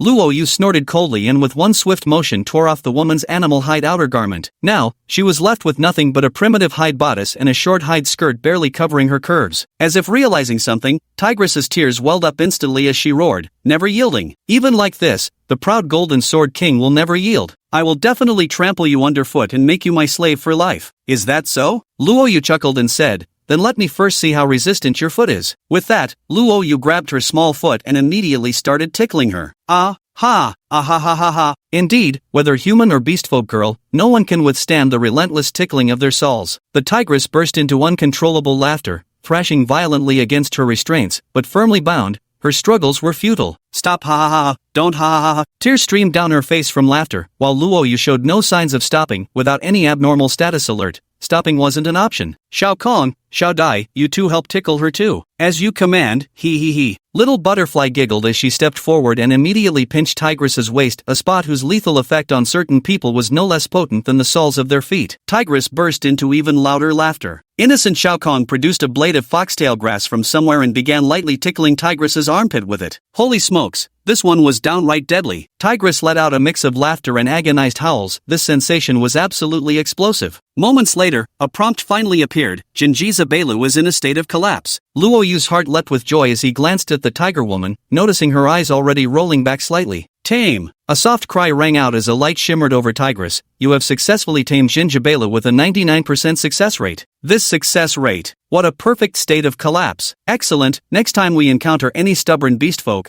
we can draw from today's experience. King Saber, juvenile current fur growth progress 27%. Special ability 1, Intimidation Aura. Intimidation Aura. All enemy and neutral units ranked below King Saber will suffer from oppressive aura, reducing their overall capabilities by 10%. Special ability 2, Tiger's Roar. All enemy and neutral units ranked below King Saber have a high probability of entering a terrified state upon hearing the roar. Special skill 3, the race favored by heaven, land fertility plus 10%, aquatic resources plus 10%, mineral vein capacity plus 10%. Life skills, sewing LV3, farming LV3, mining LV8, blacksmithing LV13.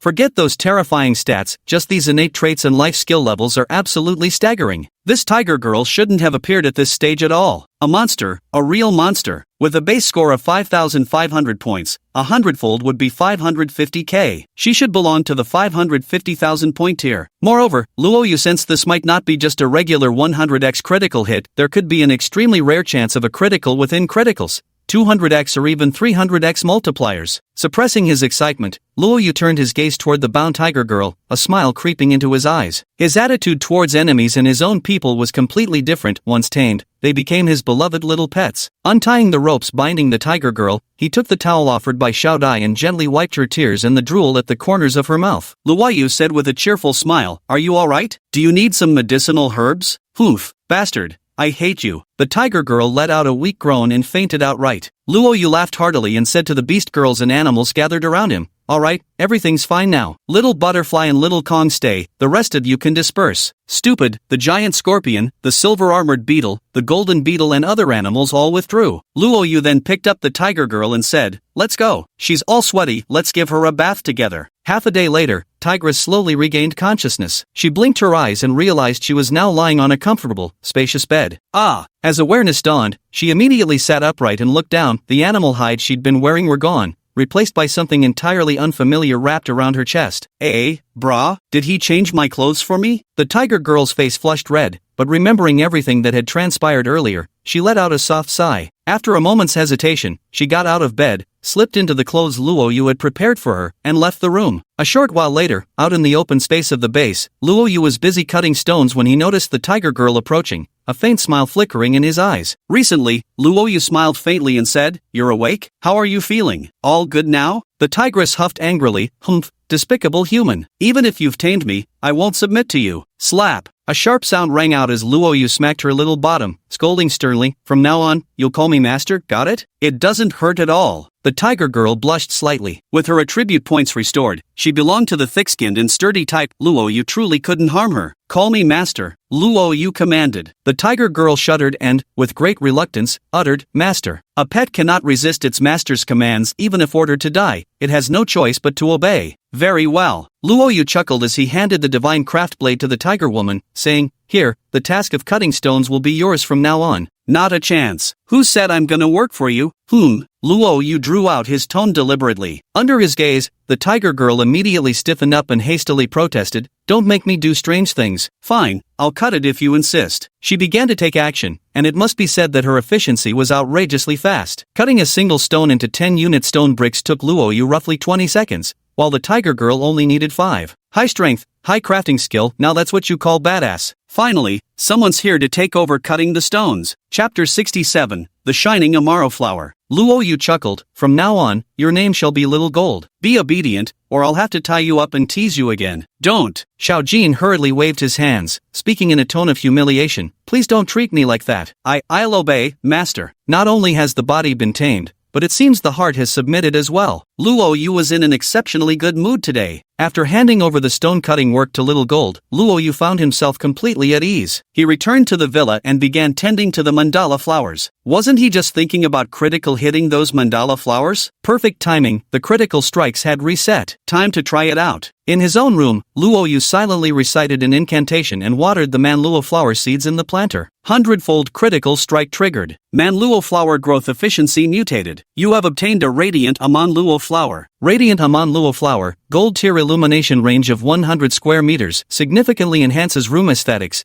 increases chance of acquiring positive buffs, improves sleep and work efficiency. The fruits borne by Amanluo flowers can increase planting level. Current fruit growth progress, 1%. Another gold rank item has appeared. This is the benefit that the trait, stable quality, brings Luoyu. The probability of obtaining gold rank loot is now noticeably higher than before. Gazing at the radiant white flower before him, its purity reminiscent of lilies, Luoyu felt his soul being healed. How beautiful. After carefully reading the instructions, he discovered that this flower recognized its owner. Not only could it emit light, but it could also actively adjust its brightness, and only Luoyu could control it. Just lightly touch the petals, super convenient, totally blows electric lights out of the water. Checked the base rating, unchanged. Plants aren't factored into the score yet, which is perfect. This radiant Amaro flower is definitely going in the bedroom. Since everyone sleeps there, the increased buff odds will indirectly boost work efficiency, right? Next, Luoyu started planting moonvine throughout the villa. These flowers grow fast, they sprout and bloom with pristine white flowers in just 2 or 3 days, lighting up the place. One flower costs 1,000. Every room needed one: the hallway, living room, kitchen, toilet, bathroom, and so on. Luoyu spent a total of 24,000 silver and some stone materials to decorate the entire villa before sprinkling water over everything. Now, all he had to do was wait 2 or 3 days for the villa to brighten up beautifully. Unfortunately, the huge fortune he'd earned earlier was now completely gone. Only 20,000 silver remained in the base. Time to work hard and earn more money again. After lunch, Luoyu inspected his territory and indeed found that plant growth had accelerated. Even the sweet leaf trees he'd just cut down were sprouting anew. The resource limits in the mines had increased, and after communicating with the giant octopus and the great serpent, he learned that aquatic resources had also grown much more abundant. After checking the base data, the overall area of the base has increased by another 10%. The only regret is that these increases are additive to the original data rather than compounding effects. The snowball isn't rolling as quickly as anticipated. Nevertheless, Luoyu remains extremely satisfied. The changes brought by Little Gold's appearance to the entire territory are undeniable. Now Luoyu doesn't need to cut stones himself. Standing atop the watchtower overlooking the entire base, his gaze finally settles on the vegetable fields. The current fertility of the entire territory has increased by 20%,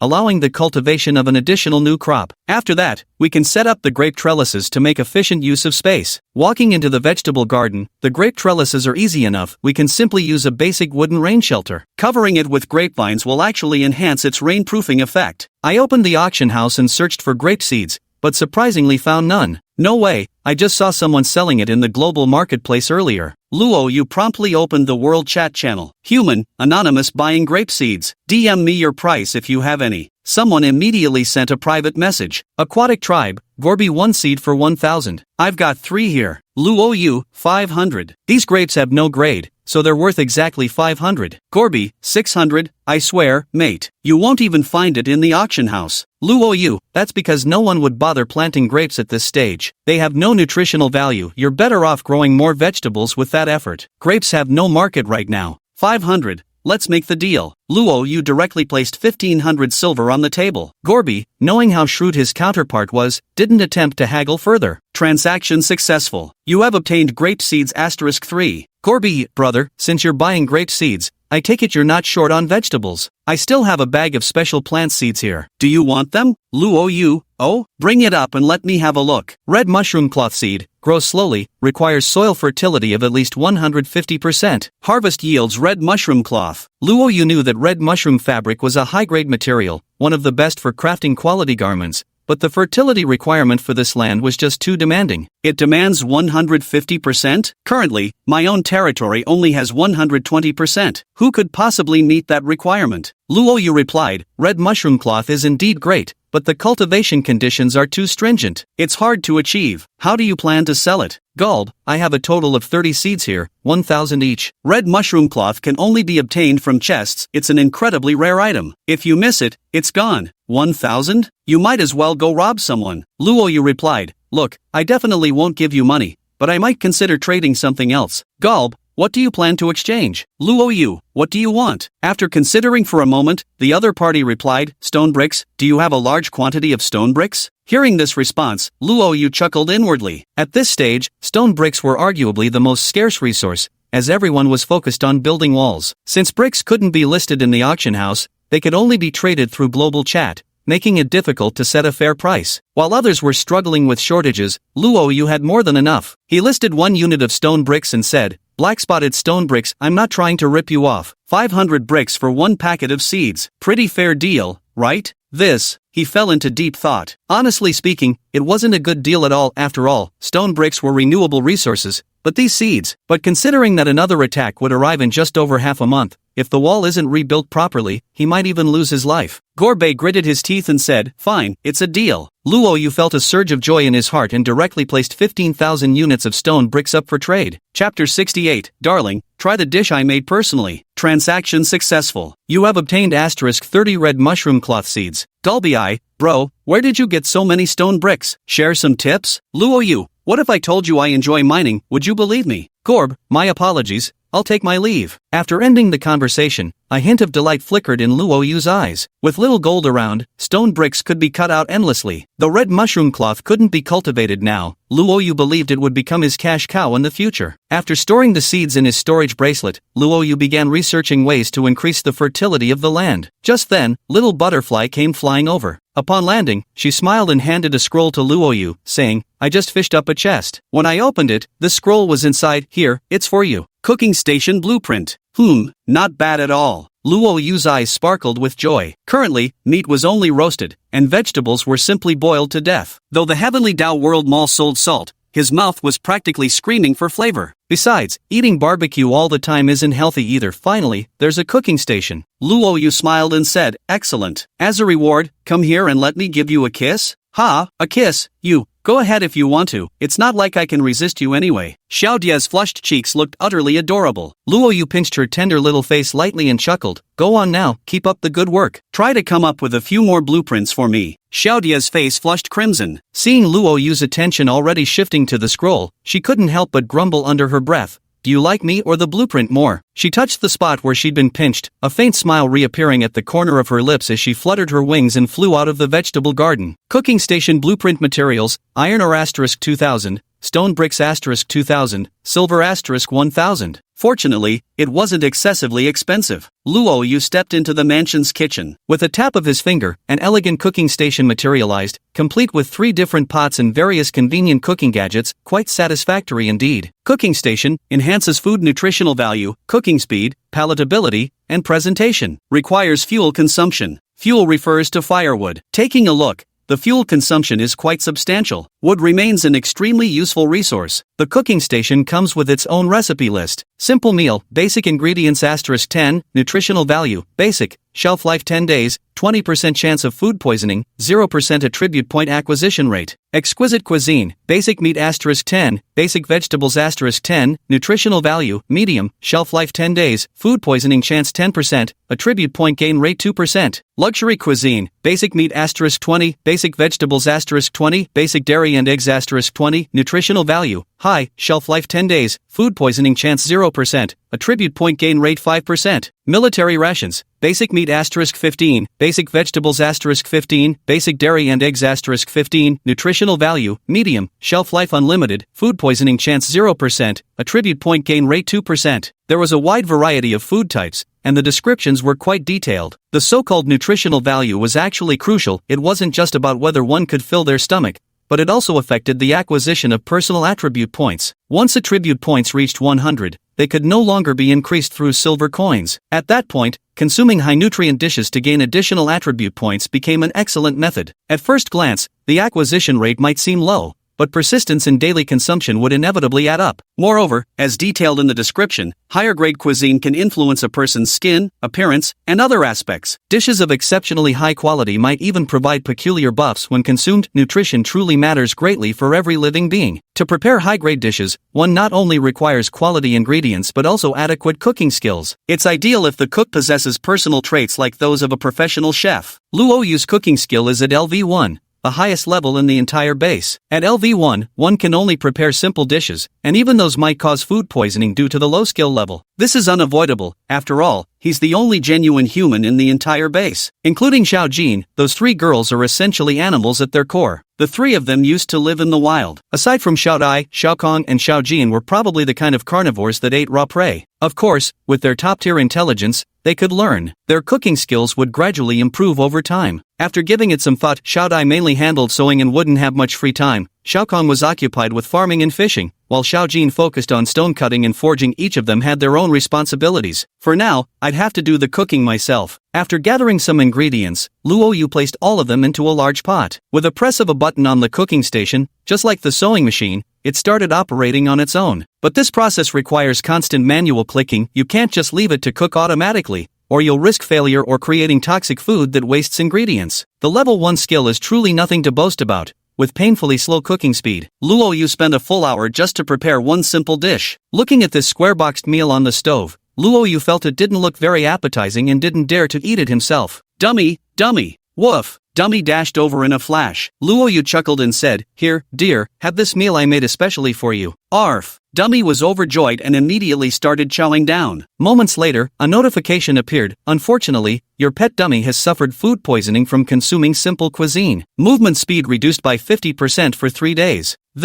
Watching Dummy rolling around in pain with a stomachache, Luo Yu feared it wouldn't be able to hold it in the kitchen, so he directly tossed it out the window. Sure enough, Dai headed straight for the toilet. The stone latrine I built earlier had already become his usual spot. "Didn't you say the poisoning probability was only 20%? Got hit by it just like that?" I glanced at my cooking experience bar. I'd still need to make at least 10 more dishes to reach level 2. It's a damn hassle to make, turns out poisonous. Who the hell can stand this? At this moment, Luo Yu felt an impulse to give up. Wait a minute, I remember Princess Scatha of the Scatha tribe could cook dishes with buffs. Her level must be extremely high. Luo Yu's mind turned to this princess as he began calculating how he might acquire such a skilled chef. Looking at the beautiful cooking station before him, he sighed, no choice but to keep working. It wouldn't hurt to gain some extra experience. Luo Yu spent the entire afternoon in the kitchen. By dinner time, he had finally prepared 4 dishes for everyone to share. Chapter 69, The Key Technology, Water Recycling. The atmosphere around the villa's dining table was somewhat tense. Xiao Jin said solemnly, "Master, we all saw what happened to that dumb dog during the day. That means if we eat this meal in front of us, we might also get poisoned, right?" Whimper. Xiao Kong let out a soft cry to express her fear, while Xiao Dai pushed the meal box far away, clearly refusing to eat. Taking in the expressions of the 3 girls, Luo Yu snorted and said,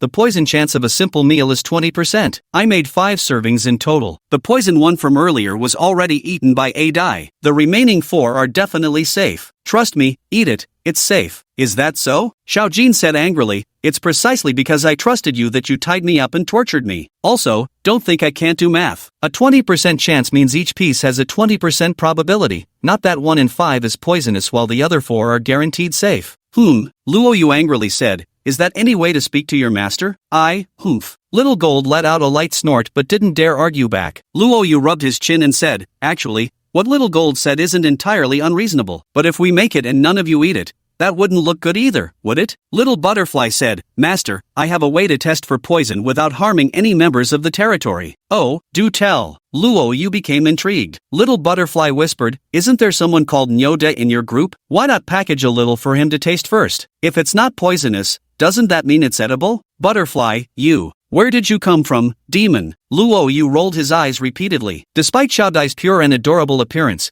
she was actually a mischievous little troublemaker. Food poisoning is no joke. If attacked while suffering from it, the consequences could be severe. In the end, Luo Yu still managed to capture the silver-armored beetle. At this stage, it's not very useful, getting poisoned doesn't matter anyway. After testing all 4 dishes for toxicity, it turned out that Xiaodia's portion was indeed the one that would cause food poisoning. The remaining 3 dishes were shared among the 4 of them. As for the silver-armored ladybug, insects have strong immunity, it just needed a day or 2 to recover. In the steam-filled bathroom that evening, Xiaodai and Xiao Kong were splashing around in the luxurious bathtub. Xiao Jin, who had been rude earlier, was being punished by giving Luo Yu a massage. His face flushed red as he pinched his master's arm very reluctantly. As for Luo Yu, he sank into deep thought. 5 portions of food, 2 of which were poisonous, the odds were a bit high. There must be something else going wrong. He carefully reviewed the information about food poisoning and finally reached a conclusion. It wasn't just cooking skill and culinary expertise that affected the poisoning rate. The cleanliness of the kitchen and the ingredients also played a role. Water. Luo Yu had found the crux of the matter. Barbecued meats were inherently unsanitary,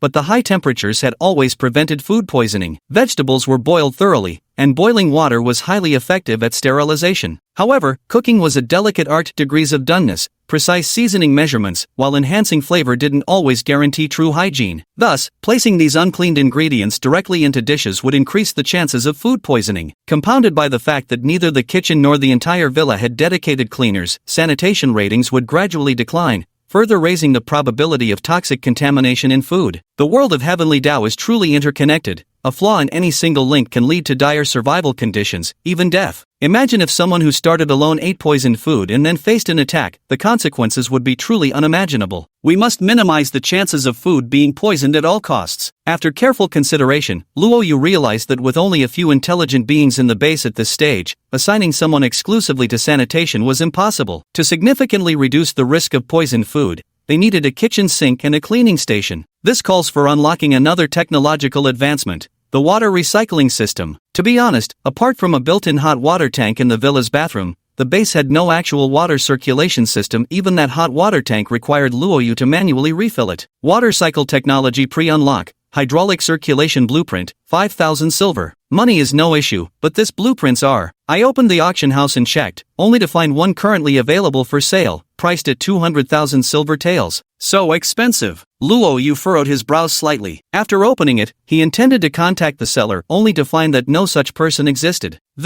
He was startled but quickly understood. The seller is already dead and cannot be contacted, but his blueprint remains hanging in the auction house. In this case, the blueprint will remain until the end of the month. If you buy it, it's yours. If not, it will automatically be wiped away by the Heavenly Tao world. What's the point of listing such a high price when that bastard's already dead? Silver isn't paper money. Luo Yu cursed inwardly, wondering if he should keep shouting in the world channel. Maybe he could get a bargain. Evening was everyone's bath time, and also when several channels became most active. Most activity in the world channel was about buying and selling, while the regional channel was full of awkward small talk. Now that everyone had formed little cliques, the regional channel mostly served for trading too. The group chat was quite lively at the moment. Elena, I never expected a cat could sell for 30,000 silver coins. Big Nyo, of course. It's a companionship pet that adds 1 point to entertainment value. Anything that can boost entertainment value in this world is incredibly expensive right now. Alice, that's true. If a territory's entertainment value is too low, according to the Heavenly Tao world's rules, it can cause trial takers to suffer from declining mental and physical states,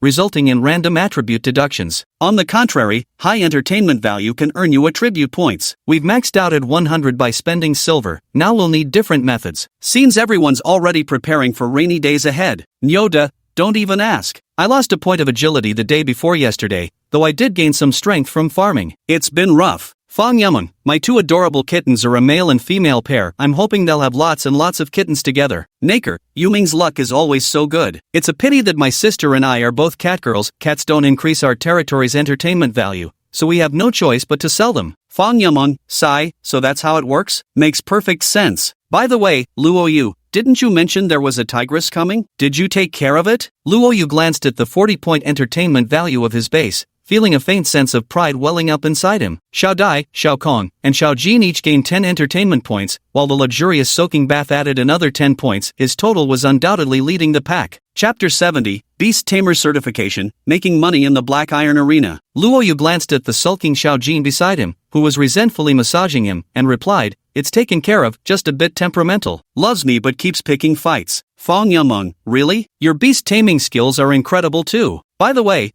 I was wondering if I should register as a beast tamer. This reminded Luo Yu that becoming a registered beastmaster came with many benefits. After a brief exchange with everyone, Luo Yu opened the profession certification page and clicked on the beast taming section. The benefit of registering as a beastmaster is gaining an additional chance to tame wild animals, along with the ability to summon your bonded creatures to your side at any time. Whether in the arena, on mercenary assignments, during visits from guests, or even within his own territory, he could summon his pet instantly with just a thought. The prerequisite is that the summoned pet must have a rank. Creatures like Big Bull or Oddeye cannot be summoned. This feels a bit like Pokemon? Or maybe a summoner from a game. Pretty impressive actually. Another advantage is that becoming a certified beast tamer allows you to take on missions like a mercenary, earning money by taming wild beasts for others. Money is tight everywhere now, and Luo Yu won't let any money-making opportunity slip through his fingers. Certified beast tamer, taming skill LV6 or above, possesses taming-related traits, 10,000 silver, and must have tamed at least one ranked beast. After taming Jinjabelu, Luo Yu's taming level rose by 1, reaching exactly LV6. Moreover, his beast tamer trait upgraded from 1 star to 2 star. Surprisingly, he met all the certification requirements without exception. After clicking the verification, a purple spirit tamer badge appeared before Luo Yu's eyes, quite beautiful indeed. He placed the badge into his bracelet and sent a message, "It's done." Fong Yumong, me too.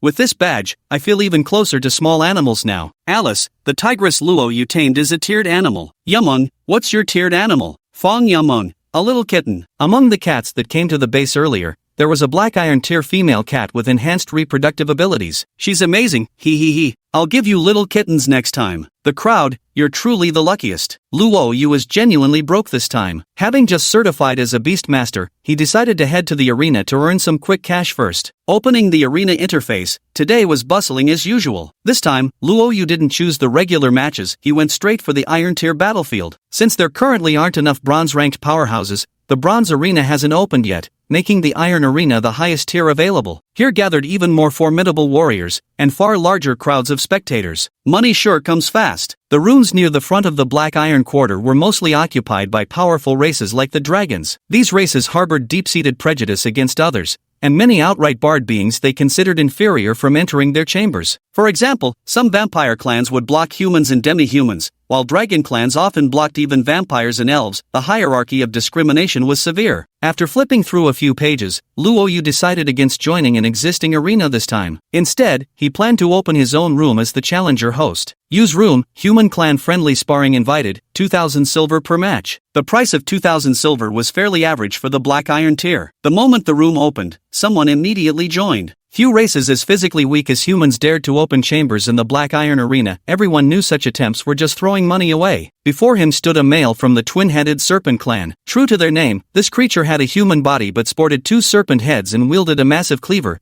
its terrifying tail dragging behind an utterly grotesque sight. One of the heads cackled shrilly, "First time I've ever bumped into a human at the Black Iron arena. Today must be my lucky day. Kid, when Snake Daddy swallows you whole, you'll get to experience life inside my belly, ha ha ha." Old mock monsters, in these sparring arenas, nobody holds back. If you can strike down your opponent, you won't spare any effort. Luo Yu chuckled and said, "Sure, swallow me if you must, but make it the head on the left, it's more handsome." "What? You're saying it's better looking than me?" The right head of the two-headed snake man flew into a rage, roaring, "Everyone says the right side is handsomer than the left. Are you fucking blind? Bullshit. It's a universally accepted fact across all realms that the left side is way hotter than the right." "What did you say? You asking for a beating or what?" The two heads were bickering with each other, completely unaware that the countdown had already ended. Luo Yu suddenly lunged forward and sliced the double-headed snake man cleanly in half with a single stroke of his blade. He chuckled and said, "Let's go back and fight it out. Whoever's stronger is the handsome one." KO. You defeated your opponent in 1.2 seconds. You gained 2,000 silver. You may choose to rest for 5 minutes before proceeding to the next round. Sometimes, money is just that easy to earn. Through this match, Luo Yu came to a realization. One head is enough, having two just looks rather foolish. The 5 minutes passed in an instant, but this time, two people entered his room. Two male elves, one big, one small. The older one appeared to be around 24 or 25, quite handsome, while the younger one looked about 16 or 17 and was cute. Luo Yu frowned and asked, "Between the two of you, is one a beast master?" "Beast master?" The cute young male elf, about 16 or 17, said with a smile, "Brother from the human race, perhaps you haven't read the instructions? The arena is also calculated based on territory. If there are multiple trial takers within the same territory, one can enter, or all can enter." "There's such a thing? Two elves, isn't that just cheating?" Luo Yu frowned slightly, but upon reflection, it made sense. The heavenly Dao world generally operated on a per-territory basis, so having multiple instances definitely worked to one's advantage. The boy drew his bow while the young elf unsheathed a longsword, evidently one specialized in ranged combat, the other in melee. "Human brother, either of us alone is bronze tier. You don't stand a chance against us both. How about surrendering? Come kiss the back of my hand to pledge your allegiance, and I'll only take half your money?" Luo Yu snapped angrily, "Shut up, you damned little sissy. I'd rather die than surrender." Little? Sissy? The handsome boy's lip twitched, his expression instantly turning frosty, while the young man's eyes flashed with murderous intent. The handsome boy spoke coldly, "Very well, you've successfully provoked my anger, lowly human. You will regret your words just now. 3, 2, 1, begin." Whoosh! The sound of splitting air rang out as a swift arrow shot directly toward Luo Yu. Chapter 71, The Assault Tiger's Roar Shakes the Mountains, Terrifying All Beasts. Luo Yu swung his heavenly artisan blade, deflecting the arrow, but almost simultaneously, the male elf wielding a longsword was already charging at him. Just as Luo Yu was about to defend against the sword-wielding elf, two more arrows came whizzing towards him. A triple arrow attack. Luo Yu's eyes narrowed as he instantly unleashed his Gale Blade technique. The two arrows were blocked on the spot, and with a sharp clang, the male elf's thrusting longsword was also deflected. The male elf staggered back 3 steps, his arm trembling slightly as he stared at Luo Yu with an expression of utter disbelief. "What incredible strength!" The man shouted softly and was about to pounce again, but Luo Yu moved even faster. With a swift sidestep, he dodged an incoming arrow, and in the next instant, the heavenly artisan blade swung straight at the young elf. Clang! Another muffled sound erupted as the young elf barely managed to block the strike. Before he could react, Luo Yu suddenly drew a black long sword with his left hand and swung it upward in a vicious counter. Put! The young elf was struck by the slash, his breastplate utterly failing to block it, instantly splitting apart as the black longsword left a terrifying gash across his body. The man exclaimed in shock,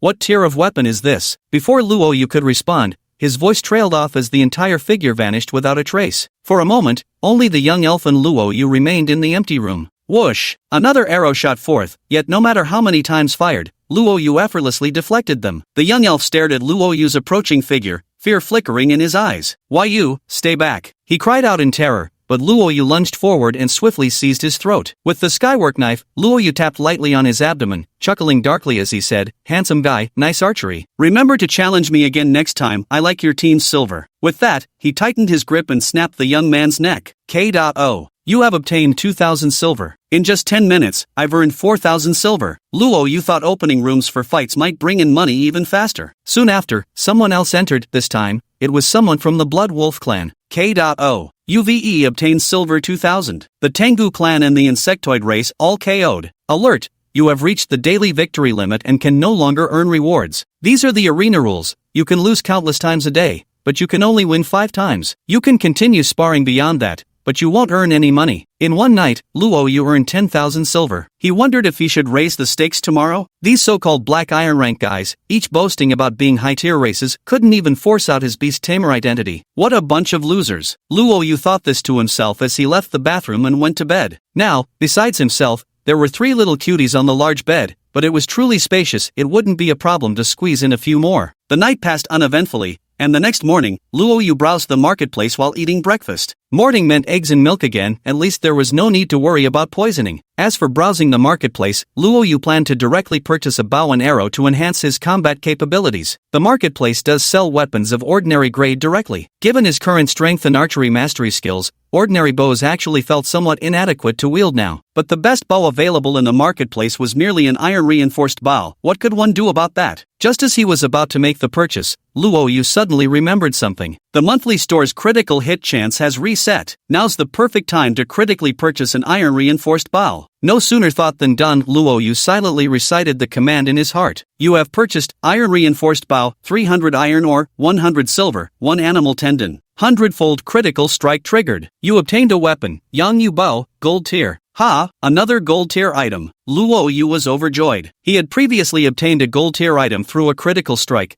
and though he expected a silver tier this time, it turned out to be gold yet again. Clearly, the stable quality attribute was working its magic. A crimson longbow materialized in his hands. He weighed it, drew the string, the grip felt perfect. Drawing a feathered arrow from his storage bracelet, he let it fly with a whoosh. The arrow's effective straight-line range was actually 300 meters. This rivals small-caliber sniper rifles. Common-grade bows max out at 100 meters effective range, but this is golden tier gear after all. Paired with these arrows, it's the ultimate tool for long-range elimination. After stashing his belongings into the spatial bracelet, Luo Yu finished his milk and prepared to start building the house. Now that there are enough stones, he planned to build a workshop. Standing on the villa's balcony, pondering the location for his workshop, he suddenly received a system notification. Alert, a mysterious force has swept through your area. The wolf packs in the nearby mountains have entered a frenzied state and will attack your territory. The attack is coming. Instead of being surprised, Luo Yu's eyes lit up with a smile. Animal attacks were far less intense than tribe raids, so he wasn't the least bit concerned. Alert! A wolf pack has entered your territory. Number, 110 wolves. Alpha male, 1, black iron grade. The size of the wolf pack gave Luo Yu a slight pause. Sure enough, a large pack of wolves emerged from the eastern direction. At the sharp howl of their alpha, the entire wolf pack howled in unison and charged toward the walls. Even from a distance, Luo Yu could see the bloodthirsty glint in the wolves' eyes. Fong Yameng, wolves, 13 of them, oh my god. Naker, wolves can't jump onto walls, can they? Probably can't, right? Alice, everyone focus on the enemy, stay safe no matter what. A glance at the group chat confirmed that everyone was under attack. Luo Yu instinctively climbed to the lookout tower, only to spot little Jean leaping onto the perimeter wall, issuing a thunderous roar toward the wolf pack. Roar! The tiger's roar shook the wilderness, startling all beasts. Even Luo Yu himself was taken aback. It was hard to imagine such a ferocious roar coming from such a strikingly beautiful girl. Skill activated, Tiger's Roar, 69 wild wolves enter a state of terror. Skill activated, Aura of Dread, wolf pack's overall abilities reduced by 10%. With a single earth-shaking roar, more than half of the charging wolf pack froze in their tracks, cowering in fear. Xiao Jin turned her head to glance at Luo Yu atop the watchtower. Seeing the hint of astonishment in Luo Yu's eyes, a trace of smugness flashed across her face. The next moment, something even more astonishing occurred. Her figure began to transform. Her limbs thickened, fur sprouted across her face, and in the blink of an eye, Xiao Jin had morphed into a golden-furred tiger. A golden tiger nearly the size of an elephant. Roar! The tiger's roar echoed once more as Little Gold charged down the wall, seemingly intent on slaughtering enemies below. But before she could land, her massive body rapidly shrank, vanishing entirely in the next instant. Chapter 72, Easily Handled, The Wolf King's Gratitude. A flash of golden light appeared on the watchtower, revealing the naked Little Gold beside Luo Yu. Face flushed crimson, she hurriedly covered her chest and cried out in angry embarrassment, "Master, what are you doing? Why did you cancel my transformation state?" After obtaining the Beast Tamer certification, Luo Yu's control over creatures belonging to him had strengthened considerably. Luo Yu could easily undo Little Gold's transformation and summon her back. Watching the currently furious Little Gold, Luo Yu chuckled, "Your aura is too overwhelming. The Wolf King's bloodthirsty gaze is completely gone now. Do you know how much meat and fur I lost when that wolf pack ran off?" As he spoke, he took off his jacket and draped it over Little Gold. "You could have said so earlier. And the clothes are too small." Little Jean let out a huff, instinctively hiding behind Luo Yu for modesty since the fabric couldn't cover enough. Glancing back at her, Luo Yu stifled a laugh. Of course she wasn't wearing anything after the clothes burst apart, but he feigned annoyance instead. "Stop shapeshifting for no reason, will you? Do you know how much a full set of clothes costs these days? And with your oversized form, you waste so much fabric." Humph. Xiao Jin snorted lightly and hid behind Luo Yu without another word. Due to the war fog, the wolf pack couldn't see Xiao Jin on the watchtower. While the intimidation effect still lingered, the terror effect had mostly dissipated, and they charged forward once more. Several wild wolves rushed onto the flagstone path outside the walls and immediately triggered the spike trap mechanisms. Poof! The spikes erupted from the ground, piercing a bloody hole through one of the wild wolf's hind legs. Put, put, put. Several piercing spikes thrust up from the ground repeatedly, retracting each time, leaving 5 or 6 wild wolves immobilized and howling in agony on the earth. They weren't fools and immediately avoided approaching the brick path. The frontal wolves quickly came under fire from the catapults. Stones were hurled one after another. Though the wolves reacted swiftly with nimble agility, dodging the larger projectiles, they couldn't evade the spray of smaller pebbles. Many wolves were struck by the stones and lost their mobility. However, this was just the beginning. The true nightmare began when they entered the firing range of the arrow towers and crossbows. The arrow towers at the east wall's corners fired first, unleashing volleys of arrows. Concealed by the fog of war, the arrows were impossible to foresee, and 2 wild wolves were instantly struck down. The arrow tower's firing rate was far quicker than that of the catapults. Another barrage of bolts took down 3 more wolves, yet the pack, driven by bloodlust, only charged harder. After advancing another 20 to 30 meters, the defenders on the city walls unleashed their crossbow volleys. Whoosh whoosh whoosh. The combined attacks from crossbows, arrow towers, and catapults sent arrows whizzing through the air and stone fragments exploding everywhere as wolves fell in droves. Yet being wild animals, they remained utterly fearless, refusing to retreat until the bitter end. As they advanced further, the central arrow tower opened fire. Row after row of arrows shot forth, felling the wolves even faster. Finally, when the remaining 30 or 40 wild wolves charged into the 50-meter range, the arrow towers at the southwest and northwest corners of the base opened fire. 50 meters marked the line of death. Arrows rained down like a storm, and rows of wolves fell, unable to advance another step. Awooh! The last alpha wolf let out a howl to the skies, unleashing its fullest potential. Defying the hail of arrows, it charged all the way to the base of the wall and leaped up with a mighty bound. The fog of war finally lifted from the alpha wolf's eyes. Having struggled onto the wall, the wolf now saw the human base clearly before it, the cows and hens within the enclosures. It licked its lips hungrily. Bang! A dull thud echoed as the creature, its tongue still licking its lips, took a solid punch to the forehead from Shao Kong. The mystical fox girl packed quite a punch. One hit was enough to send stars spinning before its eyes. Just as the Wolf King was about to counterattack,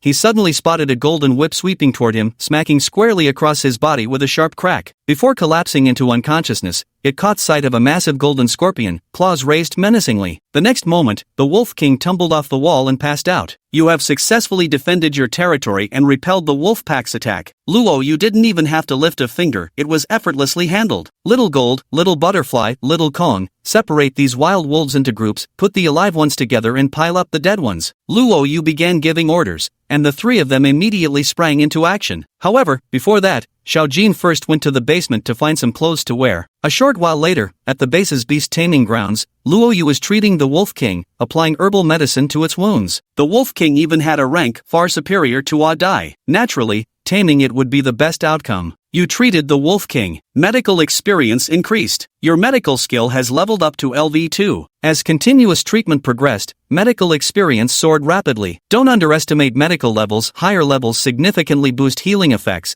and performing surgeries relies heavily on medical skill as well. At this moment, the Wolf King was groggily waking up, though his body was still too weak to move. Turning his head, he gazed at the man treating him, yet felt little hostility. The assault incident had ended. According to the Heavenly Tao World's explanation, the mysterious force that drove them into frenzy dissipated, and all the wild wolves were converted into neutral units. As the wounds on his body healed one by one, the Wolf King couldn't help but feel gratitude toward this man. Animals have emotions too. Prompt: the Wolf King is grateful for your healing and wishes to voluntarily join your territory. Will you accept? The sudden notification made Luo Yu pause momentarily. He had originally planned to use a critical strike to tame it, never expecting it would offer to join willingly. The Heavenly Tao World's manual mentioned that when healing certain creatures, there's a chance they might join you. The more treatments provided, the better the healing effects, and the higher one's beast taming level, the greater this probability becomes. In many cases, when encountering powerful animals difficult to tame conventionally, one could first beat them half to death,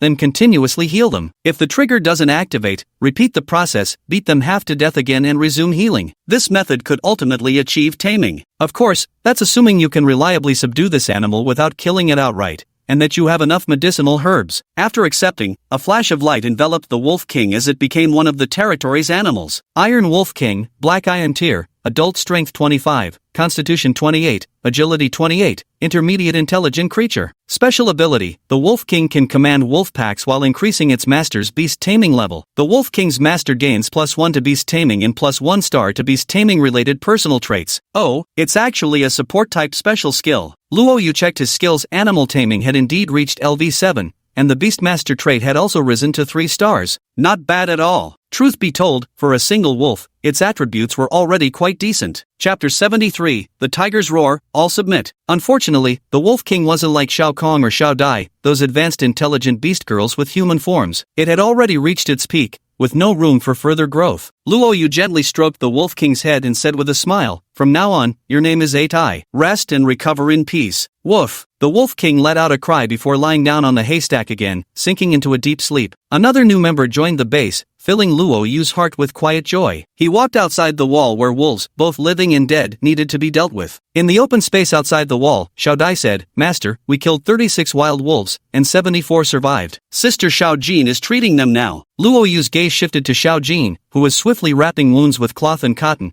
managing to stop bleeding with remarkable efficiency. At the sight of her medical level, wow, LV11. Medical skills above LV10 allow one to perform simple treatments without relying on herbs, using just their hands. Moments later, all 74 surviving wild wolves had been treated and converted into neutral units, with a few even directly tamed. Approaching Luo Yu, Shao Jin asked, "What do you plan to do with them?" Luo Yu chuckled lightly. "Naturally, we'll tame them all and sell them for money. Keep an eye on them for now while I deal with these dead wolves." Little Jean nodded but seemed hesitant to say more. Noticing her expression, Luo Yu laughed softly and said, "Good job, little Jean. You've worked hard." "Ah, well, as long as you know, humph." Though she spoke those words, a faint smile flickered in her eyes. Whether she admitted it or not, she had already become a pet, and pets feel genuine joy when praised by their owners. Luo Yu noted her expression and chuckled inwardly. That said, Little Gold still carried an imposing aura. Merely standing there was enough to make the pack of wild wolves tremble in their limbs, utterly paralyzed with fear. Next, Luo Yu found a mining cart and hauled all the wild wolf corpses to the lakeside for processing. After skinning them, he had the big ox pull back the wolf meat, while Shao Kong and Shao Dai naturally moved it into the ice cellar. As for the internal organs, they were all devoured by the giant octopus, the serpent, and the scorpion without a single scrap going to waste. They loved to eat this stuff. While processing the meat, I chatted with everyone in the group chat. This little community was quite formidable.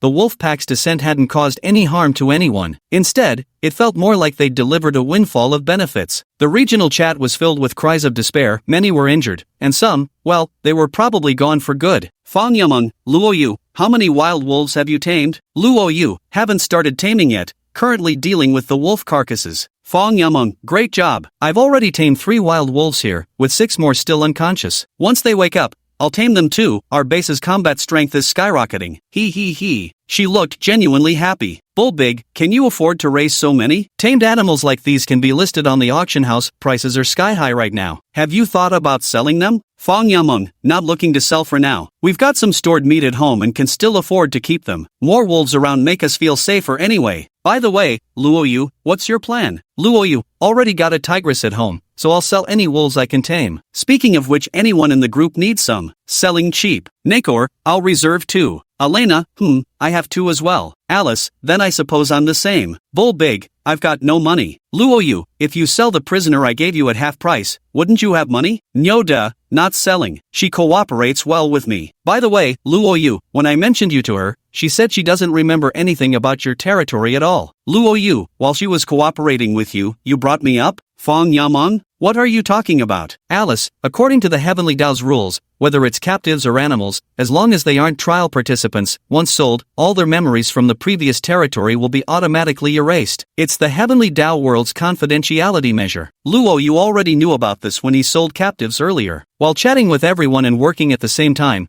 he quickly finished processing all the wild wolf corpses. Another day had passed, and now the sun was setting in the west. Luo Yu walked onto the open ground outside the wall, gazing at the wounded wolves before him, ready to tame them. Everyone's energy is limited, and using beast taming requires both mental and physical exertion. With so many wild wolves before them, who knows how long Luo Yu alone would take to tame them all. Neutral animals will leave their territory on their own, so it's best to tame them as soon as possible. He summoned Xiao Jin, Xiao Dai, and Xiao Kong to his side. These three were all skilled in beast taming and could share Luo Yu's burden. At the same time, he called for the Wolf King. Its presence would significantly increase the success rate of the taming process. Little Gold, give them a mighty tiger's roar to inflict abnormal status. A cute tiger's roar? Roar, roar. Little Gold let out a cry before chuckling softly, like this. Luo Yu nodded repeatedly and said, adorable, that's it. Come on, hull a few more times for me to hear. I meant to tease my master a little, but who knew he'd actually like me calling him that? Hate it. Xiao Jin's face flushed scarlet, too bashful to bear it, and he chose instead to let out a proper, full-throated roar. As expected, the entire pack of wild wolves trembled in terror, instantly entering a state of fright. From there, it was just a matter of taming them one by one. You successfully tamed a wild wolf with an 83% success rate. You have tamed the wild wolf with a 79% success rate. Your beast taming skill has leveled up to LV8. 3 hours later, all 74 wild wolves had been tamed, not a single one left. The wild wolf wasn't a green wolf like Adai, with slightly inferior abilities. Currently at the auction house, animals with around 10 attribute points sell for about 2,500,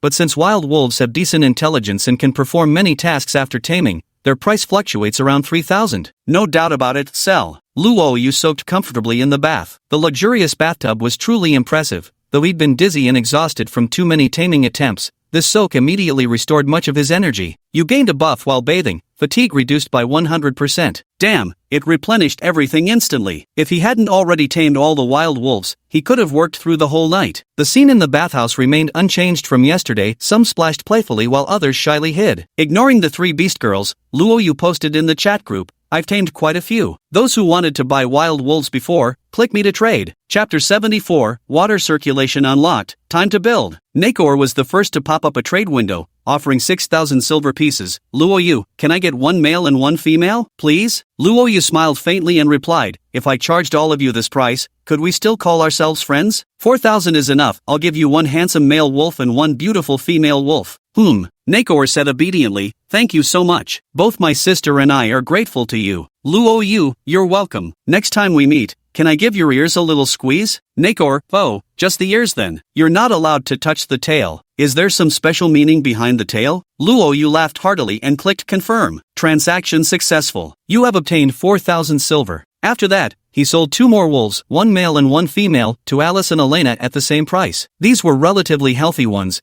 with fairly good attributes upon inspection. Fang Yuming also took an interest. Finding out Luo Yu still had some left, she bought 2 more. Did it seem like she already had 11 now? Her base was showing a tendency to transform into a zoo. Though Nyoda had no money, Luo Yu generously gifted him a male wolf. Though it limped a bit, it would recover with proper care. Good friends should look out for each other when possible. Nyoda wasn't one to take advantage without giving back. He gave Luo Yu several broccoli seeds in return, enriching the variety of their vegetable garden. There were 65 wild wolves left, and Luo Yu listed them all on the auction house, starting at over 3,000 silver each. Since everyone's beast taming levels are still low, pets are genuinely in high demand. In just a short while, they were all sold out. 200,000 silver. Luo Yu made a whopping 200,000 silver in this wave, which made him absolutely overjoyed. He hugged Xiao Kong and planted 2 big kisses on them. The 200,000 water cycle design blueprint. I just earned exactly that amount. Perhaps this is fate. Since it's fate, there's no point waiting. Buy it now. You spent 200,000 silver to purchase Hydraulic Cycle Design Blueprint *1. With the blueprint acquired and the technology unlocked, numerous buildings became available. Luo Yu was momentarily stunned by the overwhelming array of options before him. Water towers, water pumps, pipes, cleaning stations, drainage devices, there were so many components, and I even had to design the pipeline layout myself. It looks extremely complicated, but fortunately, the materials needed can basically be constructed with stone bricks. It's already quite late tonight, and Luo Yu is feeling a bit sleepy. He decides not to continue researching and will leave it for tomorrow. Holding Xiao Kong, I drifted off to sleep in a daze and woke up refreshed the next morning. You gained a buff while sleeping. Heat resistance, maximum comfort temperature 10 degrees Celsius. With a faint smile, Luo Yu didn't immediately eat breakfast today. Instead, he got up and practiced a set of the Gale Blade technique. Just before going to bed last night, he happened to see people discussing online that martial skills could also advance in tier through continuous self-training. Luo Yu's Gale Blade technique was currently only at the first level. He decided to spend 15 minutes every morning practicing a set of movements, not only to hone his combat skills but also to strengthen his body and quickly get into the right mindset. Such a great activity, why hadn't he thought of it sooner? After breakfast, it was time to start building the water circulation system, and the first step, naturally, was securing a water source. It was simple enough. Just run a pipe directly from underground to the small lake. The lake's water was so clean that drinking it straight posed no issues. Moreover, thanks to Little Gold and the use of the base core, Luoyu's little lake boasted a purity level of 120%, meaning parasites and the like were far less likely to be present. Pretty decent already. With a water source secured, the next step was figuring out how to pump it up. Opening the construction menu, Luoyu studied the various types of water pumps available. The Thunder electric water pump wasn't even worth considering for now. The firepower water pump is inexpensive with stable water output, but requires burning wood, which is practically burning money, definitely not an option at this stage. Luoyu fixed his gaze on the wind-powered water pump. Wind-powered water pump requires 10,000 stone units, 500 silver units, 500 iron units, operates with natural wind. After carefully reviewing the instructions, this wind-powered water pump falls under the human-grade category. With wind, its daily water output reaches 1,000 liters, 1 ton, but without wind, the output drops to 0. Luoyu had previously calculated that daily water consumption at the base, including bathing, drinking, toilet flushing, etc., already requires about 600 liters, not even counting irrigation. One wind pump definitely wouldn't suffice. After checking his available materials, Luoyu decided to start by constructing 4 units first. Approaching the small lake, he proceeded to install all 4 wind pumps in the shallow waters along the shore. Resembling brick-built windmills, the 4 pumps began rotating slowly. At first glance, Luoyu noticed another advantage of the wind-powered pump. Despite its considerable size, since it was built directly in the lake, it didn't take up any land area. Checking the current water pumping rate, he saw that due to the weak wind, each pump was only drawing 100 liters of water. With the pumps in place, the next step was to install water storage systems. Buckets and bats had limited capacity, so Luoyu decided to construct water towers and underground storage tanks. The water tower must certainly be placed within the base, and it's best to keep it far from the restrooms and the beast taming grounds to avoid accidental contamination. Choosing a spot in the southwest corner of the base, Luoyu first moved aside the high-grade floor tiles and began digging a pit to prepare for constructing the water storage tank. Underground water storage tank, stone bricks *50000, iron ore *2000,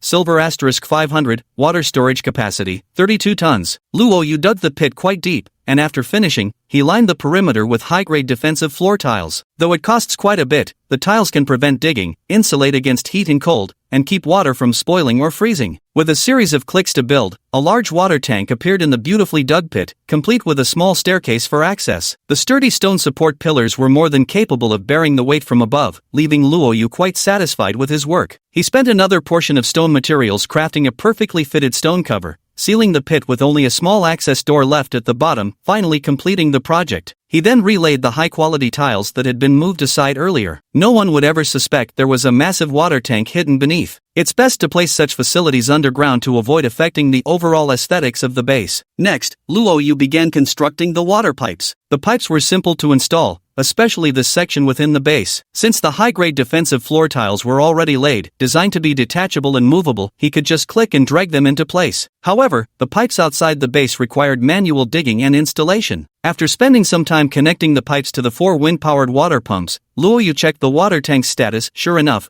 water was flowing in. Chapter 75, The Challenges Brought by Scorching Heat. This proves that the water circulation system he conceived is indeed correct and effective. Though I'm not majoring in civil engineering, I still understand the basics. The stored materials like stone bricks and iron ore are still sufficient these days, with over 10k silver left. Keep up the good work. Water towers come in various types: small, medium, large, aesthetic, luxury, and extravagant. Luoyu naturally wanted to build an extravagant water tower, but constructions can't trigger critical hits. For now, it's better to build an aesthetic one that at least won't lower the overall tone of the base. Aesthetic water tower, stone bricks 30,000, iron ore 1,000, silver 1,000, jade 100, water capacity, 16 tons. After clicking confirm, a silver water tower appeared before my eyes, standing about 4 meters tall. The surface of the tower was adorned with jade carved patterns. It looked rather impressive. Just connect the water tower's pipes directly to the bottom tank. Once the pipes are linked, the water will start filling immediately. At this moment, the wind picked up slightly, and the 4 wind-powered pumps reached a daily water output of 800 liters. With the water tank and cistern combined, the base now has a total water storage capacity of 48 tons, which should suffice for now. Just build another water tower if needed, it doesn't take up much space anyway. After completing all this, Luoyu wasted no time installing water pipes that connected directly to the grand villa. Naturally, separate valves were installed to distribute water independently to the kitchen, toilet, and bathroom pipes. Beautiful water outlet, iron or asterisk 300, silver asterisk 300, gold asterisk 10. The water outlet valve is just like a faucet, no explanation needed, just get it built. Next came Luoyu's long-awaited kitchen sink and cleaning counter. The cleaning counter is an automatic workstation that increases the kitchen's cleanliness level when placed there,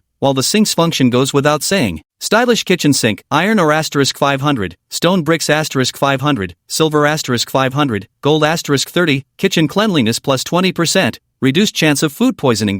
High-grade kitchen cleaning station, stone bricks asterisk 2000, iron or asterisk 500, silver asterisk 500, gold asterisk 30, jade asterisk 50, kitchen cleanliness plus 50%, reduced chance of food poisoning. After spending quite a few more materials, I finally finished setting up the kitchen. Now, the chance of food poisoning should be considerably lower. These upgrades completely exhausted the iron ore stored in the base, used up more than half of the stone bricks, and left me with very little jade as well. I still have plenty of gold left from last time, with reserves remaining. After completing all this, Luoyu checked the base rating, 7200, with the hygiene score reaching a peak of 98 points. Since hygiene scores constantly fluctuate based on the base's cleanliness level, after killing so many wolves yesterday, the score dropped sharply, but it rebounded after thorough cleanup. Therefore, hygiene ratings are generally calculated based on the peak value. The current highest cleanliness rating for the base is 98, but now it stands at 80 because no one has cleaned the base for a long time, leaving dust and similar issues. Overall, the water facilities added quite a bit to the rating score, especially since Luoyu built the aesthetically pleasing type, which contributes significantly more points compared to the standard versions. Then again, it's just as well. If the base's rating hadn't been so high yesterday, such a large pack of wolves wouldn't have attacked,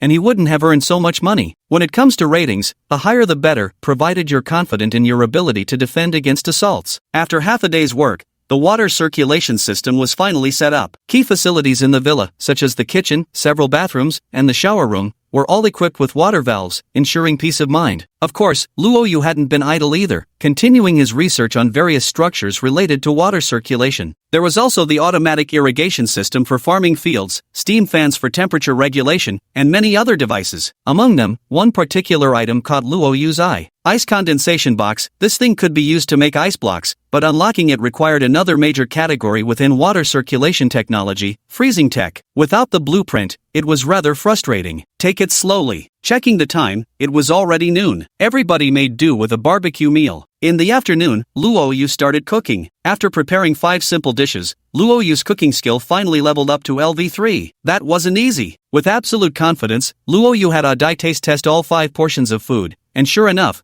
not a single one was poisoned. After the kitchen's cleanliness improved significantly, the effect was immediate. Adai wagged his tail excitedly, utterly delighted. Non-toxic cooked food is far more enjoyable to eat than something like roasted barbecue. Just as I was eating, the somewhat dim dining room suddenly brightened up. The mandara flower had finally bloomed. The vines and flowers in every room began to bloom, and in an instant, the entire villa lit up. Luoyu and the 3 little ones couldn't have been happier. System notification, 100 flowers bloom. Your territory has been blessed by nature. Current plant growth progress, 100%. Natural plant mortality rate reduced by 100%. Indeed, perseverance pays off, and now the rewards have arrived. One good thing after another. Luoyu was utterly delighted, brimming with joy beyond words. The next day, everyone continued working hard. Luoyu checked the stats. He had previously obtained 30,000 units of wolf meat and 10,000 wolf pelts. It was an astonishingly large haul, and the ice cellar was already overflowing again. It's currently summer, making meat difficult to preserve, and prices have plummeted to just 3 silver coins, the lowest they've ever been in history. The outside temperature had already reached 34 degrees Celsius and was still climbing. Luoyu went inside the ice cellar to check on the condition of the meat. Despite the high-quality floor tiles insulating against the heat,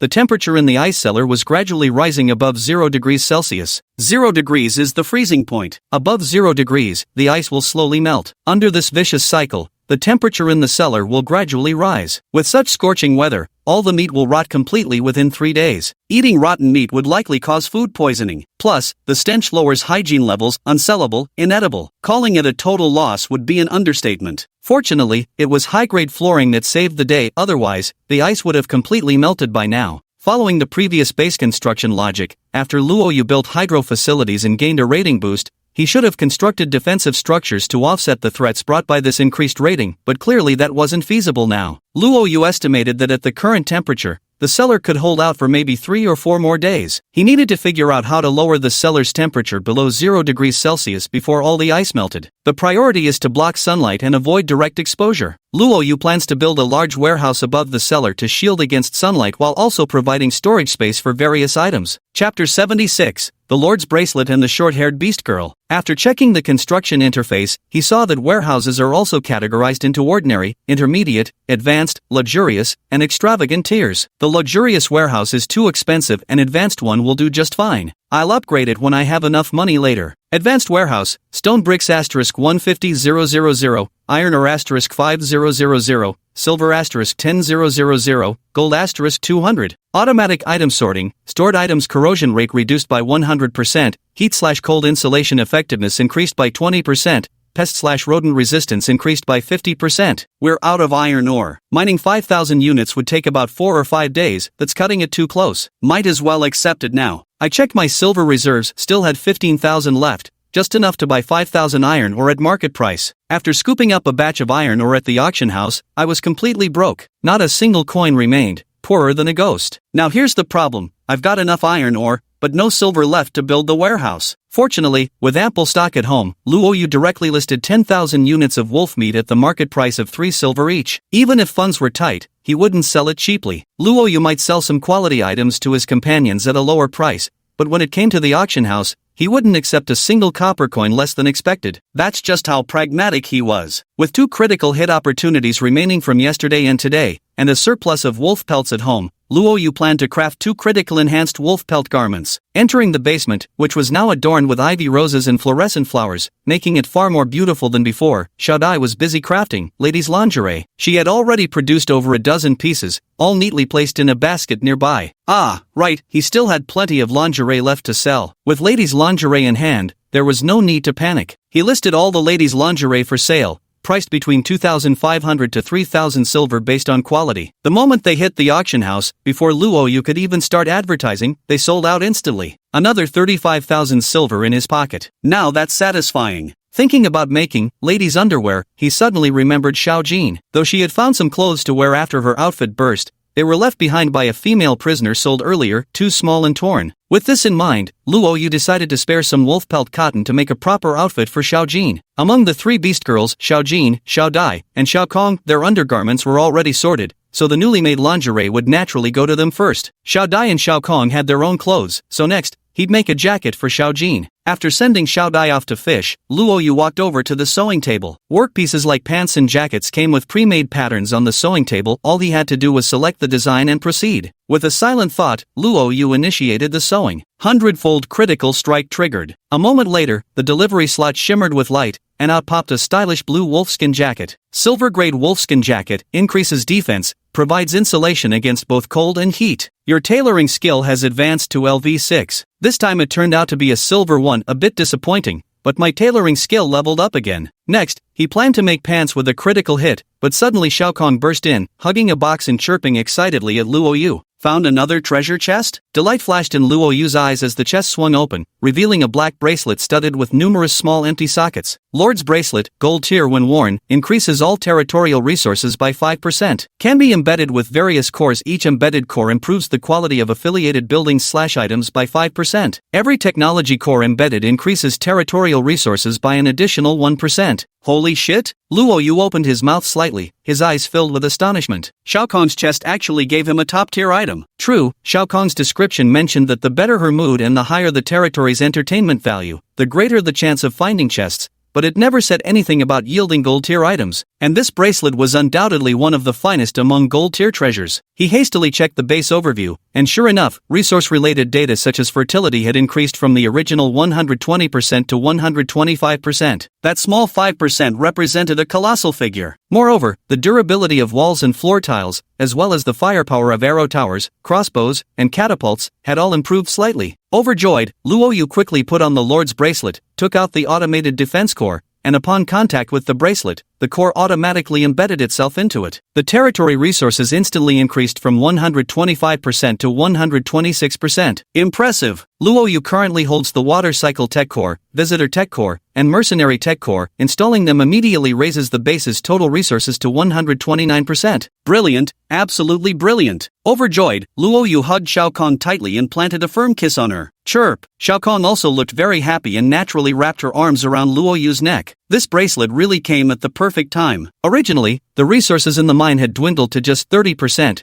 but with this sudden 9% boost, it'll keep the Scorpion King content for a few more days. After holding Shao Kong for a while, Luoyu noticed her hair had grown long again. He took scissors and trimmed her long locks into a neat shoulder-length bob, smiling as he said, "Short hair like this suits you best. You have obtained Mysterious Mound Beast Girl's hair *200. The higher the beast taming level, the more hair it gives, especially being a beast tamer." Whimper. Shao Kong loved it when her owner gave her a haircut, hugging Luoyu tightly and refusing to let go. After sending her off to fish again, Luoyu had a sudden thought. Xiao Jin appeared before his eyes. This was forcibly summoning her through a Beastmaster's call. "Little Gold, try putting on this outfit." "Oh, silver-grade equipment, is this for me?" Once dressed, Little Gold spun lightly in place, eyes shimmering with delight. She clearly adored it. She looked at Luoyu with a light chuckle and said, "You're quite knowledgeable, aren't you? Alright then, I'll temporarily acknowledge you as my master for now." "Did you just admit it over a piece of clothing?" Luoyu burst into laughter, then crafted yet another ordinary-grade pair of pants for her to wear. Little Jin's face brimmed with smiles, clearly overjoyed. "Come on, your hair has grown out too. Let me give you a trim." Oh, Xiao Jin was a golden tiger, but like all felines, she enjoyed being petted by her owner. She was no exception. Moreover, Luoyu was her owner. Even if she wouldn't admit it, deep down, she still longed for affectionate interactions with him. "You have obtained golden Saberus for *200. Earlier, when they were bathing and sleeping, they had continuously received a buff that increased fur growth progress. It had already reached 200%. If they didn't harvest it now, it would be a waste. Holding the golden hair in his hands, Luoyu noticed that Little Jin's hair had higher defensive capabilities than Little Kong's, though its heat insulation and cold resistance were slightly inferior. Chapter 77, Diamond Coat and Advanced Warehouse. Luoyu asked curiously, "Little Jin, beast girls like you don't produce milk? Why haven't I received any milk production progress prompts? PR Pro produce milk?" Xiao Jin's face flushed red instantly as she stammered angrily, "How could I possibly produce milk when I have no experience in that regard? You bastard. Pervert." "Oh really?" Luoyu chuckled, "I thought someone of your size would naturally have that function." "You're the one with that function." Xiao Jin flushed red and hastily stood up, shouting, "Perverted master, I'm done with you." With that, she dashed out the door. Luoyu burst into laughter. Sure enough, having a cute pet added 10 entertainment points, no joke. Teasing his adorable little companion every now and then counted as entertainment too, leaving him in high spirits. After Xiao Jin left, Luoyu summoned Xiao Dai over and similarly harvested a batch of her hair. Xiao Dai's hair was black and, as expected, also possessed special abilities. It could withstand ordinary mental attacks, such as the contaminating sonic assaults emitted by certain special races. This functionality was actually quite useful. Another 200 units were added,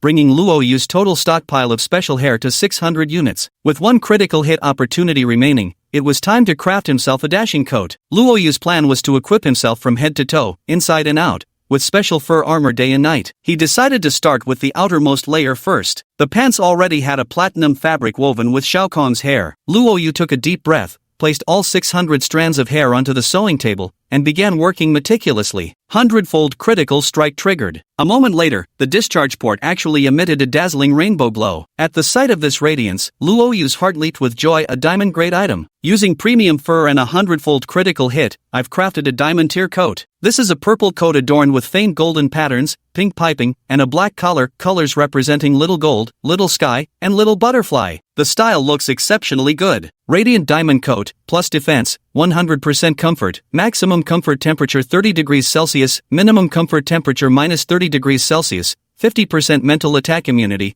100% global work efficiency. Special ability, Violet Barrier, forms a purple shield around the user, capable of withstanding 3 attacks. Recharge time, 60 seconds. Your tailoring skill has leveled up to LV7. This attribute, Luoyu was utterly astonished. He knew this outfit might be extraordinary, but never imagined it would be this insane. Forget about basic attributes, even the violet shield wasn't that impressive yet. But 100% global work speed? That was terrifying. Take mining for example. What originally took 3 seconds per hour under normal strength and mining LV now took just 1.5 seconds. Cutting stone, planting, milking cows, sewing, any form of labor has its efficiency doubled. Terrifying clothes. When Luo Yu put on this coat, he immediately felt much more comfortable, while a purple halo appeared around him, a sign of the automatic activation of the shield. According to records in the Heavenly Dao World's explanations, shield-type items are usually belts and extremely rare. Who would have thought this garment also comes with a built-in shield? That means if he ever obtains a shield belt in the future, he'll have 2 layers of protection. Absolutely invincible, right? The outfit looks stylish, but this shield is just too flashy. My whole body was glowing purple. After some thought, Luo Yu decided to temporarily deactivate the shield. When there's no danger, there's no need to be this flashy. Keep it low-key, let's stay under the radar. After leaving the basement, Luo Yu arrived at the base's stone-cutting yard. Xiao Jin was absent-mindedly cutting stones, but froze in surprise when he saw Luo Yu approaching. As he approached, Luo Yu chuckled and asked, "What's with that blank stare? Do I have something on my face?" "Ha, oh." Little Jean blushed slightly and murmured, "It's just, you look even more handsome than before. Beast girls really are honest." Luo Yu burst into laughter, took the divine artisan knife from Little Jin's hands, and swiftly began cutting the stones. Sure enough, his speed had doubled compared to before. "Ha, that outfit of yours." Xiao Jin touched Luo Yu's clothes in amazement and exclaimed, "My god, they're diamond tier. You used our hair to make diamond-grade clothing." Luo Yu chuckled, "Just got lucky, that's all. Little gold, you look just as beautiful with short hair." Xiao Jin's eyes flickered with a hint of joy at the words, yet his face remained indifferent as he grumbled, "Grr. Wasn't it you who sheared my sheep, or tiger fur, humph? You should thank us. I want to eat yesterday's dish for dinner, and also the milk from last time." "Great, there are still some milk tablets left. If you like them, go ahead and take some." When Xiao Jin smiled, she revealed 2 sharp canine teeth. But in this moment, they looked quite adorable. In the evening, everyone gathered to eat the dishes Luo Yu had prepared. The food poisoning incidents hadn't occurred for 2 days now. It seemed the improved kitchen hygiene was yielding quite noticeable results. Another morning arrived, and the first thing Luo Yu did upon waking was check the system notifications. Sure enough, most of the wolf meat he'd sold yesterday was gone, bringing in 30,000 silver coins. Combined with the underwear sales proceeds, his base now had 65,000 coins again. He glanced at today's temperature forecast, above 35 degrees Celsius. Without stopping for breakfast, he quickly washed up and prepared to start building the storage warehouse. Advanced warehouse, stone bricks *150,000, iron ore *5000,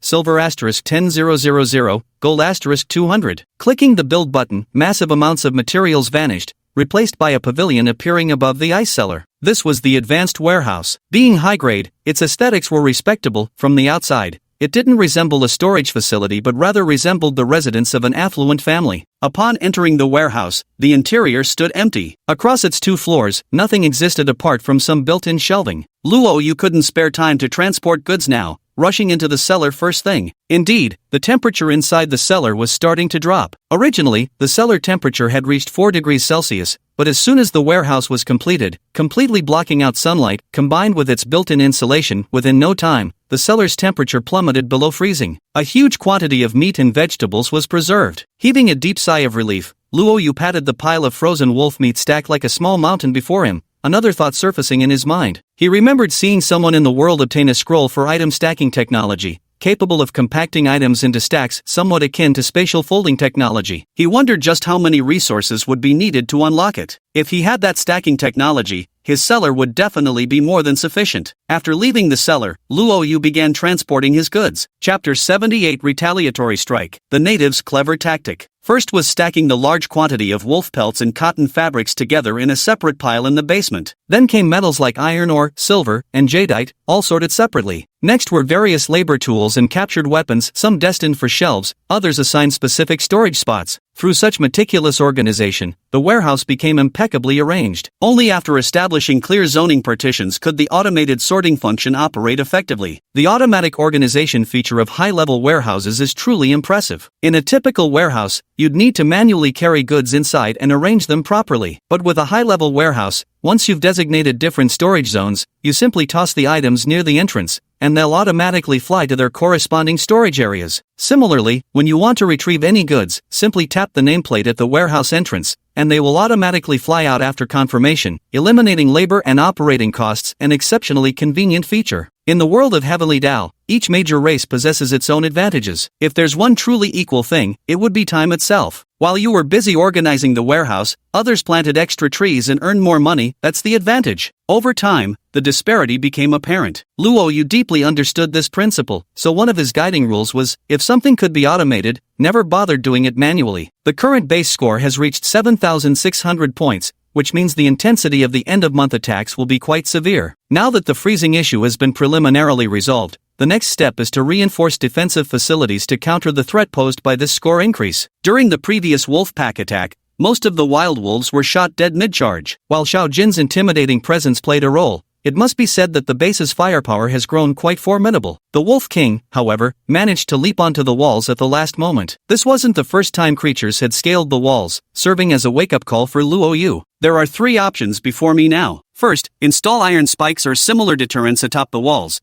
though this would hinder my own movements. Second, raise the wall height, requiring massive stone masonry. According to the Heavenly Tao World's rules, strengthening existing structures costs several times more resources. Both increasing the wall height and upgrading from intermediate to advanced walls demand substantial resources, likely impossible to achieve this month. The main issue is insufficient stone. Even if the mine produced nothing but stone blocks, it still might not meet the construction demands. Another thing, once a structure has been reinforced, it can no longer be upgraded. Want higher level walls? You'd have to tear them down and rebuild. What a hassle. Terrible idea. The third option, and the one Luo Yu was more inclined toward, was to lay floor tiles outside the perimeter wall and set up spike traps. The tiles required fewer stone blocks, while the spike traps consumed silver. Moreover, this approach would enhance the base's aesthetic appeal, maintain an unobstructed view, and offer benefits like fire-resistant flooring, advantages that outweighed simply reinforcing the walls. After careful consideration, Luo Yu decided that fireproof floor tiles would be the better choice. Dense fireproof paving tile, cost per square meter, stone *10, iron or *3, silver *1. The brick paving outside the wall doesn't need to extend too far. 3 meters wide should suffice for now. After calculating, the total cost would be 120,000 stone bricks, 36,000 iron ore, and 12,000 silver, which is acceptable. Currently, the base lacks sufficient stone bricks and iron ore. Today is the 12th day of summer, so I'll strive to complete this project by the 20th day. As Luo Yu was contemplating this and preparing to lend a hand at the mine, a sudden notification arrived. Warning, the Skada tribe has launched a targeted attack on your territory in retaliation. Seeing the prompt, Luo Yu was momentarily stunned. He checked both the group and regional channels, all calm as still water. It seemed he was the only one targeted. These tribes truly held grudges and sought revenge when hostility levels rose. He immediately called all animals scattered outside back to the base. 5 minutes later, as expected, a large group of tribal warriors appeared at the eastern perimeter. Current Skasa tribe raiding party, 51 members. They appear to be employing intelligent tactics. This is just an ordinary attack incident, far less ferocious compared to the ones at month's end,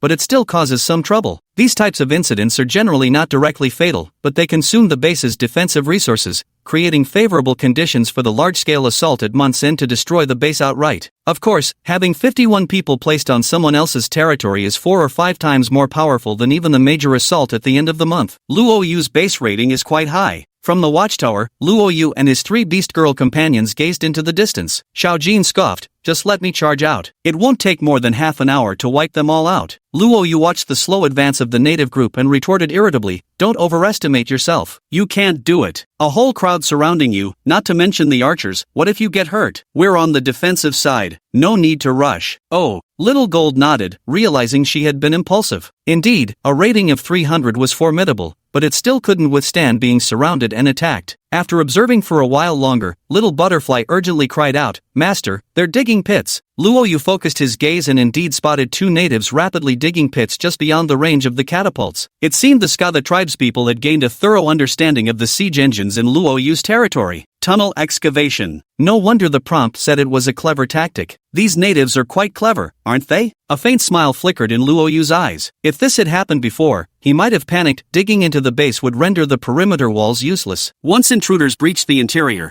countless arrow towers and crossbows would unleash their barrage indoors. While that could eliminate the invaders, collateral damage was inevitable. Buildings, animals, and anything else inside would get caught in the crossfire. Worse still, concentrated firepower would leave the exterior defenses wide open, giving outside attackers a free pass. But this time, he'd laid defensive floor tiles in advance. In the distance, 2 natives with exceptional mining skills were burrowing at alarming speed, digging deep, seemingly attempting to tunnel beneath the moat's riverbed straight into the base. Moreover, the Heaven's Law world imposes minimal restrictions on earthwork digging. The excavated soil simply vanishes without piling up, making earthwork tunneling a rather conventional assault tactic. Facing 51 people, 2 digging while the rest stood guard at the cave entrance, forming a defensive formation ready to confront Luo Yu and his companions if they charged out. Generally speaking, if a lord sees that the enemy is digging tunnels to attack, they will surely take the initiative to strike and stop them. But Luo Yu wasn't the least bit anxious. He simply watched their earthwork operations from the watchtower while casually having lunch with his 3 adorable companions. Chapter 79 Large-Scale Transaction. Time passed minute by minute until around 4 in the afternoon, when suddenly, the floor tiles beneath the eastern wall of the base began to rattle. Alert! Enemies are digging through your defensive floor tiles. Current tile durability, 99%,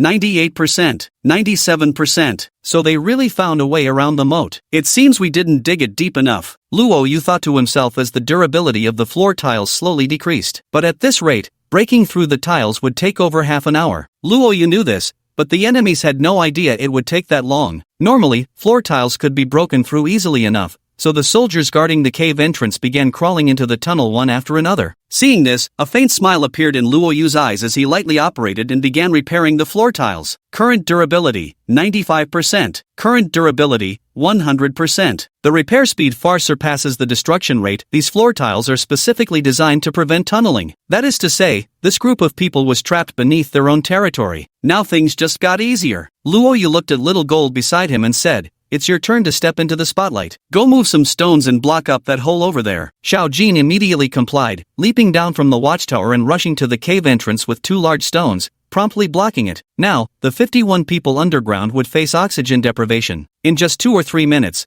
the natives beneath the floor tiles began frantically hammering against them, but their destruction rate was far outpaced by the repairs. No matter how crazed they were, it was futile. After another minute or so, Luo Yu noticed the commotion below had ceased. Meanwhile, Little Jean stood atop the 2 large stones blocking the hole and shouted, "Master, they're all down there." They must have suffocated from lack of oxygen, right? Chuckling inwardly, Luo Yu replied loudly, "Coming." A moment later, Luo Yu arrived at the cave entrance with Little Butterfly, Little Kong, and the giant scorpion. They moved aside the 2 rocks blocking the entrance, only to discover a crowd of people piled up outside, all motionless, passed out from lack of oxygen. Luo Yu burst into laughter and, together with Little Gold, sprang into action, grabbing one, tying one up. Even if they woke up now, they posed no threat. Easy work. After tying up all the natives and throwing them onto the minecart, the system notification arrived. "Congratulations on defeating the Skatha tribe's vengeance. The Skatha tribe's hostility toward you has increased. Since you captured all the attackers this time, your territory's information will not be exposed.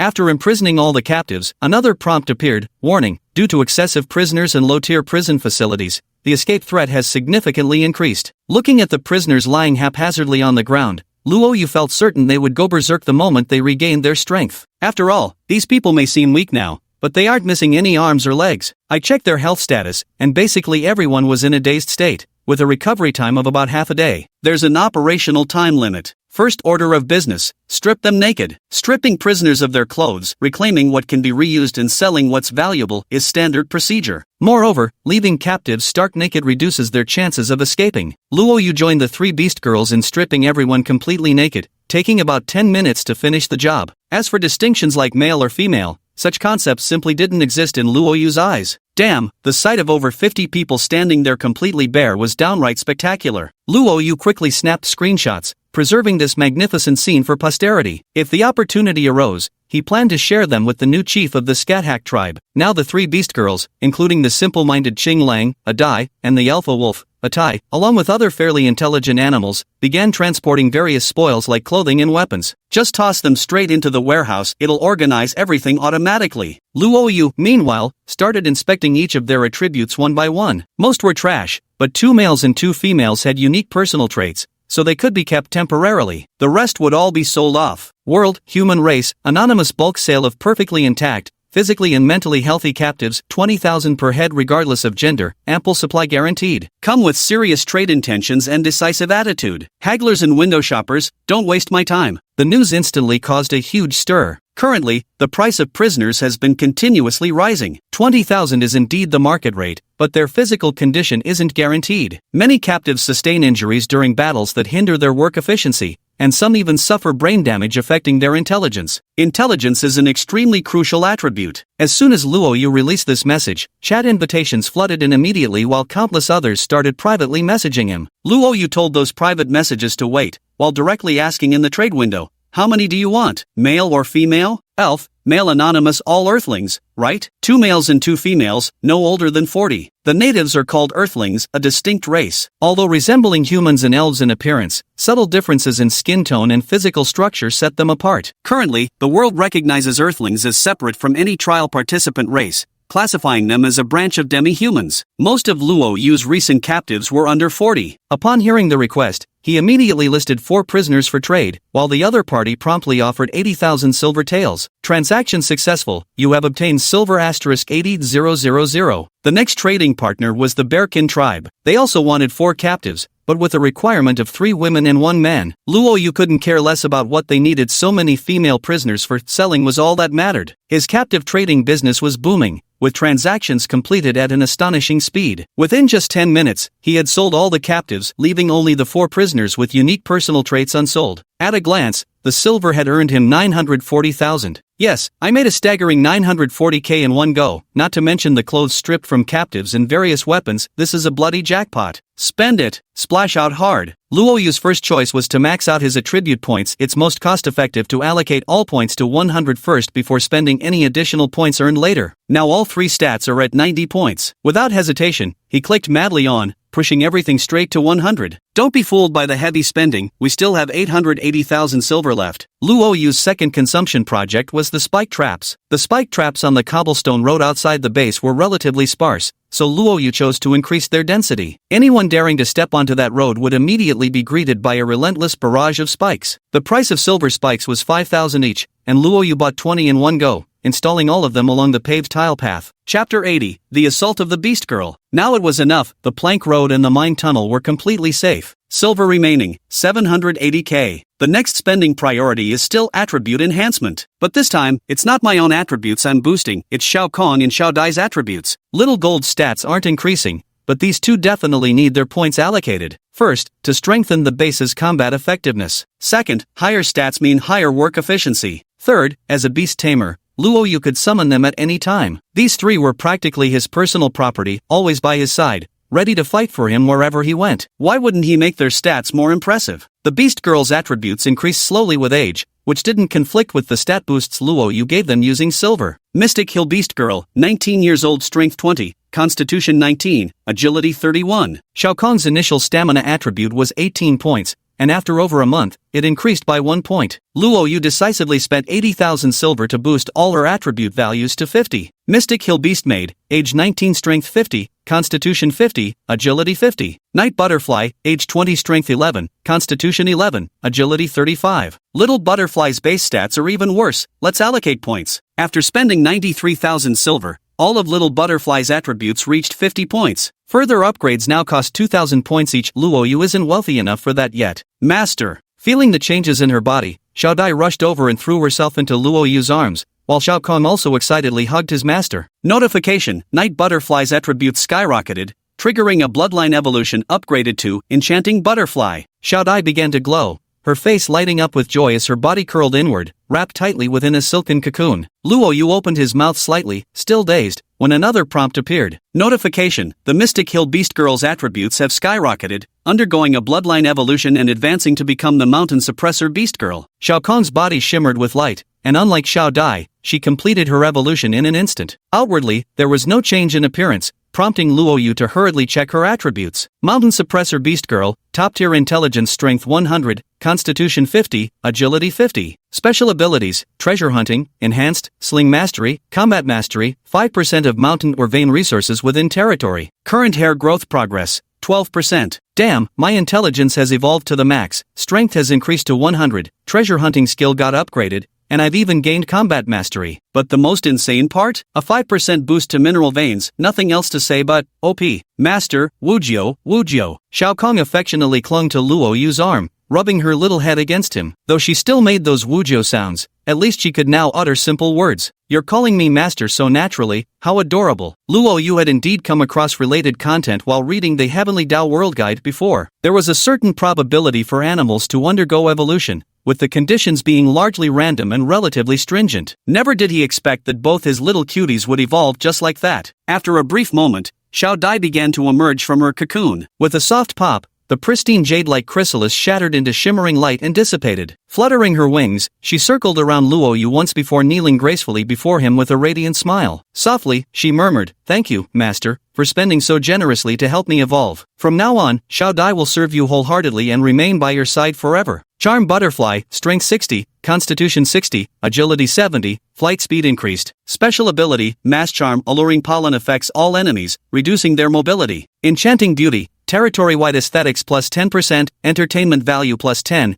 recruitment success rate plus 10%, taming success rate plus 10%, healing efficiency plus 10%. If Shao Kong is the typical warrior, then Xiao Dai plays the support role. A group charm ability is already impressive enough, but the radiant beauty trait is downright outrageous. Her aesthetics and entertainment value increase the chance of positive buffs, while recruitment, taming, and healing are also excellent attributes. Just having Xiao Dai standing there provides a slight boost to the entire base. Luo Yu happily picked Xiao Dai up in his arms. Great, absolutely fantastic. 17W silver was a considerable amount, but Luo Yu felt it was an absolute steal. After a brief interaction with these ladies, Luo Yu sent them back to work and checked their remaining silver, 610,000 taels. It's still a fortune. Luo Yu could choose to enhance his martial skills, but upon second thought, with 3 adorable little protectors by his side and the ability to summon giant scorpions, octopi, and pythons at will, why would he need martial arts? The Gale Blade technique can gradually accumulate proficiency through daily morning practice, so there's no need to allocate points to it for now. What needs focus now is leveling up the Beast Tamer class. Currently, his Beast Tamer is at 2 stars,